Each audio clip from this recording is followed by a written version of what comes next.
Hey guys, welcome back to the channel. This is part 1 of our story. If you like this what if story and want to see part 2, let me know in the comments below. Before we start, don't forget to like, subscribe, and share this video with your friends. Also, check the description for more great content and my playlist. This story was posted by 𝗵𝘃𝗲𝗵𝗃𝗁𝗍𝗂 on Wattpad. Now let's start. This is my very first fanfiction, so I apologize if the writing isn't fantastic. Any criticism or suggestions are welcome. If anyone feels any of the writing is rushed and I don't specify why in the author notes, please tell me so I can try adjust it and not make the same mistakes in the future. I'll try to upload semi-regularly, but since this is my first fanfiction, it may take a little longer than one would hope. With that, let's begin. Shoto and Shoko Todoroki will be going to 𝗬𝙪𝙢𝙢𝙢 Junior High alongside Izuku Yagi, Katsuki AMD Kasumi Bakugo. Shoto's quirk will be canon, and Shoko's quirk, half hot half cold, the mirror of her brother. Her flames come from her right side and ice on her left. Katsumi Bakugo's quirk, full body explosion, like her brother Katsumi can make explosions from her nitroglycerin-like sweat. The difference: she can do it anywhere on her body, but her explosions are weaker due to this.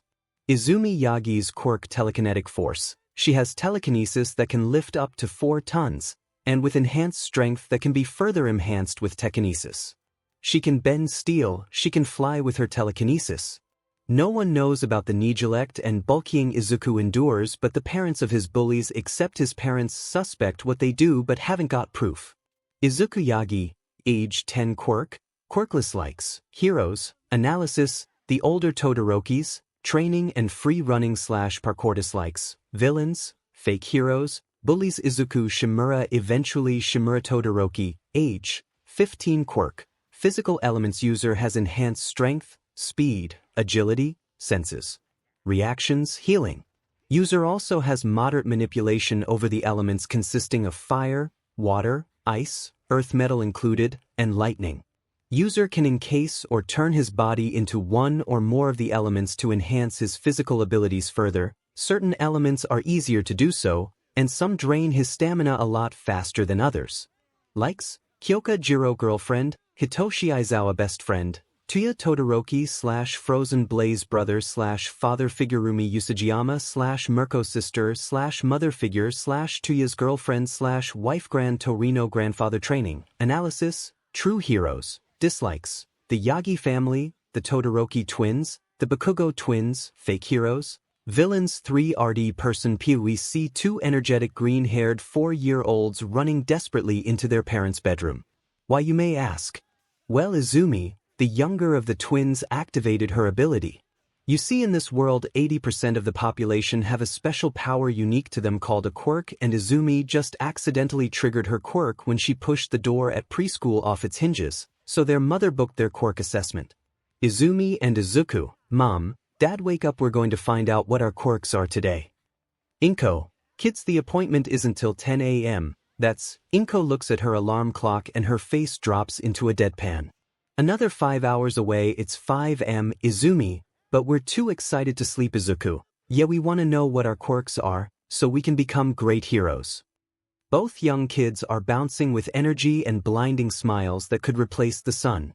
Inko, knowing there was no chance of them going back to sleep, relents. Inko: fine, go get dressed, me and your dad will start on breakfast. Izuku and Izumi: okay. The 2 children sprint off out their bedrooms and into their respective rooms to get dressed. All the while, Inko and Toshinori Yagi both dress to head to the kitchen and start on breakfast. Time skip brings us to the quirk doctor's office. Izuku POV was nervous that day, but I could tell my sister was worried about her quirk too. I grabbed her hand and looked at her. Izuku: don't worry, Izumi, your quirk, whatever it is gonna be awesome, and you'll be an amazing hero. Izumi smiled back at me. It had seemed to help, but just when I was gonna suggest what our quirks are, Recovery Girl had come back. A/N, since All Might is their dad, I'm having them go to her, since All Might knows and trust her, and Garaki would know to be cautious when it came to those kids. Recovery Girl: so, Inko, Izuku and Izumi, I have goodness and some bad news. So it all boils down to who would like to know first. Before Mom could reply, I immediately said, let's hear Izumi's quirk first, I was beaming while saying this. Recovery girl 𝗎𝗲 looked at Mom. It was like they were having a silent conversation with their eyes. Recovery girl then nods. Okay, so Izumi's quirk is a combination of your quirk and Toshi's. It's called telekinetic force. Izumi here has enhanced strength and telekinesis. What's more is she can increase her strength for a time by reinforcing her body with her telekinesis.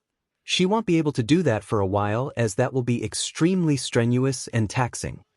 I looked at my sister, whose eyes were looking like stars. Hear that, Izumi? That's an amazing quirk. You're gonna be super strong. Izumi, to her credit, seemed to still be processing the information as she was just nodding dumbly. 𝗎𝗲, however, Izuku here appears to be quirkless. I couldn't believe it, and I dropped my all-might figurine 𝗵𝗃𝗃. Are you sure, Chiyo? 𝗎𝗲, it's hard to say honestly. The tests were contradictory. Mom and Izumi looked at her very confused, but me. I had felt like the world had come crashing down on me. Mom wasn't looking at me, but my sister was hugging my side, trying to snap me out of my state. My eyes were unfocused. I was staring unblinking at a random object in the room. 𝗵𝗃𝗃, please explain, Chiyo. 𝗎𝗲 looked downcast. She hated to give people news like this, especially to kids. Well, with the X-ray, if you look, he has an extra toe joint, which usually signifies that a person won't develop a quirk. 𝗵𝗃𝗃 was looking at two X-rays, one labeled Izuku, which had two joints in the pinky toe, and another labeled Izumi, which only had one joint in the same toe. However, with the BLD test, his quirk genes are very erratic, which I've never seen before. Mom's head shifted quickly to me, but just as quickly turned to 𝗎𝗲. But what does that mean? 𝗎𝗲, honestly I don't know. It could mean if he has a quirk it's too powerful for his body, or needs a certain requirement to activate, or it could be that the body is trying to create a quirk. This is unprecedented in all honesty, so I think unless something happens, it's best to deem him quirkless at least for now. Mom just nodded and thanked 𝗎𝗲 as we left, but while I was being left behind I turned and looked at 𝗎𝗲. Recovery girl, do you think it's still possible to be a hero if I don't have a quirk then? 𝗎𝗲 just looked downcast and sad. Sorry Izuku, but I don't know. I'm sorry, it's all down to you. You'll have to put in the effort and work even harder than the rest of them. I looked at her and nodded sadly. Thank you, recovery girl. I ran after my mom and sister as to not be left behind. When we were in the car I didn't say anything, but Mom was praising Izumi for her quirk, and how she will be a top pro hero, surpassing 𝗧𝗵𝗃𝗃 the number 11 hero and even All Might the number 1 hero. When we got home I just went to my room to cry. I went to my computer and just watched the All Might debut video on repeat. This usually cheered me up and inspired me, but it wasn't working. Tears just kept flowing out my eyes. Izumi POV. After hearing Izuku was quirkless, I was worried about him. I've never seen him look like that. I don't think he heard anything 𝗎𝗲 said after the words quirkless was said. Suddenly my feet left the floor. Whoa, I was in Dad's arms suddenly. I hadn't seen him approaching because I was worrying about Izuku. Dad was talking but I hadn't been listening. Sorry Dad, can you say that again? Toshinori laughs. I asked, are you happy with your quirk? I look at him and smile. Yeah, it's called telekinetic. Mom, help, I can't say the word. 𝗵𝗃𝗃. The word you're looking for, honey, is telekinetic. Izumi. Yeah, that word. Force. I have the same powers as Mom mixed with yours, so I'm strong and can move things with my mind. I can also be stronger by combining my powers when I'm stronger. Toshinori. That's incredible, Izumi. And what of your brother? At this my face drops. Recovery girl said he's quirkless, but he might not be. She said some things but I didn't understand it. Something about he might have a quirk but maybe not. It was very confusing. Mom thankfully explained for me, and as she did so I went to check on Izuku. I could hear him sobbing in his room. I knocked and pushed his door open. He was there crying, watching All Might's debut. I went up to him slowly and tried to comfort him by hugging him and letting him cry. However, nothing was working and he fell asleep crying. I felt bad for him. All he ever wanted was a quirk, and look what happened. After he fell asleep I asked Mom if I could use her phone to talk to my friends, which she happily did. I called my friends Kaken and Katsumi, along with Shoto and Shoko. Izumi, do we all know what our quirks are? Shoto/Shoko/Katsuki/Katsumi. Yeah, and it's awesome, Izumi. Mine's telekinetic something. Sorry, I'm struggling with that word. Force I can move things with my mind and have super strength. Katsuki, mines, explosion. I can make explosions from my palms. Shoto/Shoko/Izumi, awesome, Katsumi. Mine is full body explosion, like Katsuki. I can make explosions but I can do it anywhere on my body but they aren't as powerful but it makes me more nimble and faster, Shoto. Half cold half hot, I have fire on my left side and ice on my right, Shoko. And half hot half cold, it's the mirror of Shoto's, Izumi. Our quirks are awesome. Definitely hero quirks. Shoko, wait, what's Izuku's quirk though? I hesitate at this.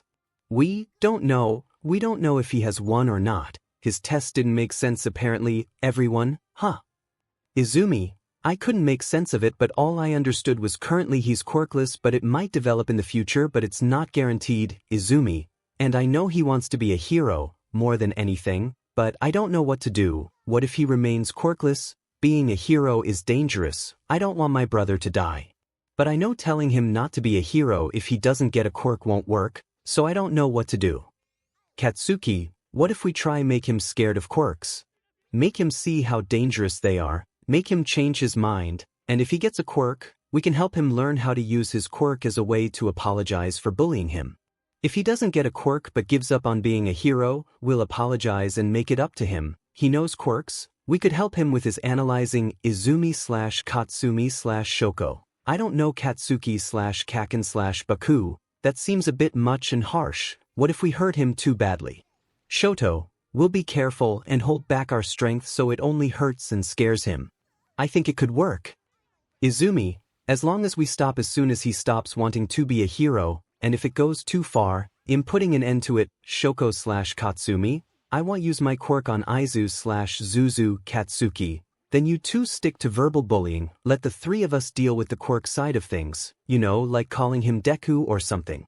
And so we had decided to protect my brother, we were gonna bully him, I wasn't happy about it, but if it meant keeping my brother from dying I'll do whatever it takes, even if it means he hates me. Time skip 2 years later Izuku Yagi was limping home holding my shoulder as I walked home. Again. I was taking the long way since I needed to buy medical supplies. For the second time this week, it's only Thursday. As I'm limping I see a man on the beach. This beach was disgusting. In only 3 years this place went from a pristine appealing beach to a junk heap. I stop and watch the man, he was in a fighting stance, but it wasn't one I recognized as I watched the man punch a fridge and all I see is it dents significantly. Whoa, I didn't realize it at first but I was running towards the man, ignoring my aching body's pain. How did you do that? Was that your quirk? The man was stunned as this sparkly-eyed 6-year-old was asking question. He crouched down to be eye level with me. It wasn't actually quirkless, but a veteran. I used to serve in the military and we learn how to fight and take advantage of a person's quirk and use it against them. Of course there are limits to it. A quirkless like me couldn't take on the likes of AA or S-rank strength augmentation villain, but it works well. What about you, kid? What's your quirk? I was staring at the veteran with wonder in his eyes. This man was quirkless like me and he could do that to a fridge, so did that mean I could do that eventually? Quirkless too, sir, at least we think I am. It's very complicated. The man looked surprised at this. Sure, quirkless wasn't all that impossible, but in the 20% left in the world, most of them were in their 30s or older. This very small child was quirkless too. Sorry kid, but think you can explain what you mean. I thought for a minute on how to explain it, then it came to me, the doctor I went to said it's like my genes are trying to make my quirk, but either it's trying to make a quirk that's too strong for me, or it's trying to create a quirk, so I could become a late bloomer or remain quirkless. But I want to become a hero so badly, even if I don't get a quirk, so I was wondering, could teach me how to do what you can do. I look hopeful but shy when asking this, and my head was dropping, knowing I shouldn't get my hopes up. But I'd be okay with that. But I have 2 conditions. I look up confused but determined. Number 1, I want you to tell me exactly why you want to be a hero. I perked up at that. It was an easy question. I want to help people. I want to make people feel safe with a smile, so everyone knows that as long as I'm around, I won't let them come to harm. Just like All Might. The man looked surprised at this, but smiled at my answer. You have a pure heart, young man, Colonel Satoshi, but you can call me 𝗬𝗧𝗵𝗲. But the second condition, I want a family member or an adult you can trust, to be around to make sure I don't push you too far, at least till you are older. I think for a second, I could ask my auntie, she's the pro-hero Blizzard Ray and her oldest son may take over when he's in you. And has time, I can ask her on my way home. 𝗬𝗧𝗵𝗲 smiles. Then I'll let you go ask. Here is my contact info so she can call me and make sure we can make a schedule and she is okay with it. But kid, I see potential in you. And don't give up on not getting a quirk. I can sense something from you, something incredible, whether it's a quirk or something else. I can't say, but don't give up. He handed me a card with a contact number and email address. I put the card into my bag so I don't lose it. I bowed to 𝗬𝗧𝗵𝗲. Thank you so much, Mr. 𝗬𝗧𝗵𝗲. You're the first to say I have the potential to be a hero, even if I'm quirkless, with the exception of my uncles and aunts. With that I ran off the beach. I remember about my burns because I started feeling the sting all over my body again, so I stopped by a store on my way. You may ask why I have burns. That's all thanks to my sister's friends 𝗬𝗪𝗏 Bakugo and 𝗬𝗪𝗏 Todoroki. My sister and her friends, my ex-friends, have been bullying me, and using their quirks on me. Shoko and Katsumi haven't used theirs on me yet, but I'm expecting them to do it eventually. My parents after a few days started to forget I existed. I was surviving on my Auntie Ray's cooking and leftovers. I was too skinny. But my parents' attention went all to my sister, praising her for her quirk. I tried to tell them about her bullying, but they had told me to stop lying, or to stop getting into fights. They never listened and just assumed I lied for attention, so I've been doing jobs around the neighborhood just so I could afford bandages and burn cream, since I have to care for myself. After I got my bandages, I walked towards the Todoroki house. I hoping and praying that I wouldn't run into my sister ot her friends. But the universe seems to think I'm a joke to it, because as I round the corner to the Todoroki house I bump into Shoto Todoroki himself, with his friends surrounding him. As I land on but I wince because of the burns. Shoto, watch where you're going, Deku, or do I need to teach you where you belong again? Izumi, what are you doing here, Deku? Izuku, none of your business, Izumi. I picked myself up with a bit of effort. Katsuki, what did you say, nerd? Izumi asked you a question, so answer her. Izuku, I did. It's none of your business. Now leave me alone. I walked past them as quick as I could so that they didn't have a chance to do anything, but unfortunately, Izumi had other plans. I was dragged back towards them, thanks to the telekinesis part of her quirk.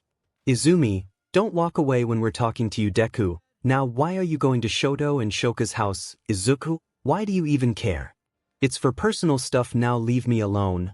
I don't know why I was standing up to them, but they weren't happy about it. Katsuki grabbed my shoulders and had little explosions popping into my already burned shoulders. I winced, but I didn't make a noise. I wasn't giving them the satisfaction. That was a bad idea because he pushed me and Shoto, who grabbed my arm and started to freeze it. That's when Shoka grabbed my other arm and started to burn that one too. She had a look on her face I hadn't seen before. It looked conflicted. I don't know why she looked like that. Maybe it was because she's never used her quirk on me before, but the cold was becoming too much and I let out a scream of pain. So to shut me up, Izumi punched me in the gut, causing me to lose all the air in my lungs, and unable to scream, only gasping for air. She had another punch ready to go when I heard him. 𝗬𝗪𝗏 Todoroki, he's 15 right now, about to be in you. Oi, what the hell are you doing? He was rushing towards us and pushing them all away from me. I still couldn't breathe. I was trying to take in any air I can. 𝗬𝗪𝗏 had managed to get them to leave. He helped me up and helped me to the Todoroki house. I love 𝗬𝗪𝗏. He was more family to me than any of my actual family members. He didn't write me off as soon as I was deemed quirkless, temporary or not. He helped me with my injuries whenever he found me with them. 𝗬𝗪𝗏 helped to the living room and started to help me with my burns. I could breathe again now, thankfully. Thank you, 𝗬𝗪𝗏. 𝗬𝗪𝗏, you don't need to thank me. Wanna tell me why they started this time? Izuku, believe it or not, but because I wouldn't tell them why I was coming here, and told them to mind their own business. 𝗬𝗪𝗏 stopped what he was doing. He had a look of shock on his face. You stood up to them. But what made you do it? Izuku, for that I kinda need your mom to be here. I was coming to talk to her. I have no issues you being here, as I'm sure you'd rather know what I'll be doing, so you can help whenever you can. He nodded at that. 𝗬𝗪𝗏, let's finish patching you up first then. And that's what he did. He patched me up, cleaning my burns, applying ointment and burn cream, before bandaging me up.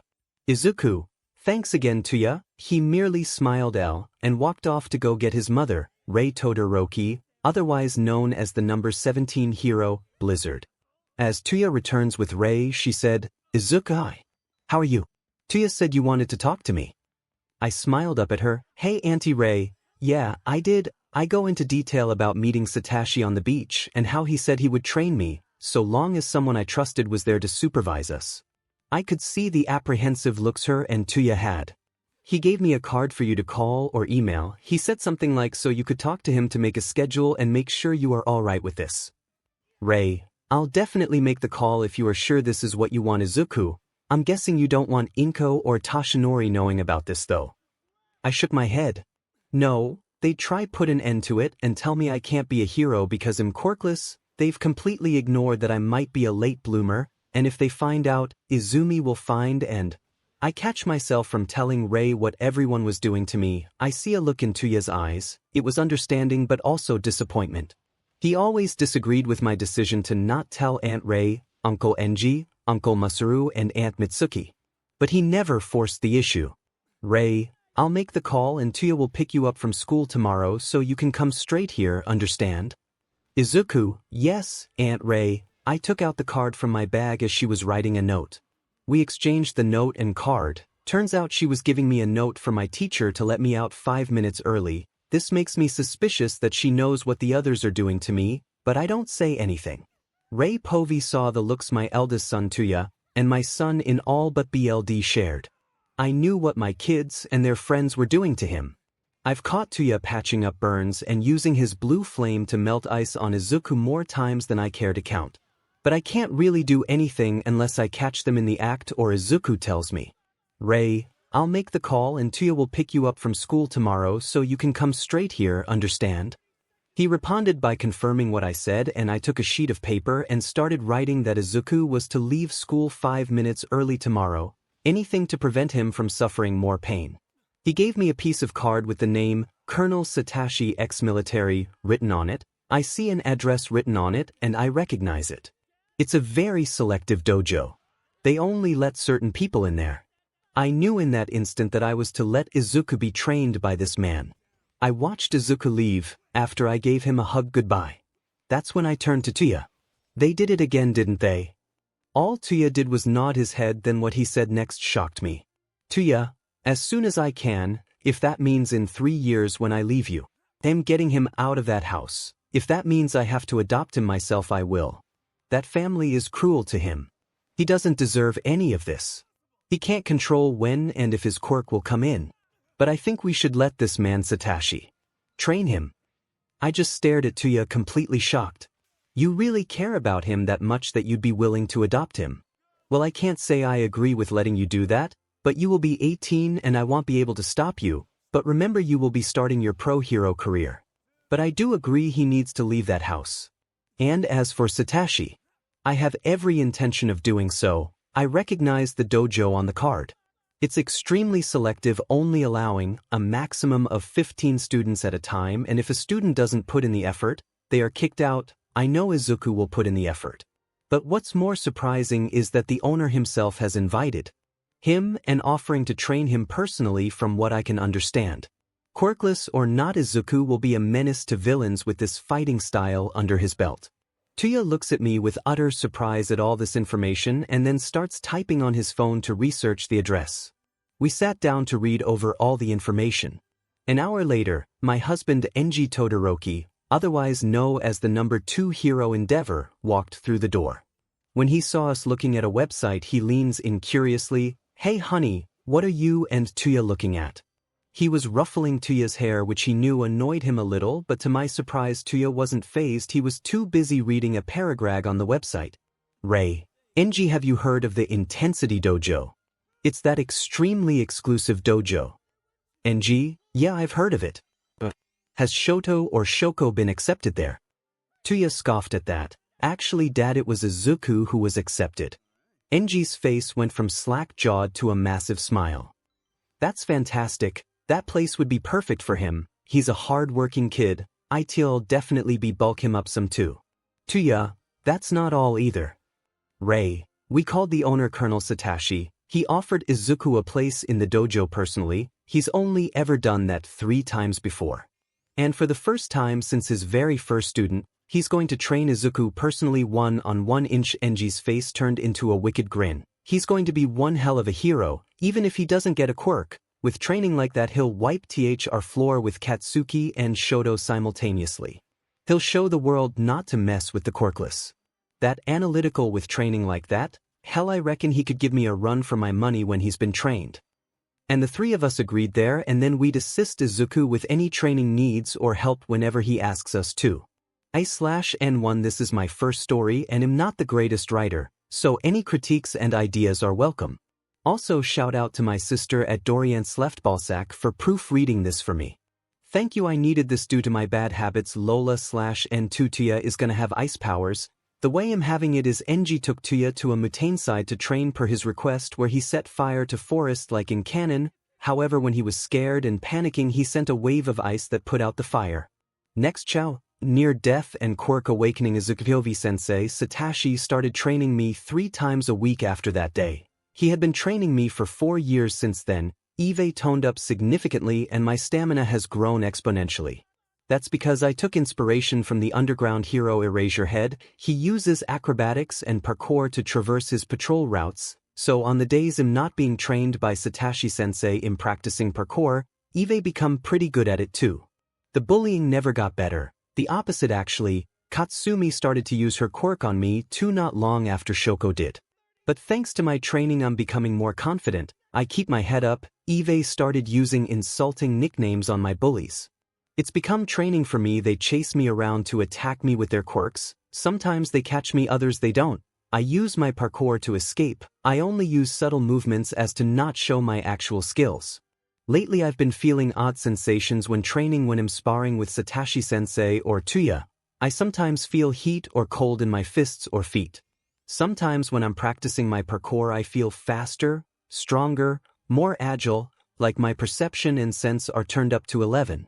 I'm not stupid. With all my hero analysis, Eve deduced it's my quirk trying to manifest and stabilize. I haven't told anyone yet, not till I know what my quirk is.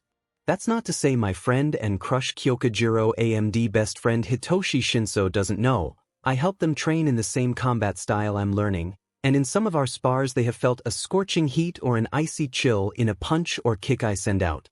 When they asked about it, all I did was say exactly what I thought, that I think my quirk is trying to stabilize and manifest. They know my quirk situation. I'm not ashamed of it. I accepted I may be quirkless a long time ago and I decided that it wasn't going to hold me back.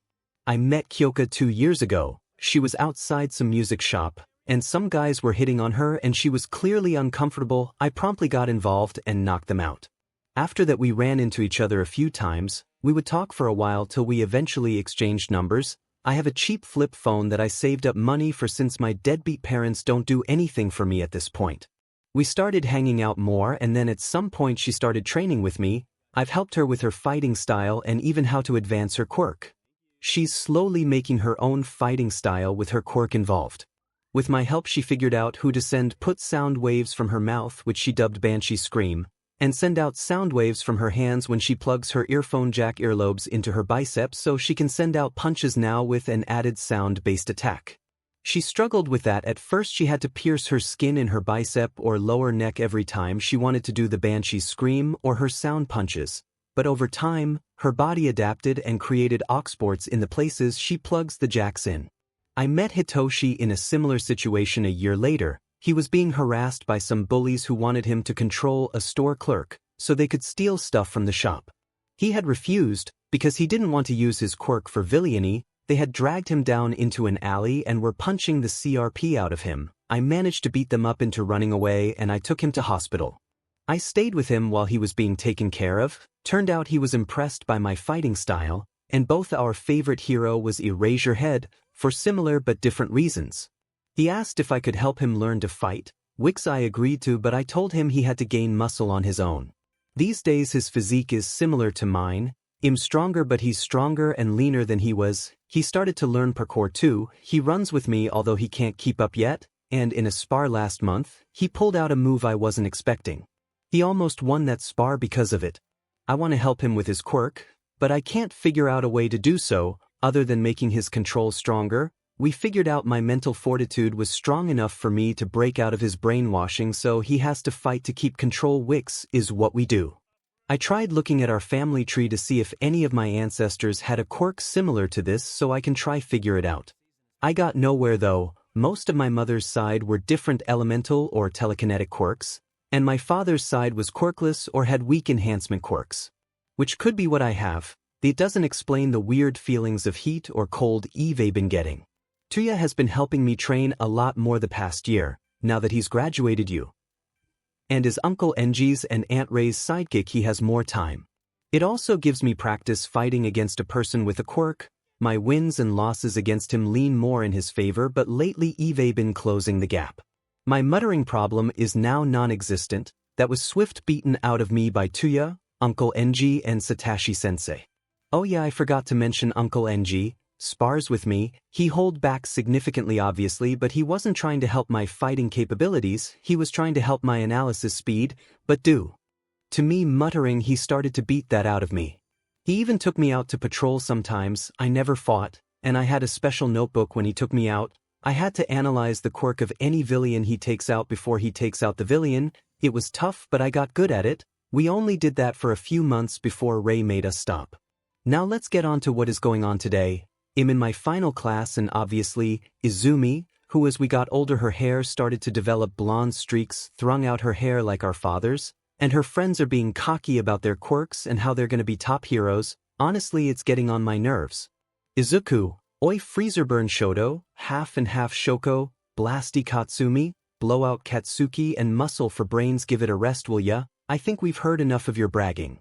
Unfortunately, that was a bad idea. The bell rang at that very moment. As everyone left, they advanced towards my desk. Katsuki, oi Deku, who the hell do you think you are talking to? His palms were sparking, and I know what he has in mind. I decide today's the day I show them the fruits of my training. Izuku, just some arrogant assholes who think the world revolves around them. I push the table into them, which gives me enough time to get out the class, but I can hear them chasing me. I smirk at this as I know exactly where I'm going. I run through the city throwing taunts at them to make them keep chasing me. When I see the alley I'm looking for, I grin like a madman and sprint to the alley. I run up some rubbish in the narrow alley onto a wheelie bin and bounce off the wall, and grab the ledge of the window there. I crouch my legs and push of the wall onto the other wall and start climbing up the wall using a drain pipe on the wall. Shoto, what the hell? Where the F did he learn to do that? Katsuki, who cares? If Deku can do it, then we can. Anything he can do, we can do better. I look down to see Katsuki try and copy me, only to see him face plant into the filthy puddles when he failed to catch himself on the window ledge. I laughed at that and finish climbing up to the roof and head to my teaming session with Satoshi-sensei. When I reach the dojo, I enter only to see Satoshi in casual clothes. Sensei, is training cancelled today? I didn't see a message from you, Sensei. Satoshi just smiled and shook his head. No, young man, your training is finished. I can't teach you anymore. All you can do now is turn what you have learned and make it your own fighting style, especially since I can tell your quirk is starting to come in. My jaw drops. Izuku, but how did you? Satoshi, our last few sessions I've been noticing odd things in our spars. When you're throwing a punch, I see sparks of red-orange, or one of two shaded of blue, and when some of your punches land I feel a subtle heat, a slight chill, or even a static shock.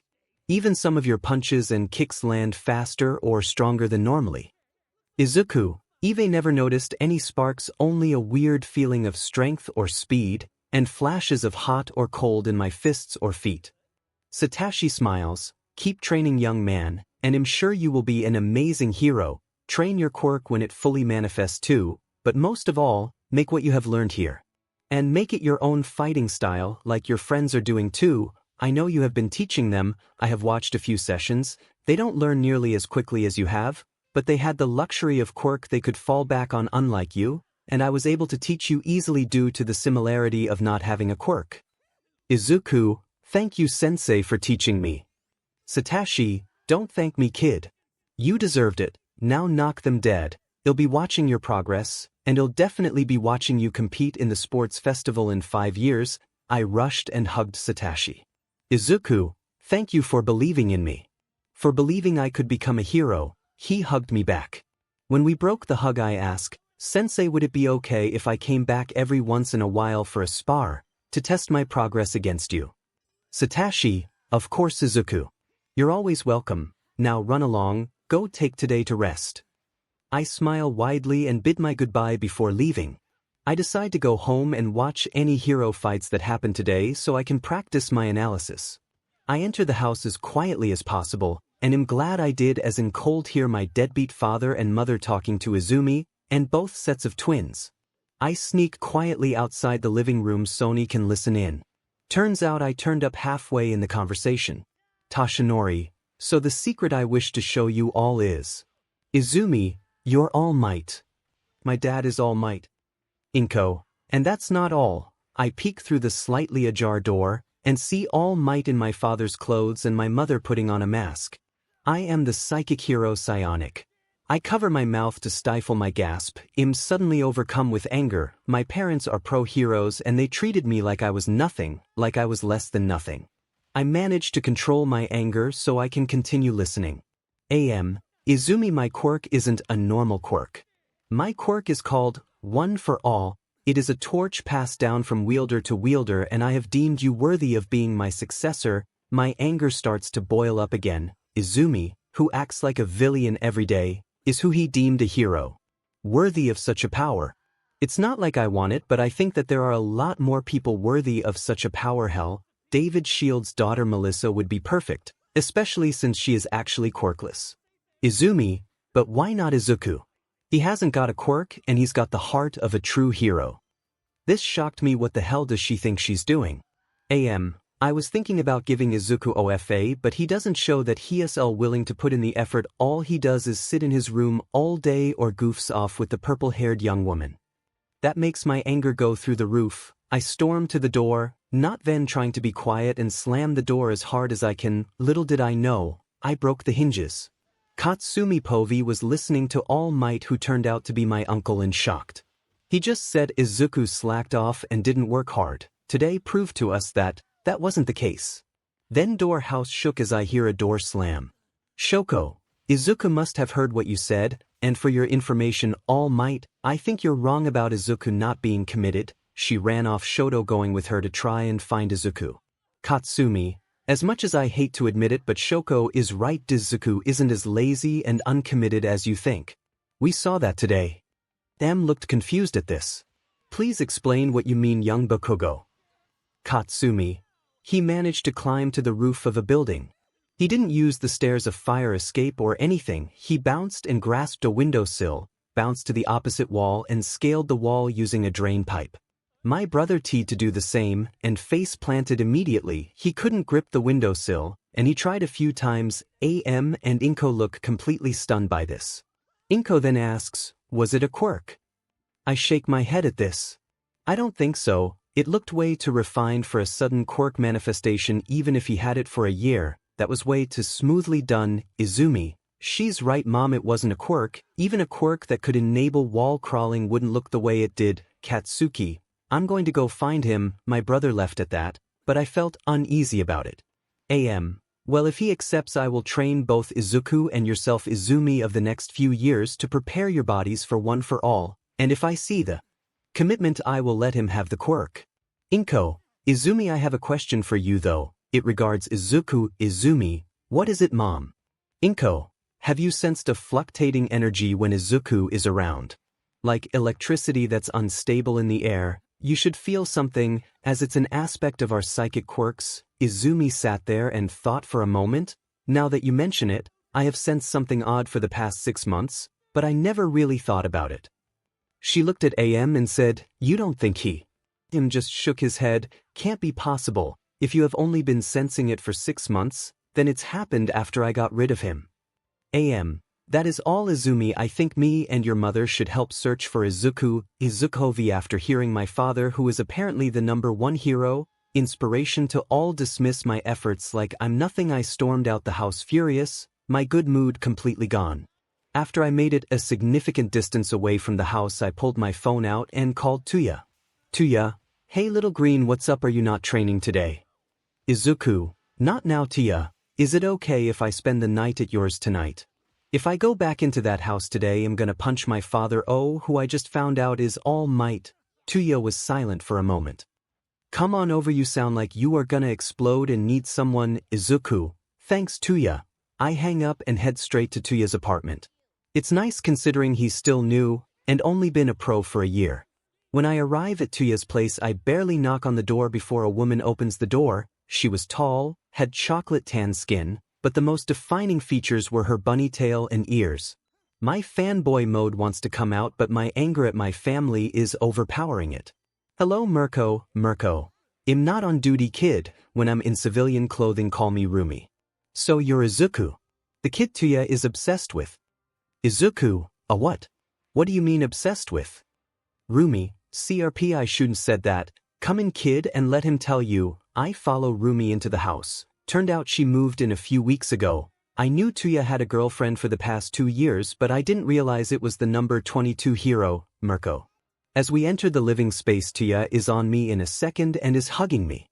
Tell me what happened. And that's what I did. I tell him what happened. I told him how I told the idiots to stop their showboating, how I short of the fruits of my labor by scaling the alleyway. Rumi looked at me intrigued when I mentioned that and asked if I could show her at a later date, which I agreed to. Then I explained how Satoshi-sensei told me I completed my training and told me to take today off, and to continue training with my friends.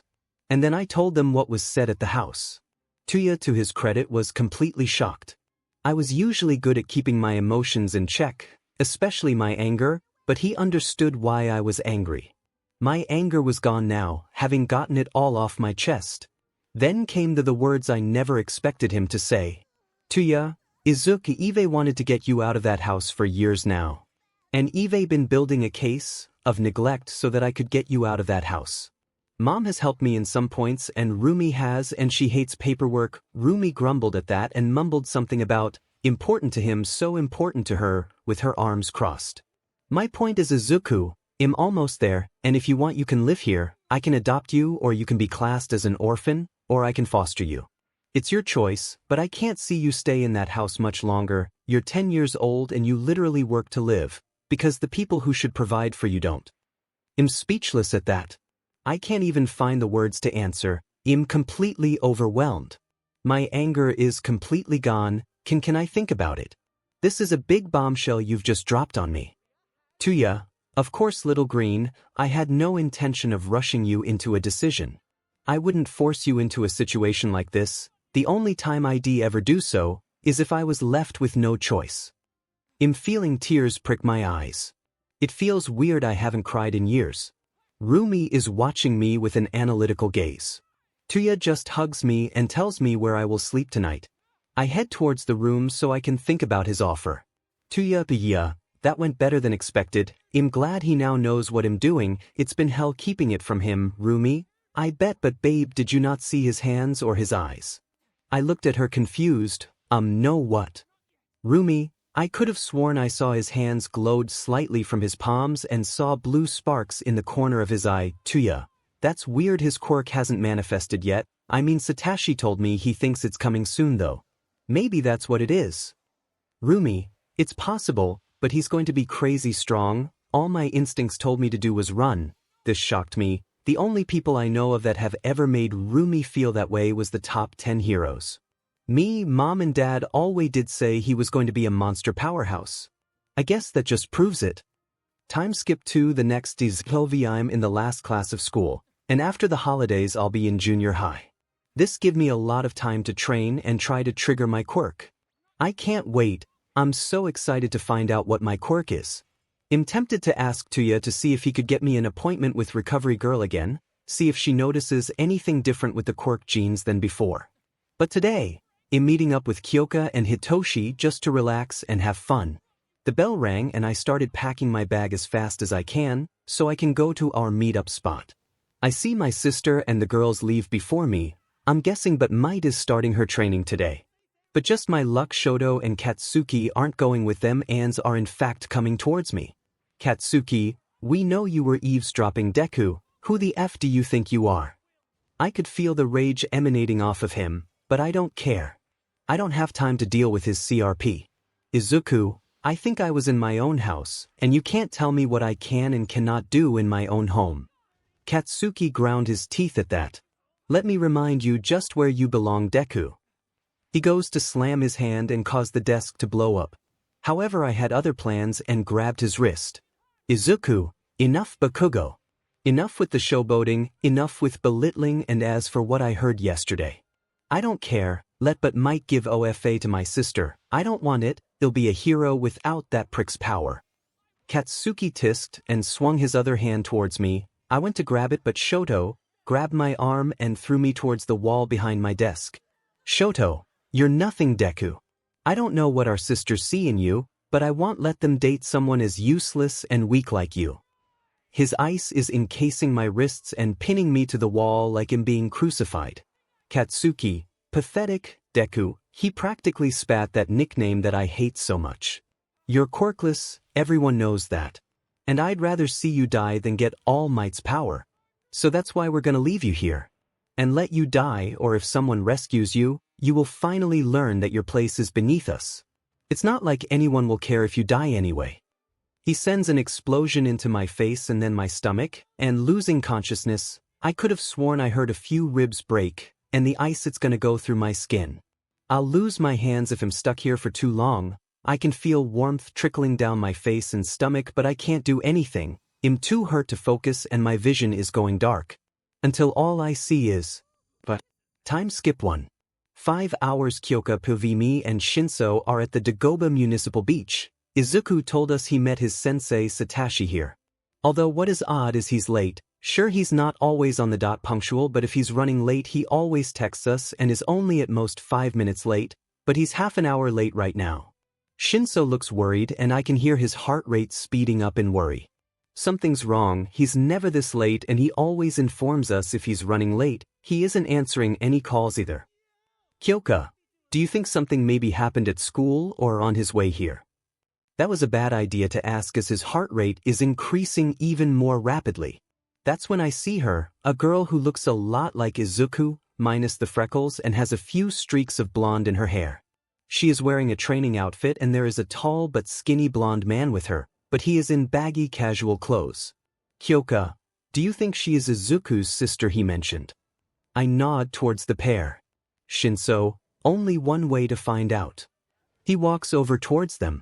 Knowing who they probably are, I focus my hearing to hear if they lie. Excuse me, I'm sorry to disturb you, I'm Shinso, Hitoshi, I was wondering if you perhaps are Yagi, Izuku's sister. Izumi, yeah, that's me. Why? I can see a down look on her face. Did something happen since our last meet-up last weekend? No, he would have texted us. 𝗧𝗵𝗲, well, he was supposed to meet us here about 30 minutes ago, and even when he is running late he normally texts us, but he isn't even answering his phone, it's just ringing through, which isn't like him. Even though I'm speaking calmly, internally I'm panicking that he is hurt somewhere. He wouldn't just make plans with us then not show up, it's just not him. Izumi, sorry, but he's kind of avoiding us at the moment, he didn't speak to us at school. That's where I saw him last. Sorry, she bowed her head to us. I can tell she feels guilty about something. Sure, we know she bullies Izuku, but from what he told us she always took pleasure in doing so. Shinso, so you have no clue where he could be? He's getting more worried, I can tell. I look at Shinso.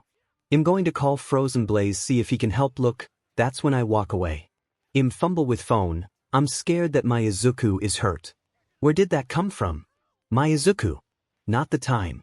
The phone is ringing and thankfully I can hear Todoroki's voice when he picks up. Miss Jiro, how can I help you? I try to hide the panic but I already know I'm not doing a good job. Sorry to disturb you, but have you heard from Izuku? FB, no, he stayed at my apartment last night, but he hasn't gone back since he left this morning. Sorry, Miss Jiro, but I will try and find him. Do you know the last place he was seen? 𝗧𝗵𝗲, according to his sister, school. FB sounds a bit panicked when I said this. I will head to his school and start there, you head to any of yours or his training spots, and if either of us finds him, we contact the other. 𝗧𝗵𝗲, understood. Thank to 𝗵𝗲, we hang up and I run to Shinso. 𝗵𝘃𝗀𝗍 is going to see if he can find him starting from the school. We are to check our training spots. I'll leave that to you and he'll check his other training spots. Anyone find him, we contact the other two. I run off before he can answer. I'm heading to the woods. I know he likes to practice his parkour. I look back and see Shinso running in the other direction. The blonde man has a look of panic and concern. I wonder why. I shake my head, not the time. 𝗬𝗧𝗵𝗲 POV. After ending the call with Izuku's friend, I immediately flew off as fast as I could towards Izuku's school, knowing what his sister and both sets of twins are like. I'm worried he's hurt. When I reach the school, all the lights are off, signifying the school is closed. I'm about to leave to follow Izuku's route home, but I have a nagging feeling to check the school. I decide to trust my instincts and I kick the main door in. I first run to his classroom thinking that's the best place to check first. When I arrive at the class, I immediately wanna throw up at the scene. I take a photo of the scene, not that I want to, but I need it as evidence. He's strung up like a cross pinned by ice, which from the looks of it is tearing through his skin from the sheer cold of it. He's got 3rd-degree burns, his uniform is scorched, he's bleeding from the head. I immediately rush forward and hold a flame next to the ice. I place a finger to my earpiece. Endeavor, come in endeavor. Nothing, I can't help but let the panic free in my voice. Dad, I swear to God, I need help, it's Izuku. Endeavor, 𝗵𝘃𝗀𝗍, I'm here. What's the situation? You sound panicked, 𝗬𝗧𝗵𝗲. Izuku needs help, he's bleeding out. His skin is practically peeling away from ice, he's bleeding from the head and stomach. He's unconscious, breathing but extremely weak. I don't think I can get him to you. For recovery girl fast enough, I don't know what to do. I can feel tears brimming my eyes. The first ice shackle melts enough for his wrist to come free. I brace him by maneuvering that arm around my shoulder while I work on the other shackle. Endeavor, I will head to you. And 𝗵𝘃𝗀𝗍 recovery girl, do you think you can safely get him to the nearest hospital? I'm near hyperventilating now. I can't think straight. I don't know, not without flying, and I don't want to risk the wind tearing his wounds or making them worse. I'm not fast enough on foot. Wait, I got it. I can hear the wind from Dad's side of the communicator, meaning Dad's rushing to you. Get recovery girl to 𝗵𝘃𝗃 hospital. I'll make sure Izuku get there, got to go. Without waiting for a reply, I end the communication. Holding the earpiece, I say, contact 𝗵𝘃𝗀𝗍. In the time it takes to connect us, the other ice shackle melts his arm free. Now that I can move him freely, I sit him against the wall. 𝗵𝘃𝗀𝗍, 𝗵𝘃𝗀𝗍. What's up? With a crack in my voice, get to 𝗪𝗪𝗔 Elementary School now. As fast as you can. She ended the call after saying that. She knows I'm scared, she doesn't know why, but she knows I'm scared. I'm usually cool and calm, so the fact I'm panicking must be worrying her. I'm guessing she can guess what's got me in this state. Not even 2 minutes later and I can hear 𝗵𝘃𝗀𝗍 running through the halls. In here. She slides into the room and sees me. She walks over to us, and as soon as she sees the ice on the walls and the state Izuku is in, she steps back in horror and gasps. What happened? Is he? 𝗬𝗧𝗵𝗲, he's alive barely. I don't know how, but he's alive. You need to rush him to 𝗵𝘃𝗃 hospital as fast as you can. Without hesitation, she picks him up in a bridal carry, but before she runs off, I stop her. Hold on, we want to minimize anything getting into the wound. I grab his jacket and tie the arms around his waist and use my ice to hold the bottom around his chest. I will be right behind you. Go. And she does. She runs as fast as she can out of the school and to the hospital. I take a minute to compose myself and then I grab my phone and call the 𝗔𝗪𝗍 girl. 𝗔𝗪𝗍, did you find him? She's worried and scared for her friend. I'm glad Izuku managed to find real friends. I won't give her the details, just tell her that he's going to be in hospital. I don't have Shinso's number, so I will have to rely on her to tell him. 𝗬𝗧𝗵𝗲, I did find him. He's not in a good spot. He's on his way to 𝗵𝘃𝗃 hospital. I hear her sob at that. She really cares for him. I'm heading there now. I'm guessing I'll be seeing you and Shinso there. 𝗬𝗃𝗃, I'm already on my way. I'm not far. She ends the call on me. She's scared. I don't blame her. I take off running out the school and take off to the sky in the direction of the hospital. It takes about 10 minutes for me to get there, and I see the 𝗔𝗪𝗍 girl already sat in the waiting room. A woman with the same earphone jacks for earlobes is sat with her. clearly her mother and a man with long blonde hair. As soon as Jiro sees me, she runs over. They had to take him into the ICU to treat his wounds, but they said something's off. Despite his wounds, they said something about his wounds should be worse than they are. I think it's his quirk. Her eyes are brimmed with tears, and the Shinso boy who came in after me, I didn't even realize he was there, hugged her, trying to calm her. 𝗬𝗧𝗏, can you please tell me what you mean about his quirk? Has his quirk activated? If so, why didn't he tell me?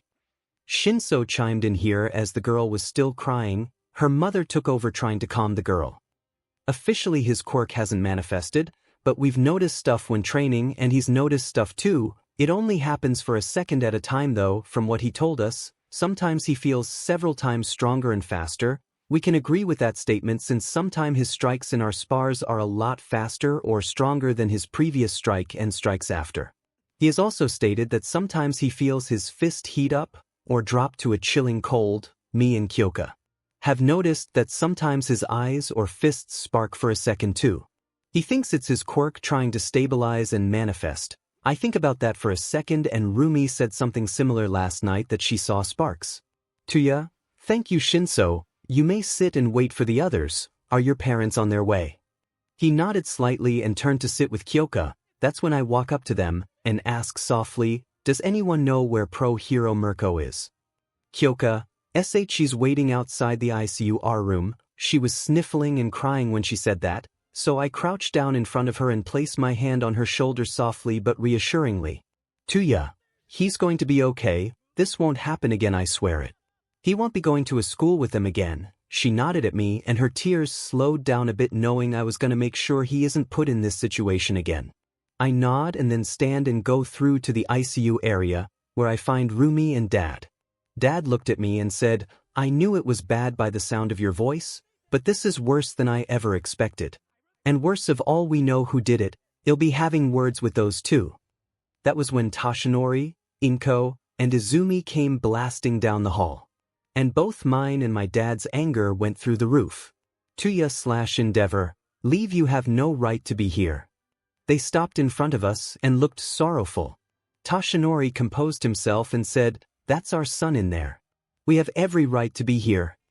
My anger is getting worse and am trying to calm myself to be respectful to the other hospital residents. I managed to say with restrained rage, he hasn't been your son for 6 years. Where were you when he came home burned, cut and with broken bones? You don't even know him. Inko spoke up here with a teary voice. We know our baby boy. Dad chimed in here. Oh really? Tell us, who has been teaching him how to fight? Who taught him parkour? They don't say anything. Who is his favorite hero? Izumi spoke up, acting like she knows her brother. It always has been. Me and Dad laugh here. 𝗬𝗧𝗏, you certainly have no right to be here. His favorite hero hasn't been All Might since he was 5. Dad, you want to know who trained him? He was taught by the owner of the Intensity Dojo. Not only that, he was taught on a personal level by the owner. I helped him train on his analysis so he can do it with seconds of seeing a person's quirk. He taught himself parkour just by watch videos and copy practicing. His favorite hero is Erase Your Head, because he fights quirklessly. You know nothing about your son. They looked shocked at the information, especially about who trained him to fight. I'm aware they know of the dojo because they tried to enroll Izumi and her friends in there too. 𝗬𝗧𝗏, do you want to know what he's been dealing with alongside your neglect? The people who were supposed to be his friends using their quirks on him, that includes your golden child. Izumi's face went pale at that, but Toshinori and Inko go into denial. Izumi wouldn't do such a thing. She plans to be a hero, so why would she attack someone who couldn't defend themselves? I simply glare at them. Dad, take off your rose-colored glasses. Izuku is in there with several broken ribs, a wound across his entire stomach where the skin has been burned away. His wrists have nearly no skin left, form being frozen. Who do you know who could do that? 𝗬𝗧𝗏, I've intervened on them beating the CRP out of him so many times Alva lost count, the amount of times Eve had to patch him up because of it. God, his pain tolerance is through the roof because of it, that these days when he has burns you could press it and he wouldn't even flinch. Tell me, how is that normal? They step back in horror at this, And look at Izumi who has her head down. Izumi. She just nods with her head down. Why? Izumi, we wanted to protect him in case he didn't get a quirk. So we wanted to make him scared of quirks just in case. But somewhere along the way, I think we lost sight of our actual goal. Her voice is cracking with every sentence. We planned that if he got a quirk that our way to apologize for everything was to help him learn how to use his quirk. And if he didn't, we'd find another way to apologize, like with his analyzing or something. I can tell she's on the verge of crying now, but she has no sympathy from me. Rumi steps up and says, "Who gave you that bright idea? Who told you that would even work?" She's furious. I've seen her angry before, but never this angry. Toshinori isn't saying anything. He looks contemplative and introspective, but Izumi answers her. It was Kaken. He made a compelling argument, but Shoko and Katsumi said they refused to use their quirk on him and they didn't for 2 years. I think that's around the time we lost sight why we were doing it. I scoff at that. Bakugo never had any intention of trying to protect Izuku. He has always had a crush on you before he even knew what a crush was. He wanted you to himself because he knew Shoto wanted his sister. He knew you would always put your brother above anyone else, so he made a case where you would want to hurt him and make Izuku either hate you or you all kill him. And I swear to God, if he die in that room, I will make it my goal to make sure you all are blacklisted from every hero school in the world. Family or not. Dad. And I will help in that matter. In fact, here comes the people who can ensure it happens. Sure enough, Aizawa, Shoto and Yamada, Hisashi, also known as Pro Heroes Erasure Head and Present Mike, were walking down the hall. "Inko, what are you two doing here?" she asked, shocked and curious. Aizawa, "Our son called and told us his friend was rushed here and was in critical condition. What's going on?" Tuya, Izuku Yagi, the 𝗵𝘃𝗍 son of these two, whom they have neglected since his quirk exam, was put on death's door by the daughter of these two, my younger siblings, and their friends. Izumi, wait, this wasn't me. I left with Katsumi and Shoko. We were some of the first to leave, because I was to mute Dad on the beach. Tuya, that doesn't excuse the fact you nearly killed him several times with those broken ribs. I took a photo of how I found him. I won't be showing anyone while those three are here though. Me and Dad have already told them to leave. Aizawa whirled around. Rage was evident as I could see his hair floating, signifying he was using his quirk. I only know this because of Izuku's expert analysis skills. You neglected a child because he had a weak. I interrupt Aizawa and say, he didn't have a quirk. They were told there's a possibility he wouldn't get one, but because of how his quirk genes were acting he would likely get one, but they seem to have ignored that fact entirely and just heard the words quirkless. Aizawa, you neglected a child because he was quirkless. Something he couldn't control, and might not have even been true. Before I make you a permanent resident here too, he still had his quirk active and Yamada was looking horrified at them. They had a stare down with Aizawa, but eventually they relent and say, Izumi, come on, we need to talk about a hat you have done. They turn and leave, and when I know for a fact they're gone I slump down into a chair and pull out my phone. As I find the picture I show it to everyone who step away horrified by the image. Dad, Shoto, did that? How could he do something like that?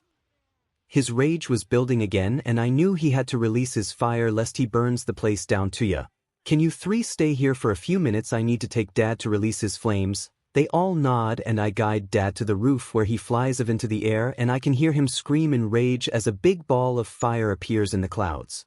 But just as fast as it appears it dissipates and Dad floats back down. Better. He simply nods and we walk back down, where Mom is now waiting for us. Mom, how is he? Is he going to be okay? Tuya, we don't know, we haven't heard anything, but Mom, I'm doing what I said I'd do. Mom just nods, knowing that I need to do this for Izuku. So I turn to Aizawa. Do you think you could get me a meeting with Nizu? He will make this happen a lot faster and smoother. He simply nods and walks away to call the principal. When he's gone, Recovery Girl comes out and she's as white as a ghost. I don't care how he's still alive, but he is. But I can't do anything more, he has no energy. So I can't use my quirk to help him. Mirko, what about those energy gummies? RG just looks at her like she was an idiot. No, I mean, what if you use what you use to make them, and use them as an injection instead. 𝗎𝗪𝗀 looks thoughtful at this. 𝗎𝗪𝗀, it could work, there would have to be slight modifications to the recipe but it's possible. Thank you Rumi, looks like there's a brain in there somewhere after all. She turns and goes back into the room as fast as she can. An hour later all the doctors are leaving the room. 𝗎𝗪𝗀 looks at us and says, he's stable and his wounds are recovering slowly, however he's in a coma. His brain activity is frantic however, which leads me to believe this won't last long. Over the next week, I worked with 𝗵𝗃 to gather evidence that Izuku's loving conditions aren't safe for him. 𝗵𝗃 managed to get a warrant to inspect the Yagi household. When me and 𝗵𝗃 went, I wore a body camera, and 𝗵𝗃 had a notepad to take any important notes. The first thing of note was there was no pictures of Izuku, the family photos all excluded him, it was all Inko, Toshinori and Izumi. Holiday photos where Izuku was left behind while they went abroad while Izuku was left to fend for himself. When we looked in Izuku's room, it was barren, faded walls, wooden floors, no posters, only a old dirty bed, a rickety desk and a computer that was clearly old. And notebooks. I knew these notebooks were his Quirk analysis notebooks. We checked his wardrobe, which was filled with bloody bandages, old torn or scorched clothes with only a few large clothes which I recognized as the clothes Izuku used to hide the fruits of his training. When I went to look to see if he had anything hidden under his bed, I trip on a loose floorboard. 𝗵𝗃 lifted the floorboard to find a metal lockbox, no key in sight and it was locked. I didn't want to invade Izuku's privacy but for the investigation I melted the lock and lifted it. What shocked me was there was a piece of paper with about 400,000 yen, about 2,000 pounds sterling or about $2,700. We read the note and all it said was, moving out funds. Well, I'm glad he wanted to leave here, but he could have talked to me about this. But knowing him, he didn't want to be a burden. 𝗵𝗃 had said, he's really saved this much at 10 years old. I hadn't responded to him. I saw the corner of a book in the space too. I reached in, it was untitled but when I opened it and read a few entries, I was astounded. These were dates, times and how he, me or mom had treated the wounds his bullies had inflicted on him for the past 2 years. This kid is too smart for his own good, but this was perfect evidence. Tsukachi will need to see this. We inspected the other bedrooms, and when we saw Izumi's room, it was filled with hero memorabilia, posters, new clothes, a brand new computer and laptop. Honestly, me and 𝗵𝗃 were disgusted by the stark difference of how they've treated the twins. 𝗵𝗃 was sure that we had enough evidence to get Izuku out of here. Mom came over per my request 10 minutes later with a small suitcase, in which me and mom packed anything worth keeping for Izuku, specifically, his undamaged clothes, his lockbox, journal and notebooks and left. 𝗵𝗃 told me to come to his office in 2 days and we will GI through the paperwork and make me his new legal guardian. I won't force Izuku into being adopted, but I will be his guardian. If he wants me to adopt him, all he has to do is ask. Time skipped to the next week in the hospital. Izuku opened my eyes slowly to a blinding white, which hurt my eyes. I quickly shut them. Something felt weird in my body. I felt stronger but now wasn't the time. I opened my eyes a little, to allow them to adjust to the brightness, and when I could open my eyes properly I sat up. That was a bad idea as I got a blinding pain from my stomach. I look around for the call button on which after a few moments I found and pressed it. After a minute I could hear rushing footsteps, but it took another minute for the owner of them to come into the room. Enhanced hearing. The owner of the footsteps was actually 𝗎𝗪𝗀, and she looked disheveled and frantic. I look at the short older woman in an oversized lab coat, with her syringe-shaped cane, and syringe in her high bun which was falling apart. She looked like she had barely slept. Izuku, a high recovery girl. Can you explain to me why I'm here? She just looked at me with a bewildered look. 𝗎𝗪𝗀, do you not remember? You nearly died. Izuku, oh, that's when I remember the events of that day. Oh yeah, I remember. Business. I mumbled the last bit because I don't want to be on the end of her cane. I've heard rumors of what she does with that DMN thing. How long have I been here? 𝗎𝗪𝗀, you've been in here for a week. You were in a coma. I almost couldn't do anything if it hadn't been for 𝗵𝗃𝗃 making me realize I can make my energy gummies, a liquid. Your guardians are on their way over, along with a young man with his parents and a young woman with her parents. I scowl at this. You called the Toshinori and Inko. I don't want them here. They need stay away from me. She simply shook her head at this. RG, the Yagis are no longer responsible for you. It has been deemed unfit for you to live under their roof. Your new guardian 𝗧𝗪𝗓. She never got to finish when 𝗬𝗧 came into the room looking relieved that I'm awake. 𝗬𝗧, thank God you're alive. He looked like he had barely slept as well, but I wonder what he's been doing for him to be in this state. RG, Mr. Todoroki and Miss Rumi Usajiyama, she finished. I simply looked at him in shock. He smiles awkwardly as he rubs his neck. 𝗬𝗧, I said I was going to get you out of that house. I had planned to do it over the course of the holidays. But this incident has made me push that schedule forward. So all your belongings are at my apartment, along with some new stuff Rumi and I took the liberty of buying you. And I'm opening my own agency in the next few weeks, so me and Rumi should be able to provide for you comfortably. Not to mention Mom and Dad are going to help out. And don't even think about apologizing for being a burden because you're not one. We all agreed that Shoto and Shoko will not be finding out you live with me either. Just then a purple blur flew into the room and was on top of me before I even knew what happened. When I looked down I winced slightly at the squeeze, but I saw it was Kyoka as Hitoshi walked in the room too. Hi Kyo, hey Toshi. Sorry Kyo, but can you loosen up your grip a bit, I'm still sore. She does so, but I can hear small sobs coming from her, so I simply slide her hair. Hitoshi didn't say anything, he just looked relieved that I'm okay and alive. I looked at 𝗬𝗧. There's a hidden compartment in my room where I hid stuff, so Izumi dash. 𝗬𝗧 interrupted me by saying, the floorboard, I know, I got it. When Nizu and I were speeding through the investigation I tripped on it, so we found the box and journal. I nodded at that. RG, you're recovering well, I want to keep you here at least one more night, but I'm sorry to say you will have a large scar on your wrists and stomach. My quirk can only do so much. I nod, a bit sad at that, but no, there's nothing that can be done. 𝗬𝗧 also told me that Toshinori and Inko have decided they will not train Izumi, or the others, and Uncle Enji and Aunt Ray is refusing to do so too. When I was released the next day I noticed something. The scars on my wrist were more faded than they should be. I decide to investigate this at a later date. Kyoka and Hitoshi have told me to take the next week to myself and adjust to my new living arrangement. So now my new life living with 𝗬𝗧 and Rumi begins. /N that's Izuku's quirk finally manifested. How will his life go now that he will be living with Rumi and 𝗬𝗧 and no longer being around his tormentors? /N again thanks sis for proofreading it all for 𝗧𝗵𝗃 living with 𝗬𝗧 and Rumi has been great. All that's asked of me is to help keep the house clean. Otherwise I'm allowed to do my own thing as long as I'm home by 8 p.m. and if I'm going to be late I let them know. I also have them ready on speed dial. 𝗬𝗧 went and bought me a more modern phone, in case the Yagis or company find me and try to approach me. I've only been living with them for 3 weeks now, but my life is so much better than it has been since I was 4. I've also been training with my newly found quirk. I realized it had activated when by a week after I left the hospital, the scars on my wrist were basically gone. And the one on my chest was smaller and faded more. I haven't told 𝗬𝗧 yet. I want to figure out the basics of my quirk first.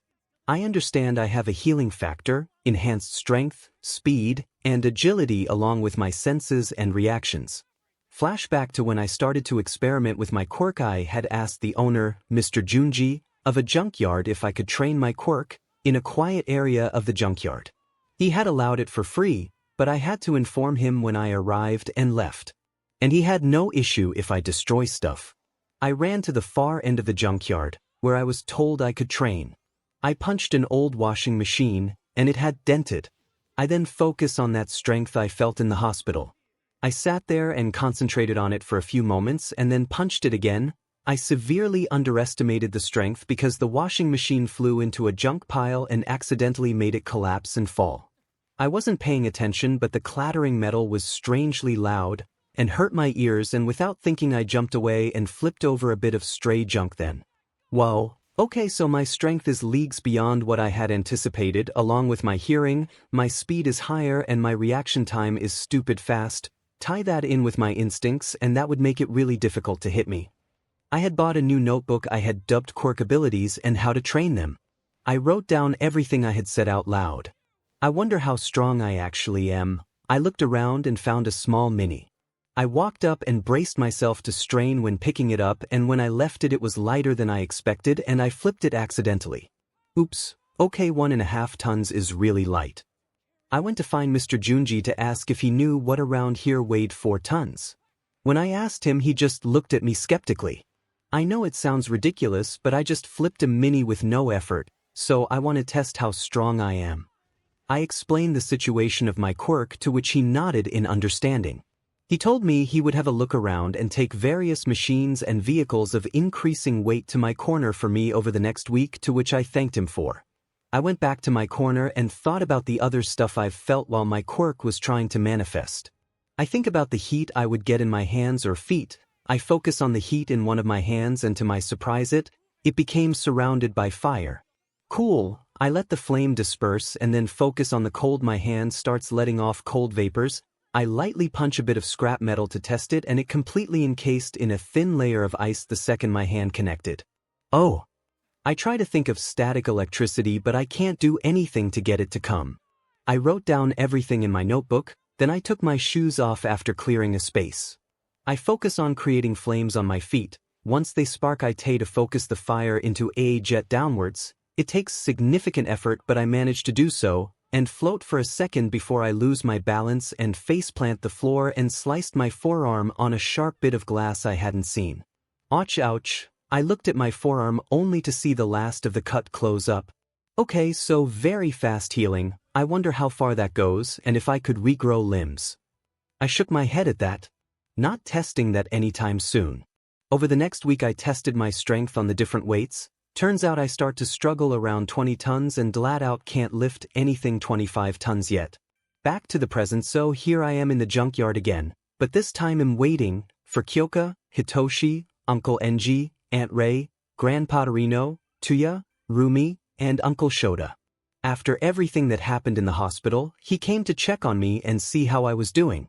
They were thankful to me because unknown to my Hitoshi hated his quirk because of its nature and people calling it villainous. But I gave him a new outlook on his quirk. And even encouraged his RO train his body, so he trained with Eraserhead too in close combat. But Shota and Hizashi insisted I call them uncle, which I had no objections to. Kyoka's parents joked and told me to call them mom and dad, which I am not ashamed to admit I went severely red at.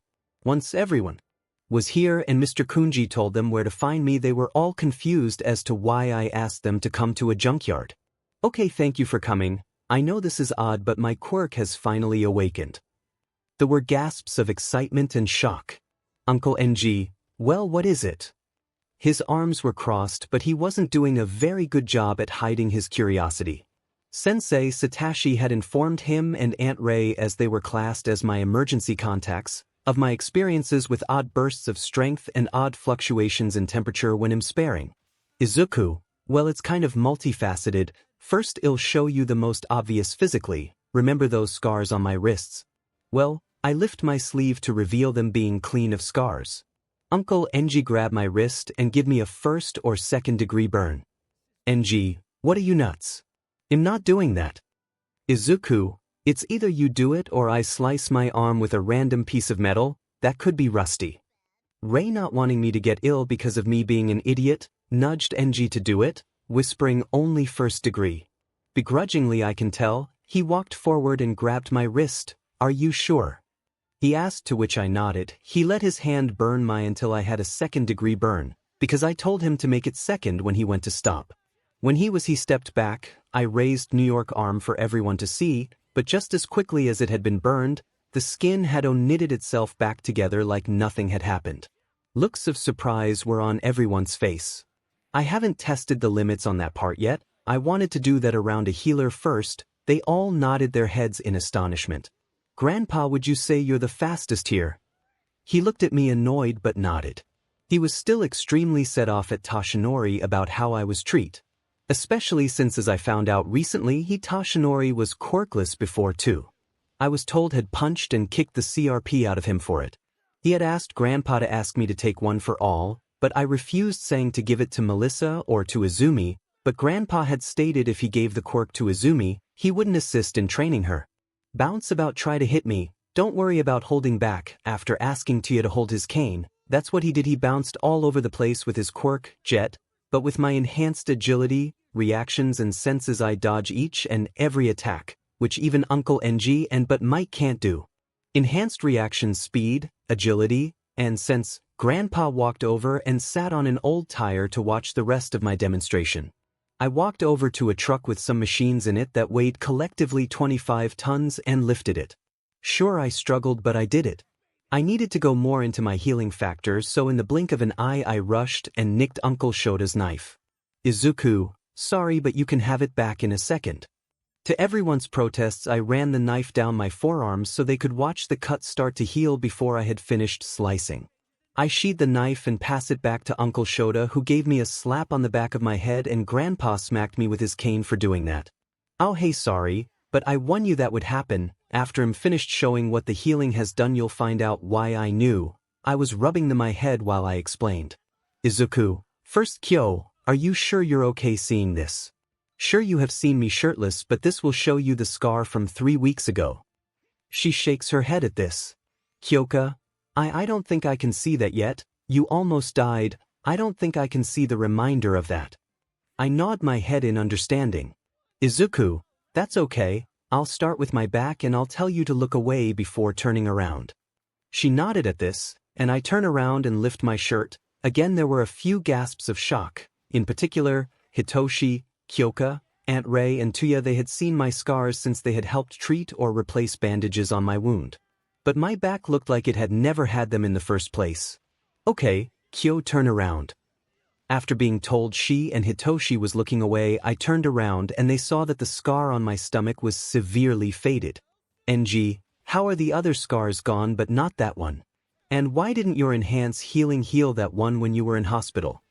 After replacing my top, Kyoka and Hitoshi turned back around. Izuku, I thought about that and I think it was healing me, but due to how weak I was, it wasn't healing me as quickly as it is now. RG had said that my wrists should have been a lot worse and that she didn't even know how I was still alive. So I think it's thanks to the healing factor as to why I'm alive. 𝗬𝗏, so your quirk is just an enhancement type. We can help you train that easily. I simply rubbed the back of my head. Not exactly. I took my socks and shoes off and focused on the fire in my feet, the set ablaze, and then I turned them into jets when I start to fly, but I faceplant again. Ow. I start to pick myself up. That's how I found out about how fast my healing was. That exact same thing happened and I sliced my arm on a bit of glass. I'm only able to do my fists or feet currently and not simultaneously. But that's not all. After replacing my socks and shoes, I walk over to an old dishwasher, and when I feel the familiar chill in my fist and cold vapor comes of my hand, I lightly punch it and it becomes covered in ice. And I think I'm only scratching the surface of my quirk. I can't use whatever electricity Toshi and Kyoka have felt in our spars. Izuku, I was hoping everyone here could help me train with this and learn more about my quirk. I thought 𝗬𝗏 and Unc NG could help with the fire stuff, Aunt Ray could help with the ice, Uncle Shota, since you're a teacher I thought you could help me learn more about my quirk, and Grandpa, since you're so fast I thought maybe you could help me adapt my newfound agility and elemental abilities into my fighting style. I will understand if any of you can't or refuse. I bow slightly to my request. To my surprise they all agreed, and Rumi had chimed in and said she would help along with Grandpa to help me figure out my fighting style. Kyoka had ran 𝗬𝗏 to me and hugged me, expressing how happy she was for me that I finally got quirk. She wasn't pleased I had kept it secret from her, and Hitoshi had punched my arm for hiding this. And no one was very pleased that it took me nearly dying for my quirk to stabilize and manifest. Shota, RG was the doctor who did your quirk diagnosis when you were little, right Yagi? I scowled at that. Please Uncle Shota, don't call me that. Call me Izuku or 𝗵𝗏. I plan to change my name to my grandma's maiden name, if that's okay with you 𝗬𝗏. He nodded, stating he will help me get my name changed legally before junior high started. But yes, Uncle Shota, RG diagnosed me as a potential late bloomer. Shota, I will arrange a new appointment with her for you. He was giving me one of his rare smile, all the while Kyoka hadn't stopped hugging me and my face was starting to go red. 𝗬𝗧𝗏 stated that it was getting late and that I should probably take 𝗧𝗵𝗃 home and then come home. He also said that he and 𝗵𝗃 was gonna get me a present in celebration of my quirk awakening. So that's what I did while everyone else went in different directions to head home. I took 𝗧𝗃𝗃 home, who decided that my newfound strength was going to be used for carrying her on my back. I don't mind, I know how I feel about her and know that all I want is her, but despite the confidence I've built over the years, I was still scared and anxious about ruining our friendship by being selfish. And so over the next few days Uncle Shota arranged an appointment with RG. In the meantime 𝗬𝗧𝗏 took me to get my name changed, so now I'm legally Izuku Yagi. Hitoshi had his other dad Uncle Hisashi. A present Mike took him to change his last name to Aizawa. Turns out he's been wanting to for a while. They adopted Hitoshi when he was 6 from an abusive home, and when I said at the junkyard that I wanted my name changed it gave him the courage to ask his dad's. So he is now Hitoshi Aizawa. Me and 𝗧𝗃𝗃 couldn't be happier for him, he seems happier with himself now because of it too. A week later 𝗵𝗃 took me to you for my appointment with RG. 𝗬𝗃 wanted to come but since he's getting ready to open his own agency, he's really busy with paperwork. It doesn't bother me, I'm just grateful he took me in and saved me. So here me and 𝗵𝗃 sat in RG's office waiting for the results of the quirk examination. We've been sat here for about 10 minutes and I can tell 𝗵𝗃 is getting a bit impatient. I think it's an effect of her quirk. Rabbits aren't known for staying still for very long, so I think she's getting a bit jittery. That's when RG walked back in. Well, Mr. 𝗵𝗃𝗃, your quirk is astounding.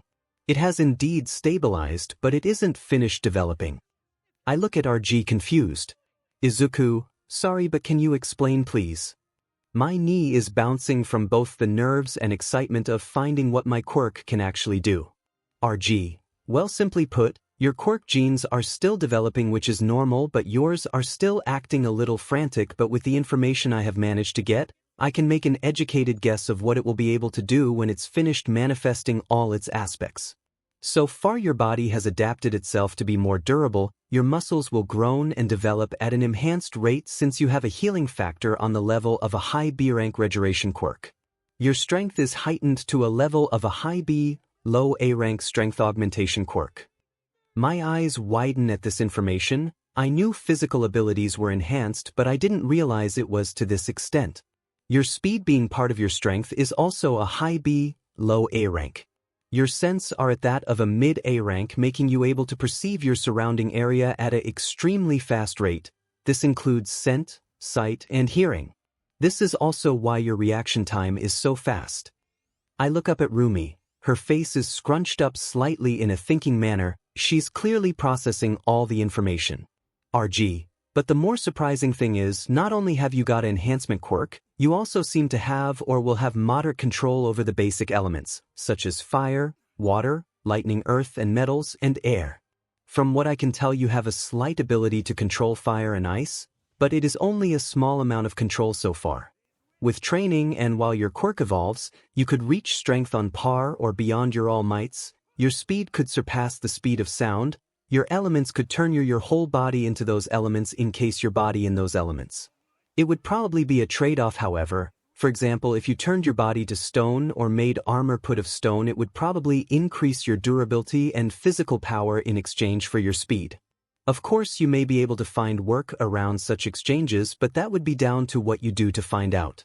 You may have elemental kinesis, but only you can find out the limits of your quirk. Izuku. So is the reason I can only use ice and fire on my hands and feet at the moment because that's the only elemental aspects my quirk genes have fully stabilized. RG. That is correct, young man. While they haven't finished developing, training with your quirk will speed up their development. But that's right, the reason you cannot use air, earth, or lightning is because they need more time to develop and manifest. So I advise caution when trying to trigger them. Otherwise you could destabilize your quirk core. I nod and process that information. My brain then wanders for a few moments towards the possibilities with this quirk. This quirk sounds incredibly versatile and my mind is going a mile a minute thinking of all the possibilities of how it could be used for rescue work and fighting villains. I get so lost in my thought, I didn't hear RG talking. It took 𝗵𝗃 rapping her knuckles on my head for me to snap out of it. Oh, I'm sorry, can you repeat that please? I can feel my face turn red from embarrassment. However, 𝗧𝗪 just chuckled lightly. Don't worry, Mr. 𝗵𝗲. All I asked was, do you know what you'd like to name your quirk? I think about it for a moment. I have some kind of elemental powers and physical enhancement. That's when it comes to me. Izuku. The name is a bit basic, but I'd like to call it physical element. 𝗧𝗪 simply nods at that and starts inputting the information into her computer to update my quirk registry. 𝗧𝗪. That's you all set. If you learn any new information on your quirk and wish to get it uploaded onto the registry, as young Izawa to ask his dad and I shall arrange a phone call with you. She was smiling this entire time.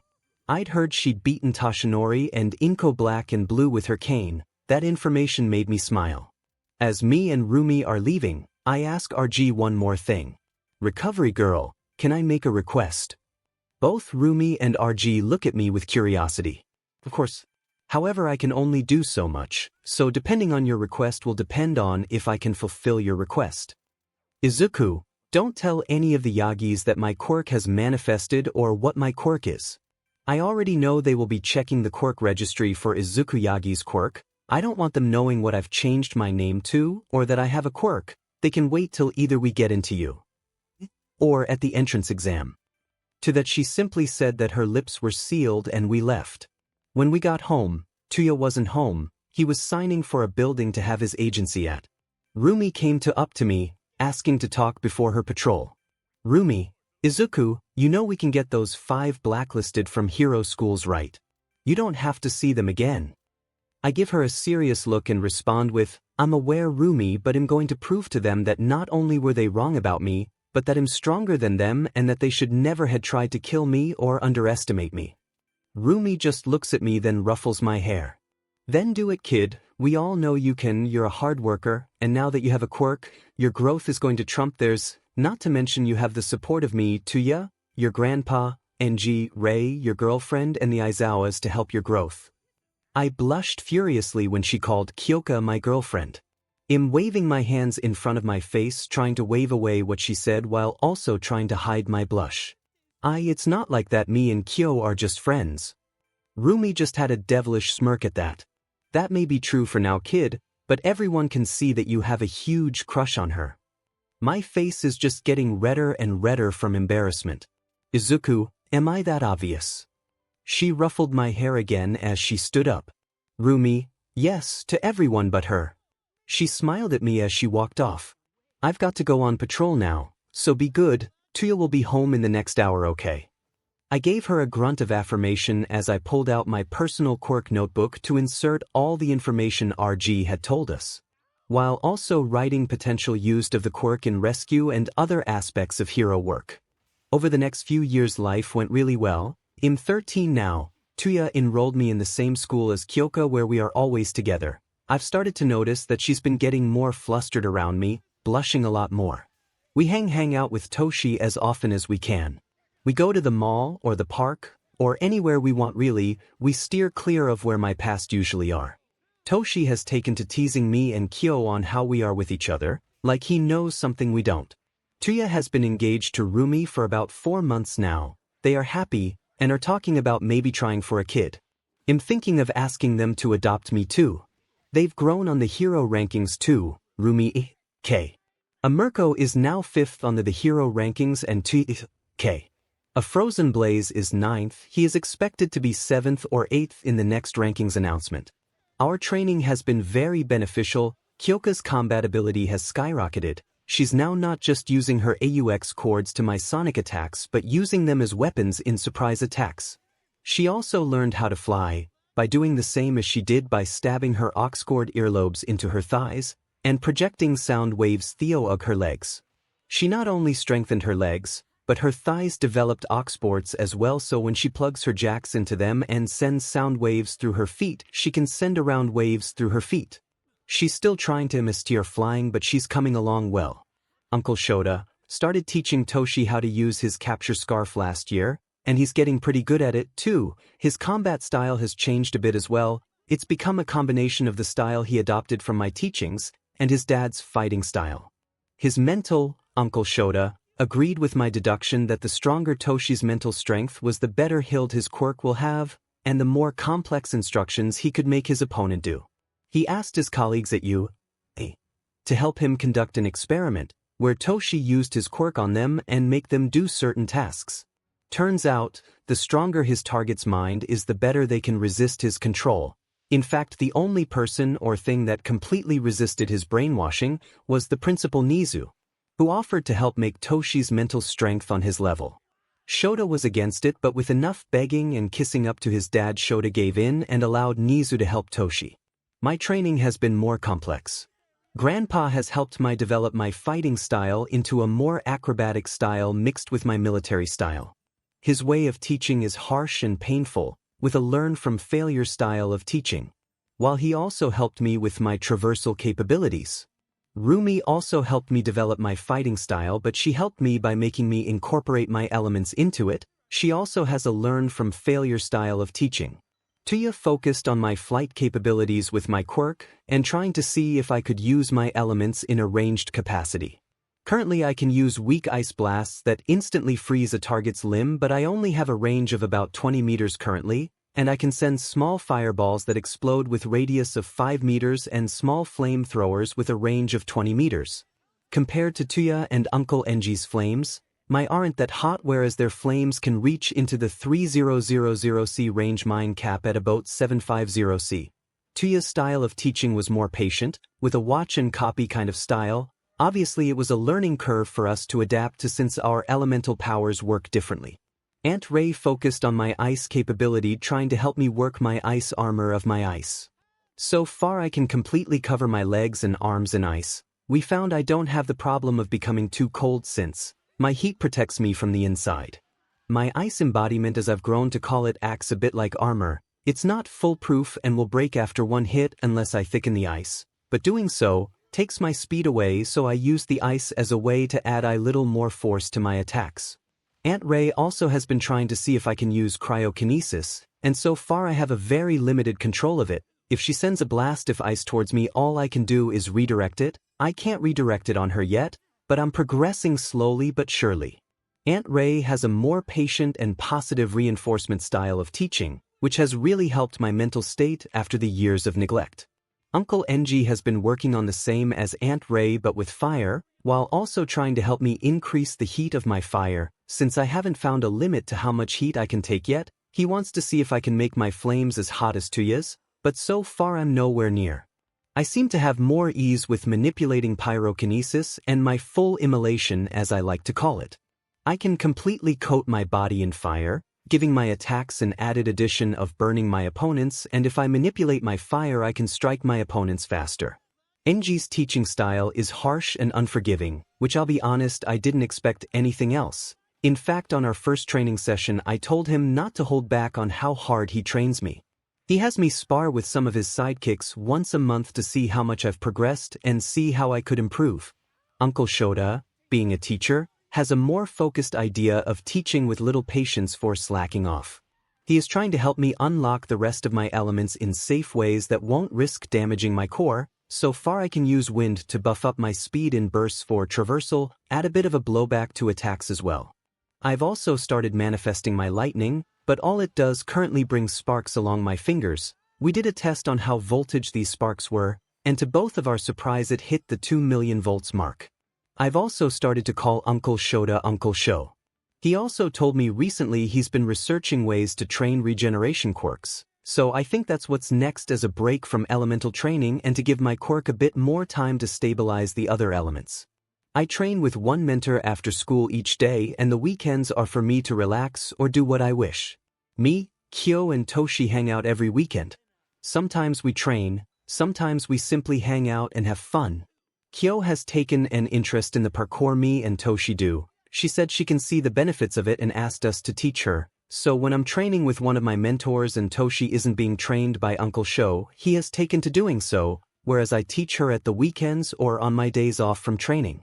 My physical strength has improved too. I'm always training it. Since 𝗬𝗧 and Rumi bought me these wearable weights bands, I currently have 2 tons on each wrist. It's not that heavy, but when I'm wearing them I have to pay attention of my strength so I don't break a table or something. They say not only will it help me get stronger, but it'll help me control my strength so I don't accidentally kill someone. My reaction time is currently at 0.6 seconds. My top speed is 150 miles per hour, 241.4 kilometers per hour, or 350 miles per hour, 563.2 kilometers per hour when flying.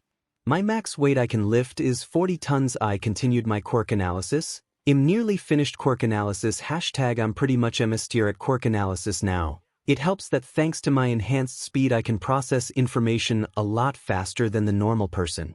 With only seeing the bare bone information, I can figure out what a quirk can do, most possible applications of the quirk, most obvious drawbacks and weaknesses, and how to make them overextend or overuse the quirk after seeing how they use them. Grown a bit of a reputation with heroes too. It wasn't intentional, just a few times I've seen villain attacks where the heroes were struggling to get close or take down a villain. I would shout to the heroes on what to do to beat the villain. The first time I did it, I saved 2 heroes from being killed by the SS rank villain muscular.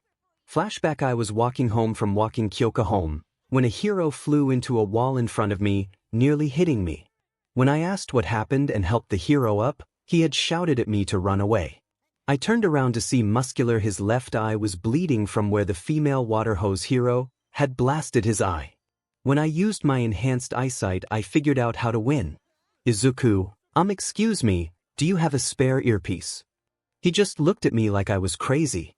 I know how you can beat him and minimize how strong his quirk makes him, but it requires both of you.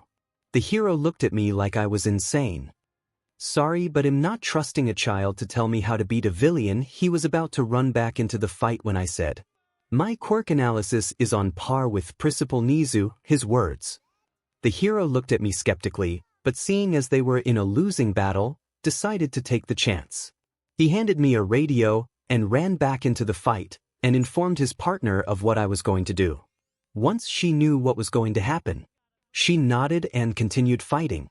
/N Since the water hose heroes never had their hero names or quirks explicitly stated except that they involve water, I'm taking liberties. Izuku Aquatica: use your quirk to project as much water as possible. Keep it flowing. Hydro: using your hydrokinesis, manipulate her water into the spaces between his muscle fibers, and then just keep the water flowing into the spaces. You need to make his augmented muscles explode.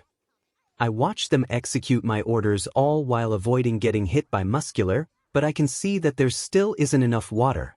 It was a stupid idea, but I sprinted towards the fight, where I saw some fire hydrants nearby, so I kicked the hydrants away, letting the water, before doing so to another hydrant. Hydro, more water behind you.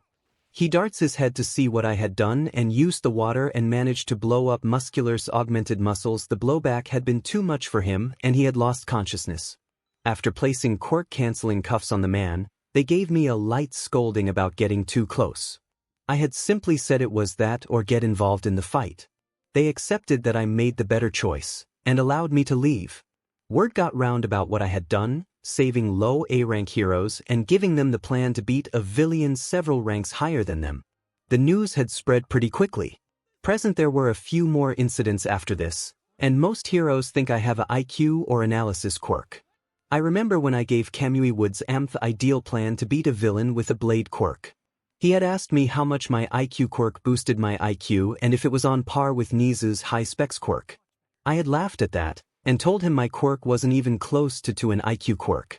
I never revealed my quirk to him. I told him to wait till I'm in the sports festival for that. It wasn't that I didn't trust the hero, but a lot of heroes like to gossip, and since I have a reputation, I know reporters would ask the heroes if they knew my quirk, and if they did ask what it was. I wasn't giving the Yagis any opportunity to learn anything else about me. I have managed to get a lot of hero autographs thanks to helping so many heroes. It's always so funny to see everyone's reactions when I pull the notebooks out of nowhere. Truth be told, it was Technology Power Loader, a support course hero/teacher developed for me. It was a device that made anything I wanted. In this case, my notebooks, pocket-sized. Power Loader is actually trying to sell the blueprints to a support course company, in particular I-Island, to make the device standard issue in hero work. When it comes to you, Principal Nizu, Uncle NG, Aunt Ray, Tuya, Rumi, and even Uncle Sho offered me Kyo and Toshi recommendations. We all had refused. Kyo wanted to get in by testing the fruits of her labor in a combat setting. Toshi went to prove that with enough effort and drive, even a mental quirk user and therefore quirkless too can pass the entrance exam. My reason, however, is a lot more selfish. I intend to demolish my past tormentors. Grandpa had asked me to research into the past of OFA. He had a theory as to why the past users never lived very long with the quirk. Minus the obvious reason. Grandpa had told me THR story about OFA and AFO. Since I was in the loop, he thought it was best I had all the information. And what I found and learned made me come to a conclusion about the quirk. So that's why me and Grandpa are at his apartment, waiting for my 𝗵𝗃𝗲 donor of a father. When he had arrived, I was not surprised he had brought Izumi. I guess he hadn't listened to me beforehand. Izuku Yagi's. They both looked shocked to see me and had looks that said they were overcome with regret. I don't care, I'm here for one reason, then I'm leaving. Toshinori/Izumi, Izuku, they spoke like they actually missed me. I managed to withhold the scoff I very nearly let out and keep my face neutral. Izuku, it's 𝗵𝗲𝗄 to you, Mr. and Miss Yagi. But to the point at hand. You plan to give Miss Yagi OFA, correct? Even after you deemed her unworthy of the quirk and I rejected it. He just looked at me resolutely like he wasn't going to budge on his decision. Toshinori, that is correct. I have decided that she can use the quirk as a means of redemption. I have no plans of sugarcoating my words here. You're giving her a death sentence. If she takes OFA, you will cut her lifespan to a maximum of another 10 years. He just gives me a look like he knows something I don't. Toshinori, I don't believe that's true. Is 𝗵𝗲𝗄. I mean, look at me. I've had the quirk for 40 years. He's just looking at me like I'm an idiot and that he's smarter than me. Whereas Izumi looks contemplative. Grandpa, but there is a huge difference between your situations, Toshi. Let's see if you can figure it out. Also, I wouldn't underestimate Izuku here. After all, he is the kid the pros have grown to respect when it comes to break down a quirk's weakness. I'm sure you have heard of the 𝗵𝗃𝗲 informatic? He looks surprised at this. Of course he's heard of me. They've mentioned me a few times during interviews. But since I never divulged my name, no one knows it's me. Izumi, can you explain for us how it would kill me? I turn my head and look at her. She flinched, which obviously meant I failed at hiding the hatred in my eyes. Simply put, the human body isn't capable of maintaining itself while holding two quirks, unless the person's quirk made them capable, like AFO and copy quirks. I looked into the past users, and while it's true most of them died by the hands of AFO, one did not. Toshinori was looking at me intently like trying to figure out a plot I was scheming. Grandpa, the fourth user, Hikage Shinomori, had a quirk called Danger Sense, a passive quirk, but after receiving OFA, it made him paranoid all the time, understandable when you look at how bad society was at that time. But he became a hermit. Izuku, he had the quirk for 18 years and died of old age. Do you want to know how old he was? I watched them, waiting for them to process all the information we had just dropped on them. When they ask, I simply say, he was 40 years old. His body deteriorated at such an accelerated rate that he didn't even make it past 50. Toshinori perks up here. So why have I been able to hold the quirk for 40 years? It's a lot stronger now than when this Hikage person had it. Grandpa, you still haven't figured it out. We have laid out all the pieces. He looks slightly annoyed at how stupid Toshinori is being. Toshinori, has the quirk maybe stabilized or a different user found a way to rid that effect? I look at him with a deadpan stare. I look at Grandpa and he can't be serious, right? I get up and head to the kitchen, and return with 2 glasses and 2 bottles of water. Izumi, Dad was quirkless before he got OFA, whereas the previous users all had quirks. I clap, genuinely surprised she got it before him. I lift the glasses onto the coffee table and half fill one. Look at it like this glass is empty. This will signify a quirkless. This we will represent Izumi. This represents how much power her body has room to still contain. However, she hasn't reached her peak yet and still has the remainder of the glass to grow. But what if we add OFA into the mix? I pour an entire bottle of water into the half-filled glass and let it overflow. The body can no longer contain so much power that it overflows and over time will deteriorate the glass. But remember how much power is in OFA now. I clean up the coffee table and move to the empty glass. However, this glass, the quirkless, doesn't have any power within the body, so if we give the quirkless person OFA, I pour another entire water bottle into it as it reaches the brim. There's room for OFA to be contained and not deteriorate the user. So that means from this point on, Mr. Yagi, only the quirkless can use OFA.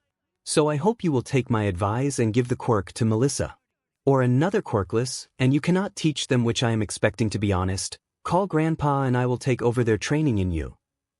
And teach them to manage the quirk. Once that's done, they are all yours. And don't think I'm doing this because I still feel some familial bond either. I just can't let someone do something like this without knowing the consequences. I won't let someone die if I can help it, but if the both of you still go through with this, I won't be held accountable, since I warned you. I get up to leave, and as I reach the door, Toshinori speaks up. What makes you think you, someone who is quirkless, can teach someone better than the previous user? I don't even turn and look at him, I just say with a serious tone. Because you're an idiot and couldn't teach a monkey to eat a banana. After saying that, I leave, but as I'm shutting the door, all I can hear with my super hearing is Grandpa laughing like that's the funniest joke of the century. But I leave, I have nothing more to say to them. Little did they know I knew Izumi was following me. Trying to find out where I live now, huh? After not having me to abuse for 3 years, I think to myself. I slip into an alleyway and jump up using the skills of parkour and the teachings of Grandpa. I climb onto the roof and wait for her to arrive in the alley. When I see her enter the alley looking for me, I slip down the hall, using my flames to slow my descent. When I land behind her and cross my arms. What do you want, Miss Yagi? She whirled around surprised. Izuku. I want to apologize and explain myself. She looks sad, but honestly I have no sympathy for her. Izuku, 2 things, don't call me Izuku, you lost that right. To you I'm Shimura. Also 2 minutes ago, Izumi, I'm sorry. I wanted to protect you, there isn't a guarantee you will get a quirk, and I was scared that if you tried to be a quirkless hero you would die. I never meant for everyone to go so far. I had no idea Shoto and Katsuki had tried to kill you. If I had, I would have stopped them before it even happened. Shoko and Katsumi never intended to use their quirks on you when we started. They are in love with you, they always have been, and were scared you would die. Katsumi has started focusing on finding less volatile ways of using her quirk, and Shoko is the same, and has gone as far as to stop using her fire side because she hates how much she burned and hurt you with it. Please come home, we all miss you and want to be a family again. She has tears brimming her eyes. But to that I just want to shrug it off. Izuku, that's all you have to say. That you abused me and made me want to kill myself several times. Because you wanted to protect me. You know the only reason I'm here today is because other than my current family I had 2 people who believed I could become a hero, and stuck with me, lifted me up when I was at my lowest. I don't need a quirk to beat any of you. My sensei very selective in his students, so selective I know your father tried to get you and the others in there and was rejected, even when he tried pulling his symbol of peace card. I however was hand-picked by the man. So no, I won't be returning to that house. That hasn't been my home since I was 4. Izumi, Izuku please, I'm sorry. Her tears are freely falling now. Izuku, time's up, but I will say one last thing. I will get Uncle Enji training the twins again, and you can tell Miss Todoroki that withholding from using her fire will affect her quirk core and mental stability. Quirks are muscles that need to be used, and when they aren't used they will cause her to have a mental breakdown and have her end up in a hospital. If that happens she can kiss her hero career goodbye. As for the 2 BSTRDS that killed me, you want to know why they did it? Mr. Todoroki was jealous that Miss Bakugo had feelings for me, he always liked her. And Mr. Bakugo wanted you all to himself, and he thought that as long as I'm around he would never get your full attention. Since you wanted to protect me, they had every intention of killing me. It's only thanks to Tuya and his fiancée Rumi I'm alive. And the only reason they haven't been arrested or blacklisted is because I stopped them from doing so, because I'm going to prove to you all that you're not the big shots you think you are. And that I'm above all of you. After I say my piece, I leave the alleyway as she falls to her knees, bawling her eyes out. On the bright side, it has given me the courage to do something I've wanted to do, and I want to talk to Toshi about something else I want to do, but I want his opinion first. When I got home, I texted Toshi. Training addict? Hey Toshi, tomorrow after school think we can meet up at that cat cafe you like. Just me and you, I need to talk to you. Without Kyo. Caterpillar Jr. Sure, but you okay? Sounds serious, training addict. Yeah, I'm okay. I just need your opinion and advice on something. Caterpillar Jr. Okay Izuku, I'll see you tomorrow. After texting Toshi, I call Grandpa to find out what happened after I left. Turns out the dumbass thinks I'm lying until Grandpa beat some sense into him and made him think about all I said and the evidence I provided. Izumi had come back 15 minutes after I left her face. It had been clear she had been crying. After ending the call, it was time to call Uncle NG and Aunt Ray. NG, hello Izuku, how can we help you? Izuku, hi Uncle NG, Aunt Ray, there's two things I want to talk to you about. Are the twins around? I'd like to talk to you too in person but in private. Aunt Ray, we are currently at the agency if you want to come over to talk. Izuku, that would be great, I'll see you both in about 20 minutes then. NG/Ray, see you shortly. After ending the call, leave a note on the fridge letting Tuya and Rumi know I might be out late. They are currently on patrol, so they may be home before me or I'll be home before them. It was a hit or miss sometimes. I leave the house and start heading to the 𝗵𝘃𝗧𝗵𝗲 agency. Unfortunately, there was a villain attack. Apparently the villain also had a hostage. I heard some civilians saying All Might was chasing this villain this morning. Of course, the dumbass lost track of the villain. I can hear 𝗵𝗃𝗧𝗵𝗲 and 𝗵𝘃𝗏 saying they didn't have the right quirks because the hostage was using their quirk to try escape but was setting fire to the surrounding building. I see it's Katsuki Bakugo. Of course the but was trying to brute force his way out and making it impossible for 𝗵𝗃𝗧𝗵𝗲 to grab him. I walk up to Backdraft. Izuku, Backdraft, I can help take the villain down and save the idiot. Backdraft, kid get back, it's not safe.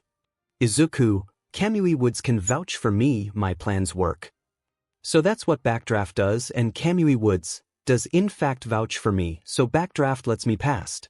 I walk up to the other pros where 𝗵𝗃𝗏𝗏 then tries to scold me but 𝗵𝗃𝗧𝗵𝗲𝗧 stops him. Izuku, Backdraft, we are going to need you here. 𝗵𝗃𝗧𝗵𝗲𝗧 make a barrier with our branches to stop the spectators from getting closer. It'll break them off you so you have full use of your arms. So Backdraft comes up to us as 𝗵𝗃𝗧𝗵𝗲𝗧 does as I say. I apologize for any discomfort 𝗵𝗃𝗧𝗵𝗲𝗧 may feel as I place a hand on the branch, freezing the area under my hand and then punching the frozen area, snapping the branch off. I walk up to the pros again. Izuku, Backdraft, you need to spray your water into the air, make rain that will help with the fire and the kid's quirk. 𝗵𝗃𝗏𝗏𝗏 once you get an opportunity, threw a bit of rubble straight into the villain's eyes. 𝗵𝗃𝗧𝗵𝗃𝗧𝗏. Once the villain is stunned by this act, you will rush in and grab the kid. Once that's done, 𝗵𝗃𝗏𝗏𝗏s throw the biggest bit of rubble you can at the villain face. You need to splatter him, then capture him in an airtight container. They all look at me stunned that I managed to make up a plan that detailed, which prioritizes rescuing the hostage and reducing collateral damage in such a short time. All except 𝗵𝗃𝗧𝗵𝗃𝗧𝗏, who has seen me do this before. I walk to the branch barrier 𝗵𝗃𝗧𝗵𝗃𝗧𝗏 had made, and watch as they execute the plan perfectly. Once they've secured the villain, I break the branch barrier and the civilians can see the villain is contained. After this is done, I continue on my way to the 𝗵𝗃𝗧𝗵𝗃𝗧𝗏 agency. Once I arrive, I go to their office where they are waiting for me. Aunt, Uncle, good to see you again. They smile and offer me a seat. Aunt Ray asks about the sludge villain, to which I explain what happened. Uncle NG laughs and said, so the Emerald Informatics strikes again? Why? I blushed at this. I never intended to become known in the hero world this way, but both my aunt and uncle reassure me that it's not a bad thing that I'm already known for my quick thinking. And that once I've made my capabilities known at the sports festival, I'll be getting hero offers left and right. I smiled and said, so the reason I've asked to see you too is for a personal reason and I guess profession reason, but also personal on your end. They ask me to continue, to which I nod. Simply put, I'd like to continue my fire and ice training in my own, and I think you should train the twins. Miss Yagi told me about Shoko not using her fire, which if that continues she will end up in a mental hospital. But I also want them to be as strong as possible so they have no excuses when I beat them in the entrance exam. They looked shocked at this. But they know that when it comes to quirks, the only person who could rival my knowledge was the Chimera principal, who I swear the base animal is a stout, but rat's neither here nor there. Ray, we understand why you would tell us to train them, especially Shoko, but are you sure you want to stop training with us? We can still make time for you. Izuku, that sort of brings me to my next point. My training with Grandpa has come to end. He says all I can do now is learn to incorporate my elements into it, which is something I have to learn on my own. Rumi spars with me once every week or 2 weeks so I can practice that with her, and my training with Uncle Sho has been focused on my healing. Currently I'm at a high mid-level S-rank regeneration quirk. I can pretty much regrow limbs now, but he wants to get me to a high S to bordering on SS rank level before the exams. So I was going to ask Tuya if we can change our training a bit to focus on my fire's range and heat, and my ice armor. However, the more personal side of things I wanted to ask was, how would you feel if I became your adopted grandson? I've been seeing Tuya and Rumi more as parents, especially recently, and I was thinking of asking them to officially adopt me. I barely had a chance to finish speaking when Aunt Ray had me in a bone-crushing hug. We already see you as part of the family, Izuku. We'd be happy for you to be in it officially and be our grandson. When she let go of the hug, Uncle, or I guess possible soon-to-be Grandpa NG, put a hand on my shoulder and simply smiled and nodded. NG, you didn't even have to ask. I supported Tuya when he chose to take you in. And I will keep supporting him with his decision. I will also accept your decision on the training stuff, but if you ever wish for advice or to test an ability, just give me or Ray a call and we'll arrange it so you don't see the two. They gave me an adoption form. Being heroes, they have authority to make emergency foster or adoptions. It's something all heroes can do. It's a required course in the hero academies in second year. It is known that some years that are ahead of schedule get it pushed into first year, so they get the emergency foster license then.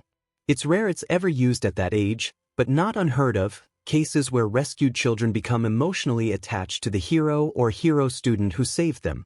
I hug the pair and thank them. Well, I guess I have some guardians I need to ask important question to, so I will take my leave.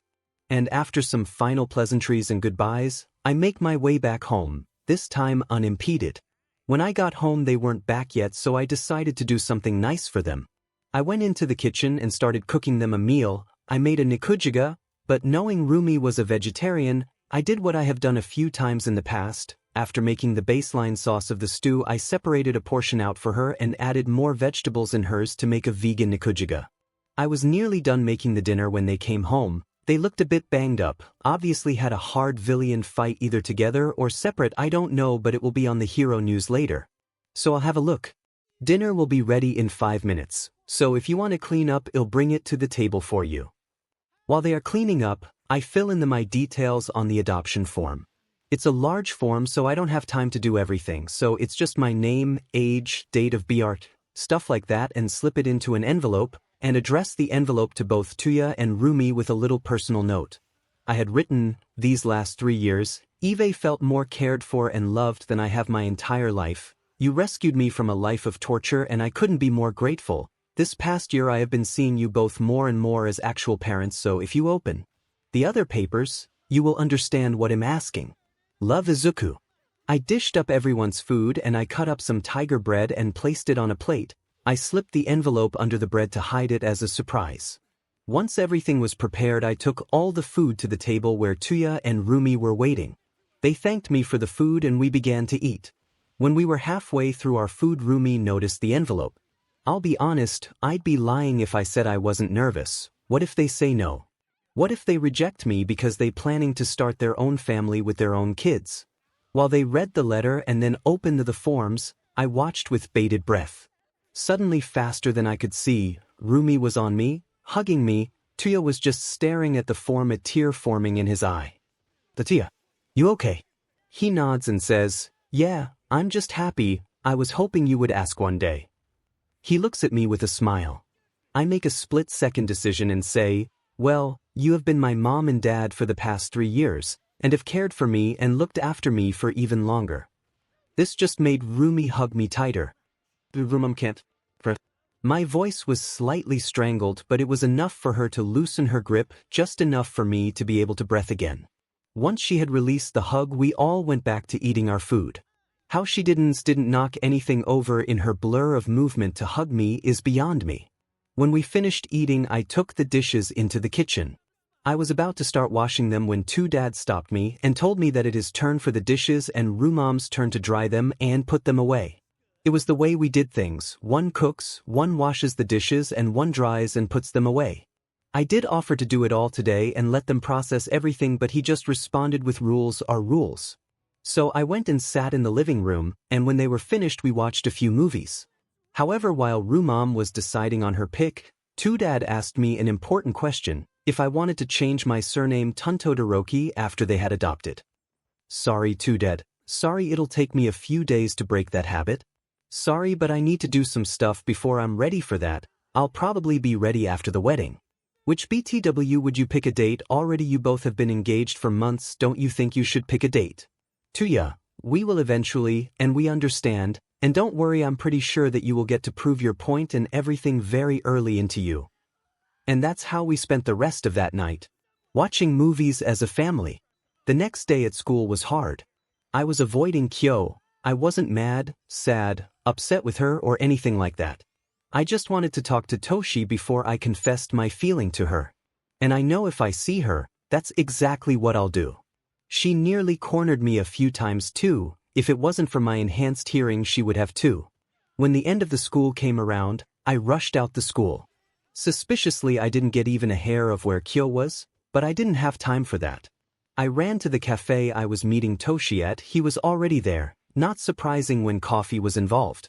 He was at a corner table. He already had his coffee too, probably a black coffee with 2 or 3 shots of espresso, if I know Toshi like I think I do. He had a cat on his lap. I recognize it too. That cat had more or less claimed Toshi as his human. The cat was a jet black Bombay cat called Shadow.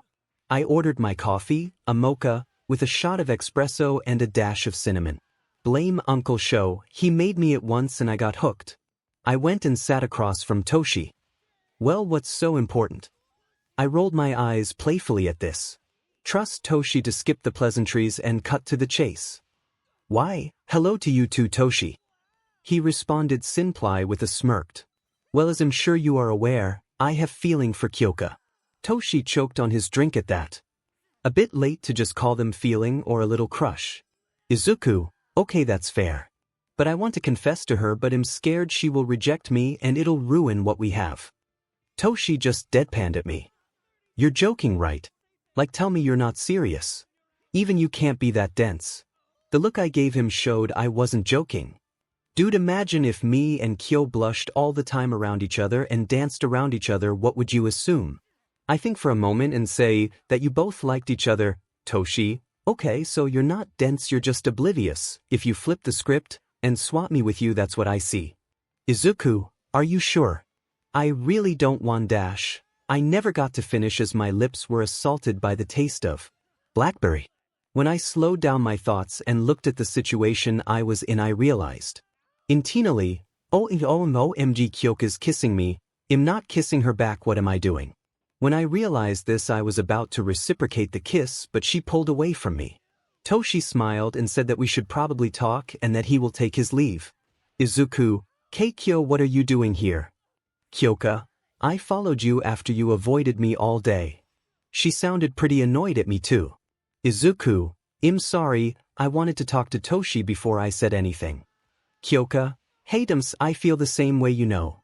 My feeling for you are the same. I like you, or as Toshi more or less said, like isn't a strong enough word anymore. Izuku, so does that mean? Does that mean you would like to go out with me? I blush heavily while saying this. But she doesn't respond, she just kissed me again. This time I reciprocated the kiss, relishing the taste of blackberries this time. When we broke off, I say, I'll take that as a yes. She smiled her beautiful smile at me, then asked, what brought this change though? What made you want to confess? Izuku, don't freak out, but I realized yesterday, during an enlightening conversation with my dear old sister, that other than training, I never do anything for myself. So I decided that there was two things I was going to do to be a bit selfish. This was the second. She sat there processing everything for a few moments. Kyoka, why did you talk to her? I mean, I don't know details, but I know you hate her. What was so enlightening? What was the other selfish thing? Izuku, I had to stop her and the but from doing something that could kill them or others. It's not their fault. It was only thanks to my research skills that I figured it out the consequences of the actions they would make. Turns out, me nearly dying and leaving made the Todoroki sister stop using her fire, and the Bakugo sister has been trying to find less volatile uses for her quirk. I've told NG and Ray to train the twins again and make the sister realize that holding in her quirk will result in mental health problems. It's why quirk usage is allowed in licensed places and homes. And lastly, I finally asked Tuya and Rumi to adopt me, or I guess I should call them mom and dad. She didn't even think. She squealed in delight and hugged me. Should have expected that. She's been telling me to just ask them. When she broke the hug, she finally stopped to process the rest of what I said. What were they going to do? Izuku, I'm sorry Kyo, I can't tell you. Not because I don't want to, but it's a sworn secret I'm not allowed to tell anyone. It's not my secret to tell. She nodded in understanding, not wanting to push the subject. So we stayed and made this our first official date. Meanwhile, in the HSPC building, narrator POV see Tashinori in his all-might form and Inko in her psionic persona in the government database for the unknown time. They are trying to find out Izuku's address and if he has one quirk. They've been trying for years. They want to rectify things with him. And they seem to think the only way to do so is to bring him home. However, since Izuku had changed his name, Izuku Yagi no longer exists. But now they have his new surname, 𝗵𝗵𝗲. They are currently trying to get into his files. Keyword is trying. His files are locked with a password. When they tried asking the president for the password, they were told no, since she didn't know it. All the president knew was it was 𝗵𝗲𝗵𝗃, Principal Nizu and Recovery Girl who locked it. The only hint given. Izuku's future hero name. But only a handful of people know that. So after trying some of the names he used to mention as a child, they were forced to give up. Or rather, they were going to grill 𝗵𝗵𝗵 to get the password. They would go to Recovery Girl, but AM is terrified of her after his injury, and Nizu would simply play games with them. They knew it was a long shot on NG giving them the password, but of the three, he was the least worrisome. Little did they know 𝗵𝗵𝗵 wouldn't give them the answer. Izuku's became more focused on his elemental training when he wasn't training with his newfound parents or erase your head. He was able to maintain the lightning on his legs and hands long enough to strike. And has 𝗵𝗃 his aerokinesis into his fighting style. He can use the air to speed up his attacks or speed and maneuverability, and if he focuses he can use it to float, but he finds flight easier with fire. He can send air blasts now too. And if he focuses he can combine two elements for a more powerful strike. If he uses all his energy in one attack, he can combine all his elements, but it drains his stamina. He also had found when using his embodiment forms his pyrokinesis and cryokinesis is less taxing and he becomes completely immune to the element he is encased in. He has got minor usage of his water now too, is very minimal. He can only turn his fingers into water and use them as WHPS or lassos for capture or maneuverability. But he has found he can use that to make his knees or kicks even more powerful. His physical strength grew too. He can now lift up to 60 tons before he starts to struggle. If he pushes himself he could lift 65 tons, but he destroys his muscles and has to wait about 2 minutes for them to regenerate. Shoto Aizawa had taken his son out on patrol with him. Hitoshi isn't allowed to fight or use his quirk, it's simply to give him more practice traversing with his capture scarf and parkour on rooftops. Hitoshi is now able to move like Izuku could when he was 10, the only difference. Hitoshi has a bit more fluidity to his movements thanks to his practice with his scarf. Kyoka has been practicing her flight and sparring with Izuku and Hitoshi quirklessly. Her logic is she's trying to swap her jacks between her legs, throat or arms. She's also been practicing using her sound waves from her feet to add more power to her knee attacks. Along with training, the three have been studying together. Izuku has even been teaching them the fundamentals of quirk analyzing. They aren't very good at it, but even the fundamentals could help change the tides of a battle. After the last year they all had grown a fair amount. Hitoshi was a 5'9.5", 177 centimeters with muscles that were hidden in such a compact state. Kyoka was now 5'5", 167. 64 centimeters. Her muscles weren't as defined as the others, but her quirk made up for her shortcoming in physical power. And Izuku was now 6'2", 189 centimeters. He was the buffest of the three with very defined muscles, thanks to his healing factor. Whenever he tears his muscles they regrow in seconds.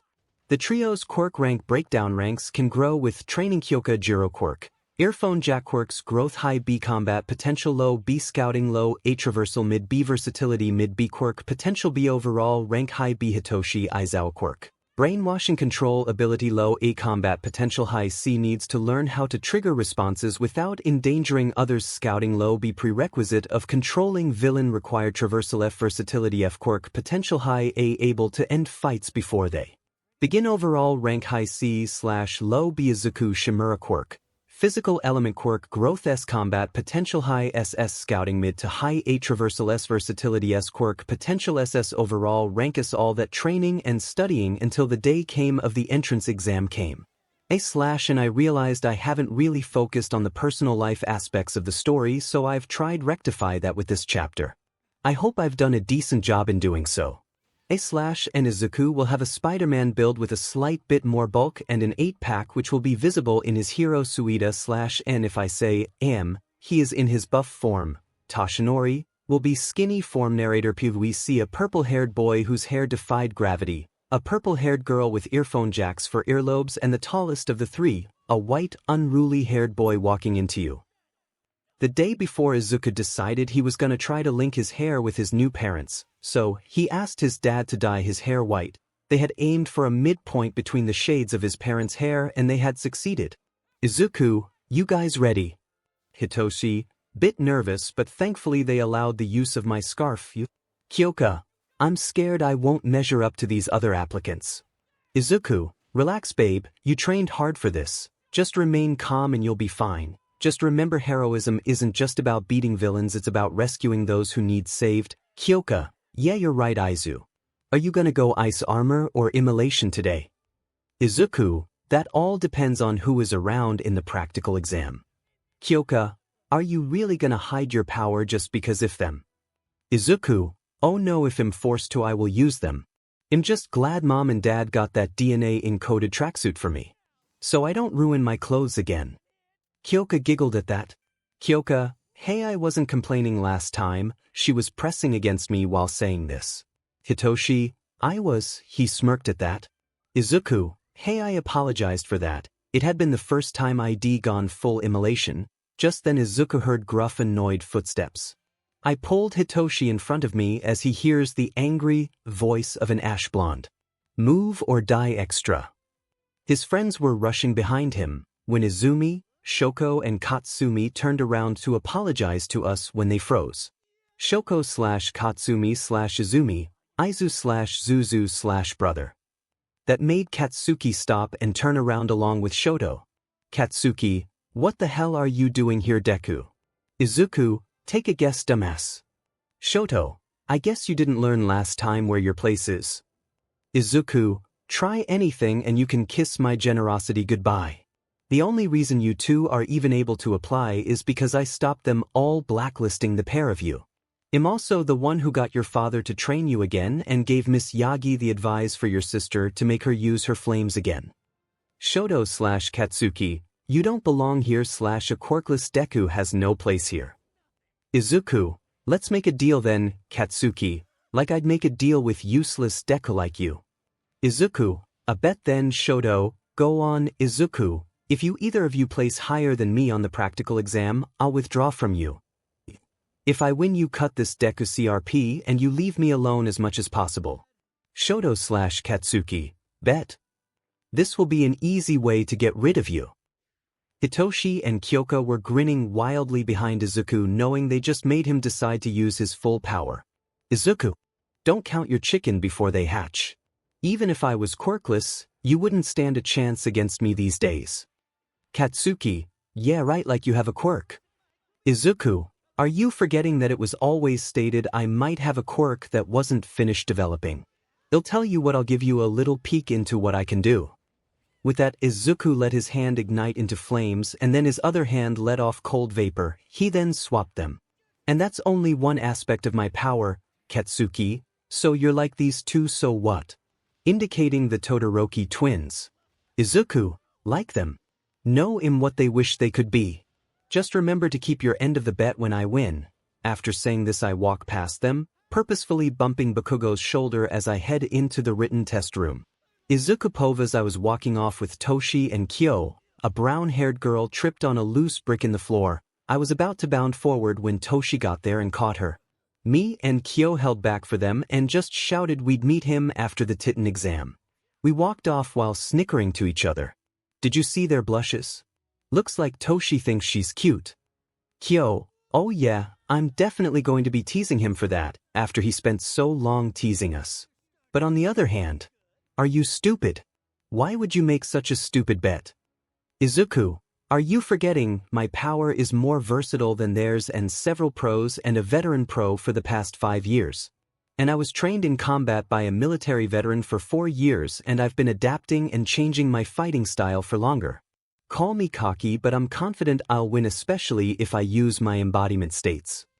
Kyo, if you're not at you, I'll kick your butt. Also, what was with those two calling you Aizu or Zuzu? I thought your mom and I were the only ones you allowed to call you things like that. Izuku, let's be honest, I can't stop mom even if I wanted to, unless I go immolation. She kicks my butt every time. But yeah, I forgot to mention that when I had the conversation with Yagi a year ago, apparently, the Bakugo and Todoroki girls both had feelings for me.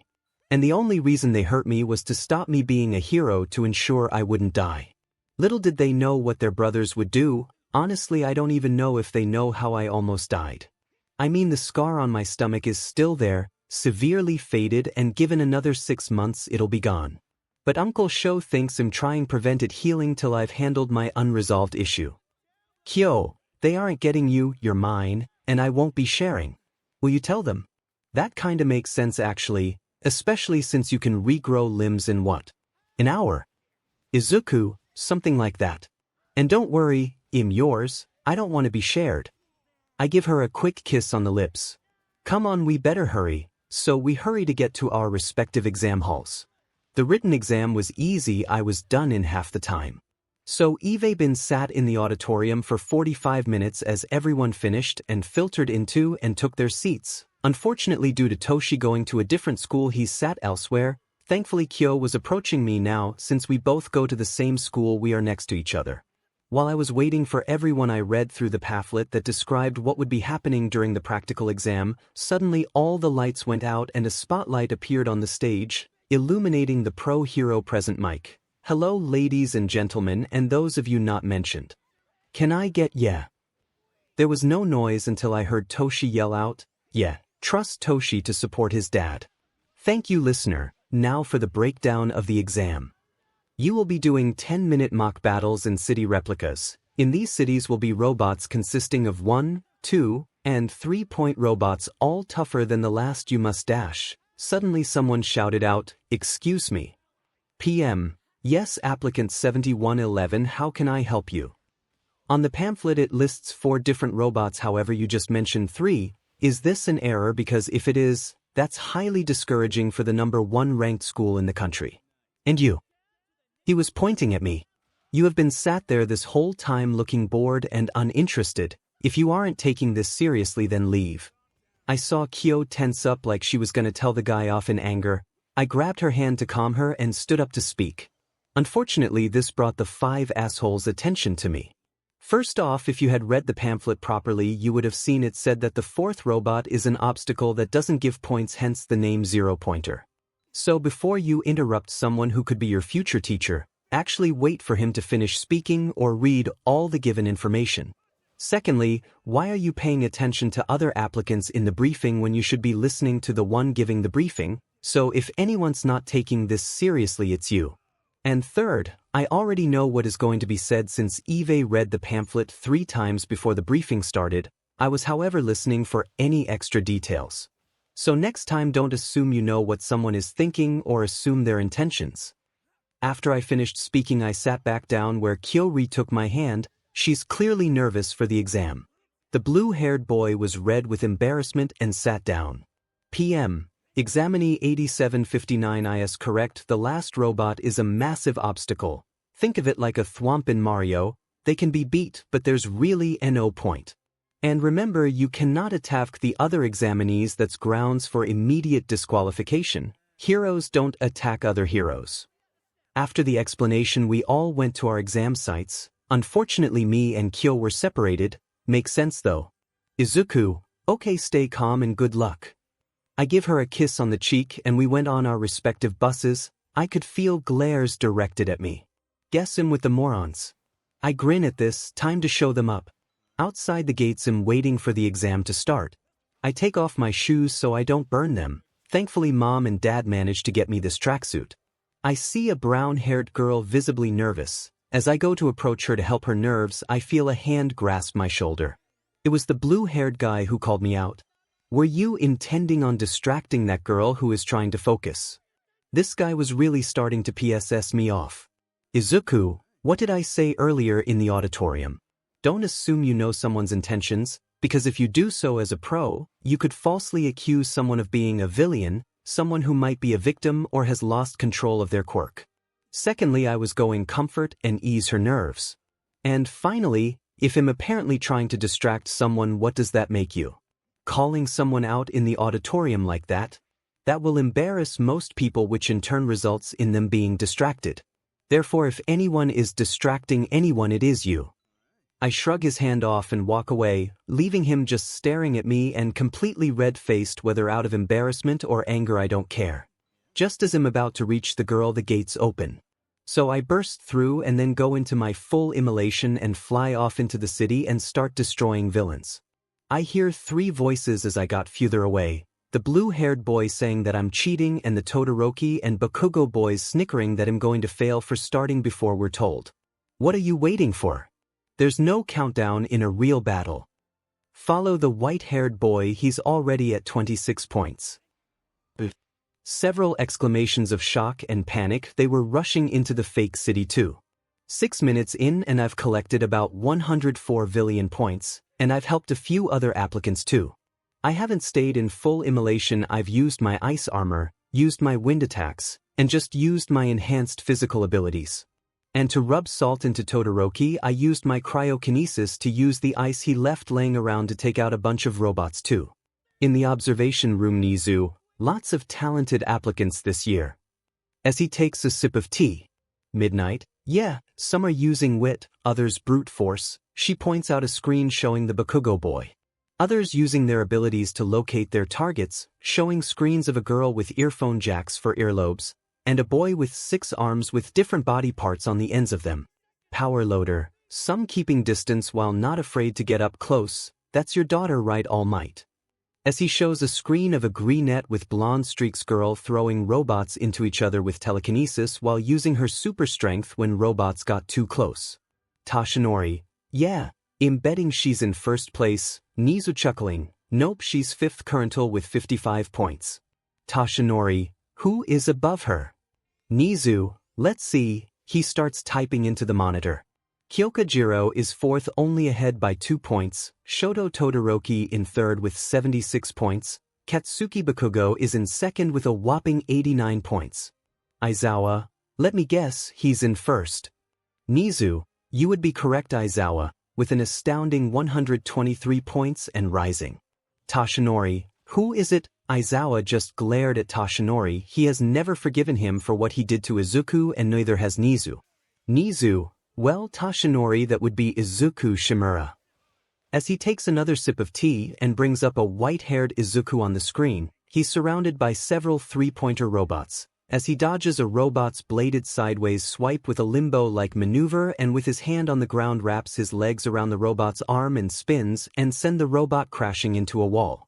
He then sends a fireball that explodes when hitting the next robot, and as he redirects a robot's rocket by swirling the robot around him with his wind ability and sends it flying back into the robot, He then blocks another blade by turning his arm into ice and punches the robot with a hand coated in electricity.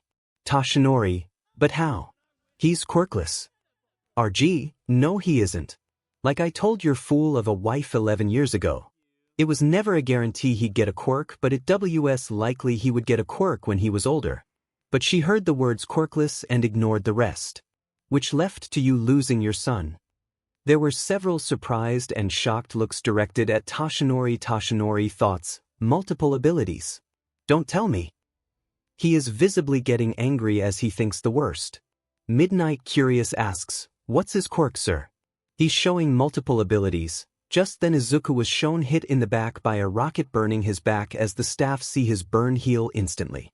Recovery Girl speaks up here. As his quirk doctor, I think I should explain here. His quirk is called Physical Element. He has enhanced physical abilities including strength, speed, agility, reactions, and senses. Along with a moderate control over the natural elements, even able to encase himself in or become an element. Such as his whole body being surrounded in fire at the start of the exam. And Toshinori, you better not be thinking what I think you're thinking. She raised her cane threateningly. I have been his quirk doctor since he was 4. Nizu, but his quirk isn't his only asset. He's incredibly intelligent. Let me introduce the one the media has dubbed the 𝗵𝗃𝗲. There were several gasps, but none were more shocked than Toshinori. 𝗵𝗃𝗲, the same one who told the water hose duo how to beat Muscular when they were nearly at their limit. Nizu, the very same. He's grown to be very popular with the pro heroes, and several heroes asked me if he was a student here. When I told them he wasn't old enough to be here yet, their respect for him only grew. Aizawa, he's smart, dedicated, and his quirk isn't fully developed yet. He only has a slight control over water and hasn't manifested his earth abilities yet. Nizu, now shall we test the examinees? Aizawa, would you like to do the honors? Aizawa didn't say anything. He simply lifted a plastic cover off a red button and pressed it. Back to Izuku. Now I've lost track of my points. I stopped trying to keep track after I reached 100 points. I was taking a breather on a rooftop when I heard screams of fear. Then everything started to shake. That's when I saw the 0-pointer. Thinking it's not worth my time, I start to use my flames to fly off. I was just making my way away from her when with my super hearing I heard a cry of pain, then pleas for help. I stopped what I was doing and hovered in place as I scoured the area looking for the source. That's when I found it. It was the girl from before, the one Toshi helped this morning. She was pinned under rubble. Without hesitation, I blast down to the area. Once I reached her, I lifted the rubble high enough for her to crawl out. Are you okay? Can you walk? No, I think my ankle is broken. Just then the blue-haired boy arrived to help. Allow me to assist, Izuku. I'm gonna place her on your back, get her as far away as possible. And you?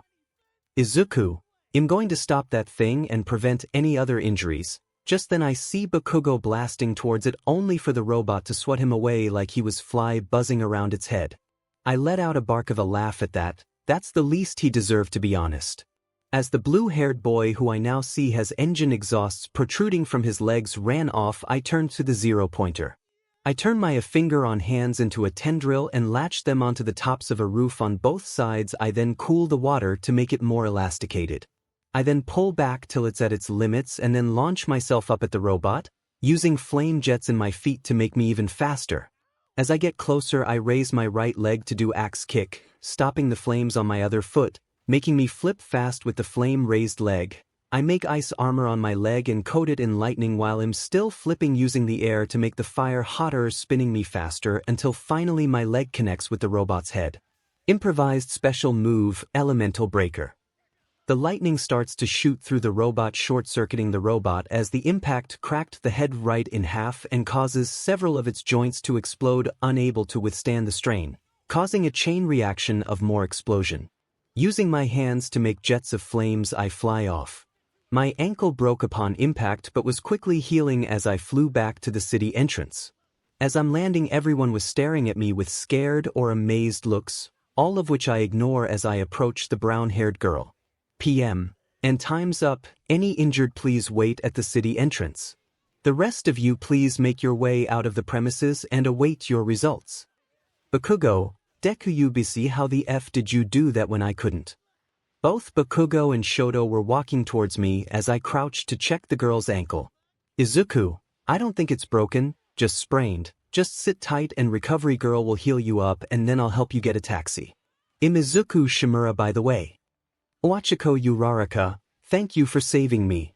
And that was amazing. I just smiled. Izuku, it's what any hero would do. And it wasn't much. Bakugo, don't. Ignore me you bstrd. I sigh. Simple Bakugo, I'm just better and stronger than you. Bakugo, yeah. Then why don't you prove it?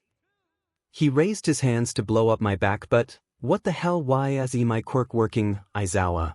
Because I erased it, now go home before I deduct points for assaulting a fellow examinee. Standing with Uncle Sho was RG giving gummies to anyone who was still around and healing those who needed it. Bakugo just tissed and stormed off with Shoto. You made a real impression 𝗵𝗃.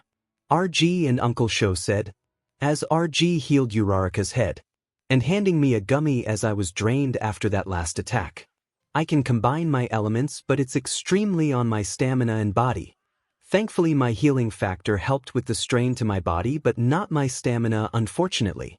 Izuku, what do you mean? Flashback a few minutes to Izuku destroying the 0-pointer in the observation room. Holy CRP, Izuku did that. In one blow. Midnight, Izuku. She looked curiously at PM and Izawa. Izuku is one of Hitoshi's best friends. Just looked stunned. He had betrayed his son and he had grown this capable and strong without his parents. He was feeling more guilt and regret by the second. 𝗵𝗃𝗲, All Might that's your son. No wonder he's so strong. Izawa, no he isn't his son, he lost his son 5 years ago. All Might is only his father by BLD. He was adopted a little under a year ago. I won't say who because Izuku doesn't want his biological family knowing just yet. Nizu, I think it's safe to say we know who is the top scorer this year. But I must say I found this very amusing. He was watching the scene of Bakugo getting smacked away. Midnight Power Loader was watching to try not to laugh. However PM did not have the willpower to hold back and was crying of laughter after watching it after Nizu was playing it in multiple angles and speeds like it was an instant replay. Midnight, seriously though, that 𝗵𝗃𝗃 kid is going to make it far. He can dissect quirks in a moment and has the power to execute his plans alone. He seriously hit the jackpot with his quirk. Izawa, he explained to me once that when his quirk was trying to manifest, he was feeling several different things for months. So to try and figure out what his quirk might be, he did some research on the family tree. This was before the incident that triggered his quirk to start manifesting. He deduced after his quirk manifested that he gets his physical enhancement from his bearded father, All Might, and his elemental powers come from his father's side of the family who all had an element quirk. So his quirk combined all of that into one quirk. Snipe with his cowboy drawl. What was that fighting style though? I recognized some of it but others were like he mixed two different styles. Nizu, that's because he sort of has, it's his own style mixed with the style of the Intensity Dojo. The owner of Wix personally handpicked and trained the young man. After when his quirk manifested the veteran pro, Gran Torino and his grandfather helped him learn how to incorporate his agility into a new fighting style, unique to him. End of flashback Izuku. That wasn't my intention at all. I was just trying to prevent any more injuries and I figured that taking it out in 1 or 2 blows was the best way to do so. Izawa, well I think you know if you passed or not but the results will arrive in a week and a half. Now I believe 2 have friends waiting for you so I will help my Uraraka here get home. Go meet up with them Izuku. Okay thank you Uncle Sho. I got up and walked off to get changed and meet Kyo and Toshi at the gates. Hey guys how did your exams go? Kyo, I got about 65 billion points and helped a few people get away when the 0-pointer appeared. Toshi, I got about 23 billion points but I rescued a bunch of people when they were cornered by the robots or were about to be injured by debris when the 0-pointer was destroying the buildings and sending fragments of the bulleting everywhere. But even if I don't get in I'll prove my worth at the sports festival. What about you? How did yours go? We were walking to the station at this point as we were relaying what happened. Izuku, Well, I lost count after I hit 100 points, but I helped a few people when robots had tripped them or cornered or overwhelmed them. I also may have come up with a special move when I destroyed the 𝗧𝗵𝗲 𝗃𝗀, that was you. What? Izuku. Well, the 𝗧𝗵𝗿𝗺 was sending debris everywhere and had injured and pinned the myheroacademia. That's the girl Toshi caught this morning. So I rushed and helped her get you trapped. After the kid that called me out came to help, I told him to take her, and here's the kicker. As I was about to attack the robot, Bakugo was flying towards the robot and got swatted away like an irritating bug. They laughed at that. After which I used my water and ice to catapult myself towards the robot, used my flames to boost my speed, and then spun an axe kick using the flame on that foot to spin with the air to enhance the heat to spin me faster. While doing that, I used ice armor on my foot along with my lightning. I short-circuited the robot, and the impact put too much strain on the robot's joints, causing a chain reaction of explosions to wipe it out. Toshi, how strenuous was that? 𝗃𝗀, what's the move called? Izuku, better than when I try it over my whole body, but I broke my ankle. It healed immediately, obviously. And I named it Elemental Breaker. As we walked, we talked more about the exam. Both were amazed by my 𝗧𝗵𝗿𝗺 takedown, but I just downplayed it. I also told them I kept using Todoroki's ice to use for my own use, which they thought was adding insult to injury to the heterochromatic boy, which we all agreed was well deserved. All they knew was they bullied me and used their quirks. I wasn't ready to tell them on the attempted murder. When I got home, Mom and Dad was watching footage of the exam. 𝗍𝗂 thought they'd like to see my performance, to which they gave a few critiques, but were very proud of my performance and were amazed by my 𝗧𝗵𝗿𝗺 takedown, and said that once I have more control over my water and have got my earth, my special move will be a devastating attack. A week and a half past AMD, I finally was sat with 𝗃𝗀 and Toshi without letters. We decided to go in order of least known points to most. Toshi activated the disc that fell out of the envelope, and a projection of ugh but might appear. Hello, young Izuku. Toshi looked at the screen and said, why is he doing this? But might, like he could hear the question, had said, you are looking at the newest member of the U faculty. I scowled at this. This made the pair look at me quizzically. I just said, I'll explain after we all have seen our results. But Mike continued with, young Izuku, you passed the written exam with a passing mark of 82%. Furthermore, you managed to achieve 24 billion points. Unfortunately, this isn't enough to pass. Toshi looked down at this. I just patted his shoulder comfortingly. Or I would say that if that was all the exam was graded on, see, there are judges that mark applicants on a secret aspect of the exam, rescue points. The judges look at acts of heroism and grade you how they feel performed, and you managed to achieve 56 rescue points. So, young Izuku, I am pleased to welcome you to your hero academia. With that, the projection cut off. Then I heard a sob, and we saw Toshi sobbing lightly in relief. Him in pride. 𝗃𝗀 then turned her disc on and again but might appeared. Hello, young Jiro. Yes, it is I, All Might, the newest teacher in U.S. faculty. I said, I bet he's said various ways of this to every video he has done, but he better not be over the top with mine. This made the two even more confused, but before they could ask, but might continued. Young Jiro, you passed your written exam with 87%, certainly a passing grade. However, you wish to know how you did on the practical exam, correct? Well, you got 65 billion points, enough to pass. However, you achieved even more points through the secret rescue points. With your axe to help those struggling to escape the 𝗧𝗵𝗿𝗺, you achieved 33 rescue points, giving you a grand total of 98 points. I am proud to welcome you to your hero academia. When the projection shut off, 𝗃𝗀 was beaming with pride. As I was about to start it, 𝗃𝗀's jack wrapped around my wrist. I looked at her and she had a look of worry. Babe, tell us what those expression and what you meant before you start yours. She had a look of plea on her face which made me relent. I sigh and say, as you know, I was neglected by my birth parents. Well, I'm the biological son of All Might and the number 13 hero psionic. This made them gasp in shock that the number 1 and 13 hero would neglect a child, let alone their own. It's whatever, I'm better as the son of the number 5 and 8 heroes. To end the conversation, I started my projection, and thankfully it was the principal who had done mine. Hello, Izuku Shimura. since I'm sure you're with Miss Jiro and young Mr. Izawa, you have found out. All Might will be a teacher at you. This year, unfortunately my hand was forced, otherwise it wouldn't have happened. Do not worry, he will not teach your classes alone. Since Psionic is also a teacher, but your homeroom teacher will be attending too since they both don't have teaching licenses. Now on to the results. You passed the written exam with 98%, tied in first with an applicant in the recommendation exam. And your practical exam was nothing short of amazing. You achieved 152 billion points, beating the previous record of 140 previously held by All Might. And achieved 78 rescue points. You achieved so many due to you interfering with struggling applicants, not simply taking the robots down unless having to, but helping the applicants by giving applicants pointers on the robots' weak points and even restraining the robots for the applicants. Not only that, but the zero pointer appeared, you prioritized saving Miss Uraraka and then taking down the threat. This shows great promise, as a hero's priority should always be rescue then takedown if at all possible.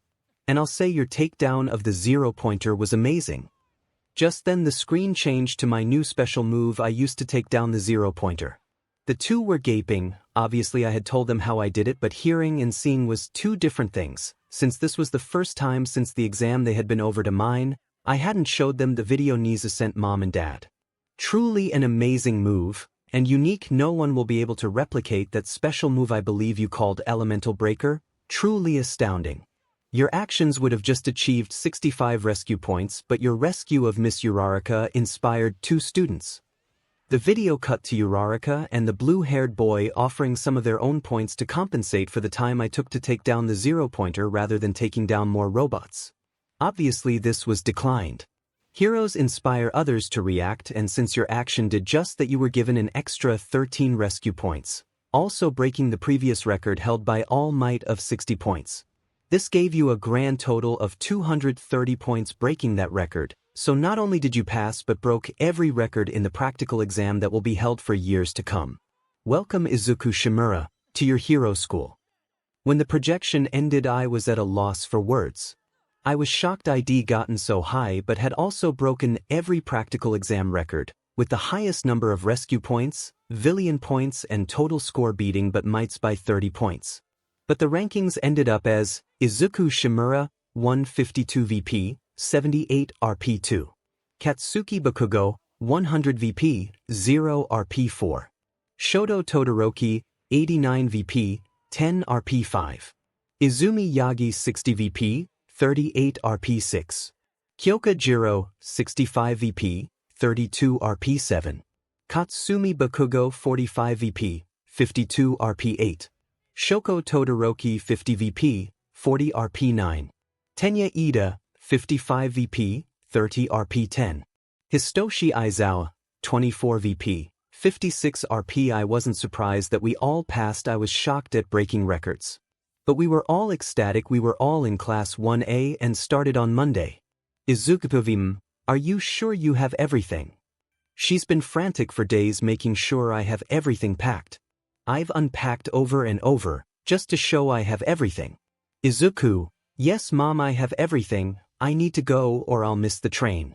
And it's not like I can fly there yet. She gave me a quick hug while dad ruffled my hair. Mom likes giving me physical affection since I was starved of it most my life, but she still struggles with pecks on the cheek and stuff like that. I don't mind though, she's trying, and she's actually been the mother I needed. After mom broke the hug I left the house to meet Kyo at the train station. Toshi will be there already since he will be going with his dad's. It just means me and Kyo have a bit of time alone before classes start, so I'm happy about that. Izuku, hey Kyo, how are you feeling? She was already on the platform waiting for me. She ran and jumped on my back like she usually does. It doesn't bother me. She's really light in comparison to the bands I wear on my ankles and wrists. I'm currently on 6 tons of band. Kyo on my back. Hey babe, I'm excited. Isn't Izawa our homeroom teacher?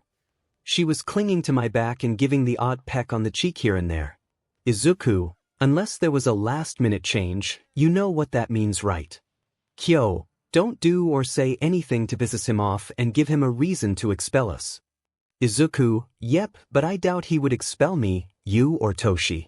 We are like his golden children. Kyo, Doesn't he call you problem child? Izuku, yeah, but he calls Toshi that too. It's one of the things he says to show he cares. When I was in hospital he ripped the 𝗵𝗃𝗏 donor a new one. And he didn't even know me then, we hadn't met.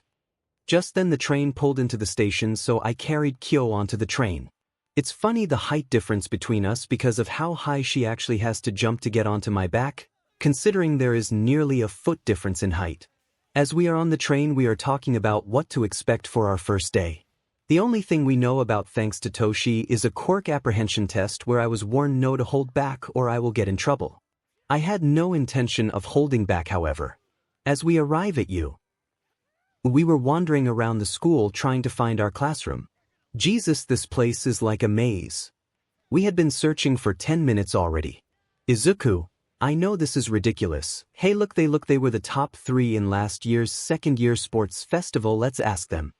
I was pointing to a blonde with a cartoon-like face, a bouncy, energetic brunette, and a purplet boy who was very quiet. I approached them in hopes they would direct us to the right class. Hi, excuse us, but could you help us? We're trying to find our classroom, but we seem to have got turned around or 𝗵𝗃𝗏 and are lost. The blonde looked at me like he was scanning me. Hi, 𝗵𝗃𝗏, this is 𝗵𝗃𝗏, and the shy one is Tamaki. 𝗵𝗃𝗏, what class are you in? Izuku, I'm Izuku Yagi, and this is my girlfriend Kyoka, and we are in class 1A. I gave a smile to convey gratitude. 𝗵𝗃𝗏. Oh, you're the guy who broke all the entrance exam records, right? I have so many questions. What's your quirk? Why's your 𝗎𝗪𝙢𝗢𝗍𝗄 0.9 𝗎𝗪𝙢𝗢𝗍𝗄 𝗵𝗃𝗲. Togata, 𝗵𝗃𝗏 let him answer while we take them to class. As we started walking I processed the questions. Izuku, in order my quirk is called physical element. I dyed my hair white to be connected to my adopted parents. Yes, I destroyed the 0-pointer in a single kick, and I don't know those rumors so I couldn't say. 𝗵𝗃𝗏, holy CRP, you actually managed to understand her. Even we struggled to do that. Izuku, I'm good at speedy quirk analysis, so quick thoughts and words aren't that difficult for me. You have probably heard of me. I rub my neck awkwardly, the Emerald Informatic. Kyo was face palming at that. Kyo, still a stupid name. I agreed with her on that. But the others were staring at me amazed. Togata, you're the Emerald Informatic.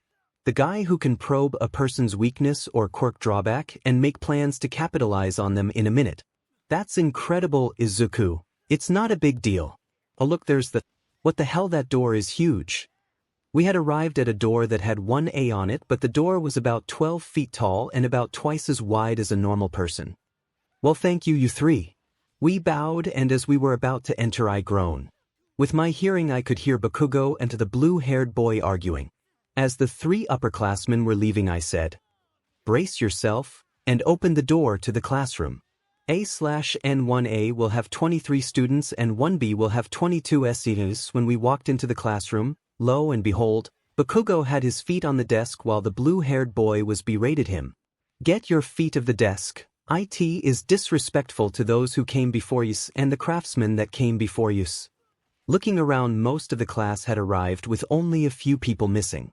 I can see Toshi with his head rested on the table in the corner of the room. Bakugo, did your middle school shove that stick up your butt or were you born with it there? Blue-haired boy, perhaps we started on the wrong foot. 𝗵𝗃𝗏 of Semi Private Academy. The newly named Ida offered his hand to Bakugo. Bakugo, 𝗵𝗏𝗲. So you're a dim and elite, I'll have fun crushing you. Ida looked taken aback, had said, destroy me. Are you sure you want to be a hero? While this confrontation was happening, me and Kyo was trying to get to our desks as quietly as possible. Unfortunately, Ida saw us and rushed at me. Hello. I'm Dash, I interrupt him. Tenya, Ida, I heard you. I'm Izuku Yagi and this is Kyoka. I wrapped an arm around her waist and pulled her into my side. Ida, you figured out that there was more to the test. I hate to, but you are a superior student. He was doing arm chops that remind me of a robot. Izuku, I didn't figure out anything. I saw someone need help and I acted to help them. Ida, that just proves you're even more exemplary. I would also like to apologize for my actions and behavior on the day of the entrance exam. He said this last bit while in a perfect 9-0 bow. I let my nerves get the better of me and it almost made me sabotage a fellow examinee. Had I called out anyone else, I may very well have. Izuku, don't worry about it. Just reflect and learn from experience so you don't do it again. I said this while scratching my head nonchalantly. Hey, I recognize that messy white hair. I turn to see Ochiko Uraraka. I'm about to reply when with my super hearing I hear rustling. When I peer towards the door I see a yellow mass on the floor. Recognizing Uncle Sho's sleeping bag, I grab Kyo with no warning or preamble and rush us to our seats.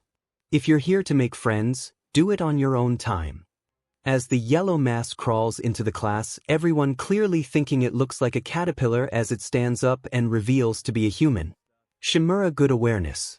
The rest of you, it took you 8 seconds to settle down. That needs to improve. 𝗵𝗃𝗲 Izawa, your homeroom teacher. Now get these on and go to the recreational area. As he pulled out PE uniforms on his desk. As everyone exits the class, Kyo and Toshi see me hanging back and decide to wait for me. Izuku, Uncle Sho.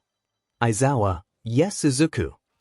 Izuku, instead of using me as your example, can you leave me as last? You know why?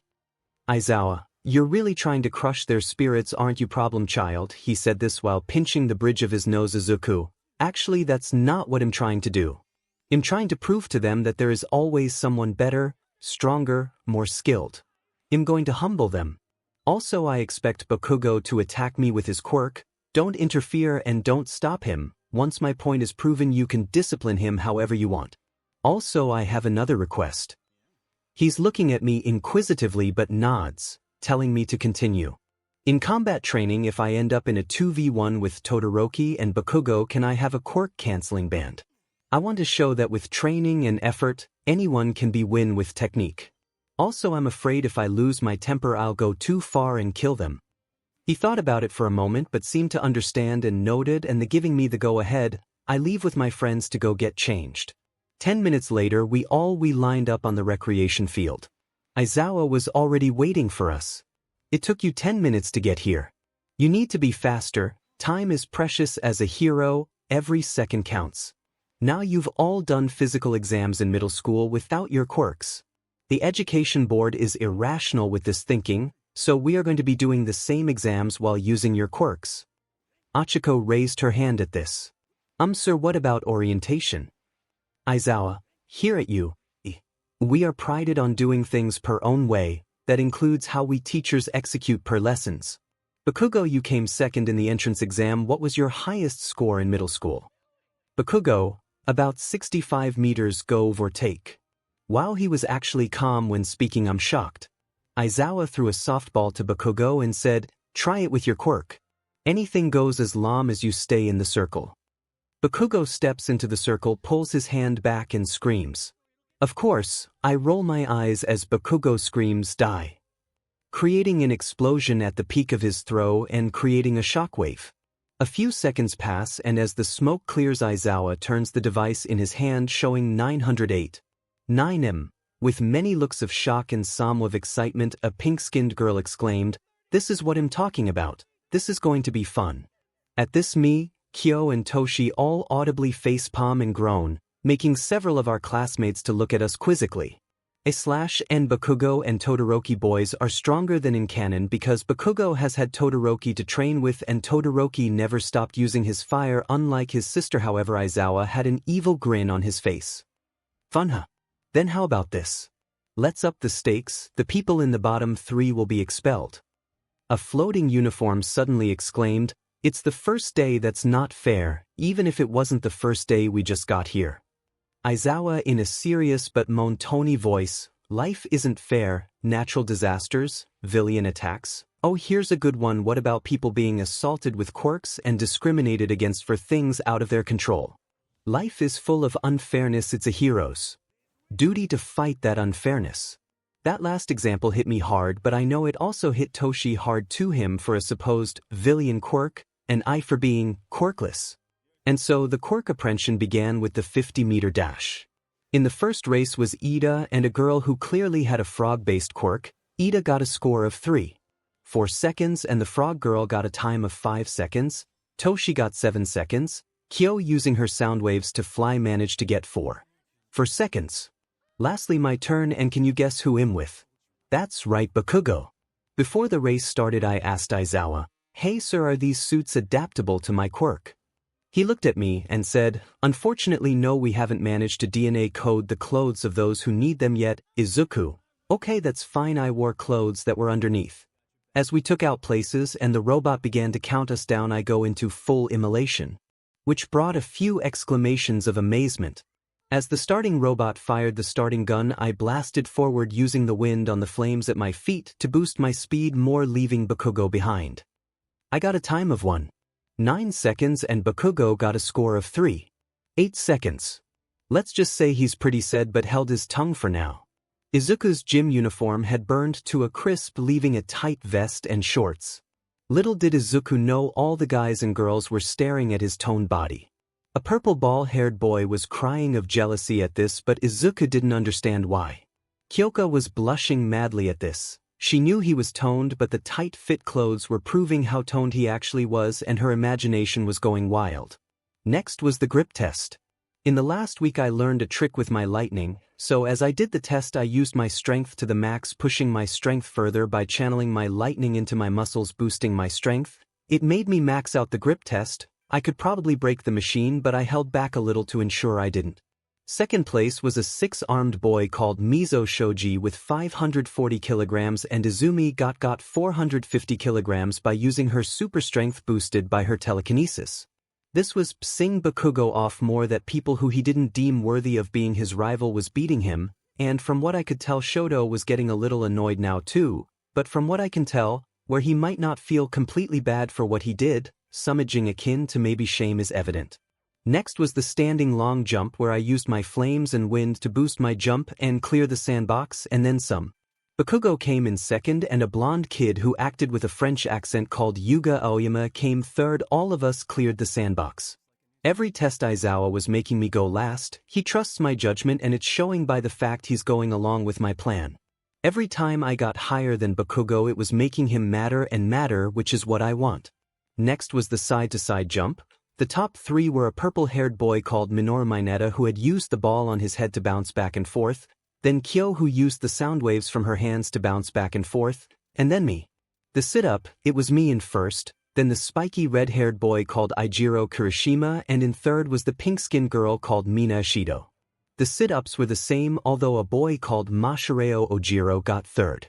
Next was the ball throw. The Yayarosa girl made a cannon and fired the ball 800 flat. No one else was getting close to Bakugo's score, fueling his ego and superiority complex further. Only two people came close, which was Todoroki and Izumi, at who got 901, 2M and 905, 4M respectively. The only person to beat Bakugo so far was Uraraka, who used her quirk to take away the gravity of the ball and got infinity. Now it was my turn. "Hey Mr. Izawa, you said anything goes, that includes kicks, right?" I lifted my hand, turning it to ice with flames on my fingertips and a mini tornado in my palm, which he understood I was referring to using my special move. Izawa smirked a devilish grin of pure ecstatic anticipation. "That is correct, Mr. Shimura, do what you wish." I take off the weighted bands and throw them to the side, cracking and denting the ground. A blonde with a black lightning bolt in his hair yelled, "What the hell? He's been wearing them the entire exam. How heavy are they?" Izuku, 6 tons and band. Everyone looked like they'd pass out at that. I turned to the rest of the class. "You all may want to take a step back or create solid cover, and anyone who has enhanced hearing may want to cover their ears. Especially you, Kyo." The Yayarosa girl was gracious enough to create noise-canceling headphones for those who needed it. And although he had a skeptical look, Todoroki made an ice wall about waist height that Izumi reinforced with her telekinesis that everyone stepped behind. Everyone but Bakugo, who obviously thought I was full of it. He'll regret it. Using my wind, I hover the ball at chest height while I freeze the circle after taking my shoes off. After the ring was frozen, I use ice armor on my foot up to my shin. This was shocking everyone, as all they've seen is my fire since they couldn't see my wind before. I then lift my leg while in an 60-degree bend. I ignite 4 bursts of jets on my heel and boosting the heat and speed by funneling the air into the heat, making me spin even fast.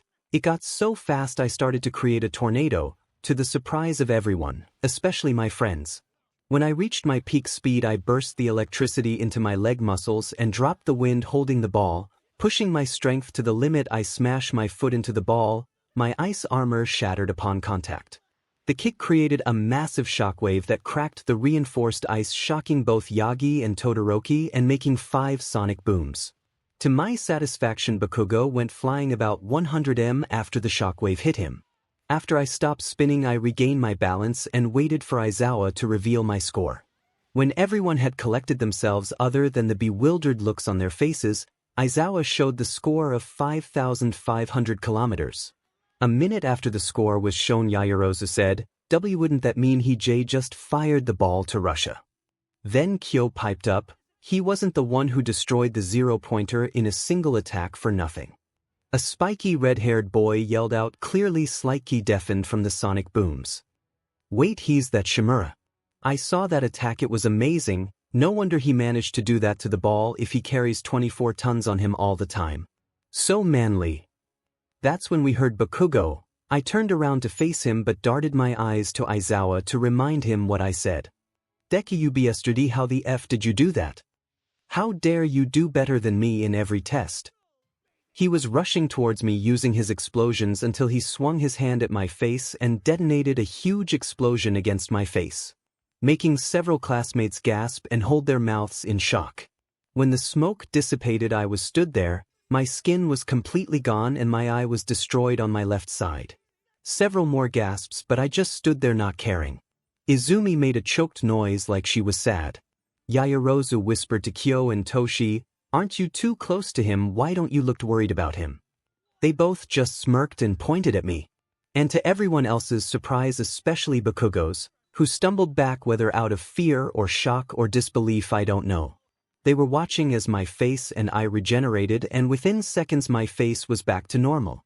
I heard many sighs of relief, especially from the red-haired boy and Izumi, which if she is feeling bad about everything, maybe I will give her a second chance if she puts in the work. I smirked at Bakugo, "That all you got? You dim Pomeranian with anger issue." He growled at me and went to swing at me, and in one swift movement I had Bakugo pinned on his stomach with my knee on his lower back and holding his palm against his back. "Go on, use your quirk. Let's see if you like the feeling of your own quirk." Izuku, "All right 𝗵𝗲, that's enough. Let him go." I released Bakugo and walked away while picking up and replacing my bands. Bakugo was about to chase after me, but Izuku had used his scarf to grab Bakugo and was using his quirk on him. "Bakugo, what the hell? Why is this scarf so strong and why can't I use my quirk?" Izuku, "Because it's a capture weapon made from carbon fiber and a special metal alloy, and as for your quirk, I erased it. Now I'll warn you, don't make me use my quirk too much, it gives me serious dry eye." Bakugo just glared at the teacher. "Now if you ever do that to another student again outside of combat training and to that level again, I will expel you without hesitation. The only reason you even got the chance to do so was because 𝗵𝗲 asked me to, because he knew you would do that and I know his capabilities. Do I make myself clear?" Bakugo just glared at him. Tightening the scarf's hold on Bakugo, I asked, "Do I make myself clear?" At that, Bakugo just tissed and got back in line. We had one more test left, the long-distance run. The top 5 positions were me, Ida, Toshi, Yaoyorozu, Kyoka. Toshi and Kyo's training in parkour had come in good use for their stamina, as we used to run courses for hours once they had gotten a decent grasp of the skill. Izuku, "It would be a waste of time explaining how the scores are tallied, so I'll just show you the results. Izuku 𝗵𝗲 2. Shoto Todoroki 3. Momo Yaoyorozu Katsuki Bakugo 5. Izumi Yagi 6. Tenya Ida 7. Mina Ishido 8. Kyoka Jiro 9. Myheroacademia Ojiro 10. Tsuyu Azui 11. Hitoshi Izuku 12. Mezu Shoji 13. Rikido Sato 14. 𝗵𝗃𝗃 Tokoyami 15. Achiko Uraraka 16. Ijiro Kirishima 17. Yuga Aoyama 18. Hantasiro 19. Denki Kaminari 20. 𝗬𝗬𝗁𝗂𝗧 21. 𝗵𝘃𝗲 22. 𝗬𝗪𝗧𝗂𝘁𝗄𝑟 There were glum and sorrowful looks on others' faces, but that's when Izuku said, "Oh, the expulsion thing was a logical deception to make you do your best." Many gasped of outrage or relief. 𝗎𝗎𝗎𝗀𝗬, it was obvious he wasn't going to expel us. Sorry, I guess I should have said something. Kyo and Toshi face palm audibly again. Everyone was looking at us again. Izuku, you're wrong. 𝗎𝗎𝗎𝗎𝗬. 𝗎𝗎𝗎𝗎𝗬, huh? Kyo, Mr. Izuku has a reputation of expelling students he deems not having potential. Toshi, or not taking the course seriously. We all head back to class where we decide to introduce ourselves. Izumi, Izuku Yagi, my quirk is telekinetic force. I have telekinesis and super strength that can be boosted by my telekinesis. My favorite hero is All Might. 𝗎𝗎𝗎𝗂𝗧, 𝗬𝗧𝗏𝗎𝗎𝗂𝗧, my quirk is naval laser. I can shoot a laser out of my belly button, but if I shoot it for more than a second I get a tummy ache. I like sparkly stuff. Ashido, 𝗵𝗃𝗲, my quirk is acid. I can secrete acid of different strength from my skin and it gives me a high resistance to it, but overuse dehydrates me. I also like to dance. Azui, 𝗵𝗃𝗲, but just call me Tsu. My quirk is frog. I can do everything a frog can do. I like to care for my siblings. Ida, 𝗵𝗃𝗲, and my quirk is engine, and I aspire to be a hero like Ingenium. Uraraka, 𝗵𝗃𝗎𝗎𝗎𝗓, and my quirk is zero gravity. Anything I can remove the gravity from anything I touch with the pads on my fingers. Ojiro, 𝗵𝗃𝗎𝗎𝗎𝗓, my quirk is tail. As you can see, it's like a bulky muscle and I'm a martial artist. Kaminari, 𝗵𝗃𝗃𝗁𝗃, my quirk is electrification. I generate and can discharge electricity, but if I go to high I will short-circuit my brain. I like to tinker and rewire electrical devices. Kirishima, 𝗵𝗃𝗃𝗁𝗃, my quirk is hardening and I like manly things. Koda used cards to display his name was Koji Koda. His voice was Ani voice, which allowed him to command and converse with animals, and he likes animals. Sato, 𝗵𝗃𝗃𝗄𝗧, my quirk is sugar rush. I get stronger per gram of sugar I eat, however it's time limited, and if I ingest too much sugar I go berserk. I also like to bake. Shoji, 𝗎𝗠𝗠𝗠𝗏, quirk is dupli arms. I can make different appendages from my arms. I strive to make the world more accepting and less afraid of heteromorphs. Kyo, 𝗬𝗎𝗎𝗄𝗧, my quirk is earphone jack. I have these jacks on my earlobes that can channel my heartbeat through it and have sensitive hearing, and thanks to my boyfriend I now have the AUX ports on my throat, arms and legs that allow me to send my heartbeat through them to allow for sonic attacks or flight. I like music. Siro, 𝗵𝗃𝗃𝗁𝗃, my quirk is tape. I have these tape dispensers on my elbows. I like video games. Tokoyami, 𝗵𝗃𝗃𝗁𝗃, and this is my quirk, dark shadow. Just then a shadowy bird came out of his chest. And we revel in the dark. Todoroki, Shoto Todoroki, half cold half hot, I like soba. Hagakure, 𝗵𝗃𝗓𝗓𝗃, my quirk is invisibility obviously. And I love rom-coms. Bakugo, 𝗵𝗃𝗃𝗁𝗃, quirk explosion, and I'm the strongest here. Kaminari, dude that's been proven wrong already by Shimura. Bakugo, 𝗏𝗏𝗏𝗏 Pikachu. 𝗎𝗎𝗎𝗎𝗀, enough. imomo 𝗎𝗎𝗎𝗎𝗀. My quirk is creation. I can make anything I know the composite structure of by using the lipids in my body. I like 𝗵𝗏𝗏𝗏𝗏, 𝗵𝗏𝗏𝗏𝗏𝗏, my quirk is pop off the ball on my head, stick to anything but me, I bounce off it. I love girls. He had a creepy grin which set me off, so I sent an air bullet at his forehead. Izuku, don't be creepy, the more you do it, the worse I do. Toshi, 𝗵𝗃𝗃𝗃𝗏𝗧, yes, our teacher is my dad, and my quirk is brainwashing. I like sleep. Izuku, that leaves me. Izuku Shimura. Todoroki, no you're not, it's Yagi. Izuku, I haven't been Yagi for 5 years. My quirk is physical element. I have enhanced strength, speed, agility, senses and reactions, and as you saw healing, I can regrow limbs in a few hours as it's at lowest rank.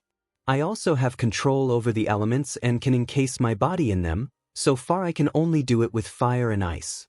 My quirk hasn't fully manifest yet. I explain about my quirk genes. I was trained to fight by the owner of the Intensity Dojo, and you all have probably heard of me, as much as I hate the name, in the 𝗵𝗃𝗃. There were many surprised looks or gasps. But Bakugo. Bullshit. Yaoyorozu, the 𝗵𝗃𝗃 has green hair though Kyo. He dyed his hair white for personal reasons recently. She shows a picture of us when I had my green hair. Bakugo. Prove it then, Izuku. Fine, everyone here has explained the fundamentals of their quirks. Give me anyone here and it'll explain something they either probably haven't thought of or how to improve it. Bakugo. Ponytail's quirk then, Izuku. Easy, Yaoyorozu. She looks at me. You say you use the lipids in your body. But that's only a baseline. You use the molecules in the air too, otherwise you wouldn't be able to make that 𝗵𝗃 you made with your lipids without becoming skin and bone. You would need a body like 𝗵𝗃𝗃 to make a 𝗵𝗃 efficiently without severely damaging your internal health. Yaoyorozu. That makes so much sense, I didn't think of it like that. Izuku. It's also why your skin sparkles when you use your quirk. The lipids probably make the skeleton of your creations. Yaoyorozu. Thank you. 𝗵𝗃𝗃. I smile and wave of the thanks. Next. 𝗵𝗃𝗃𝗺 please, Izuku. Focus on reducing the diameter of your laser or the power in your laser and you will probably have less issues with your quirk. 𝗵𝗃𝗃. Merci, I wave it off again. Izuku. Proof enough. Everyone nodded while Kyo and Toshi smiled proudly. I'll help anyone who wishes for advice to improve their quirks, including Class B with the exception of 5 students and they know who they are and why. Ojiro, you said you were trained by the owner of Intensity Dojo. Do you think you could teach me a little? To diversify my fighting style. Izuku, sure. I taught Toshi and Kyo the fighting style and helped them adapt it into their own fighting style. My own fighting style isn't just from there. When my quirk manifested, I had my mom and grandpa teaching me how to use my elements, agility and acrobatics from my self-taught parkour into my fighting style. Ojiro, much appreciated 𝗵𝗃𝗃. I just smile at him. After school I took Kyo to a cafe for a small date before I took her home. Then when I got home I told my parents how my day went and spent the evening with them watching a movie with them before heading to bed. And okay, I am aware I've released this chapter early, but I'm currently writing the 𝗬𝗧𝗵𝗃 arc and I'm pretty proud on what I've come up with, so I'm going to release these next few chapters every 2 days rather than every 4 days, at least till I get to the 𝗬𝗧𝗵𝗃 arc. And you will see below Izuku's hero costume described. I am not an artist and don't know any artists, so I apologize, I don't have an image of it. It was much like any other school, boring classes. The only upside was that the classes were run by pro heroes. I had actually helped the Class 1B teacher once by pointing out what a villain's tell was when he was going to throw a powerful attack. But English was still English and maths was still maths. But today we had the lesson we all were looking forward to. Aizawa in his usual bored tone. Alright class, today we will be doing hero training with Class B and the class will be run by myself, Vlad King and Dash. We are here to teach. Seeing who it was, I groaned and slammed my head on the table. I knew they were teachers obviously, thanks to Nizu, but sue me for hoping it wasn't true. Many looked at me in confusion. Kyo and Toshi had sympathetic looks. Kirashima. So it was true, All Might and Psionic are teachers here. So cool and manly. Sue, isn't that his Silver Age costume? Psionic. Now today we will be doing combat training. Bakugo, combat. He had a sadistic grin on his face as he looked over at me, to which all I said was, Izuku, if you want your butt handed to you again next time that arm breaks. Kaminari, dude, what's your issue with Bakugo? Izuku, I might tell you another time, but not right now. All Might. Alright class, settle down. Yes, we will be doing combat training, but first all heroes need their costumes. As he said this, he held up his remote and pressed it, and the back of the wall opened up to reveal numbered cases. Suit up and head to Gym Gamma. As everyone grabbed their cases, I hung back. And guess who approached me? We thought we would bring you a suit designed by the tech personnel of my towers. We know it doesn't make up for what we did to you, but we thought it would be a start. Izuku, no, if you want any chance of me forgiving you, earn it, and don't try and buy my forgiveness. I went and grabbed my case and said, Aizawa got the band. All he did was toss it at me, which I caught. All Might asked 𝗧𝗏 on behalf of himself and psionic. What was that band 𝗧𝗏? 𝗧𝗏, something Izuku requested in the event he went up against his past. He left before they could ask him to elaborate. 5 minutes later, everyone was lined up in ground beta, all except Izuku. Many were excited for their lesson with 2 top heroes, but Mineta was excited to get to see the girls in their slim-fitting, body-hugging or revealing costumes, so much so that he was drooling and muttering about loving the hero course. All the girls were giving him a disgusted look. 𝗧𝗏 Shoko has female versions of their brothers' costumes. Katsumi has a female version of her brother's suit, but the grenade gauntlets are several canisters that hold smaller amounts of the explosive sweat, and Izumi has a female version of Izuku's costume from the internship arc 𝗳𝗏𝗄. Where is 𝗵𝗲𝗏 𝗃𝗏? He hung back to talk to Mr. 𝗧𝗏, so he will be here in a moment. Just then, Kyoka's suit is the same minus the speakers since she can make her own sonic attacks. Izuku, I'm here. Out walked Izuku in his hero suit. His hero suit was dark green skin-tight suit, with red zigzags pointed toward his chest on either side. He has purple accents down his arms which connect to a gold ring around his wrists, which were connected to drac gray gloves that were woven with carbon fiber and a special fabric that could withstand his electricity and heat. He had black combat-style boots made of the same material of his gloves. And his whole suit was DNA coded to ensure if he went into his immolation or other states he wouldn't destroy his suit. He also had a mask that he could open up with a mechanism. All this made his defined muscles very visible. 𝗃𝗏, Izu, is that actually you? Because wow. Mina, I wish Jiro hadn't already got there first. I'd have gone for him the first chance I got. Toru, I'm right there with you, Mina. 𝗃𝗏, he's mine, I'm not sharing. She hugged my arm tightly at this, making me smile. Kirishima, that suit looks so heroic, 𝗵𝗲𝗏. 𝗧𝗏, alright class, is time to get on. We will be doing 2 versus 2 battles, however one match will have to be 2v3 unless someone is willing to go twice. I raised my hand. Izuku, I offer to do a 1v4 if I get to fight who I choose. They should be fine with it since they should have perfect synergy. Everyone from both classes, what? Izuku, I have some unresolved issues. 𝗧𝗏, 𝗵𝗲𝗏 has already spoke to me about this and am allowing it.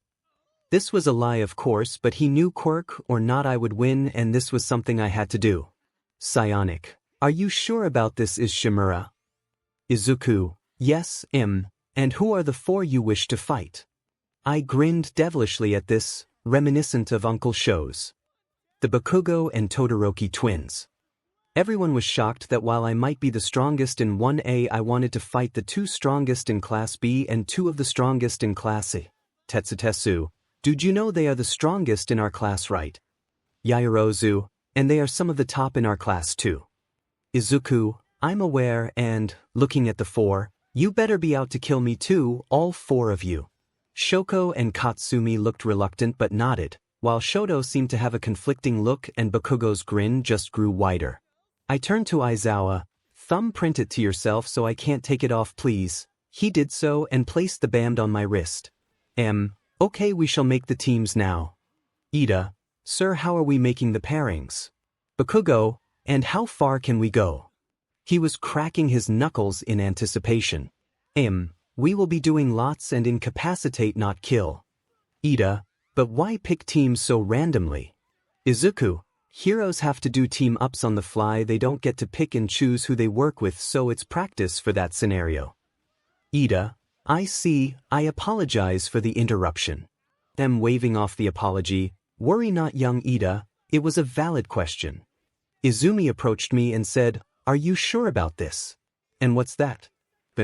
Izuku, not that I'm obliged to tell you anything, but yes, and it's a quirk-canceling band. Izumi, are you insane? Izuku, maybe, but I guarantee I'll still beat them. Now shut up. Now the objective is to capture or incapacitate the villains or touch the bomb, which is fake of course. Or for the villain to win, it's to capture or incapacitate the heroes or outlast the timer. After lots were made and teams were made, some were mixed, others were same class teams. My match was first where I was deemed the hero and the other 4 were villains. As they walked off I could hear Bakugo spouting off about putting me in my place while the others seemed questioning about my confidence to take on the 4 of them alone. The teams were Izuku H vs Todoroki and Bakugo twins v. Izumi and Mina H vs Toru and Yanagi v.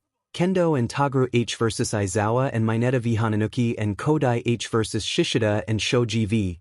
Komori and Bondo H vs Rin and Tokage v. Yoorozu and Kaminari H vs Tokoyami and Ojiro v.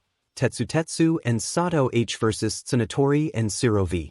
Jiro and Kaibara vs Shota and Melissa, Uraraka and Koda H vs Kamikiri and Tsuburaba v. Rin and Aoyama vs Azui and 𝗬𝗓𝗏 and Ida H vs Ibra and Kirishima v Kirishima. Hey Shimurabro.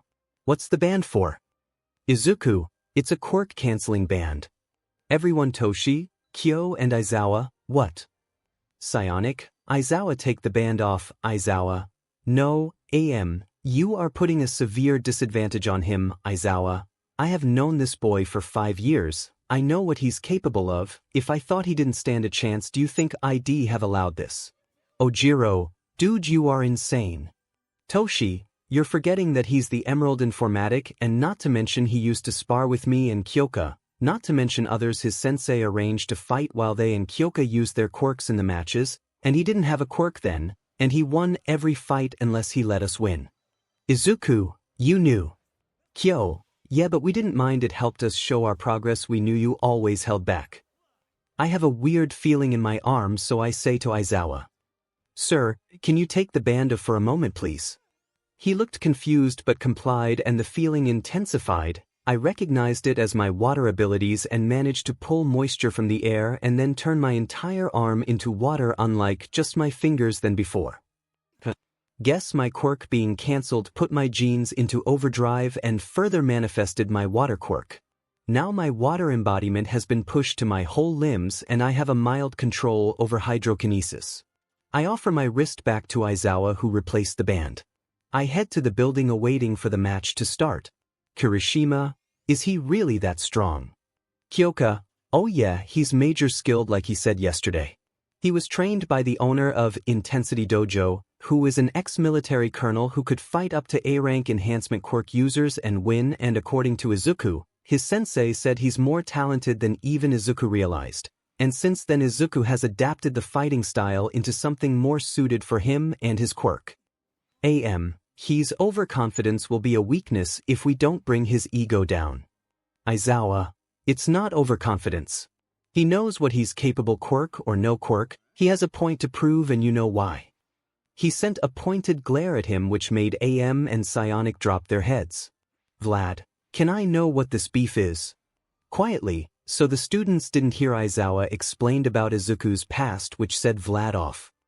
Aizawa, he is a capable combatant able to fight me quirklessly to a tie. Would you really want someone able to do that, fight them? They stare at him disbelievingly. There was no way a 15-year-old was that capable. But since there's 5 of them, extend the match to 15 minutes. And the class will hear the audio back to Izuku. I was just waiting for the good to start when but Might told us that I could start and that the match was extended an extra 5 minutes. As I walked into the building I could already hear explosions, signifying that Katsuki was in his way. As he rounded the corner he sent an explosion towards my face, but I flipped over Bakugo and kicked his back. Just as predictable as ever, Bakugo. He growled and blasted towards me. I feinted a punch and he blasted himself upwards, expecting something like I grabbed the extended arm and slammed him into the floor. As he stood up I sent a knee into his stomach, making him spit out saliva. I then jumped and wrapped my legs around Bakugo's arm and locked him into an armbar.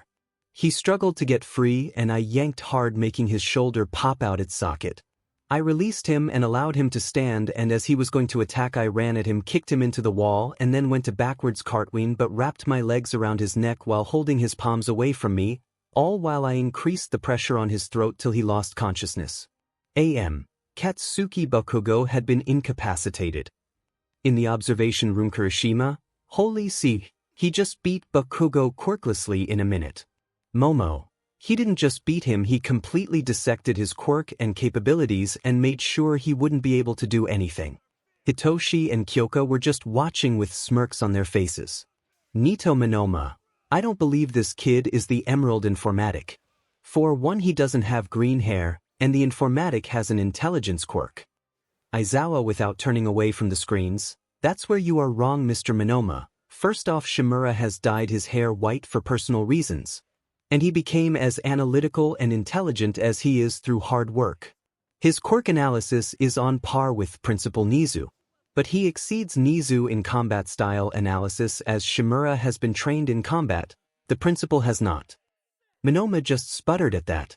Izumi, as a child he was always breaking down quirks. I always thought it was kinda creepy. I never imagined he would become this capable because of it. Kaminari, wait, you knew Izuku as a kid. Izumi a bit red from regret, I'll explain later. Psionic, never underestimate something that seems inconsequential. Aizawa muttered, pot calling kettle black. Back to Izuku. Walking through the building I came across a hall covered in ice, so that's the direction I walked till I found a corridor with all 3 remaining opponents inside. Well, I think it's time to prove that someone doesn't need a quirk to be a hero. I just tilt my neck both ways, cracking my neck, and take my fighting stance. Katsumi, what do you mean, Zuzu? You have a quirk, a powerful one too. I lift my wrist, quirk canceling cuff, and don't call me Zuzu or Aizu or any pet names. Kyoka and my mom and those who are actually my friends are the only ones allowed to call me stuff like that. Shoko, what do you mean? You don't let your mom call you anything but 𝗵𝗃. Izuku, Inko is not my mother. Shoto, looking down on us by thinking you can beat us without your quirk. We'll show you. He sends a load of ice towards me, but I run towards it and jump on top of a spike that was starting to rise from the ground zero. Izuku, I already beat Bakugo quirklessly, and isn't he supposed to be unbeatable?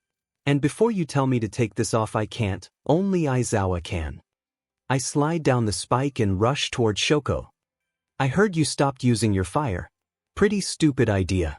I bet you found you were prone to bursts of unexplainable anger, right? As I finish rushing towards her, I send a knee into her stomach, making her stumble back, but I advance and send an elbow into her jaw, knocking her out. Shoko Todoroki has been eliminated. I turn as I hear explosions, Katsumi blasting at me. I go for a feint, baiting her into the same maneuver her brother tried, grabbing her extended arm and pulling her into the ground. As she stands up, Shoto sends more ice towards me. I grab Katsumi's shoulders and then jump up and use Katsumi's stomach as a springboard and jumping towards the ice spikes but backflipping over it. Katsumi wasn't as lucky to avoid the ice and got slammed into the wall. I rush towards Shoto, who tried sending a stream of fire at me, but I slide under it thanks to the ice he had left laying around and took him off his feet and making him faceplant. Observation: Rumojiro. He's incredibly smart. He's using their own quirks against them. I don't even think most, if any, pros can do that as well as he is. Vlad.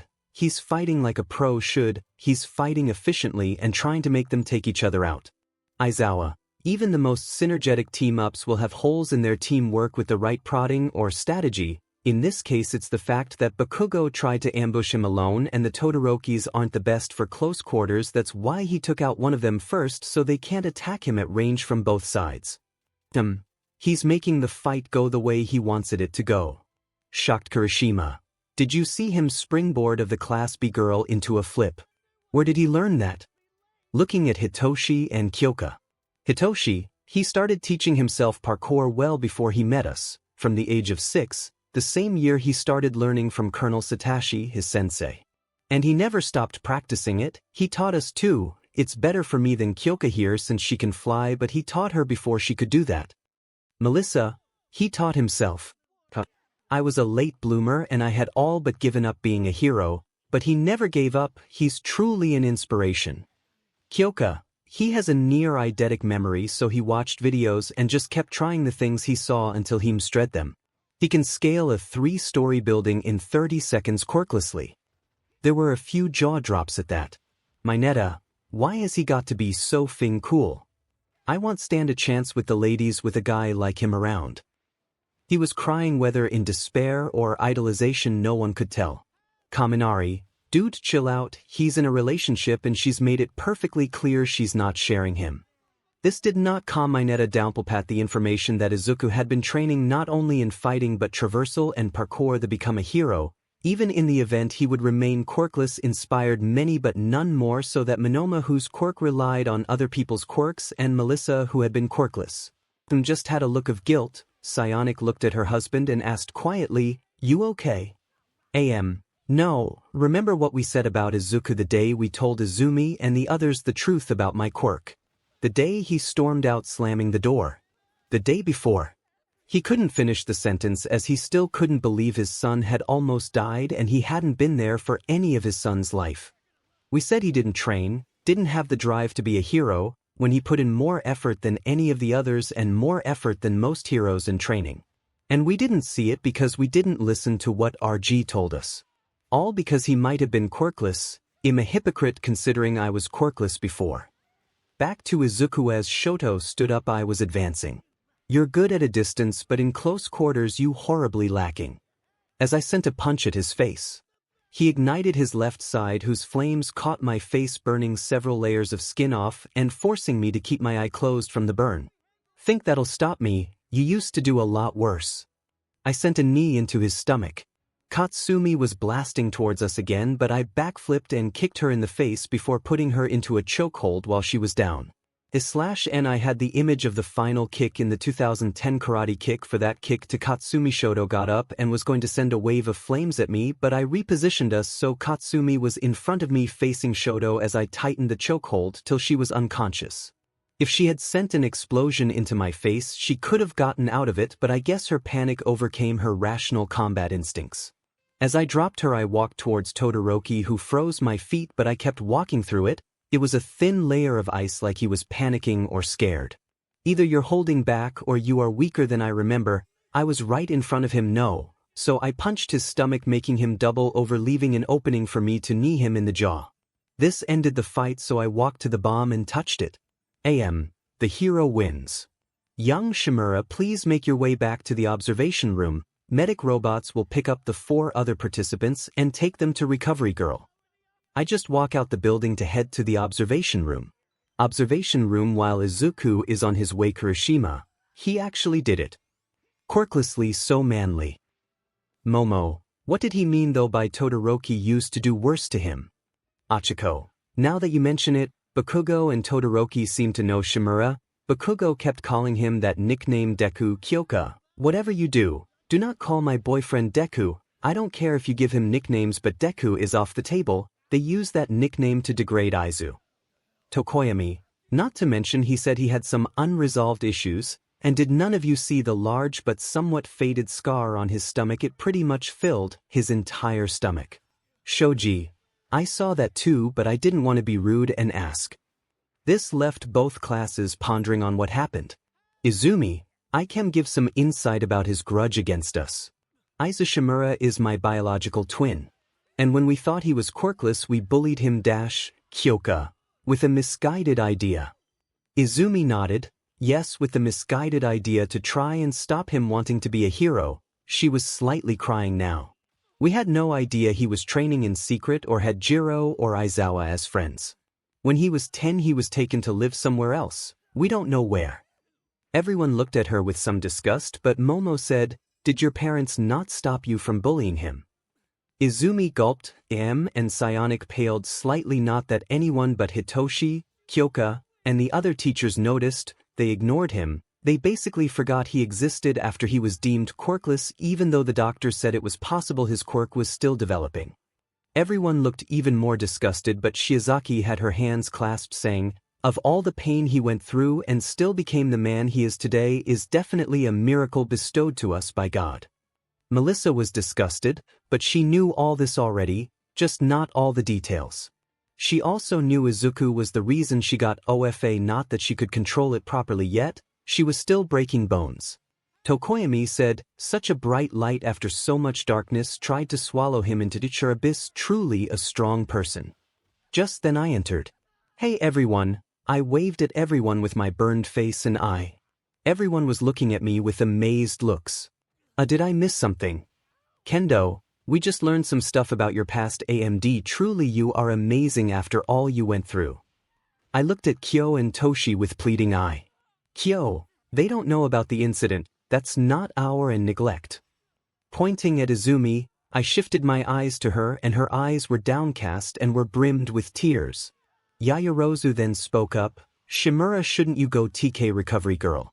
About your burns. At the very least your eye. Izuku, Momo, you need to treat those burns on your hand.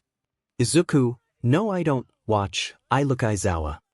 Sir, if you would. He stepped up to me. I turned my face to look at everyone to show everyone the burned side of my face and I as Aizawa undid the cuff as it unclipped my skin started knitting together and was healed in 2 seconds, like the burn had never happened.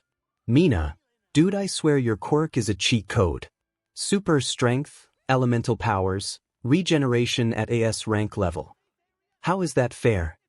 Everyone looked skeptically at me. I rubbed the back of my neck as I said, yeah, I did get lucky with my quirk, but because I have so many abilities I have to work incredibly hard to master them all. Especially since I'm still unlocking aspects of my quirk. Half the matches happened while we waited for the 4 to return from the RG's office.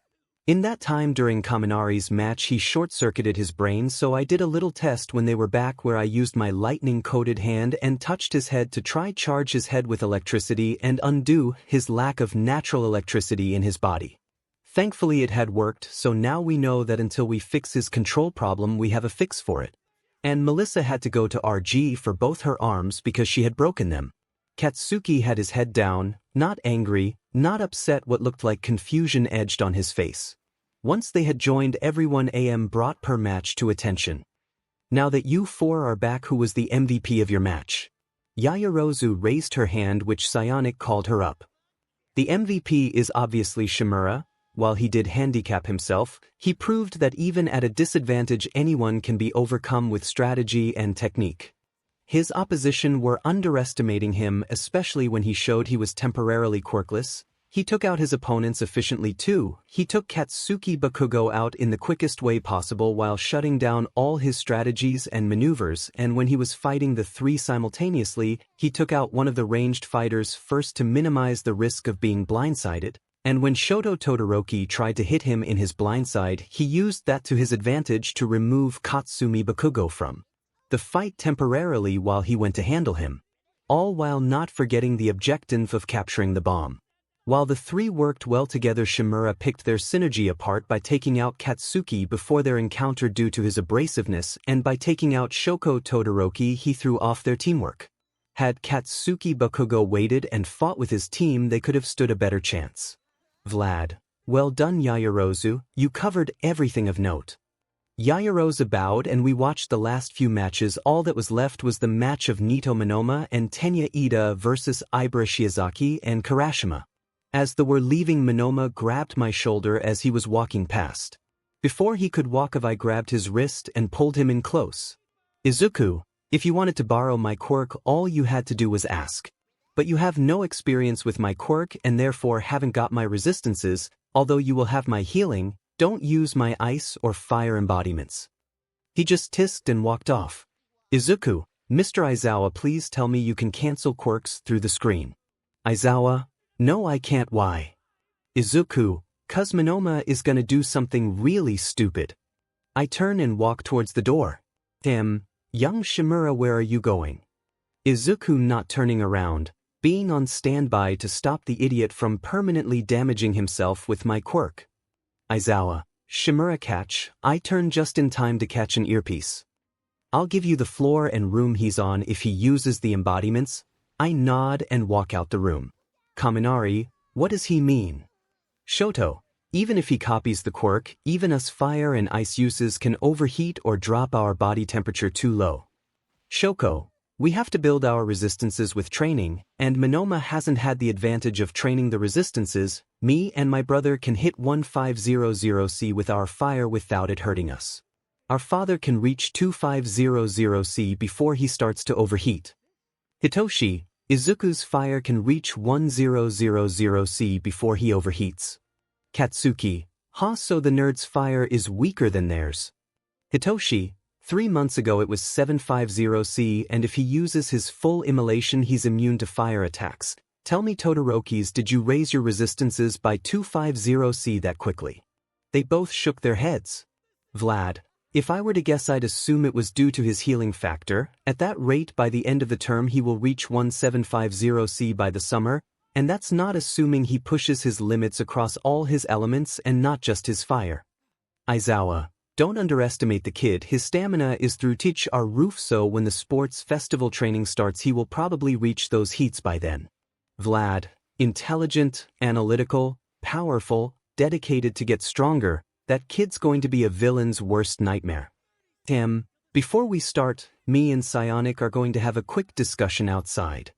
They walk out the room and head to a private room, where deflates. Toshinori, Inko his quirk. Inko, I know, he's taken my heritage with the strength aspect from One for All. Toshinori, if he is still alive, he will do all he can to get his hands on that quirk. Inko, but with his quirk's growth he may be able to kill him along with Melissa before he gets the chance. We need to talk to him about this. Toshinori, agreed. After the lesson we will ask to talk to him, Izumi and Melissa. Inko nods, and with their conversation they head back to the lesson with a rebuffed up With Izuku sit on the edge of the building on the opposite side of the road as our building the fight's going to happen. I drop down and land next to Minoma. Minoma, what are you doing? Izuku, being on standby in the event you don't listen to my advice, and to allow you to reset your copy timer with my quirk. I offer my hand to him where he grabs it to reset his copy timer. And I fly back up to my spot on the roof. As the fight starts, I see them enter the building. 8 minutes has passed when I hear a scream of pain, and then Aizawa talks into my ear. 𝗵𝗲 4th floor, east side, corner room. Izuku, got it. I jump of the building and fly to the room and crash through the window, where I see Kirashima knocked out, Shiozaki's hair being frantically stamped on by Ida due to it being on fire, and Minoma on fire screaming. Using my new hydrokinesis, I draw out as much moisture from the air to create a ball of water, and I drop it on Minoma. Minoma, before you reignite cut of the copy. I think he did, but his body is all charred up. I walk up to him and crouch down. Now recopy it, but don't activate anything, okay? He can't say anything, but I see the barest of nods, and he touches my hand with his fingers. Within 10 seconds he looks good as new. The match is cancelled due to these events. Please return to the observation room. I see Ida still stamping on Shiozaki's hair as it was still burning a little. I send an arm water tendril and cover her hair where it puts the fire out. Minoma was still sore. Despite my healing, his pain tolerance isn't as high as mine, so I put his arm over my shoulder and I take most of his weight to take him to the room. Minoma, never again. Izuku, you know I wouldn't give up on it. It's a good quirk, despite my slight bias, and I have a theory on your quirk. Minoma, OMD, what's that? Izuku, I think you can permacopy quirks. Minoma, you know I can't do that. You think I wouldn't have done that by now? Izuku, tell me Minoma, when you copy quirks, are you purposefully copying them at the original's current strength? Minoma, yeah I do. Why? Izuku, what if you copy them at the original's initial strength? But not only that, but you have to MST the quirk you copy too. Minoma, to do that ID need to keep copying it to do so. Izuku, after the sports festival I'll help you, although you won't be able to do so with my quirk anytime soon, for multiple reasons. There's so many facets to my quirk, it's not even fully manifested yet, the amount of time it would take you to MSTR my quirk, even with me teaching you. Minoma, I'll take your advice into consideration. 𝗵𝗲 informatic.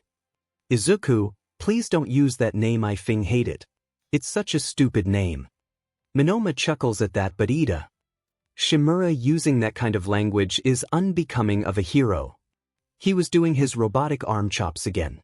Izuku, Ida, lighten up. Aizawa swears all the time, as long as I don't use it when talking to civilians and press it's fine. You need to relax and not be so rigid, because I can bet your fighting style is also rigid, which will result in you being an easy takedown to those who can react or predict your attacks. You need to be more flexible. Ida, that makes a lot of sense actually. I will take it under ponder on the advice you have given me today. Izuku, start with either relaxing on people swearing or your DMN arm chops. Ida, understood 𝗵𝗲. The rest of the walk is silent as we head to the observation room where I hand off 𝗵𝗃𝗲 to Kendo, who has him in the same position as I had him. After 𝗵𝗃𝗲 got a scolding for not listening to the advice of the owner OD the Quirk he copied, we were dismissed, all except me, Izumi and Melissa. Sam then said, "You three, I wish for you all to meet us in my office after school." Aizawa, All Might, you know you are not allowed to be alone with 𝗵𝗲𝗲 without another teacher. Izuku, it's okay Uncle Sho, I know the topic they want to talk about, but you can always ask Nizu to attend. He nodded and left. I followed AMD, went to change out of my costume. Changing room, I was changing when Kirishima looked at me and asked, "𝗵𝗲𝗲 bro, what's your workout routine to get that ripped?" Izuku, you wouldn't be able to handle it, trust me. Kirishima, dude, it can't be that bad. Ojiro, Kirishima, are you forgetting he carries around 24 tons every day all the time? Kirishima, so that doesn't mean we can't learn his workout routine and have it adapted to us. Izuku, a dude. You won't gain muscle nearly as fast as I will. Kirishima, what makes you say that? Surprisingly, it's Bakugo who answers, shitty hair, when you tear muscles they regrow stronger, and the guy has a healing factor that makes him regenerate the torn muscles faster than any of us, meaning he can build his strength and muscles at an exceptional rate. He didn't use an insult when talking about me. Did I hit him that hard? Nah, I couldn't even use my strength. Bakugo, his voice wasn't harsh, no anger, just neutral. Why? Izuku, don't call me Deku, and why what? Bakugo, why didn't you use your quirk? Izuku, I was proving a point to you. He simply grunted and walked out again, not angry, maybe contemplative. I look at the others. Like I said in class the other day, if you want advice on advancing your quirks, just ask me. Ida, we appreciate the offer 𝗵𝗲𝗲. I for one will tail you up on your offer and ask how could I advance my quirk. Izuku, well, for your base speed I can advise the same thing I do, get some weighted bands. I advise for yourself ones that are equal to your weight. That goes for all of you, anyone who want to advance their physical strength, that's what I advise. Ojiro, when we get some free time I will start teaching you my martial art. Many look intrigued at this and look like they are considering it. Ask the support course for them. Oh, in Class B the offer is extended to yourselves too. There were many thanks, and Ojiro and Ida both thanked me for the advice and the future lessons. I finished getting changed when Mineta, HI guys, our upperclassmen have left us a gift, look. I found a hole that lets us see into the girls' changing rooms. I can't wait to see all them, Yaoyorozu's body, Achiko's berths, Hagakure's undeace. I had kicked him into a wall before he could finish. Izuku, keep being a pervert and that will just get worse. I wait till they all leave and then leave. I see Kyo-L waiting for me. Hey babe. Kyo, hey Aizu, we heard what happened, thanks for stopping him. Izuku, of course, where's Yaoyorozu? Kyo, she was going to find 𝗵𝗲𝗃𝗲 to seal the hole, she just left. Izuku, wait for me here for a minute, okay? She nodded and I rushed after Yaoyorozu. When I found her I called out to her, hey Yaoyorozu. Can you come back to the changing area for a minute? I'm going to seal up the hole but I need your help. She nodded and walked back with me, and the three of us went into the boys' changing room. Kyo, can you go through to the girls' changing room for a minute? She nodded and left. Yaoyorozu, can you make a tape measure that will fit through the hole? She complied and made me it. I fed it through the hole where Kyo held it flush. Okay, so it's 1 meter thick and 2 inches wide. Can you make a meter pole with those measurements? Yaoyorozu, I'm sure, any particular metal? Kyo came back through as I said, no, just something that can melt within 1250 Kyo, Isa, don't push your flames that high, yub known you can't handle it. Izuku, yeah I know, but I want to increase my heat if I don't push it. As we were talking Yaoyorozu made a metal pole with those measurements. It's not hollow, is it? She shook her head. Good. I fed it through the hole and made it flush. Then I ignited my hand and pressed it against the pole and start melting the poles to wall. I then asked them to make sure no one was in the girls' changing room. Once they came out confirming no one was in there, I entered and did the same on this side until the hole was sealed by the metal fusing to the wall. I cracked my neck and said, "There no more peeping toms." Yaoyorozu, thank you 𝗵𝗲, that was a very smart idea. Izuku, I'll reinforce it when I get my telekinesis and earth powers. They nodded and he left to go get our stuff from class to leave. However, I had to go to 𝗵𝗃𝗃's office before I can leave. And there will be science inaccuracies, but it's a fanfic, do bear with me. So here I am in Toshinori's office with Inko, Izumi and Melissa. They asked me for a discussion and I've obliged them, but any hint towards getting Mr. to come back and him leaving. Sat on a sofa facing the adults while the girls are to my left. Izuku, so Yagi, what's this discussion for? Don't bullshit me and don't think this is a way to get me back. Izumi looked at me with a plea in her eyes, and Melissa just looked sympathetic towards me. Toshinori, I'm here to tell you the story of One for All and its purpose. And as you saw, Melissa here now has OFA but has no control. You said you would teach her control and I was going to request if you would do so after lessons. Izuku, fine, let me text mom to let her know I'll be late. I pull out my phone and start to text my mom. Inko, Izuku, can we please know who you live with? Izuku, first off, I told you not to call me that. Second of all, no, but I'll be revealed soon enough, I'm sure. Toshinori, okay, so the story goes like this. At the dawn of quirks, there were two brothers. One was thought to be quirkless, the other had a quirk that could be used to steal, give and use other people's quirks. The quirk was called All for One. He wanted to take over the world, whether it's because he wanted to make a more quirk-accepting world or simply wanted to rule, I do not know. In the hopes of bringing his younger brother to his side, he forced upon him a weak stockpiling quirk. But the younger brother did have a quirk, useless on its own. It was a transference quirk that allowed him to pass his quirk on. The two quirks merged into the quirk now known as One for All. And as the quirk was passed on wielder to wielder, making the quirk stronger, trying to defeat the older brother who goes by his quirk's name. I was the 8th user and I thought I had succeeded in killing the man, the same man who gave me my injury. Izuku, you say you thought you killed him, elaborate. Toshinori, it's nothing definitive. I have a friend who works undercover in the underground who has heard a rumor of a man with multiple quirks assembling a new group of villains. Izumi, wait, if you thought you killed him, how is he alive? Melissa, well, he's been around for 200 years, meaning he has at least one longevity quirk, which is extremely rare. Who's to say he doesn't have regeneration quirks that saved him? Inko, that was our conclusion too. Izuku, so you're telling me this because you think I can help Melissa gain a higher percentage control faster? Toshinori, while yes, that was going to be my request, I was also hoping to extend a hand and ask that should the day come where Melissa has to fight him, that you help in bringing him down. Izuku, ask Grandpa for the quirk training. While he is said with you, he knows how important OFA is. I'll help where I can, but Grandpa will be more suited for it since he already has experience. On to your other request, I'll do you one better, I'll defeat him myself. Inko, Izuku, you don't know why you're saying. Izuku, my quirk's potential derives from OFA.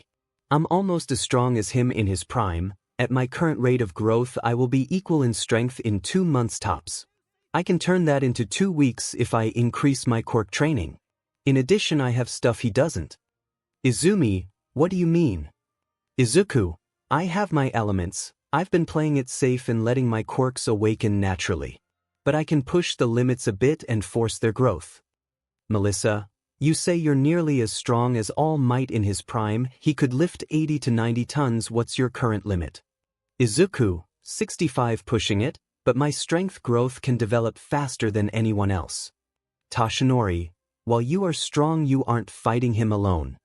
Izuku, I'm immune to elemental attacks in my embodiment states. My fighting style is almost impenetrable, and I can combine my elements for devastating attacks.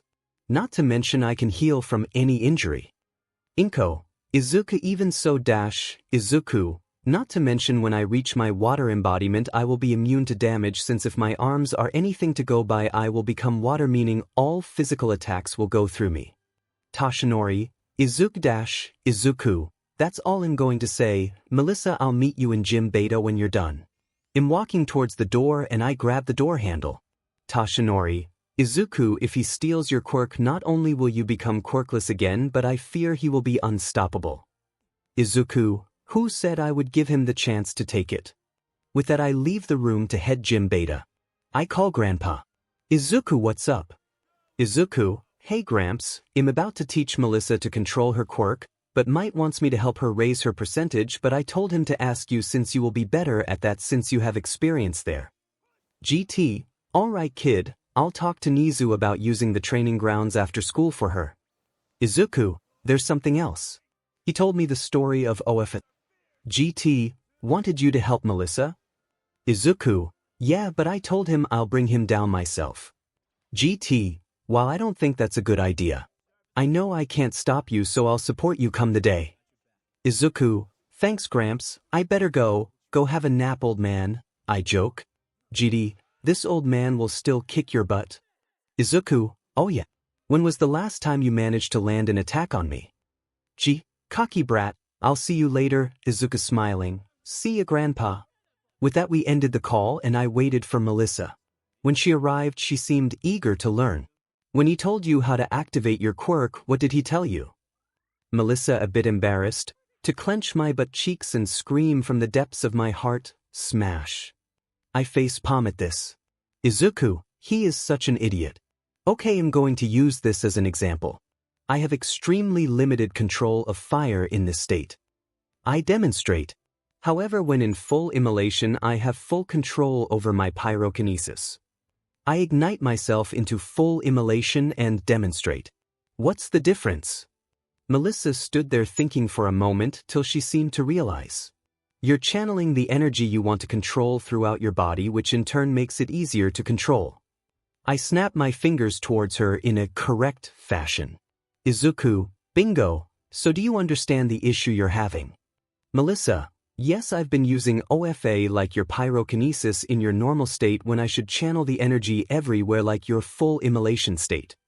Izuku, exactly, we have an hour for you to get used to it, so let's find your current percentage limit. She starts channeling OFA across her entire body, making yellow lightning dance around her body. Slowly the lightning brightens as she increases the percentage till she drops it. Melissa, I pushed too high. I was fine up to 15%, after that it became painful. Izuku, for how powerful the quirk is, that's a good benchmark. For the next hour just get used to moving around in that state. Melissa, I'm gonna call it full cowling, take it as homage to the one who taught me this. She smiled and I smiled back. She then charged up her full cowling to 15% again and started to move around and practice shadow fighting to get used to it. When the hour passed we were heading to the gates when I said, any questions you have towards ideas for your quirk or whatever just ask. Just don't emulate that buffoon, make the quirk your own. She simply nodded and we said our goodbye and headed to our homes. When I got home dinner was ready for me, Mom and Dad were on patrol so I ate dinner then washed the dishes. They still weren't home so I grabbed a notebook, where I started planning on how to increase my training to get stronger faster. When the time came I would fight AFO and I will beat him alone. After I finished writing out my new regiment that many would call torture. I texted Uncle Sho asking to put in a request with the support department from 6 tons each to increase my 16 tons. When asked why I'm increasing it so much I simply said that 24 tons is nothing to me since my limit is 65 tons. He said he could put in the request and that's when Mom and Dad got home looking thoroughly exhausted. Izuku, hey Mom, hey Dad. They perked up a bit at seeing me. Dad, hey Izuku, how was hero training today? Mom, beat anyone up. 𝗧𝗵𝗵 is still a battle-hungry nut, but she is a caring mother to Izuku. Izuku, does 4 members of my class count? She grinned widely at that. Dad, which 4? Izuku, all but Yagi and I did it quirklessly. I got a rap on the head from Mom for that. Mom, why would you do something that stupid, fighting for people? And not using your quirk? Izuku, oh hey stop, I had to prove a point to them, besides I knew how to beat them in a fight, I had planned several ways since you both saved me. I was covering my head the whole time trying to protect myself from Mom rapping her knuckles against my head. Mom, I'd take you to the gym to kick your butt and knock some sense into you, but I'm too tired. Dad, I do the same, but you're bloody immune to my quirk. I grinned at that. We all had a laugh after I went over the details of the fight, called careless for letting myself get burned, and then was told I definitely made my point. Time skipped to following morning, walking to the train station where Kyo is meeting me. I'm almost there and I realize Kyo will ask me what but might wanted I can't tell her about OFA, so I'll omit that and just say he wanted me to help Melissa gain control of her quirk. Kyo is already here waiting for me. Hey babe. She tried to kiss my cheek, but since there is almost a foot height difference I have to lean down for her. And instead kiss her lips. Izuku, hey love. How are you? She smiled after the kiss and we sat in the bench. Kyo, same old, happy you're here. But you have some explaining to do, mister. I feign innocence as I ask, oh whatever could you mean love? Kyo, don't give me that. What did the deadbeats want? Izuku, they just asked for my help in getting Melissa to control her quirk in a way as to not break her bones. Kyo, and how did you do that? Izuku, easy actually. I knew her quirk wasn't a simple strength enhancer as those who do. Their quirks adapt their body to handle it. And wouldn't account for her being a late bloomer. Kyo, so what was it? Izuku, after a few questions I figured out her quirk was a stockpiler and she's using all the stock energy into her limb. Kyo, so she's overloading her arm with so much power it's making her break her arms. Izuku, bingo, so I just used my pyrokinesis control as an example comparing me in this state to my full immolation. Kyo, why didn't you just tell her to spread it? Izuku, if I give an analogy it'll give her a visual to use. Also, if I gave her the answer she would have a harder time figuring out anything else she can do on her own. Just then the train arrived, which we hopped on. Kyo, so you gave her an analogy for her to work out, and she can use the problem solving to figure out other aspects or abilities she might not have figured out yet. Izuku, bingo. Kyo, that was nice of you. Izuku, she's an old friend so I was going to help either way. And she's welcome to ask questions in the future. Kyo, your quirk analysis is very useful, you'd be a great teacher. Izuku, maybe one day, but my first goal is changing quirk laws. Kyo, oh yeah, I remember you saying something about that after you helped a hero with a kid who lost control of his quirk. Izuku, yeah, quirks have to be used, otherwise it can affect physical or mental health. So I want to try push for facilities where people can use their quirks without getting arrested. Kyo, I'll help you in any way I can. I smile, I give her a kiss. Izuku, thanks babe. We spend the rest of the journey talking about all sorts and on the walk to you. But when we get there, there's a mob of reporters outside the gates. For F's sake. Let's fly over. She plugs her jacks into her legs to use her sound waves to fly, whereas I use my flames, and we fly over the reporters where Uncle Sho is waiting. Uncle Sho, what's this about? Aizawa, they're after All Might and Psionic, but they're not even here today. Just head to class, you two, okay? Kyo/Izuku, yes sir, and that's what we do, we walk to class and take our seats. It takes another 10 minutes till Uncle Sho joins us.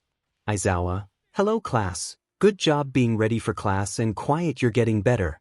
Class, hello Mr. Aizawa. Aizawa, I'd like to apologize for the circus that is the media outside. Somehow the media learned of All Might's and Psionic's enrollment as teachers here. Now we have two things of note to do this morning. The whole class had one collective thought, not another test right.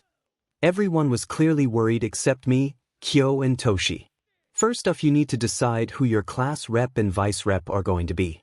You have till there's 10 minutes left of class, you'll be napping till then. With that he climbed into his sleeping bag and climbed under the desk. Just then everyone was shouting with raised hands. Kirashima, oh pick me Mina, I wanna be class Republic Aoyama. The role was made for someone who dazzles like moi. Ida, everyone, we should pick our class rep in an orderly fashion, so let's do this as a vote. Although he had his hand raised higher than everyone. Kaminari, dude, you clearly want the role. Bakugo, what's the point in voting, let's just pick the strongest here. Pointing at himself with that statement, but Tsu had other plans. Tsu, so you mean Shimura? Bakugo, what did you say, frog face? That useless 𝗬𝗬 isn't stronger than me. Izumi, Kaken, remember your bet with him, he won, so stop calling him that. To which he tissed. Kaminari, dude, he very clearly is stronger too, he beat you on every test in the quirk assessment, beat the 0-pointer when you got swatted away, and beat you quirklessly. It's very obvious who is the stronger one. Bakugo was seething now but didn't say anything. Kirashima, is voting really a good idea? Won't everyone just vote for themselves? Ida, that just means that anyone who gets multiple votes is clearly worthy of the role since he has earned the trust of their fellow classmates. He handed our sheets of paper out when everyone agreed with the statement he made. I just voted for Ida, he seems fit for the role. Once all the votes were in, Ida tallied them up. Okay, so the votes are as such: Shimura with 6 votes. Yaoyorozu with 3, and everyone else has 1 vote. Bakugo, who the hell voted the nerd? Izuku, rather be a nerd than a volatile time bomb. Bakugo, what did you say? Izuku, try anything and next time it won't just be a dislocation and I won't do it quirklessly. I must have let off an aura of seriousness because this shut him up. Aizawa, good, now that we have your class rep and vice rep, Shimura, Yaoyorozu, please come up to the front. I swear he's letting me deal with Bakugo on my own every time now. I walked up to the front and bowed in front to whole class. Thank you for trusting me represent you all, I'll do my best.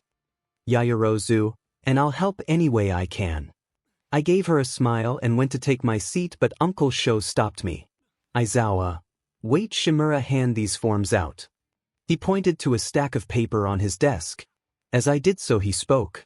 We have an off-campus facility where we do rescue training. These forms are for your parents or guardians to confirm they are aware and consent. You have till Friday to hand them in. The other form is an information document about a DOAM system principal Nizu is wanting to implement. It is optional, however it gives several benefits such as more access to the training facility here at U. They won't be fully implemented till after the sports festival. There will be a small one implemented during the week in 3 weeks to allow students to use our facilities to train for the sports facility. After classes we went to lunch where I was sat with everyone, well, everyone except Bakugo, Todoroki, and Yagi. It feels so surreal that I'm class rep, but who voted for me? Kyo, I did, obviously. You're smart and capable of making decisions in the heat of the moment. Toshi, you earned my trust a long time ago. That's why you earn my vote. You helped me realize that while my quirk could be seen as a villain's quirk, it doesn't matter what people think, I just prove them wrong with my actions and how I use my quirk. I smiled at that. Ida, you have proven to me in the last few days that you're smart, strong, and won't hesitate when the time comes. That's why I voted for you. Izuku, but I voted for you because you seemed more suited for the role. Uraraka, I voted for Zuku too. The way he took on 4 people and came out nearly unscathed just blew me away. Your combat sense is incredible. Kyo, Zuku. Uraraka, I wanted to give him a nickname, and since you and Aizawa have known him a long time and you're dating him, I didn't want to use your nickname for him. Izuku, I mean, I don't mind the nickname, but Aizu is strictly for these 2 and my mom, since they've all called me that for years. Kirashima, I voted for Shimurabro too. He was so manly when he took on those 4, and did it head-on too without a quirk. Izuku, that makes 5. Who was my last vote? Kyo was tapping my shoulder and with her jack was pointing towards Yagi. Really? She just nodded. Guess she's doing what she can to repent and repay. Toshi, repay for what? Izuku, I'm sorry but can't say, it's not my secret to tell. They all accepted that and left it at that. Hey Ida, you wouldn't happen to be Ingenium's brother, right? Ida, I am. Yes, I presume you made the connection due to my engines. Izuku, that and you bear a resemblance. I met him once when helping another pro out. Ida, I see, your service to the pro heroes is commendable. Izuku, thanks. I was just about to start eating when. Warning, level 3 security breach. Please evacuate immediately in a calm and orderly fashion. Izuku, what's a level 3 security breach? 3rd year student, someone's broken through the U barrier. This hasn't happened in my 3 years here. Everyone was panicking trying to make their way to the exits. I was getting elbowed everywhere. Bitch of this. I jump up and start to hover with my flames. Looking around I see put the window. Of course it's them. Hey everyone. Unfortunately over the panic no one can hear me. Using a little of my strength I clap with makes a boom bringing everyone attention to me. Thank you. Now, if you look out the window it's just the media that got through the gates. But this behavior is despicable. Sure you're not all trying to be heroes, but you. Students act like it. Now everyone make your way to your class calmly and help any injured get to the infirmary. That had worked. Some people were helping others walk in the direction of the infirmary while everyone else calmly walked to their classrooms. Once everyone had cleared off, I landed. Kyo immediately jumped on my back. And Kirishima was walking towards us. Kirishima, yo 𝗵𝗵𝗲 nice work. Looks like we chose the right class. Republic, Izuku. Thanks Kirishima. And with that we went to class with Kyo on my back. When we got to class we took our seats, however. Aizawa enters the class and says, 𝗵𝗵𝗲, the demon rat wants you at the gates, please go immediately. I get up and head to the door. Mineta, why is Nizu wanting 𝗵𝗵𝗲? Bakugo clearly thinks he's involved with the barrier destruction. That got a punch to the back of the head. Reminiscent of his mother from Yagi. Izuku, been getting pointers from his mother. She just shrugged. Aizawa, if you must know, since his quirk analysis is on par with the principal he wants to get 𝗵𝗵𝗲 to have a look at the damage and see if they come to the same conclusion. With that I leave the room to head to meet Nizu. Sato, Mr. Aizawa, is quirk analysis really that important? Aizawa, let me ask this, what's the best way to defeat a villain? By exploiting their weakness and making them overuse their quirk or through sheer brute force? Bakugo, it doesn't matter as long as we beat the villain. Aizawa, wrong. It's whichever way brings down the villain in the fastest way with the least possible collateral damage. It also allows 𝗵𝗵𝗲 to know how to train his quirk, anyone else's for that matter. All the staff know how to do this, however none of us are on the level of those two. Hagakure, who taught 𝗵𝗵𝗲? Do you think they could teach us? Yagi, when I knew him he taught himself but he wasn't on this level. Hitoshi, he continued teaching himself. The only difference is one of his now grandparents took him out when they were patrolling and he was instructed to analyze the villain's quirk before they took him down. And within a month he almost had it down, before his other grandparent instructed them both to stop. That was when he was 11 and he continued his practice after that too. And as you all are aware, a year later, he made his debut as the 𝗵𝗲𝗵𝗲, a name dubbed by the media, and he hates when he helped the water hose duo take down Muscular. Kaminari, he got on par with Nizu, who is the smartest being on the planet, by teaching himself. In 12 years. Aizawa, yes, if he decides to stay in the dorms he may teach you the fundamentals like he did with Hitoshi and Jiro, if you ask him, that is. Down at the gates. Principal Nizu, you wish to see me? Nizu, Izuku, yes. Come and have a look at this. I'd like to see if you come to the same conclusion as I have. I walk over and crouch down in front of a big pile of dust. Mike, the 𝗵𝗲𝗵𝗃 and the principal collaborating, this is either going to really well or be a nightmare. Snipe, you got that right, partner. Crouching down I dip my finger through the dust. I presume you wish for me make my conclusion before you tell me yours. Nizu, naturally. Izuku, I simply nodded. I lick the finger with the dust. Izuku, well, I'd say it's a disintegration or an accelerating aging quirk of some description, but I've never heard of one that can destroy something this big in such a short space of time. Has anyone got a jar or something? Nizu handed me a specimen jar which I scooped up a small amount of the dust. Give me 20 minutes and I'll get a definitive answer. Nizu nodded, and I headed to 𝗧𝗵𝗲's office. Izuku, 𝗧𝗵𝗲, may I have permission to use your breakdown machine? 𝗧𝗵𝗲, of course. Izuku, is this about the gate? I nodded to answer her and she took me through to the room with the machine. Izuku, do you wish to stay or? 𝗧𝗵𝗲, I'll stay. I'm fascinated in what you plan to do. Izuku, no worries, may I have a few petri dishes? She walks over to a drawer and pulls a few out and brings them to a desk. I pour a small amount of dust into each dish and then put the jar into the machine to see what it will say after it's processed it. With one of the petri dishes I bring it under a microscope, and all I see are old metal particles, but it looks like they are still deteriorating. 𝗧𝗪, take a look at this and tell me what you see.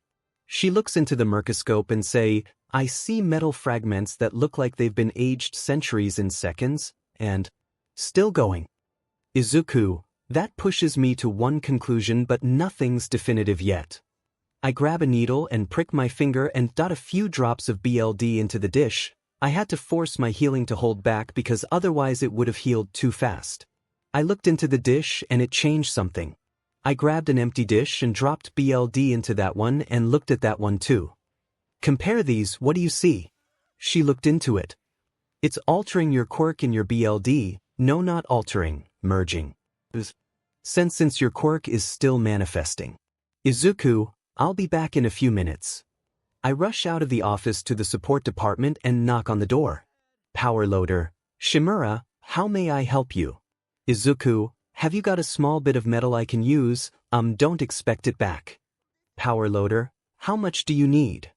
Izuku, 1/4 kilo max. He went into his class and a minute later he came back with a small clump of iron. PL, this enough? Izuku, yeah, thanks. I rush back to office and place the metal on the table. With my fire I melt some off.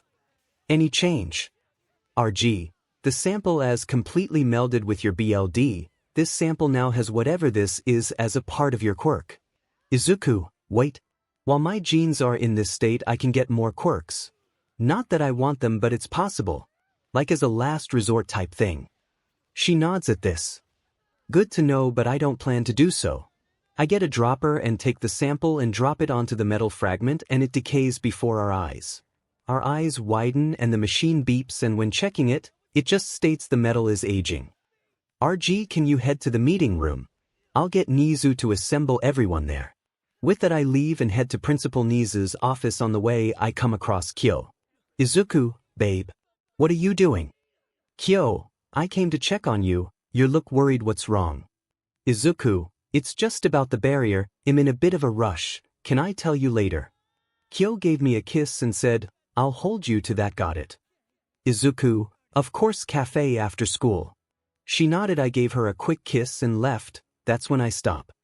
Can you ask Uncle Sho to go to the meeting room and get Vlad on his way? She nodded and we both went our separate ways. Until I met the principal in his office. 𝗧𝗪, Izuku, have you finished? Izuku, yes, please call the teachers to the meeting room. I'll head there now. And that's what I do. I go to the meeting room and on the way 𝗧𝗪 makes an announcement for all the teachers to ho to the meeting room. When I arrived, 𝗧𝗪, Uncle Sho and Vlad is there. Aizawa, Izuku, why have you asked us here? Is it about the gate? Izuku, yes, more specifically the quirk that brought it down. I take a seat and we all wait for the remaining teachers to arrive. Izuku, okay 𝗧𝗪, let's hear your theory. 𝗧𝗪, very well, I concluded that it was a medium speed disintegration quirk. However, when I checked the quirk database there, no one came up with a quirk that could work at that speed for such a large object. Izuku, you're close but no quite there. Aizawa, explain. Izuku, well, 𝗧𝗪, and I figured out that since my quirk genes are still manifesting and are constantly active, currently I can gain quirks. Vlad, so you have the quirk that did this? Izuku, no, if I was to gain someone else's quirk, I'd only do it consensually. I don't want a quirk that's destructive and not knowing if it can be turned off, and I like my quirk currently, so I'd only do it as a last-ditch effort if I were to do unconsensually. Mike, what do you mean can't be turned off? We would have heard of a quirk like this if it can't be turned off. Aizawa, not necessarily. They could have a bracelet similar to the quirk-canceling ones that allow them to activate on command, or it could have special conditions to activate like 5-finger activation. Izuku, exactly Uncle Sho, we tested the myBLD sample we used that merged with the dust, and upon dropping it on a piece of metal it decayed it. I suspect that it worked because my quirk genes are in a constant erratic, active state, so I've concluded that the quirk is a touch-based decaying quirk. 𝗧𝗪, interesting, this could be a threat from some villains, or an unknown associate of a new reporter. We'll have to be careful with your USJ visits. Aizawa, can, and up security around the campus. Izuku, if I may, sir. Why not for the time being merge the class visits to the USJ?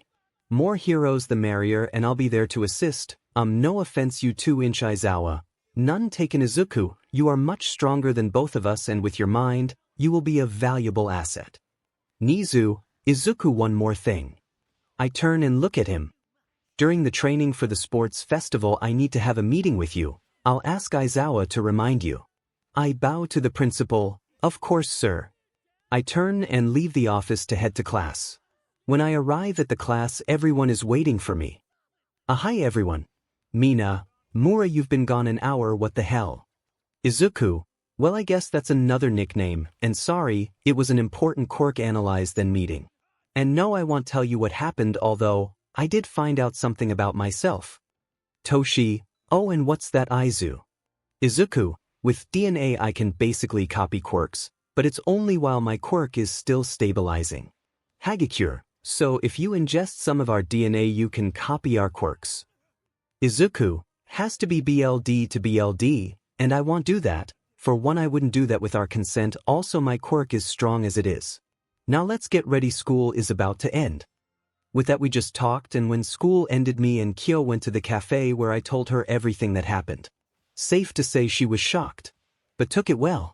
I took her home and then went to start my new intense training regime. When I went home, Mom and Dad was there. I cooked us dinner after having a shower, and during our meal I told them everything. They signed my forms. And Mom offered her quirk. To which I declined. I'm stronger than her already and my hearing is almost equal to hers. Also, while it may have boosted those abilities, I'd rather train them. Dad offered too, and for THR same reason I declined. His flames may be hotter and ice may be colder. I can get there with my regeneration before I finish you. Maybe before midterms with my new training will be pushed harder when it's the sports festival training. And in case anyone's wondering, Kyoka's parents, having known Izuku nearly as long as Kyoka has herself, they know Izuku is a good guy and approve of their relationship. And if I use the quirk copy thing in the future, it will just be quirks that enhance his own abilities, like strength, speed, but not like Ida's and elemental quirks. Unless I write myself into a corner, the only reason I incorporated it was to do the whole thing in RG's office. Sorry if it feels like a cop-out. I will use it with the Nomo, but he won't be getting shock absorption, and I'll explain why in the USJ chapters A/N. If you can think of other elements he could get, please feel free to suggest them. I don't want darkness because of Tokoyami and Kurwaro and Light 4. You will see, so any suggestions please feel free.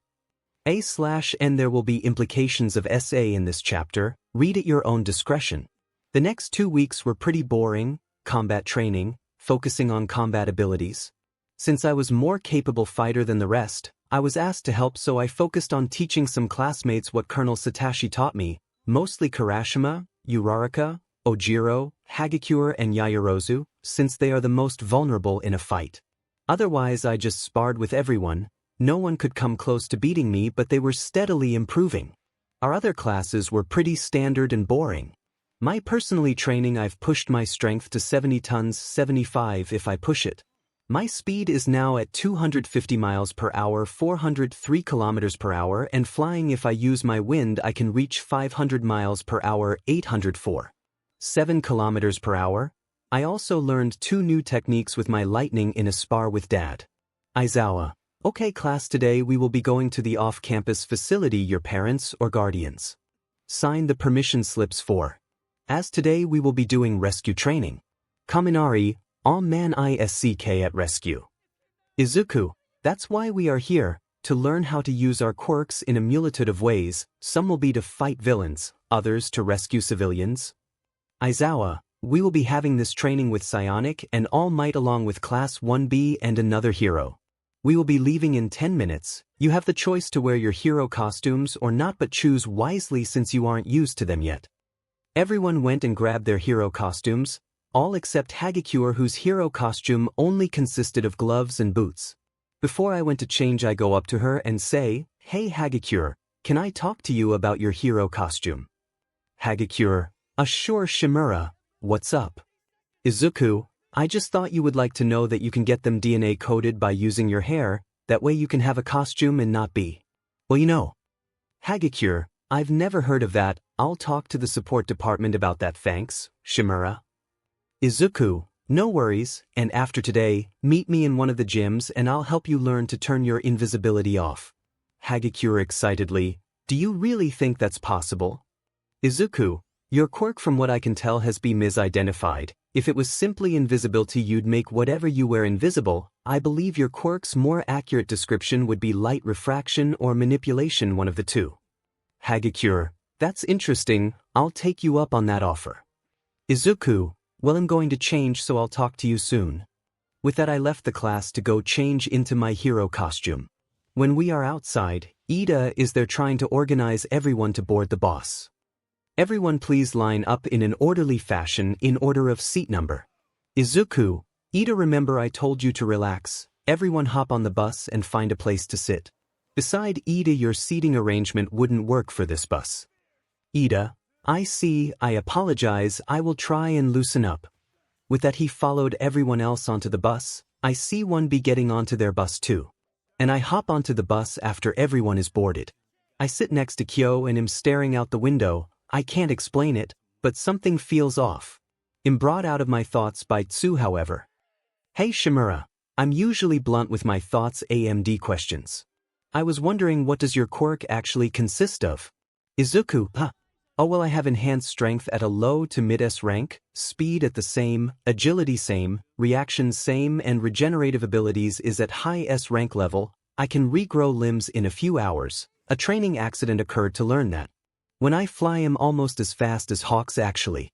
But then there's my elements, I have my embodiments. I can only fully do so with fire and ice, but I can do so with my limbs with my water. I have partial aerokinesis, I have pyro and cryokinesis and hydrokinesis, but I'm not very good at that yet. I should unlock terrakinesis eventually, but my body is taking the longest to unlock that. I can use multiple at once, but using everything at once drains nearly all my stamina. Kirashima, dude, your quirk is so amazing and flashy, better than mine. He hardens his arm to demonstrate. Sure, I can protect people, but most top heroes have flashy quirks. Izuku, not necessarily. Prove your worth as a hero and you will manage. Your quirk is amazing, perfect for defense and offense. All you need to do is train it. Kirashima, thanks 𝗵𝗲𝗄 bro, I'll definitely ask for advice with that in the future. I sent a thumbs up in his direction and then laid my head on Kyo's shoulder in hoped for a nap. Kyo, Izu, we're here, wake up. I groan but wake up and we exit the bus. Psionic and All Might aren't here, however. Guess he's not paid attention to his time limit again. Fing idiot, and the beach will be caring for him. I see Uncle Sho talking to Pro Hero 13, whom Uraraka is gushing about. I see 13 hold up 3 fingers, which confirms my suspicions. After 13 gives us a quick lecture on the dangers of quirks when not controlled properly. We walked into the large dome-like building, where we see several areas. Some include a lake with a boat, a small city on fire, small mountains, and many more. Just then our lights started to flicker. Kirashima/Tetsu, cool, they even have fake villains. This made me, Aizawa, and Vlad King dart our heads towards the main courtyard, where they see 3 large purple masses where villains of different shapes and sizes are exiting, and who seem to be the leaders were a villain covered in hands, and a villain in a bartender suit who looked like he was made of purple smoke. Izuku, portal/warp quirk. Aizawa, they aren't fake villains, they're real. 13 protect the students. Vlad with me. 𝗵𝗲𝗄, you're in charge of protecting your classmates with 13, stay on standby. Bakugo, why him? Aizawa didn't dignify him with a response and jumped down into the horde of villains. Immediately Vlad was fighting with several weapons made from BLD. Aizawa, on the other hand, was there fighting and flipping around, erasing quirks and taking villains down with his capture scarf. I watched them fight, keeping an eye on a large black humanoid thing with an exposed brain and a beak with sharp teeth. However, my attention was drawn away when 13 called me to follow. But that's when the purple mass that was obviously the source of the portals appeared. Excuse us. We are the League of Villains. We invited ourselves into the birthplace of heroes, as we found it a fitting final resting place for the symbol of peace, all might. Bakugo twins/Kirashima, Tetsu, Not happening. They rushed to attack, but they never got the chance due to the portal villain teleporting them away. Izuku, bloody idiots, don't think. Portal villain, I mustn't forget you are the golden children of the next generation of heroes. 13 tried to SCK in the portal villain with her black hole quirk. My attention is torn between the black monstrosity and this portal villain. But before I can make a decision, the portal villain said something to 13 I didn't make out and used his quirk to turn her own quirk against her. I sent a fireball at the 𝗧𝗵𝗲 just below the eyes. I had noticed a glint of silver when the 𝗵𝗃 and 𝗵𝗃 and 𝗧𝗵𝗃 attacked him, so I was hoping to hit that. No such luck, and he created a portal under us. I quickly shout, anyone who's in trouble shout for me. And then over half of us were teleported away into a black void. Suddenly I'm falling and I see I've been warped to the shipwreck zone. I readjust myself and dive into the water. Using my limited hydrokinesis, I can move around in the water a bit easier. A shark-based villain came at me, but 𝗬𝗵𝗃 came in and kicked it away, so I blasted out the water and onto the boat, where 𝗬𝗵𝗲, Shiozaki, and Kendo were also there. Izuku, who hadn't realized the water had washed all the hair dye out and now had green hair. Everyone okay? There were nods. Shiozaki was praying, and 𝗵𝗃 was freaking out. To which I flicked him in the head. Calm down, they don't know our quirks. Shiozaki, he really is the emerald informatic. Kendo, what makes you say that, Shimura? Izuku, simple, 𝗬𝗵𝗃 is more suited for water. 𝗬, and Shimura is even more dangerous. Shiozaki, I just cover my hand in lightning. Izuku, I control all the basic elements, along with more. 𝗬, on my mark, grab 𝗵𝗃 and jump across the water. 𝗵𝗃, throw your ball at the water when in the air. Kendo, Shiozaki, when they jump, raise your hands in the air and I'll take you to the shore before going for the rest of class. With that I jump off the boat and with half my strength I sledgehammer slam the water with 500 volts of lightning coating my fists, only enough to stun them, creating a disturbance and creating an electrical whirlpool. Then I use my flames and fly back to the boat and grab Shiozaki and Kendo and took them to the shore. Head to the main door. Whoever is the fastest there, preferably Ida, he's RHE second fastest of us all. Make them run to the main campus to inform the teachers of the attack. And remember, if there's any danger, shout for help. They nodded and started towards the USJ entrance, while I started flying towards the ruin zone when I hear Kyo shouting for me. Without hesitation I fly as fast as I can to the mountain zone, where I see Kaminari in his Yay mode, a large blanket which is obviously covering a few students. That's when I see Kyo trying to fight off a large villain, while several other large villains are approaching her or the blanket. Using my hearing I can hear the villains talking. Villain number 1, a few pretty girls we can have some fun with. He was liking his lips. Villain number 2, yeah, don't look like they'd be much of a struggle. Thoroughly set off now I drop down onto those two villains, first knocking them out on contact and creating a crater. I have a seriously sad look on my face when I disappear from view as I blitz all the villains, knocking them out. It's fine, you can come out now. I walk up to Kaminari and use my lightning to recharge his brain. The other students are coming out. The blanket, which I can now see is an insulation blanket. The hiding students were Yaoyorozu, Komori, Tokage, Rin, and Kuroro. Once they were safe, I told them to head to the entrance. Kyo, what about you? She was clearly worried. Izuku, 13 is down, and Aizawa put me in charge of ensuring you all are safe. I'll be fine. The only villain who actually seems dangerous is that monster thing. I give her a quick kiss and start to take off. You are one of the most capable fighters in class with hand-to-hand, and your sonic attacks protect them. I smile and fly off towards the ruin zone where I see flashes of light. Just my luck, it was the idiot duo and the two hardeners. They aren't doing bad. My teachings for Kirashima are doing him well. I fly down, taking down villain after villain, till I land in front of the 4 when all the villains are taken out. Go to the entrance.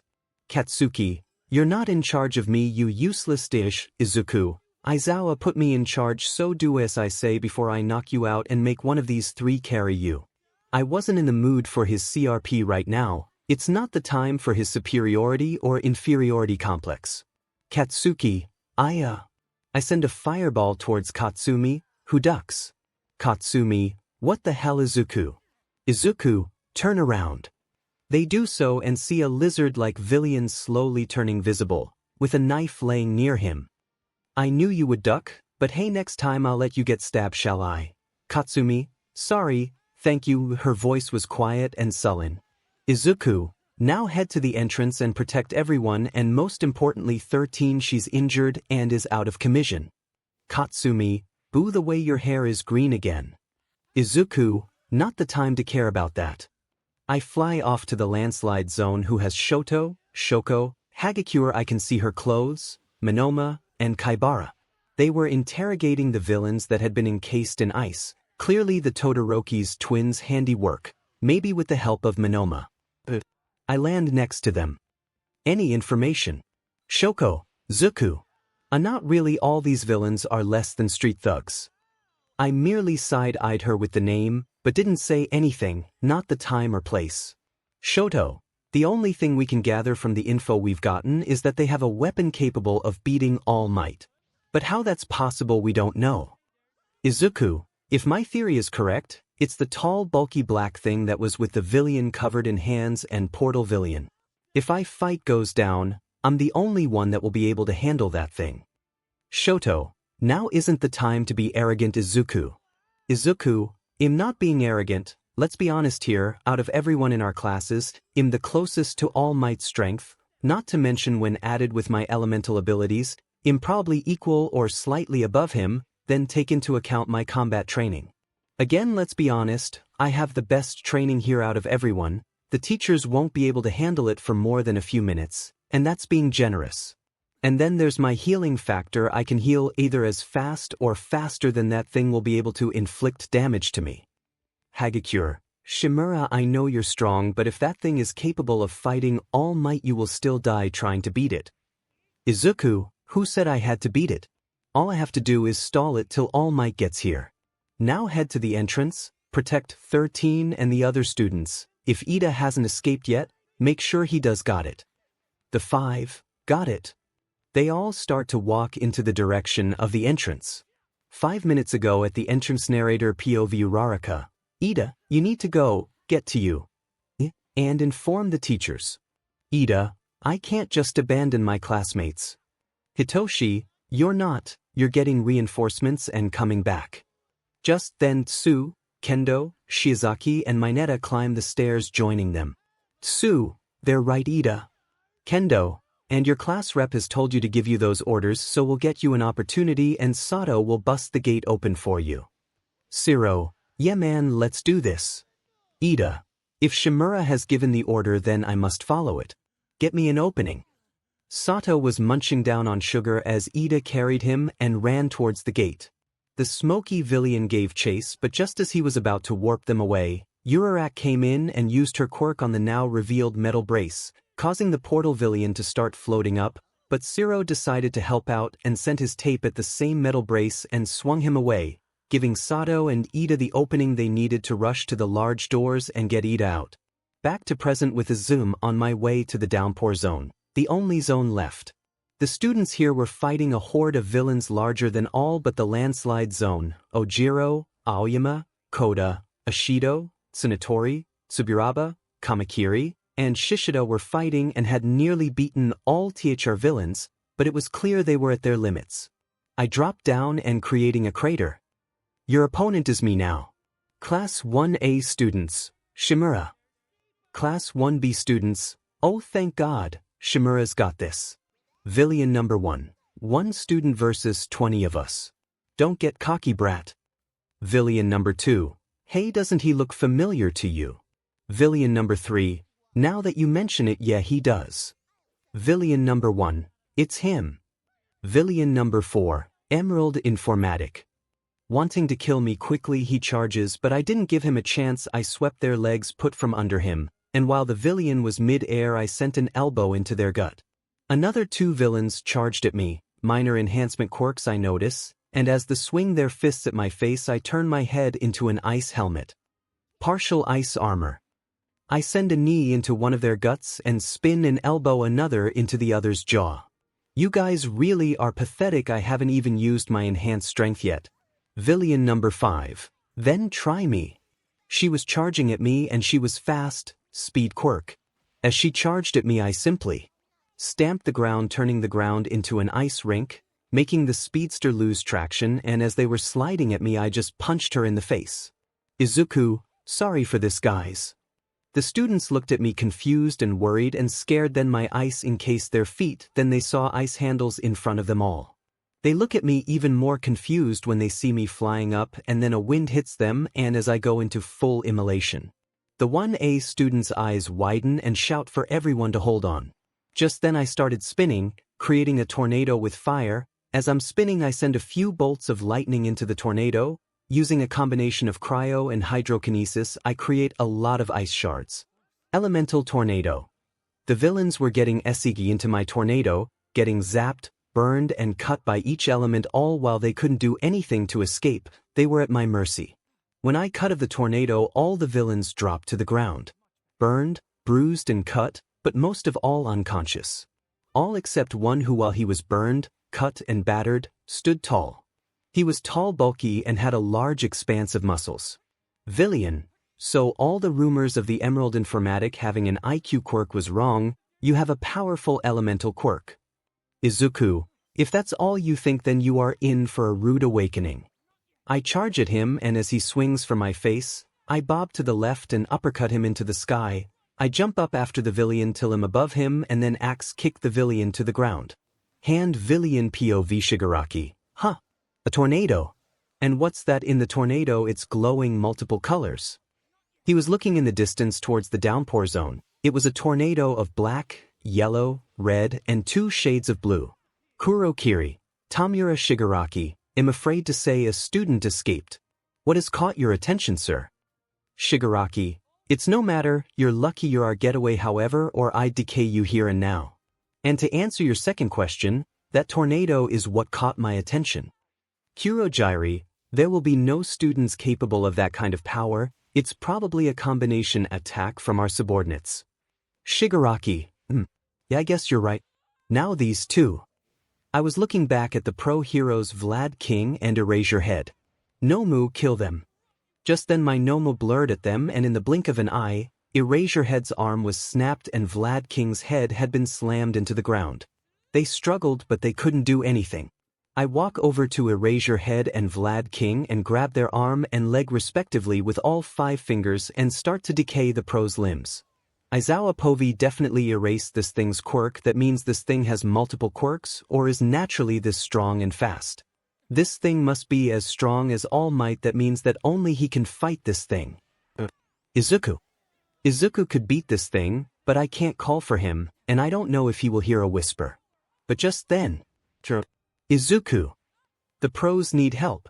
They're going to die. The villain, I think he was called Shigaraki, just laughed. You think a student will be able to defeat an He's the anti-symbol of peace, bioengineered to be able to kill All Might. A student won't be able to do anything against him. Suddenly all the pressure and pain in my arm was gone. I couldn't move, not in my mangled state, and I doubt Ken could either, but it meant one thing: Izuku was here. Izuku I'm walking with the remaining students. I saved back to the entrance. But then, Izuku. The pros need help. They're going to die. Izuku, keep heading to the entrance. Whatever you see, do not get involved. Kyo just shouted that the pros need help. Not waiting for a response, I blast off towards the central plaza. Using my air-enhanced flight, I seriously need a name for it. I see the state Aizawa and Vlad were in and anger flares in me, pushing my abilities a 2-foot the beast in the face, sending it flying. And then spinning and kick the hand villain back towards the smoky villain. I glare at the hand villain. I heard what he said about the Nomu. Bioengineered, meaning that thing isn't alive, meaning I can go all out. Izuku, Aizawa, I'll be back in a second. I pick up Vlad, who was already unconscious and possibly on the brink of death due to the head trauma. I fly as softly as I can to the entrance and lay him down to the ground. Apply first aid. I fly back down to the and pick up Aizawa, being careful of his snapped, maybe shattered arm, and take him to the entrance too. Aizawa, Izuku. Quirks, Izuku, Pro Hero Erase Your Head. This made all the students' head turn to me shocked. My tone and the fact I was calling him by his title meant one thing: I was requesting authority for something. Izuku Yagi, request for hero permission code 13B, requesting authorization for lethal force against the creature known as 𝗵𝗲 in protection of pro heroes and heroes in training. Everyone's eyes widened at me, jaws dropped that I was requesting to take a life. None more so than Yagi, the Todorokis and Bakugos. 𝗬𝗓𝗔𝗵𝗲, you can't be serious. Bakugo, if that thing can take down All Might, what makes you think you can? Izuku, you don't realize I've been holding back this entire time, strength-wise anyway. Toshi/Kyo, he can do it if he has authorization. Aizawa, Pro Hero Erase Your Head. Hereby authorize. Code 13B. And give Izuku Yagi permission to use lethal force on the being known as 𝗵𝗲. With that he lost consciousness. With the permission granted, my eyes went serious. I stepped to the stairs about to rejoin, but Shoto steps up to me. If you're going down, I'm coming too. I will help you. I've done many things I regret. Especially towards you, Izuku. It won't make up for what I did, but it will he a step right. Katsuki joined him. While I regret what I did, due to my anger problems, you still haven't proven to me you can do this alone. I will be number one, and if that means helping you out here, then that's what I'll do. Izuku, no. You two are some of the strongest here. You are needed to protect everyone, especially the teachers. As L class rep, I hereby am leaving Yaoyorozu in charge of first aid, Katsuki Bakugo and Shoto Todoroki in charge of protecting everyone here. 𝗵𝗲, when I'm done, I'm going to need your help, so make sure you stay alive, got it? They all nodded and I left in a blur, leaving a dust cloud where my feet had been. The 𝗵𝗲 was back with the hand villain and the portal villain again. So, H&EB, you bioengineered this thing to kill All Might. Let's see if it's capable by taking me on first. Portal villain, Tamura Shigaraki, we must be careful with this one. I sense a tremendous strength from this one, and he looks like the 𝗵𝗲𝗋. The now known Shigaraki, no matter, he will be no match for 𝗵𝗲, remember the quirks he has. 𝗵𝗲𝗋 or not, he won't be able to overcome 𝗵𝗲. Izuku, so my reputation precedes me, even reaching the likes of villains now. I have a sinister smile on my face. A face I can tell gave the other students chills. In the blink of an eye, I am in front of the 𝗵𝗲 and punching it with ice-encased fists. However, it didn't do anything. So shock absorption, easy enough to bypass. I jump back, flipping away from a strike. Shigaraki, so your reputation wasn't an exaggeration, you really worked that out from a few punches. I go into my full immolation and grab the 𝗵𝗲, pushing the 𝗵𝗲 into the wall behind them, and with one swipe I turn my hand into an ice blade, slicing the 𝗵𝗲's hand off, but it healed it in seconds. A regeneration quirk and an accumulation of strength quirks to match All Might in strength and speed. I jump away again, but the 𝗵𝗲 managed to grab my wrist. And it swung me into the wall, then the floor repeatedly. Gritting my teeth, I use my flames to enhance my speed and kick the 𝗵𝗲's head. Nothing, I do it again, catching the exposed brain, stunning the beast long enough to release me. You stop messing around and kill the brat. Izuku, it's going to take more than that to kill me. I have all the information I need to kill this thing. Shigaraki, even if killing 𝗵𝗲 was possible, that's not what heroes do. Killing isn't the hero way. He was cackling. Izuku, you think every hero's hands are clean. A hero, while they try to avoid it, sometimes has to kill for the needs of the many, the needs of civilians. Combining my full immolation with my ice armor, while taxing, my regenerative abilities counteracted it. Thanks Uncle Sho for helping me boost my healing capabilities. I start to fight the 𝗵𝗲 again, but in one punch it shatters through my immolation armor and sent me flying into the mountain. The 𝗵𝗲 was flying after me, using my boosted flight. Stupid name, but it'll do for now. I fly at it too, our punches collide and I go flying again. Damn it. This is going to be harder than I thought. The shock absorption is a part of his skin. What can I do? Punched into the mountain again as the 𝗵𝗲 is about to land on me. Again I just managed to avoid the attack. Using a water tentacle, I grab the 𝗵𝗲 and fly up. I start spinning vertically as fast as I can and then throw the thing towards the ground. Slightly winded, I stay in the air to catch my breath. Short-lived, it's leaping at me again. God damn it. I let it fly at me, then move out the way at the last second, and as it flies past me, I fly after it at full strength. I force it to the roof and then used my ice touch. I pile as much ice as I can onto it to freeze and pin it to the roof. While it's stuck for as little time as it will be stuck, I blast at Shigaraki and the portal villain. Now that he's taken care, at least for now, I disappear and reappear in front of the pair. Paralytic shock. I touch both on the base neck, or in the portal villain's case, neck brace, with a lightning-encased hand, shocking their nervous system, and they fell to the ground. Not wasting a second, I grab them and take them to the entrance. Yaoyorozu cuffs. She made cuffs with her quirk and cuffed both villains. 𝗵𝗃𝗲 just perfect. I turn around and there was the 𝗵𝗲 at the bottom of the stairs in yet another crater. I look at the 𝗵𝗲 and then we leap at each other, but just as I'm about to land a punch on the 𝗵𝗲, it grabs my arm, crushing the bones again. And then threw me towards the ruin zone and through several buildings. Grunting, I pull myself out of the wall I was embedded in and fly up, narrowly avoiding the 𝗵𝗲, and with a spinning flame-enhanced kick I sent it skimming over the flood zone and into the mountain. Flying towards the 𝗵𝗲, I hear a few if the villains we had captured earlier saying, "Was that the 𝗵𝗲? Villain number 2, no way, that thing is made to kill All Might. There's no way a pro that's here or even a student could do that." Villain number 3, "Hey, look above us." I was just flying above them going at the 𝗵𝗲. Villain number 4, "Isn't that the kid who created the whirlpool?" Villain number 5, "If he could send the 𝗵𝗲 flying, then what the hell else can he do? He could have killed us." Villain number 1, "That kid has a look of lethal intent." Villain number 3, "The 𝗵𝗲 can't be killed though."